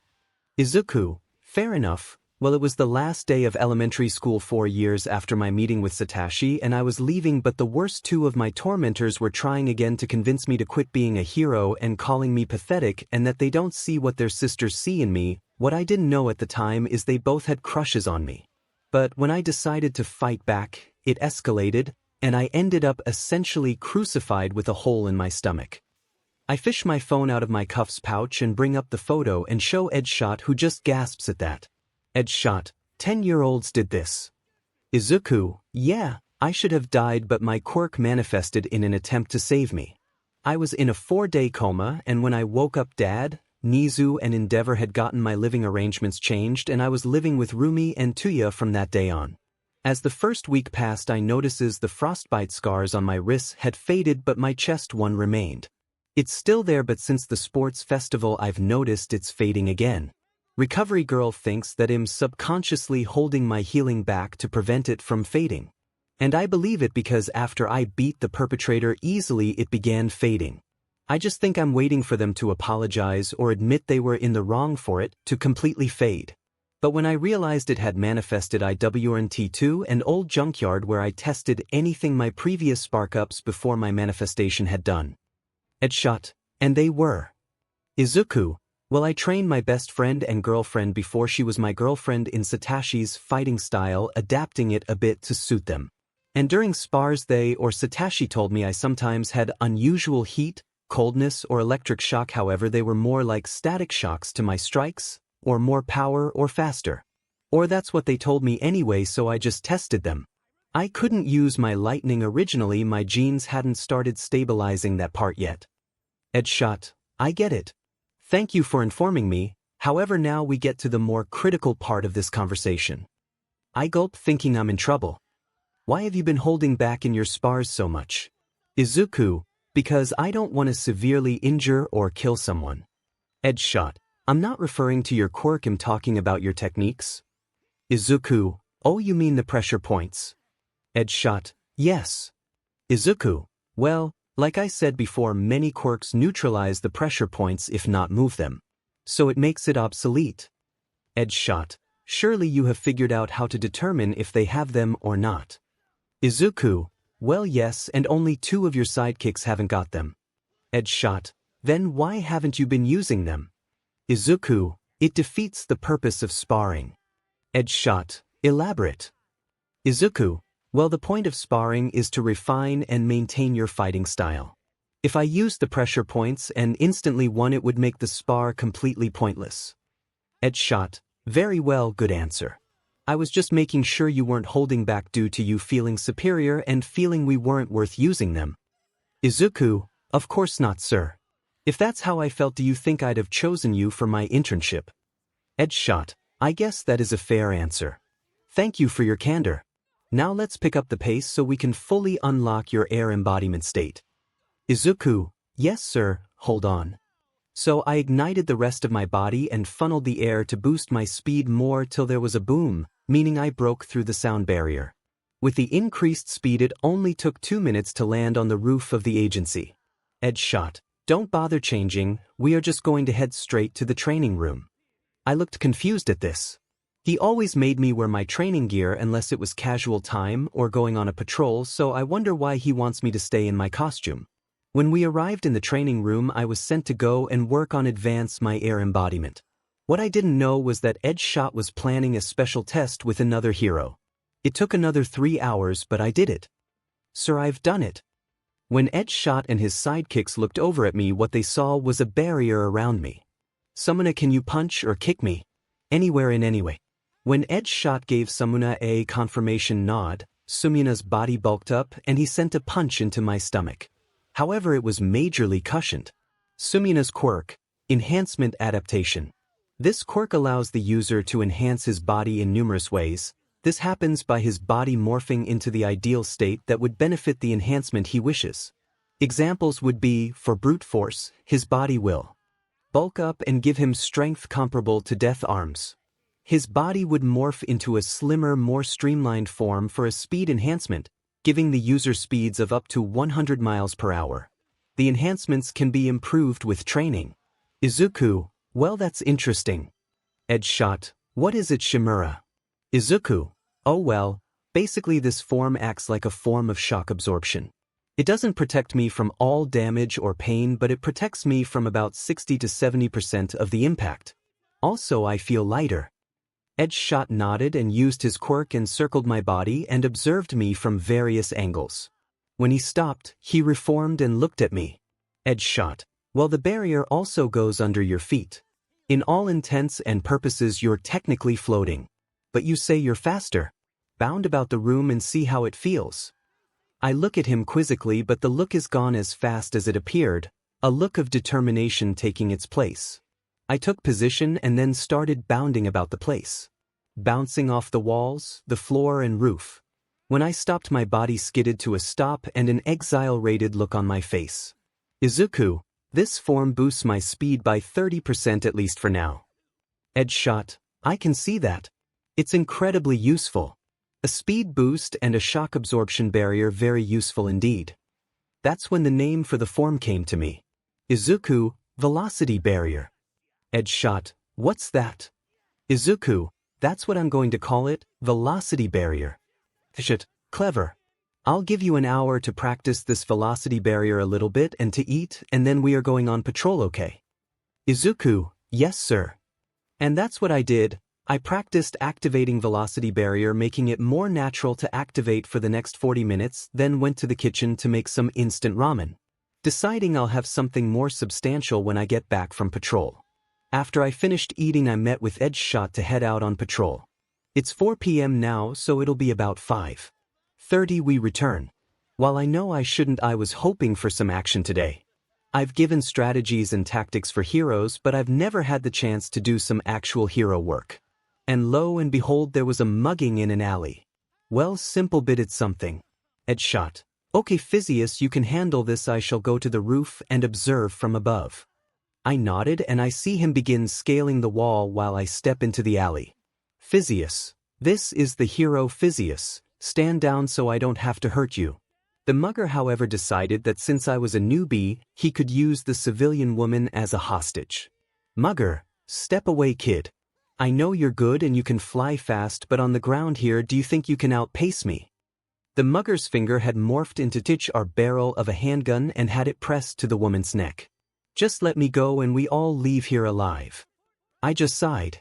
And in a blur I had knocked the mugger's arm away from the hostage and had chopped at the base of the mugger's neck, making him collapse. I then grabbed the quirk-canceling cuffs out of my pouch and cuffed him before checking on the woman.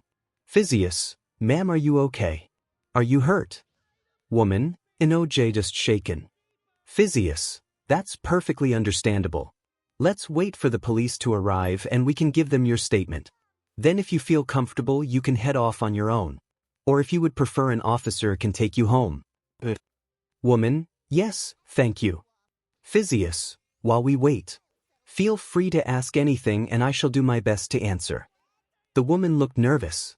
Understandable, since she was on the receiving end of a mugging and was held at gunpoint. Or finger gunpoint.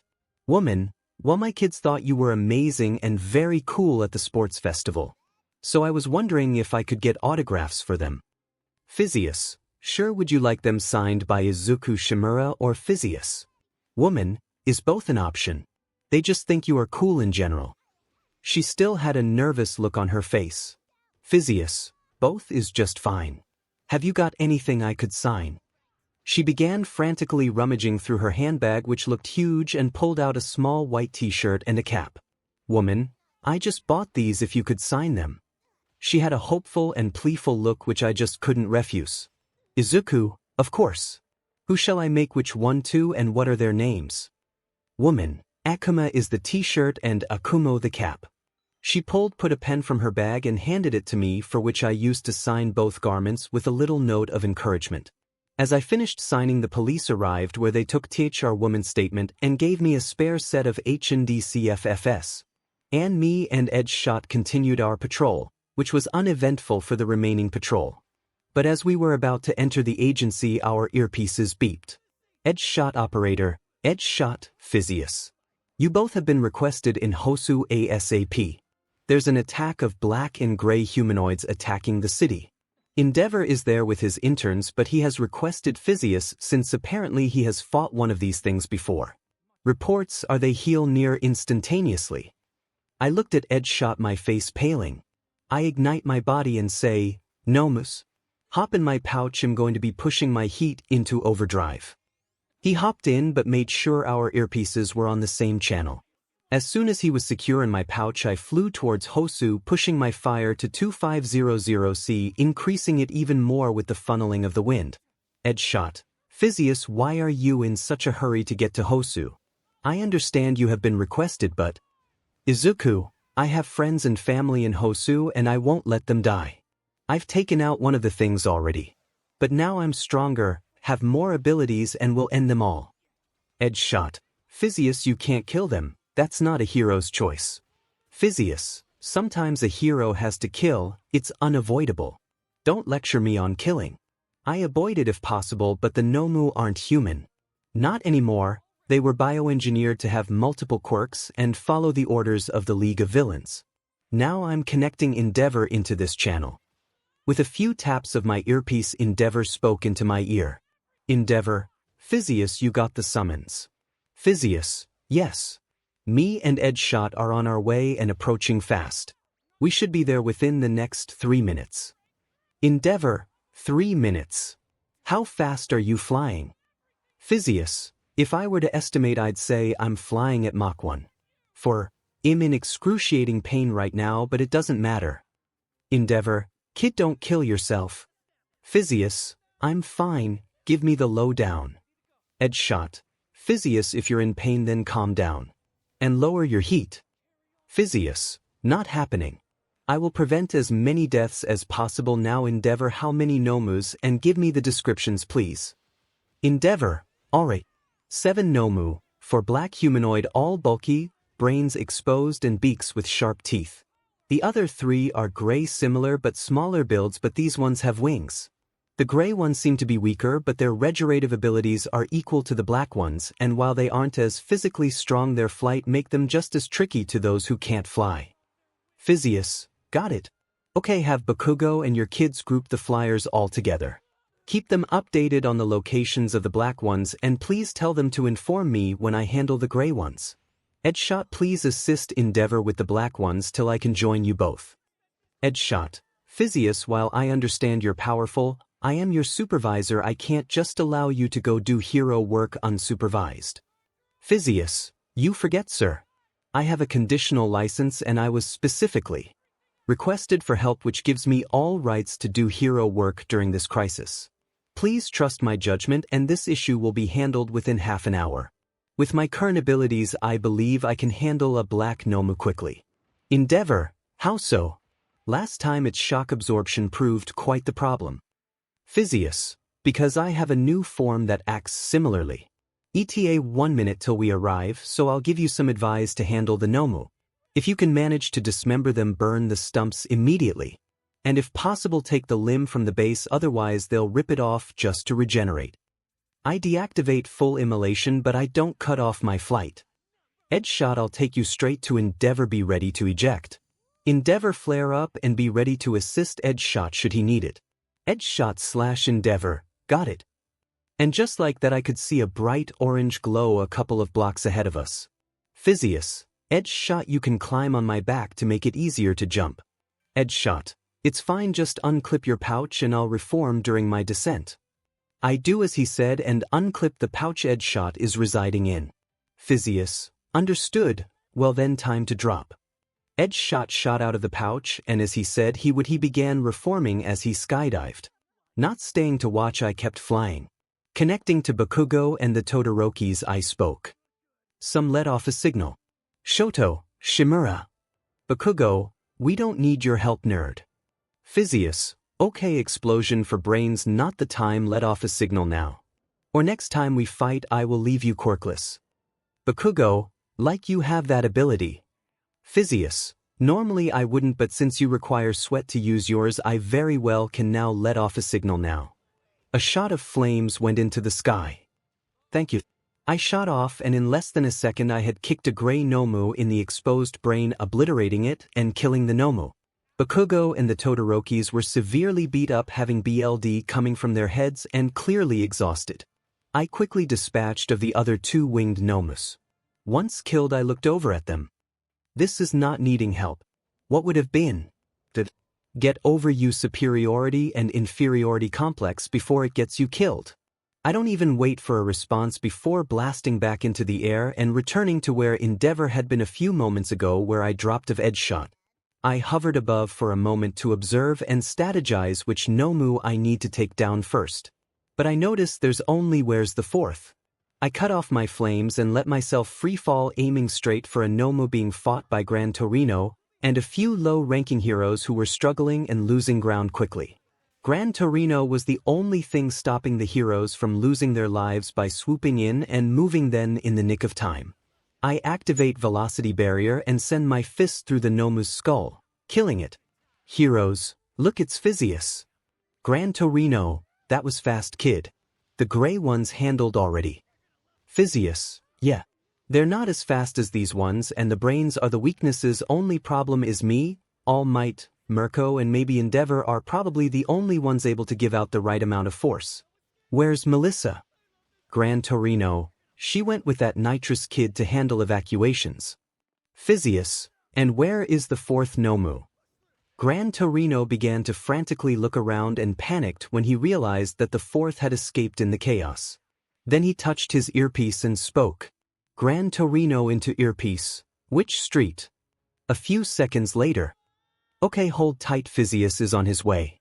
Then he looked at me. The 𝗵𝗲 is currently fighting Kamui Woods, Melissa and Nitrous 3 streets east, and they are losing. They need immediate help. Go. I'll assist edge shot and 𝗫𝗏 till you return.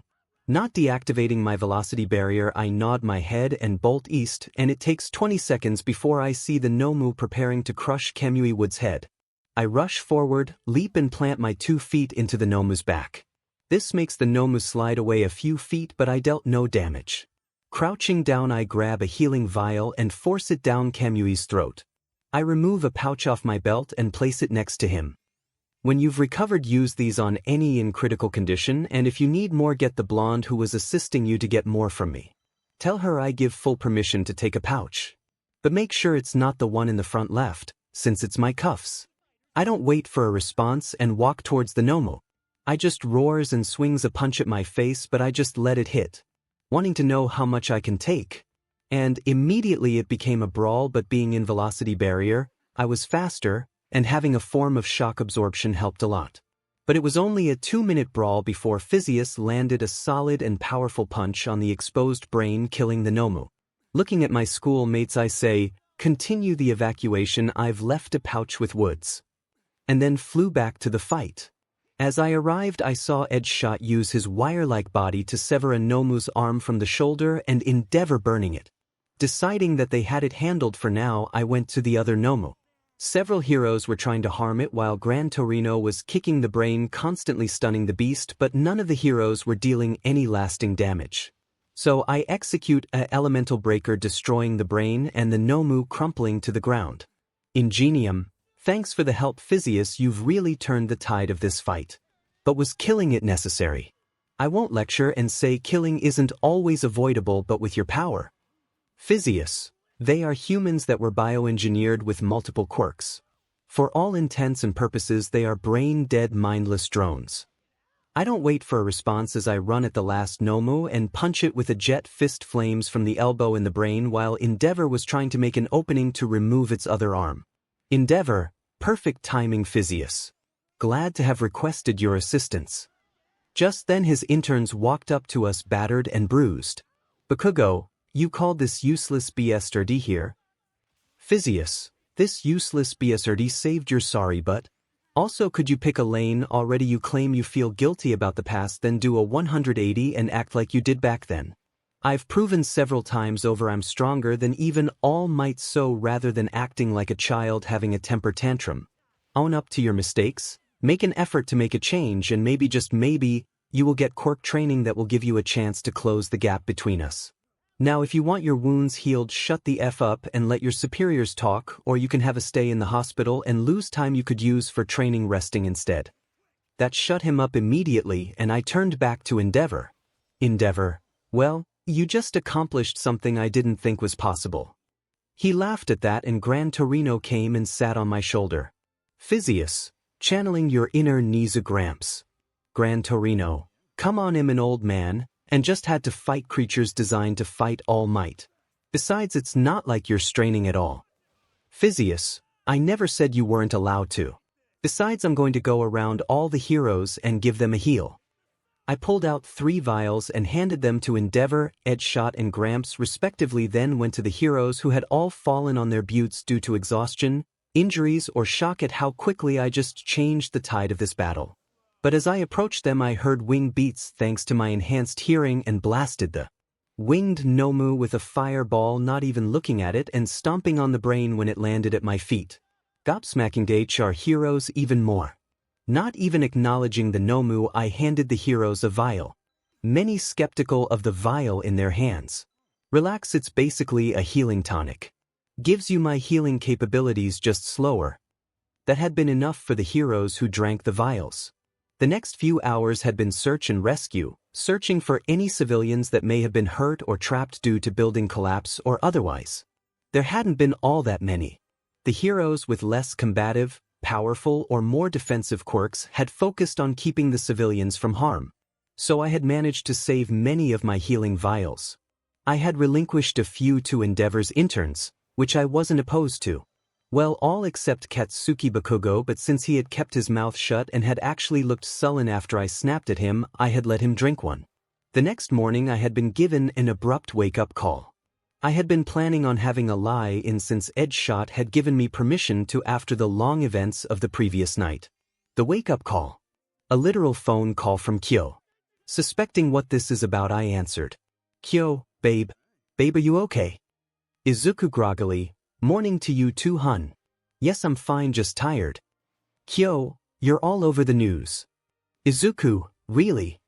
Kyo, yeah, reports of a 𝗵𝗵𝗃𝗏 attack in Hosu that the heroes were struggling with and losing until the hero in training and conditional hero Physius came in and completely wiped them out within 10 minutes. Have you gotten that much stronger since USJ? Izuku, the heroes were managing. And no, I haven't. I can only lift 20 tons more than the USJ. What made it easier is my new form and knowing their weaknesses. But I suppose being one of the few who can deal the necessary force to kill them helps. Kyo, only you would say a 20-ton weight limit difference isn't a lot. I'm glad you're okay and your parents are very proud of you.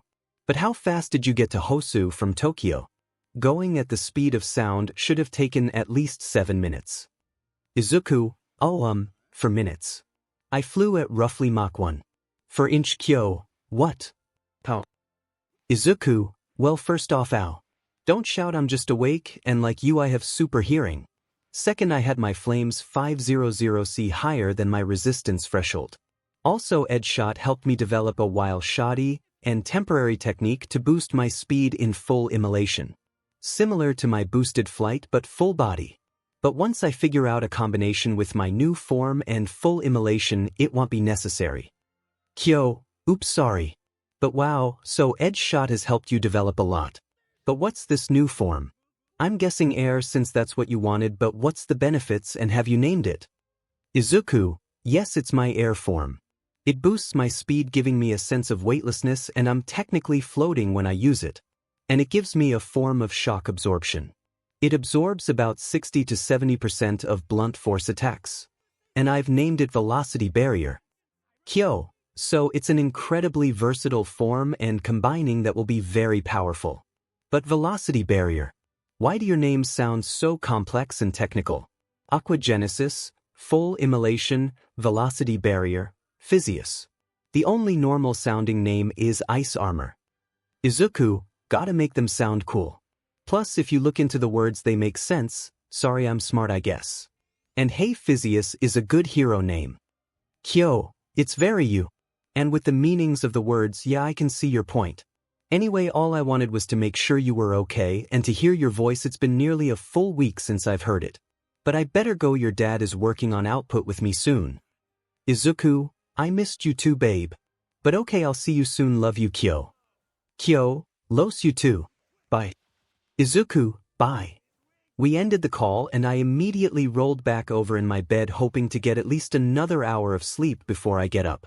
While I'm normally an early riser to which I train, a habit I never broke from living with the Yagis so I could train my endurance and parkour in secret, last night was just so late we never returned to the agency till 3 a.m. last night. And yes, I've had nights with worse sleep. I wasn't dealing with sleep deprivation today. No thank you. And the last few days had just been trying to merge any of my forms with velocity barrier. And I had managed to create velocity armor, a mix of ice and air, which only had the weakness of extreme blunt force or sonic attacks. I also managed immolation barrier, which looked like my velocity barrier with a fire/magma look trapped beneath it. This actually increased the heat of the fire and gave my attacks a worse burning effect. This was also beneficial for my flight, as rather than funneling the wind, I could use this as a more effective version which allowed me to fly at Mach 1. As the test 𝗳𝗪𝗏 had prepared for me a few days ago had shown. The test had been arranged with 𝗵𝗏𝗏, who used a speed reader to record how fast I flew past him when 𝗳𝗪𝗏 had ordered me to fly full speed without hurting myself to Hosu and back. But now it was Monday again and I was on my way to you for our first class again. As I entered the classroom, I was immediately bounded upon by a purple blur. Thanks to my quick reactions, I managed to catch it and not fall over. Well, hello to you, Kyo. I didn't even get a response as my lips were immediately captured by hers. After a moment she pulled away. Missed you. And then she let her feet reclaim the ground. Once she was secure and able to support her own weight, I released my hold on her and we went to her desk. She sat in her chair while I sat on her desk facing her. Izuku, I wonder what the plans are today. Kyo, probably standard classes or discussing what we did or learned on our internships. I hope we get to demonstrate in our heroics class later. Izuku, me too. I can't wait to demonstrate my new forms. Just then 𝗓𝗓𝗏 was walking over to us. 𝗓𝗓𝗏, forms. As in plural. Izuku, hey 𝗓𝗓𝗏. Yes, forms plural. 𝗓𝗓𝗏, your quirk is way too OP, bro. What are they? Izuku, that would be telling. 𝗓𝗓𝗏, that's just teasing. I just smirked at that, loving the mystery. That's when the rest of the class filed into the room, and when they saw me, many rushed towards me. Ashido, how powerful are you, Mura? A battle of 7 nomus that heroes were losing and you come and take all of them out in 10 minutes. How? Kyo, he's much stronger than he was at the USJ. His regeneration allows him get stronger faster. I was about to protest that I'm not that much stronger when she jabbed me in the side with her jack. Don't even think about refuting that statement. A 20-ton lifting difference is huge. Hagakure, wait, what? Kyo, after the USJ he could lift up 110 tons. And after his training during his stain mission he could lift 130 tons. And let me specify, that was only 10 days of maybe 5 to 6 hours of training a day. Ashido, I said it once, I'll say it again. You quirk is a freaking cheat code. Izuku, I have limits. Kyo, that you rarely to never hit. Tokoyami, what is this limit you're referring to? Izuku, well, apart from all my forms having weaknesses, my quirk requires the use of my stamina to create and manipulate my elemental abilities. Toshi, but he has a ridiculous amount of stamina, so it's rare he ever overuses his quirk. Kyo, to my knowledge the only time he's actually overused his quirk was at the USJ. Even when his quirk manifested he had no issues with it. I just chuckled and rubbed the back of my neck. Kaminari, how did you get so much stamina, bro? Izuku, training and a bad elementary school life. Tsu, bad? Can you elaborate? At that I looked at Kyo and Toshi with a worried and questioning look, to which they nodded. Izuku, well, as you know, Yagi, Bakugo's and Todoroki's bullied me in school. But that wasn't limited to in school. They chased me a lot, so I ran a lot. I had to have a lot of stamina to be able to outrun them. Then there was my training from the myheroacademia for parkour. And my training from Satoshi, so I developed muscle, flexibility, and stamina. Ashido, how bad was it actually? Momo, you don't want to know. Hagakure, come on, it couldn't be that bad. Achiko, trust us. 𝗬𝗏. Tsu, that bad. Izuku, I almost died. Everyone, what? Izuku, yeah, but it is what it is. Thankfully Uncle Sho came in the room then, so I could escape that conversation and we all bolted to our seats. Aizawa, 3 seconds, you're all improving good. Only thing I have to inform you of today is the dorm system is in place and you will be moving in this weekend. It's been arranged with your parents already, so all you have to do is take a photo of your room and pack any small or loose items like clothes, and a company we have hired will move your stuff and arrange your rooms in the same way. Now since it's your first day back you will get a calmer day, so for now one by one you may discuss what you did during your internships. I will be napping while you do so. Go in seat order. And then he climbed into his sleeping bag and Caterpillar crawled under his desk. So Yagi went up to the front to explain her internship lessons. Flashback to Yagi's internship. Yagi had been training with psionic Inko and All Might Tashinori. While the offer had just said psionic, it was always going to be both. Yagi's first 2 days had been focused on her strength and telekinetic booster, trying to increase her strength and how much her booster state increased her strength. To do so they had taken a leaf out of Izuku's book and given her weights that total up to 10 tons. She first had to run laps with the weights and then she had to do basic calisthenics. And after that she had to use All Might's training gear to throw punches and kicks. Within the 2 days she increased her strength by 2 tons thanks to sidekick psionic that has a healing quirk. Then next 2 days had been focused on using both aspects of her quirk simultaneously, having to hold several tons with her telekinesis and doing calisthenics while carrying weights up to 6 tons. In this time she had managed to develop a minor control over using her telekinesis and telekinetic booster at the same time. However, her booster isn't as potent while using her telekinesis. The last 3 days of her internship was focused on trying to help her diversify her fighting style. All while everyday Psionic and Yagi had done patrols stopping petty crimes. End of flashback. And I won't be covering any canon internships except Achiko since I've given her the ability to increase gravity. So the class continued giving their counts on what they did or learned on their internships, and now it's Ida. Ida, well, I went with my brother for my internship. Flashback to Ida's internship. By the time Ida had arrived at his brother's agency, his exhausts had regrown and he felt faster already. And when he mentioned it to his brother, he had learned the more he did it the faster and stronger they'd become. His training had consisted of acceleration training to begin with. Having similar quirks, his Ida had let his brother decide how training would go. After he had developed an increased acceleration, now able to get to 4th gear in a 50-meter dash. Ida had also learned how to use his recipro burst more efficiently, able to use it for the milliseconds his feet aren't touching the ground. While his recipro burst still only lasted 10 seconds, it was collectively, but as long as he doesn't use the full 10 seconds, if he just uses his engines normally after 10 minutes, he can use his toggle version of his recipro burst he calls recipro flux. He also had learned that unlike his brother, removing his exhausts allowed him to use his recipro in another way. He can use a mode called recipro turbo. This is a weaker version of his recipro burst. However, what he lacks in the speed he makes up for in duration. Currently he can use it for 5 minutes and it's 75% the speed of his recipro burst. And he intends to rip out his exhausts once every Friday for the next few weeks. End flashback. Achiko, well, for me. Flashback to Achiko's internship. Achiko's internship was all martial arts training via the pro hero gunhead. However, due to her quirk, her style focuses a lot on her using and/or increasing her opponent's body weight. While she is capable of fighting quirklessly, her quirk allows her to deal even more damage. She also has added some deployable iron ball bearings to her costume. This is to act as the counterweight for her quirk so she can achieve a form of flight. And flashback, we had several more explanations of the previous week from a few more of our classmates till it was Kyo's turn. Kyo's internship with Frozen Blaze and 𝗵𝘃𝗀 was split in 3 portions per day. Mornings were focused on output with FB, and she's now able to crack steel with her sound waves. What she had to do was focus on pushing her sound waves through her bones only, her quirk giving her body the ability to handle any vibrations through her skeleton without pain or damage. Doing this allowed her body to keep any lost sound that had gone through her muscles.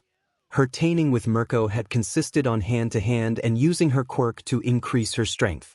Opposed to her other teacher, 𝗵𝘃𝗀 had made her channel and trapped the sound waves in her muscles, contracting and tightening them, giving her a 1.3x boost to her physical strength.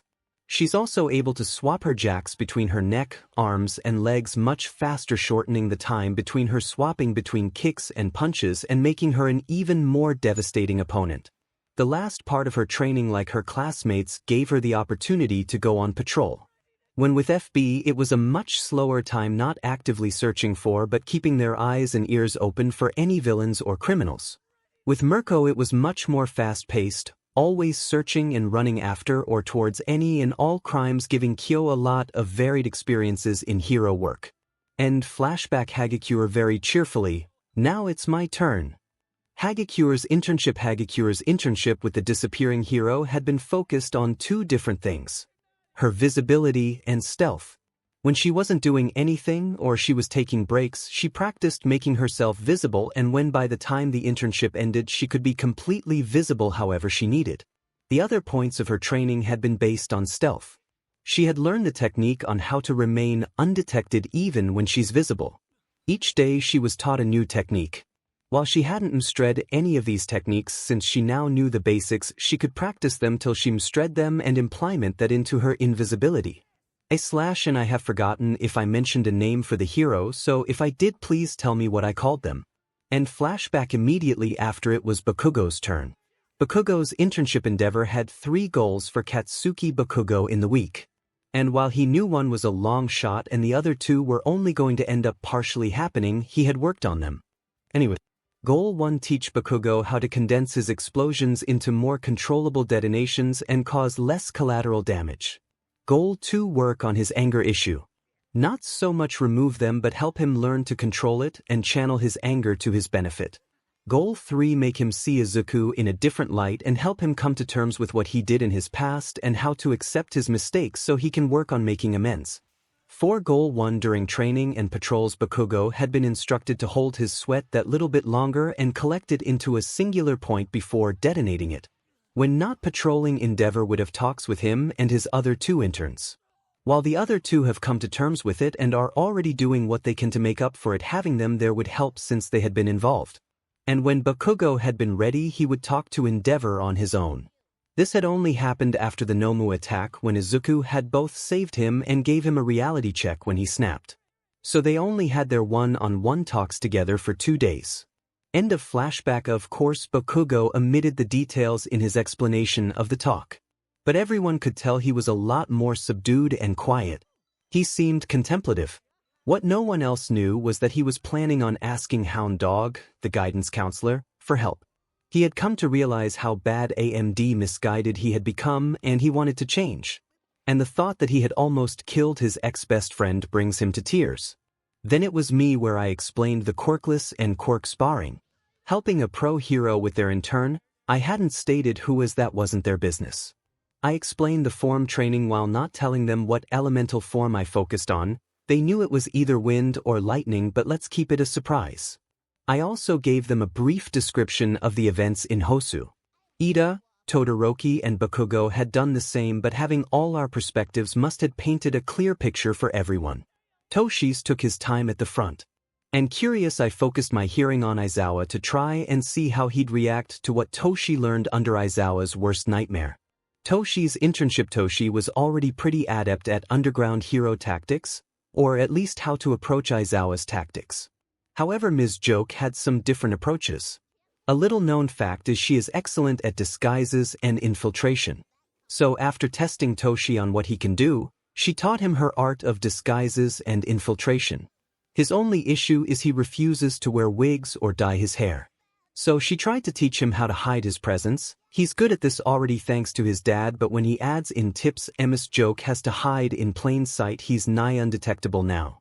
On his last day he had a test. He, with the assistance of random students from 𝗧𝗵𝗃𝗁𝗃 to act, he had to infiltrate an illegal human experimentation lab and steal a flash drive and leave without alerting any of the scientists. He had failed it, but only at the last second because he had forgotten to place a decoy flash drive, so someone had sounded an alarm. However, 𝗵𝘃𝗁𝗃 had said other than that one oversight he did really well in the fake scenario. And flashback 𝗧𝗪𝗍 breathing didn't change, so I guess he isn't annoyed at what 𝗵𝘃𝗁𝗃 had taught his son. Now it was mynetta's turn and everyone was expecting to be disgusted, but surprisingly he kept it PG, although he did seem a little traumatized. Mynetta's internship had been in U. Except when his mentors Midnight and occasionally 𝗧𝗪𝗍 took him on patrols. Midnight had been making him do physical exercises. This was to increase his physique and endurance and had been instructed to continue out with the internship. Mynetta, who had struggled and hated it at first, slowly got used to it and into a routine and decided that he would in fact continue it. He wasn't expecting or planning on going for a physique like Izuku's, but a better physique even if he was short was an appealing idea for him, for a few reasons.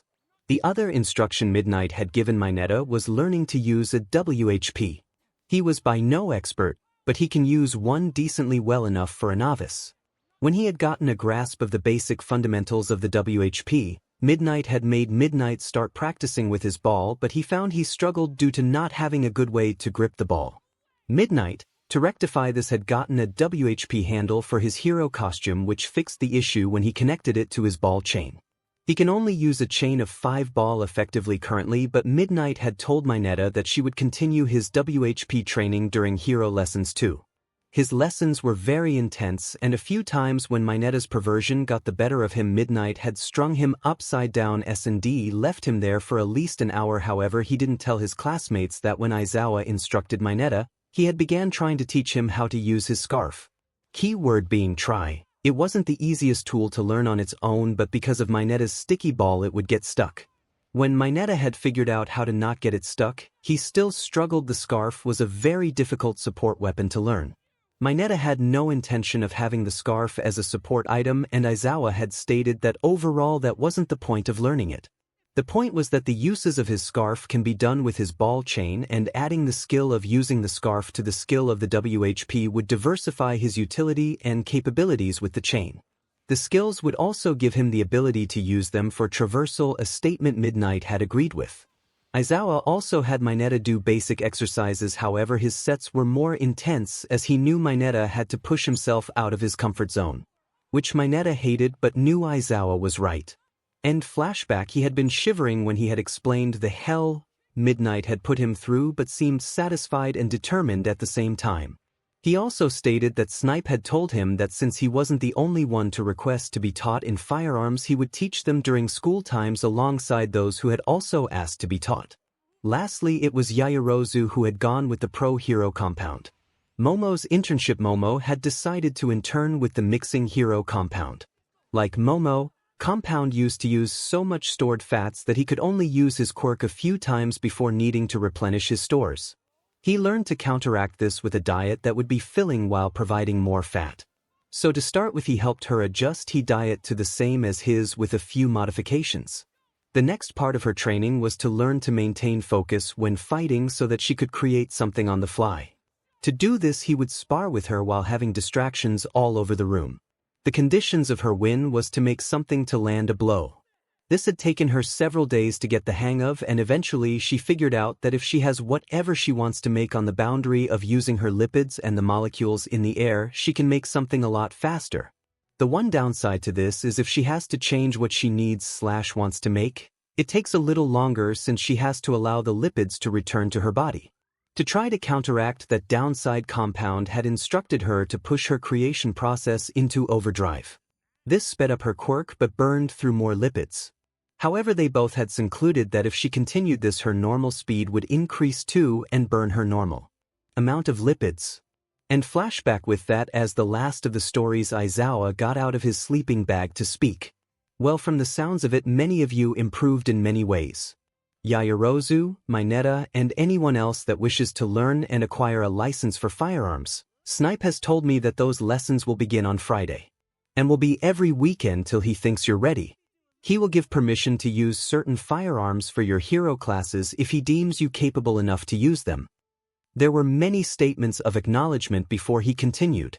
Furthermore, I'm sure you're looking forward to setting up your dorms, so your next class will be your hero basic training, and then you have the rest of the school day to do so. It will be your choice if you spend a night here, as I'm sure many of you came straight from your internship. So if you wish to spend the night to see your families tonight, then you are free to do so. However, after tonight, if you plan to spend the night or weekends off school property, then you will require permission from either myself or the principal. That is all. You may suit up and head to the industrial training site and meet All Might and Psionic there. 𝗵𝗃𝗲, please hold back for a second, please. I nodded while everyone with the exception of Kyo, Momo, Toshi and Achiko, which I liked the support, was really unnecessary. Izuku, you guys can go ahead, it's okay. They nodded and left, all except Kyo, who I knew would stay after Nit seeing me for a week. Okay, what's up, Uncle Sho? Aizawa, 2 things. First, Nizu has had the president of the Hero Commission asking when she can arrange a meeting with you. Something about you fulfilling requirements for another meeting to discuss changes. My eyes widened at that. Honestly, I thought that would only happen if she requested my help. Second, I just want your confirmation that your help was specifically requested, authorizing your conditional license. Izuku, oh, that's all. Well, to your first question, any time after today is fine. And to your second question, yes, Grandpa NG requested for my help. Me and 𝗳𝗏𝗏 received the request as we were ending our patrol. Uncle Sho, good to know, and I'll inform Satan for you. You better head off and change for your hero class. We both nodded and I looked at Kyo. Izuku, want a lift? She smiled and nodded, so I activated velocity barrier and she climbed on my back. Ready? Kyo, yep, can't wait to feel how fast you can run now. I smirked at that and immediately started sprinting. When corners came, I bounced off the walls Gran Torino style, meaning I wouldn't lose any speed or momentum. In literal seconds we were outside the girls' changing room, where Kyo hopped off my back, gave me a kiss, and went in to get changed. I turned off velocity barrier and went into the males' changing room to change myself. However, many of them were looking at me expectantly, and most had only just got their tops off. Izuku, what? Kirishima, how the hell did you get here so fast? We only just got here ourselves. Izuku, my new form. Ojiro, what is this form? Izuku, you will see soon enough. They kept trying to get answers, but I ignored them. Ida, I think I know what it is. I saw it at the attack, but am not 100% what it is or does. Izuku, yes, that was my new form. But keep it to yourself. I'm sure they will learn what it is during this class. So Ida stayed quiet and we all changed. That didn't mean the nosy boys like Mineta, Kaminari and Kirishima didn't try to get it out of me or Ida. But when we were all changed 3 minutes later, we all went out to the industrial area. All Might, Psionic and Aizawa were waiting for us. I guess they're still ensuring they aren't given a chance to be left alone with me. All Might, hello heroes. In training today we will just be having a rescue race. 2 races of 6 and 2 races of 5. The races will be made by random and you will have to locate me as fast as you can. There will be a buzzer designated by number. A number you all will be given. Psionic, now let's separate you ball I to races. Race 1, Tenya Ida Zumi Yagihanta Siro Izuku Shimura Mina Ashido Katsuki Bakugo. Race 2, Kyoka Jiro Shoto Todoroki Itoshi Aizawa Mashireo Ojiro Yuga Aoyama. Race 3, Rikadu Sada Momo Yairo Zamezu Shoji Fumikage Tokoyami Minor Mineta Denki Kaminari. Race 4, Toru Hagikirai Jiro Karashima Koji Kodatsu Azui Achiko Urarkaizawa. While I wouldn't normally limit your abilities, Shimura, I heard you got from Tokyo to Hosu in less than 5 minutes. I awkwardly chuckled and rubbed the back of my neck and said, my current max is Mach 1. 6. Everyone minus Kyo, Toshi, Momo, Achiko. What? We're doomed. Kyo, you were all screwed from day. Aizu could almost break the sound barrier then, and he can grow faster than anyone thanks to his regenerative abilities. Aizawa activated his quirk, shutting everyone up. All Might, As Mr. Izawa was saying, since you are so fast we will be limiting you. You will have to hold back by 50% and you won't be allowed to fly or use full immolation. Izuku, that's fine, I didn't plan to use it. This environment is ideal to show off velocity barrier. Ashido, velocity barrier. Kyo, his new form. Ashido, you know what it is. Izuku, of course she knows. In fact, she should have been the first to know, had the Nomu attack not happened and Ida and Melissa seeing it when I saved them from a Nomu. Also, I presume my combo forms are banned too. Psionic, that was the idea, yes. Izuku, aw man, well I guess you aren't getting to see velocity immolation. With that said, but might leapt it into a random spot in the industrial area. Me, Bakugo, Yagi, Ida, Ashido and Zero all took our positions. Yagi took on a green glow, indicating that she's using her booster state. Bakugo was popping little explosions away for him to build up more sweat. Ida was revving his legs, Ashido was running acid over her hands and Zero was stretching his arms. I however just turned on velocity barrier and took a sprinter's starting pose. Kirishima excitedly, whoa, that's 𝗵𝗵𝗲 new form. I wonder what it can do. I just smirked, and when Paisonic told us to start I used a jet propulsion from my feet to launch myself into the fake district, bouncing off pipes and metal Gran Torino style. Thank God for Mom and Gramps' agility training. Within 40 seconds I had found all 𝗵𝗃𝗁𝗃 and pressed my buzzer, meaning I won the race. It was another minute and a half before everyone else arrived. And race 1 is over. In first place Izuku Shimura, second place Katsuki Bakugo, third place Tenya Ida, followed by Izumi Yagi in fourth, Hanta Zero in fifth and Mina Ashido in sixth. Excellent work, everyone, please return to the entrance of the area. And that's what we did. Yagi tried to kick up a conversation with me, but when I wasn't responding to her but was to Zero, Ida and Ashido, she seemed to give up and just walked in silence, much like her friend who hadn't even screamed in rage when I won or blasted past him at the beginning of the race. In the next race it was Kyo who won by milliseconds in front of Todoroki, he flight giving her a huge advantage. In third it had been Toshi, then Ojiro in fourth and Aoyama in last place. In the third race, surprisingly, Kaminari came in first place. He's getting a good grasp on his electrical muscle augmentation. In second it had been Tokoyami, during his internship he had learnt to fly using Dark Shadow. Third, Momo, who had made a motorbike and grappling hook. Clever combination, and it was a strong cord she made for the grappling hook. Strong enough to hold the weight of her bike. Fourth it was Shoji, who used his scouting capabilities to locate and find the quickest route to AM. Fifth was Sato, who just juggernaut his way through the pipes. And last place, unsurprisingly, was Mineta, but respect when deserved, he almost beat Sato. Looks like that training with Izawa and Midnight worked to his favor.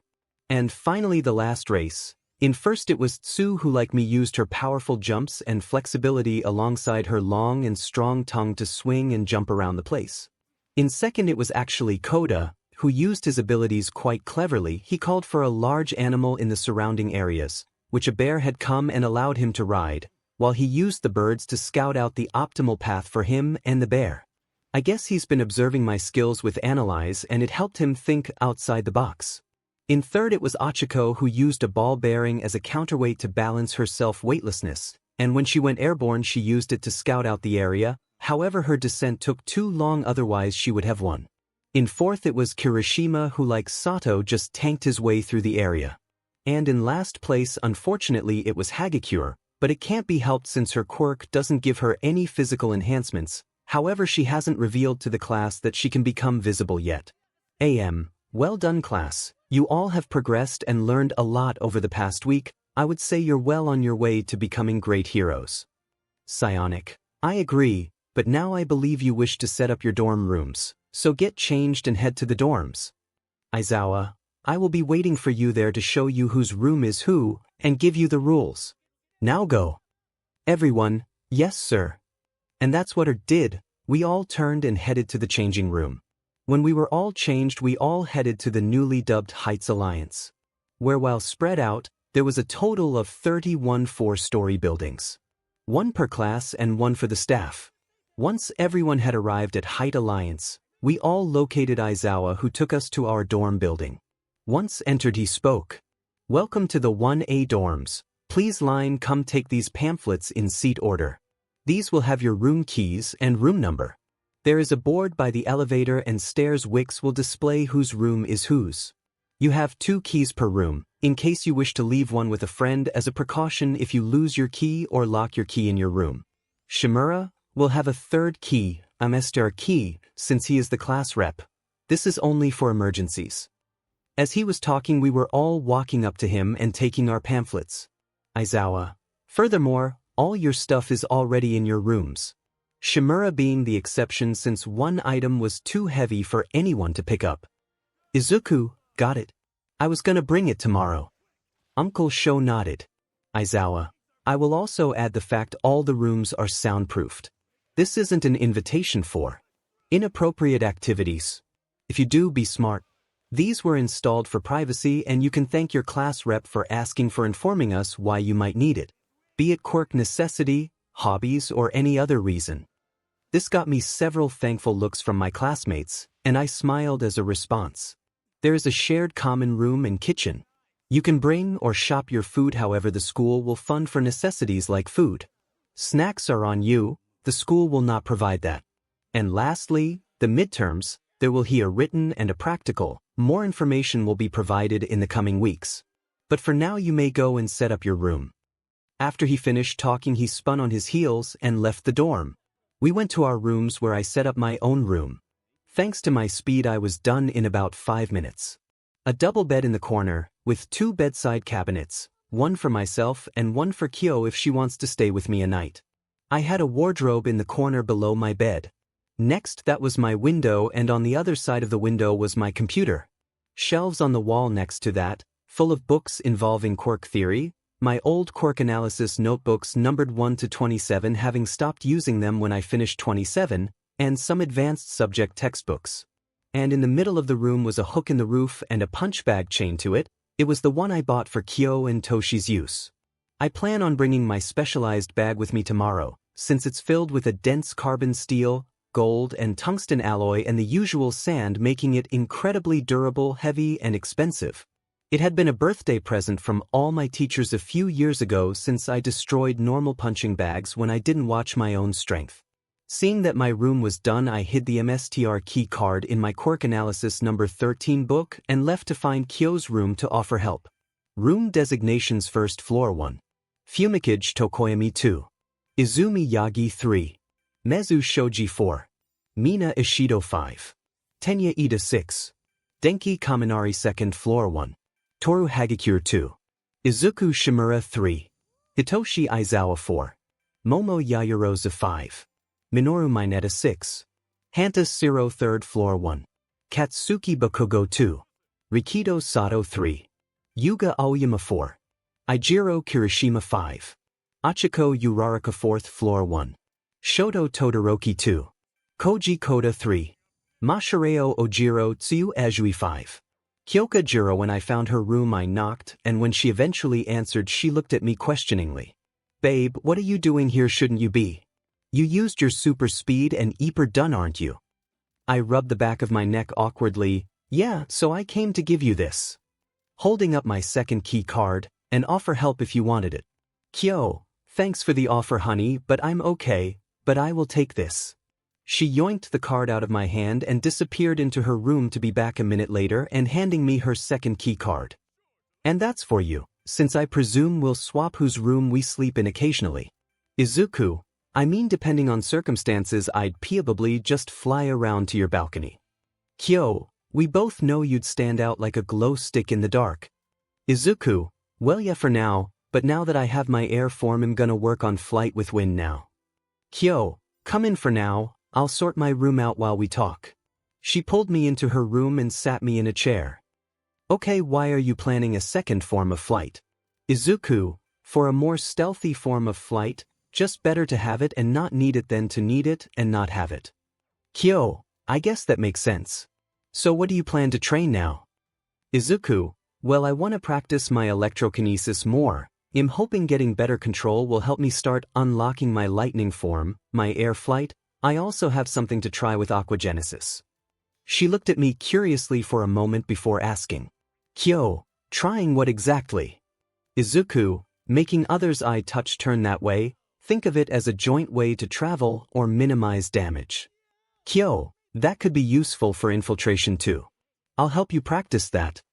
Izuku, thanks babe, the last thing is I'm practicing making my air detection always on subconsciously. 𝗍𝗂 thinks it would be better to have it that way. Kyo, he has a point, are you going to see your mom and dad tonight? Izuku, yep. Kyo, yeah, and they want us over for dinner next Saturday. Also expect an butt kicking from Rumi later. Izuku, that's fine, you can tell them we'll be there, and I already expected that. But she can't really say anything, she will run into battle half-ped and with no strategy, at least I planned and was authorized.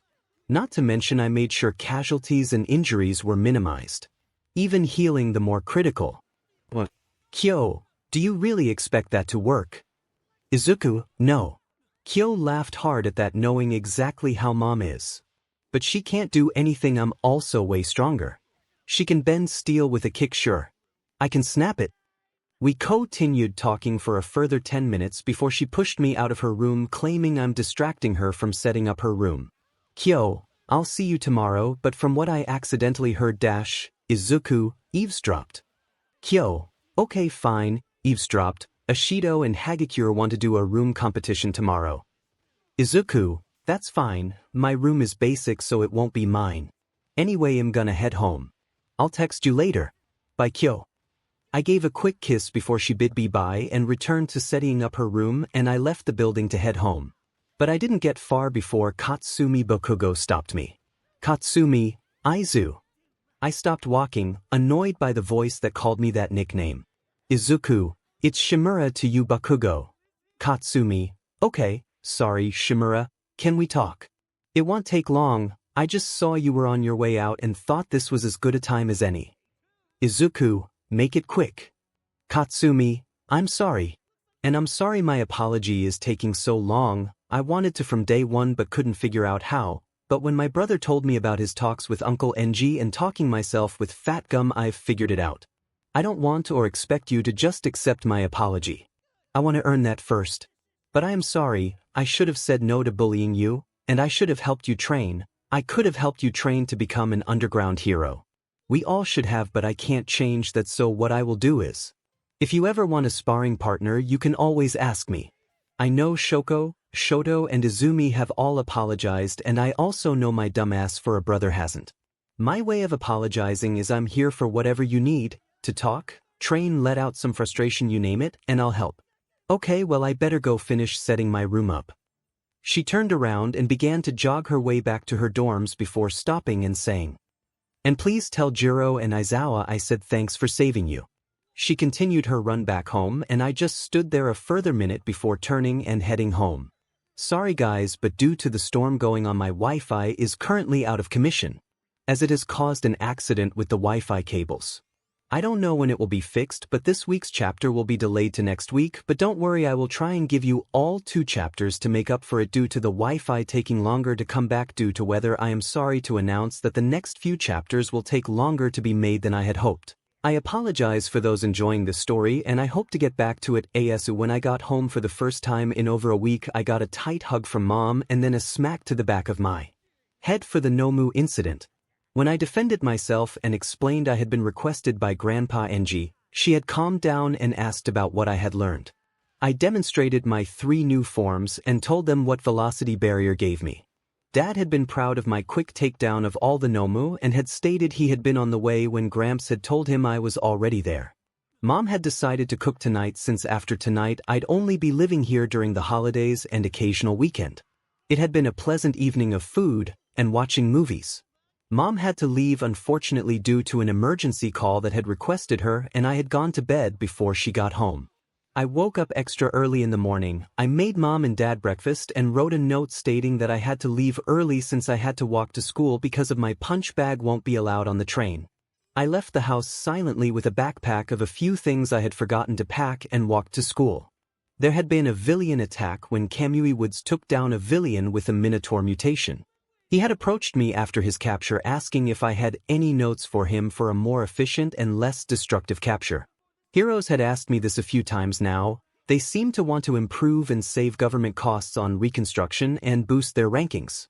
I always give my highest opinion, and for 𝗵𝗲𝗄𝗏 right now my only note was that he could have wrapped his branches around his legs, but otherwise he couldn't have done much better than he already did. I've given advice a few times in the past and he seems to keep it all in mind, since with every capture he gets faster or more efficient if he can. When I had finished my brief chat with Woods, I continued on my way to school, but he did ask a question. Why are you walking with that punch bag and not driving? Izuku, because it would crush a car. KW, it can't be that heavy, it's just a punching bag. I placed the bag on the floor and waved an offering hand to him, and when he tried to pick it up, it didn't lift off the ground at all. Well, I stand corrected. Specialized to handle your strength. Izuku, yep. I picked the bag up again. To me it feels like lifting a couple of kilogram weights before my quirk had activated. Woods had been shocked but waved me off as I continued my walk to school. I got to the dorms at 7:30 am, where a few of my classmates were already having spent the night here. 𝗵𝗃, who was the first to see Izuku, called put to him. Hey 𝗵𝗃𝗏, you're here early. What's with the punching bag? How come it wasn't brought with the rest of your stuff? Izuku, hey 𝗵𝗃𝗏, to answer both your questions, this is a specialized bag. It was too heavy for the movers to pick up. Even the guy with a strength enhancer couldn't pick it up. 𝗵𝗃𝗏, really, it's just a punching bag. How heavy can it be? Izuku, 25 tons, and it can handle my full power, flame-boosted punches. 𝗵𝗃𝗏 whistled at that and exclaimed something about it being manly. I let him be and walked up to my room and hung the bag up. Satisfied that my room is now ready, I went back downstairs to have some breakfast. While I was eating, the remaining students who hadn't stayed at 𝗬𝗎 the previous night had been gradually filtering into the dorm room. I ordered an extra set of drawers and had it sent to Mom and Dad's. They'd be for 𝗬𝗎 to keep some stuff in, considering she plans to spend most nights in my bed. I messaged Dad, asking to inform me when they arrived, and he just confirmed he would. However, Mom messaged me and decided to tease me with a message asking if I needed to get protection. A message I promptly ignored. We didn't have class today, so I requested access to a gym. 𝗵𝗃𝗏, what for Izuku? And don't say training, you sarcastic little... I smirked. He knew me too well. Izuku, all come on 𝗵𝗃𝗏, where's the fun in that? I made a face of mock horror and boredom, a face he simply raised an eyebrow at. 𝗵𝗃𝗏, it's too early for this CRP. Izuku, okay, in all seriousness, I want to use 𝗳𝗏𝗏's teachings to try access or partially access my lightning form. While I can't say for certain if it'll work, it's the best idea I have. 𝗵𝗃𝗏, and you need the gym, why? Why don't you just do that in the dorm training room? Izuku, great idea. Oh, but I've not practiced my lightning much and could lose control and zap someone or fry the generator. 𝗵𝗃𝗏, okay. Fair enough, the sarcasm wasn't necessary though. Izuku, sorry, I woke up in a sarcastic mood this morning. 𝗵𝗃𝗏, whatever, you can use Gym Gamma. If anyone wants to join you, they can, but it's at their own risk. Izuku, understood, thanks 𝗵𝗃𝗏. Off the staff dorm building, grateful for being given permission. I went to my room and donned my training clothes, and went back downstairs. 𝗵𝗃𝗏 saw me leaving and had called out to me. I stopped and turned on the spot. What's up, 𝗵𝗃𝗏? 𝗵𝗃𝗏, where you going, 𝗵𝗵𝗏𝗏? Izuku, just to do some quirk training. 𝗵𝗃𝗏, cool, can I join? Izuku, you can, but I wouldn't advise it. 𝗵𝗃𝗏, why not? Izuku, I'm going to try gain my lightning form, but I haven't practiced with my lightning very much, so I could lose control. 𝗵𝗃𝗏, that's okay, I can take it when I'm hardened. He emphasized this by bumping his knuckles together. I ped my eyebrow at him. You can take up to 100 million volts straight to the body. This had made him pause. And you realize that's at most a third of the charge of a normal bolt of lightning. 𝗵𝗃𝗏, enjoy your training, bro. I chuckled and waved him goodbye as I headed to Gym Gamma. When I arrived there, I immediately placed my phone in a place I wouldn't fry it with a stray bolt of lightning. Then I went to the corner of the gym and sat in a meditative pose and focused on the feeling of my lightning. It was erratic, not linear, and was desperate for release. I let that feeling flow through my whole body and focused on controlling the erratic nature of the energy. I focused on letting it soak in through my muscles, bones, and organs. But that's when it all went wrong and I seized up, collapsing to the ground. Unable to move, just breathing and gasping. Too much, too fast, I guess. Because I had channeled too much of my body, I had accidentally used paralytic shock on myself. I didn't even know I could paralyze myself. Several minutes passed and I regained use of my body. Deciding I'm just going to focus on my arms for now, I repeat the process of letting the electrical energy flow through my arms freely, drawing it into my muscles, tendons, ligaments, and bones gradually. The lightning constricted my muscles, making them more compact, and when I let out a punch at full force, my strength was increased by 30% by my estimation. I just sat there letting my body have the lightning flow through it but not controlling its flow anywhere but my arms. I let this continue till lunchtime before calling it quits and returning to the dorms. Kyo was packing up a small bento box when I entered. Izuku, hey babe, you going out for the afternoon? Kyo, oh Izu, no, I actually made this for you. She had a bright smile that I adored so much. You know you have a tendency to lose track of time when you train, so I thought I'd make you some lunch so I knew you ate. Izuku, thanks Kyo, but I wasn't exactly doing physical training today, so I kept track of time. Kyo, so what kind of training were you doing? Izuku, I was doing meditative training to try and manifest my lightning form. Kyo, not gonna let it come naturally. Izuku, well, I've managed my arms, and from what I can tell it will give me at the bare minimum a 30% boost to my physical attributes. And that may be increased with training towards my natural durability and lightning resistance. Kyo deadpanned and said, do you really need to get physically stronger? Izuku, yes, I can't go into why yet. Sorry, but I'm sworn to secrecy. But take the 𝗵𝗲 for example, the gray ones are significantly weaker than the black ones. Meaning that they have different grades or at least different levels of strength, so it wouldn't be out of the question that whoever is creating them won't make or figure out how to make 𝗵𝗲s that are stronger than the black ones. So I'd rather be over-prepared than under-prepared. Better to be too strong and have more tricks up my sleeve giving me the ability to save more people, than too weak and risk myself not being able to save anyone. Kyo, that's just like you, always trying to prepare for the worst. She finished her sentence with a kiss on the cheek. It's one of the reasons I fell in love with you. Izuku, love you too babe. And thank you for making me lunch. I gave her a kiss on the forehead before sitting at the table to eat said lunch. It was nice, some chicken fried rice and some 𝗬𝗓𝗏. Kyo had learned how to make it a few months after we started dating, knowing my tendency to forget to eat due to training, and her chicken fried rice is always amazing. It was one of the recipes she learned when she was about 10 so she could prepare her own food if her parents were expecting to be working late, resulting in her becoming very talented at making her favorite or more dietary beneficial meals. Several hours passed where me, Toshi, and Kyo just sat at the table working through any homework assignments we still had to do. That was until Ashido, hey everyone, let's get to know everyone a little better. Kaminari, what do you suggest? Ashido, let's do a room contest. Hagakure, yeah, I like that idea. She was currently visible so everyone could see the pure, unadulterated excitement on her face. Izuku, seriously. I was not enthusiastic about this. Bakugo, you extras can count me out. He immediately left the common area to go to his room. I called after him, you don't need to scream whenever you let words escape, you know.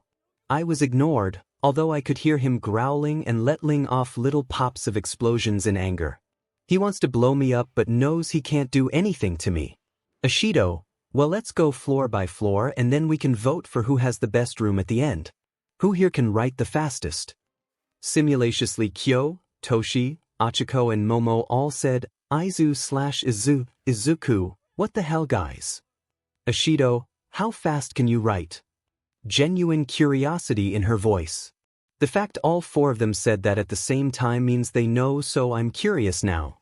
I sighed before replying, I can write an average of 556 words per minute, faster if I rush, but my handwriting starts to get a bit messy then.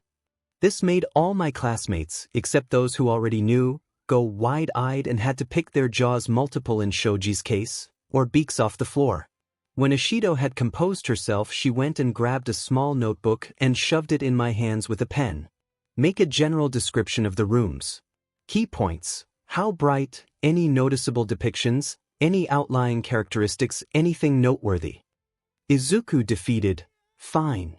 This led us up to the first room, Rikido Sato's. His room was pretty simplistic, single bed in the corner near the window/balcony, a desk in the other corner next to the window, a wardrobe next to that, and a kasiyon and coffee table in the center of the room. The only thing that was unusual was a table-like countertop with a microwave on it, and oven underneath it, and baking equipment. Oh, looks like it's time to get the cake out. Kaminari, dude, are you trying to bribe the judges with cake? This was ignored and we all left the room and would meet him outside the next room, but all had agreed we would wait for him. He wasn't even 2 minutes before he rejoined us.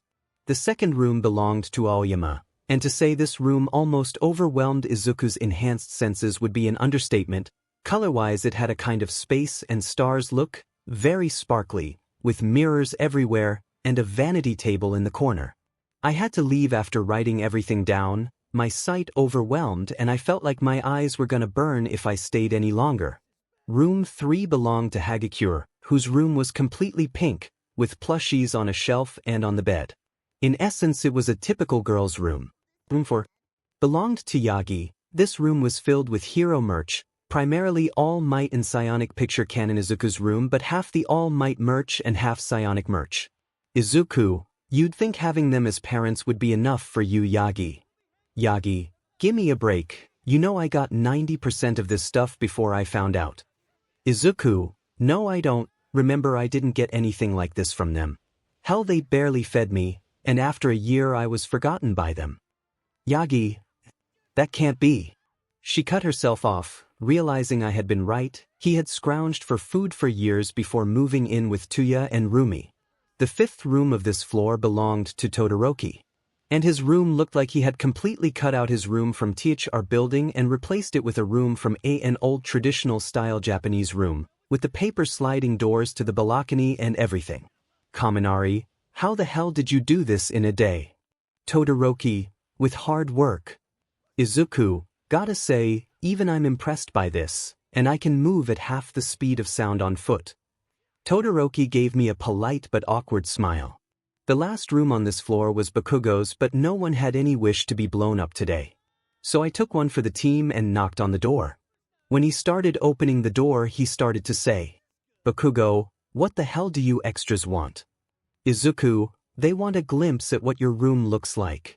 However, he didn't realize I could see in his room, only just, but I could see enough to write it down before we got to the second floor. Bakugo, hell no. He slammed the door in my face, but I didn't care. Everyone was giving me sad looks, but I grinned and started writing as we headed to the elevator. Ishido, you saw. Izuku, yep, it's very basic, desk, laptop, wardrobe, and a few figurines and posters of All Might and a few top 10 posters and a quirk-resistant dummy. I said all this while writing it down on the notepad. Mina, so he's an otaku. Izuku, not as much as Yagi, but yeah. And he's a little more general, whereas Yagi seems to fixate on her parents. The second floor, the first room, belonged to Ishido, whose room was a lot like Hagakure's, only black and a darker pink. The next belonged to Koda. This room had a basic layout too, but it was a lime green color theme, and he had a pet bunny with a feeder and a little bed in what looks like a drawer for it. This seemed to be the front runner for winner, as most of the girls fawned over the adorableness of the pet. The third room belonged to Mineta, and we all made a unanimous decision to skip that room. So we went to the fourth room, who belonged to Tokoyami, and this room was, to be frank, very dark and very occult-like.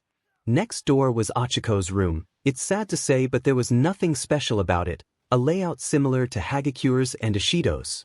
Lastly, for the second floor, the last room belonged to Momo, and let's just say there was practically no room to move. Her bed took up 75% of the room, the rest filled by a desk and a wardrobe. Momo, I thought these rooms would be bigger. This isn't even half the size of my room at home. Achiko, what is your life? Izuku, if you order a smaller bed, a double should fit the room. I'll disassemble this one and assemble the new one. I'll even reassemble this one for you at your house if you need me to. Momo, I'll do that, much appreciated Izuku. I smiled and nodded as we went into the elevator to the 3rd floor. As per usual, we had to wait since we could only fit at most 8 people in the elevator and there was 21 of us. The first room of the 3rd floor belonged to Ida. His room was very spacious, just a desk, wardrobe and bed and several very large shelves filled with. Achiko, Ida, why are these shelves filled with so many pairs of glasses? Ida, to make sure I have spares in the event I break a pair during hero training. He said it very matter-of-factly and with what appeared to be pride of his forward thinking. Kyo, isn't the point of hero training to learn to avoid breaking your glasses? Izuku, can't hurt to be prepared, however Ida, I'd look into getting contacts. Even with your helmet, going at high speeds can still risk your glasses breaking. At least with contacts that are typically by a type of flexible plastic, so if they break at least glass won't get stuck in or cut your eye. Ida, I never looked at it like, I'll take that into consideration, thank you 𝗵𝗲. Izuku, no problem bro. Next was Kyo's room. Her room was pretty bright, a black and white checkered floor, with instruments varying from guitars to drums to a keyboard. Next to her bed was a large deep dope poster. And the thing that had caught my eye immediately was the 3 photos on her bedside cabinet and desk. One was a family picture of her and her parents, one was a picture of me, Toshi and Kyo, a photo we had taken when they had bested me in a 2v1 spar on the beach for the first time, both of these having sat on her desk. And lastly was a picture of me and her when we went to a carnival for a date. She's leaning over my shoulder, kissing my cheek while I was smiling and a little red-cheeked. It had been our first big and proper date and it was a photo we took to commemorate it. We both have one. I have mine as my laptop home screen, having a different picture of us on my desk. Ashido, all look at the cute couple in this photo. She had rushed in to pick the photo up to look at it properly. However, I could see the 𝗬𝗂𝗫 had let her invisibility fall and it appears she's learnt to turn her clothes invisible too. Thanks to having air detection always active now, although when it's passively on I only have a 10 m radius, plenty of range to find her though. I grabbed her shoulder and said, "Whatcha doing 𝗬𝗂𝗫?" 𝗬𝗂𝗫 let her invisibility drop before looking a little sheepish. Ugh, snooping. Kyo, and what were you searching for? 𝗬𝗂𝗫, anything lewd. I wanted to see how far you two had gotten. I had gone red, as had Kyo. Toshi was snickering before he spoke. Toshi, honestly I'd expect that sort of Mineta, or even Mina, not you. Mineta, I don't have a death wish, thank you. I'm terrified of what 𝗵𝗲 would do to me. He threatened me if I perv on anyone. What do you think would happen if I did anything perverted towards his girlfriend? Kaminari, I guess you can have restraint. Ojiro, or it's simply because he has survival instincts and knows 𝗵𝗲 can and will kill him. Mineta, hey, he can one-shot the Nomus. What do you think he could do to me? No thanks, I choose life. Zero, good choice bro. Anyway, my room's next. Zero's room was, well, the only way I could describe it is, very hippie-like. Even having what looked like a hammock. Tsu's room was 4th and it was very green and everything seemed frog-themed. Frog bedding, rug and curtains to boot. 5th was Shoji, and his room was empty, not figuratively but literally. The only thing that was in there was a mattress and a desk. 6th belonged to Kaminari, and his room was quite full around the walls. A bed on one side, a computer, drawers with baskets that are filled with dismantled and some reassembled electronics, and a shelving unit filled with various hats. Kaminari, I started the hats thing when I was young, and I like to tinker with electronics, not to the extent a support student might, but it's a hobby of mine. Izuku, it's probably an effect of your quirk. Kaminari, what do you mean? Izuku, quirks can influence personalities and interests. Momo, that's interesting, can you give a few examples? Izuku, certainly, Bakugo's explosive personality, Koda's love for animals, Sato's love for baking, your own thirst for knowledge, Tsu's love of frogs, Tokoyami's attraction to the dark, and myself, well, that's a boatload. Achiko, ooh, I'm interested now, please go on. Izuku. Izuku, well, physical enhancements influence my urge for improvement. My ice-cold bluntness comes from my ice. While no one has seen it minus Kyo, Toshi, my parents and Uncle Sho, When I lose my temper, it can come out like a fiery inferno.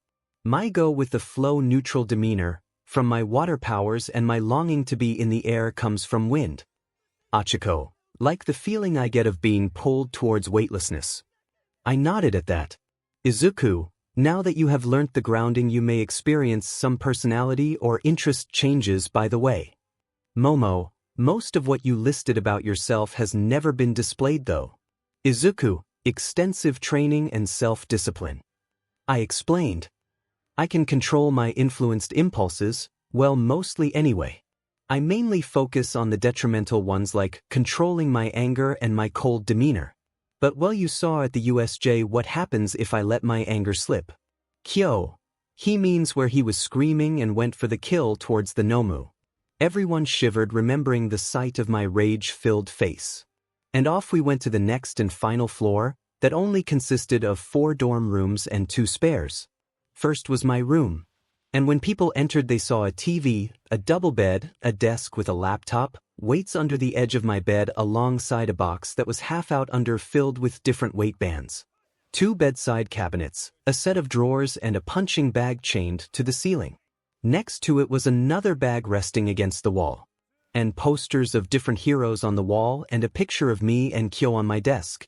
Ojiro, hey Shimura, why do you have 2 bags here? Izuku, one's mine, the other is usually for Kyo or Toshi. Kirashima, mind if I? Izuku, feel free. Kyo, babe, that looks like dash. Izuku, oh, is Kirashima wa dash crack. What followed was a scream of pain from Kirashima. I had forgotten it was my specialized bag that was hanging up, and only me, I am, and Grandpa NG, can punch that thing without injury. Kirashima had broken his hand and was cradling it in his hand, BLD coming from his knuckles. Momo was creating something, but I stopped her. Just make a cleaning object. Normal wipes or something. Ashido, are you serious? He needs to clean it before going to Recovery Girl. I was walking towards one of my posters when I spoke. No, he doesn't. He's just going to have to clean the BLD in a sec. I pulled a poster off my wall to reveal a safe embedded in the wall. I opened it with the thumbprint scanner and took out a healing vial, handing it to Kirashima. I could see Aoyama looking at the safe, however, in curiosity or otherwise, I don't know. I ignore it for now and let us move to the second room. But Kirashima had a question for me. So what's with that bag? Izuku, it's a specialized one to handle my ever-growing strength. I also use it to test out new martial arts combat moves. Kirashima, nice bro. Haben, meaning to ask, but think you could teach me that militia martial arts thing. Izuku, I can, but it takes years. I started when I was 6 and finished at 11, and I was considered a prodigy of the art. Kirashima, geez. Honestly, I can teach you, but if you want to excel, it'll take time. I'll observe your standard fighting style and figure out the best moves I CSN teach you. I know you need to learn kicks and grapples. Kirashima, no worries bro, just let me know when you're ready to teach me. Izuku, you and everyone else. I rubbed the back of my head with a light chuckle. When we entered Kirashima's room, it was like the other rooms, but like mine had a punching bag. Second to last overall belonged to Toshi, and his was a room that would be designated for sleep. It had a desk, of course, but otherwise it had different ways for someone to get comfy to sleep. A hammock, bed, beanbags, sleeping bags, like father like son. It was a dark room with blackout curtains. You'd never guess he was an insomniac. And lastly, the last room belonging to Ojiro, and all that was in the room was a bed, desk, TV and drawers. Simple but homey. Now that the rooms had all been seen, back in the common area, everyone was going over the overly descriptive notes I had made. And most people concluded that while for showing the personality it was between me, Sato and Koda. The overall winner was a tie between Koda and Sato. The bunny and baking that we all ate while discussing had been the deciding factors. Bribery and cuteness wins in the end. I mentally chuckled to myself. The remainder of the evening was a pleasant experience, laughing, chatting and getting to know each other more personally and developing a closer camaraderie. By 10 p.m. me and Kyo had decided to go to bed, and while we had to go to our own rooms, we both knew either of us could climb or fly to each other's room. I hadn't gotten enough control over my aerokinesis form of flight, so I would be restricted to using my parkour training to climb to her balcony. And her flight is too loud to be discreet, so she would have to climb to my balcony when she decides we're cuddling in my bed. And more often than not it would be my bed since I had a larger bed. Luckily our rooms are on the same side of the building, and while they are on opposing corners we both had enough parkour training to traverse relatively easily, easier for myself due to having more experience and practice though. But tonight I would go to her room. And within 5 minutes of being cuddled up we were both soundly asleep, comfortable in each other's arms. And in the morning I could use my normal flight since I wouldn't shine like a glow stick. The next day we had class however. In homeroom Izuku had an announcement for us. Izuku, okay class, I just have an announcement for you. Then you go about your day accordingly. Your midterm exams are in 2 weeks. Before you interrupt, yes it is 2 weeks earlier than normal, there's a reason for that. Your practical exam will be done differently due to a few reasons. Your passing mark will be slightly lowered for your written exams due to these changes. I still expect most of you to pass however, and if you fail you will have remedial classes with me during the holidays. Your regular classes will be designated to study classes for these 2 weeks. Revise the corresponding subjects in your classes and ask your teacher for help with anything you don't understand. Kaminari, how much lower will the marks be? Izuku, that hasn't been decided yet and won't be for another week since all the teachers need to discuss this. Todoroki, you said we are doing the practical exam differently. How so? Izuku, normally we would have you do combat against robots similarly to the entrance exam. The faculty and I all agree that after the villain attack and some of your experiences, we wouldn't be able to assess your progress effectively. We had suggested that we place you in pairs and have you face one of the teachers, however that brought up another issue. He looked at me briefly but didn't say anything. He didn't have to because Bakugo did instead. Bakugo, you mean the fact that 𝗵𝗲𝗄 could face all of you and still win? Let's be honest, the only one that could stand a chance one-on-one is you. Izuku, correct. And even that's a 50-50. Momo, so may I ask what we are doing instead? Izuku, we plan to use an old training exercise we abandoned a few years ago, with a few differences to assess you all. We are going to use the class Civil War. And you will be taking this exam with class 1B2. The villains will be myself, Midnight, Snipe and 𝗵𝗲𝗄. Izuku, what? Izuku, it wouldn't be fair if you worked with them. First of all, you actually have heroing experience. Secondly, they won't be marked on whether or not they capture us or not. And thirdly, you will be marked differently to them. Momo, so how will we be marked? Izuku, you will be marked on how you follow procedures, survival time frame, decision-making and how you handle personal issues we deem you all have but won't be telling you about till you have a talk with myself or Hound Dog after the exam. Izuku, and me. Izuku, how many you kill, how sinister you act, how cunning and difficult you can be, embody villainness like that's what you are, forget heroing for this exam. Your combat prowess and how quickly we manage to take out the heroes. Ida, sir. If you will be one of these villains who will be watching and assessing. Izuku, that will be Recovery Girl, who will also be on standby, Hound Dog, the Satan Rat, All Might, Psionic and Vlad King. Izuku, can you explain this civil war in more detail please? Izuku, essentially you will be in an extended fake city. Us, villains, won't be working together. However, there's nothing that says we cannot make alliances. There will be robots programmed to act like civilians alongside a company called the 𝗲𝗵𝗲 Association, a company that has people from retired pros to the elderly, to young or middle-aged adults. They will be the civilians and our actors. They will be having day jobs in the exam. Us, villains, will have civilian identities too should one choose to use so, and the heroes cannot just arrest us without evidence. Any attempts to do so will lose you marks. We will be allowed to do anything but fatally wound of course. Whether that's psychological villainy, destructive villainy, subtle disassembly of the heroes. The choice is up to the villains. The heroes, however, will be running a large hero agency. They will have access to the cameras of the fake city. You have to use investigative means to figure out we are the villains and then try to locate or arrest us. call for backup, run patrols. The choice is yours how, but not following procedures will dock you points. Injury or fatalities due to collateral damage or direct attacks to the civilians will dock points. Training for the next 2 weeks will differ.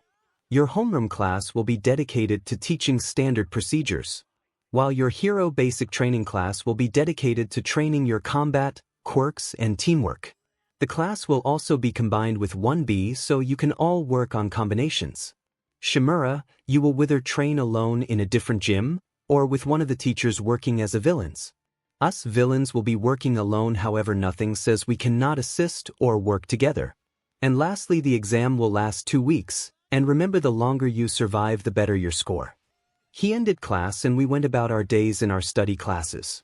But for hero training I was taken with Izuku and he just instructed me to continue my work on my lightning form, to which I made no progress. And 2 weeks later we had our writing exams and I was taken to a new fake city with a villain version of my hero costume, with some more things like knives, that SQR fake BLD and explosives.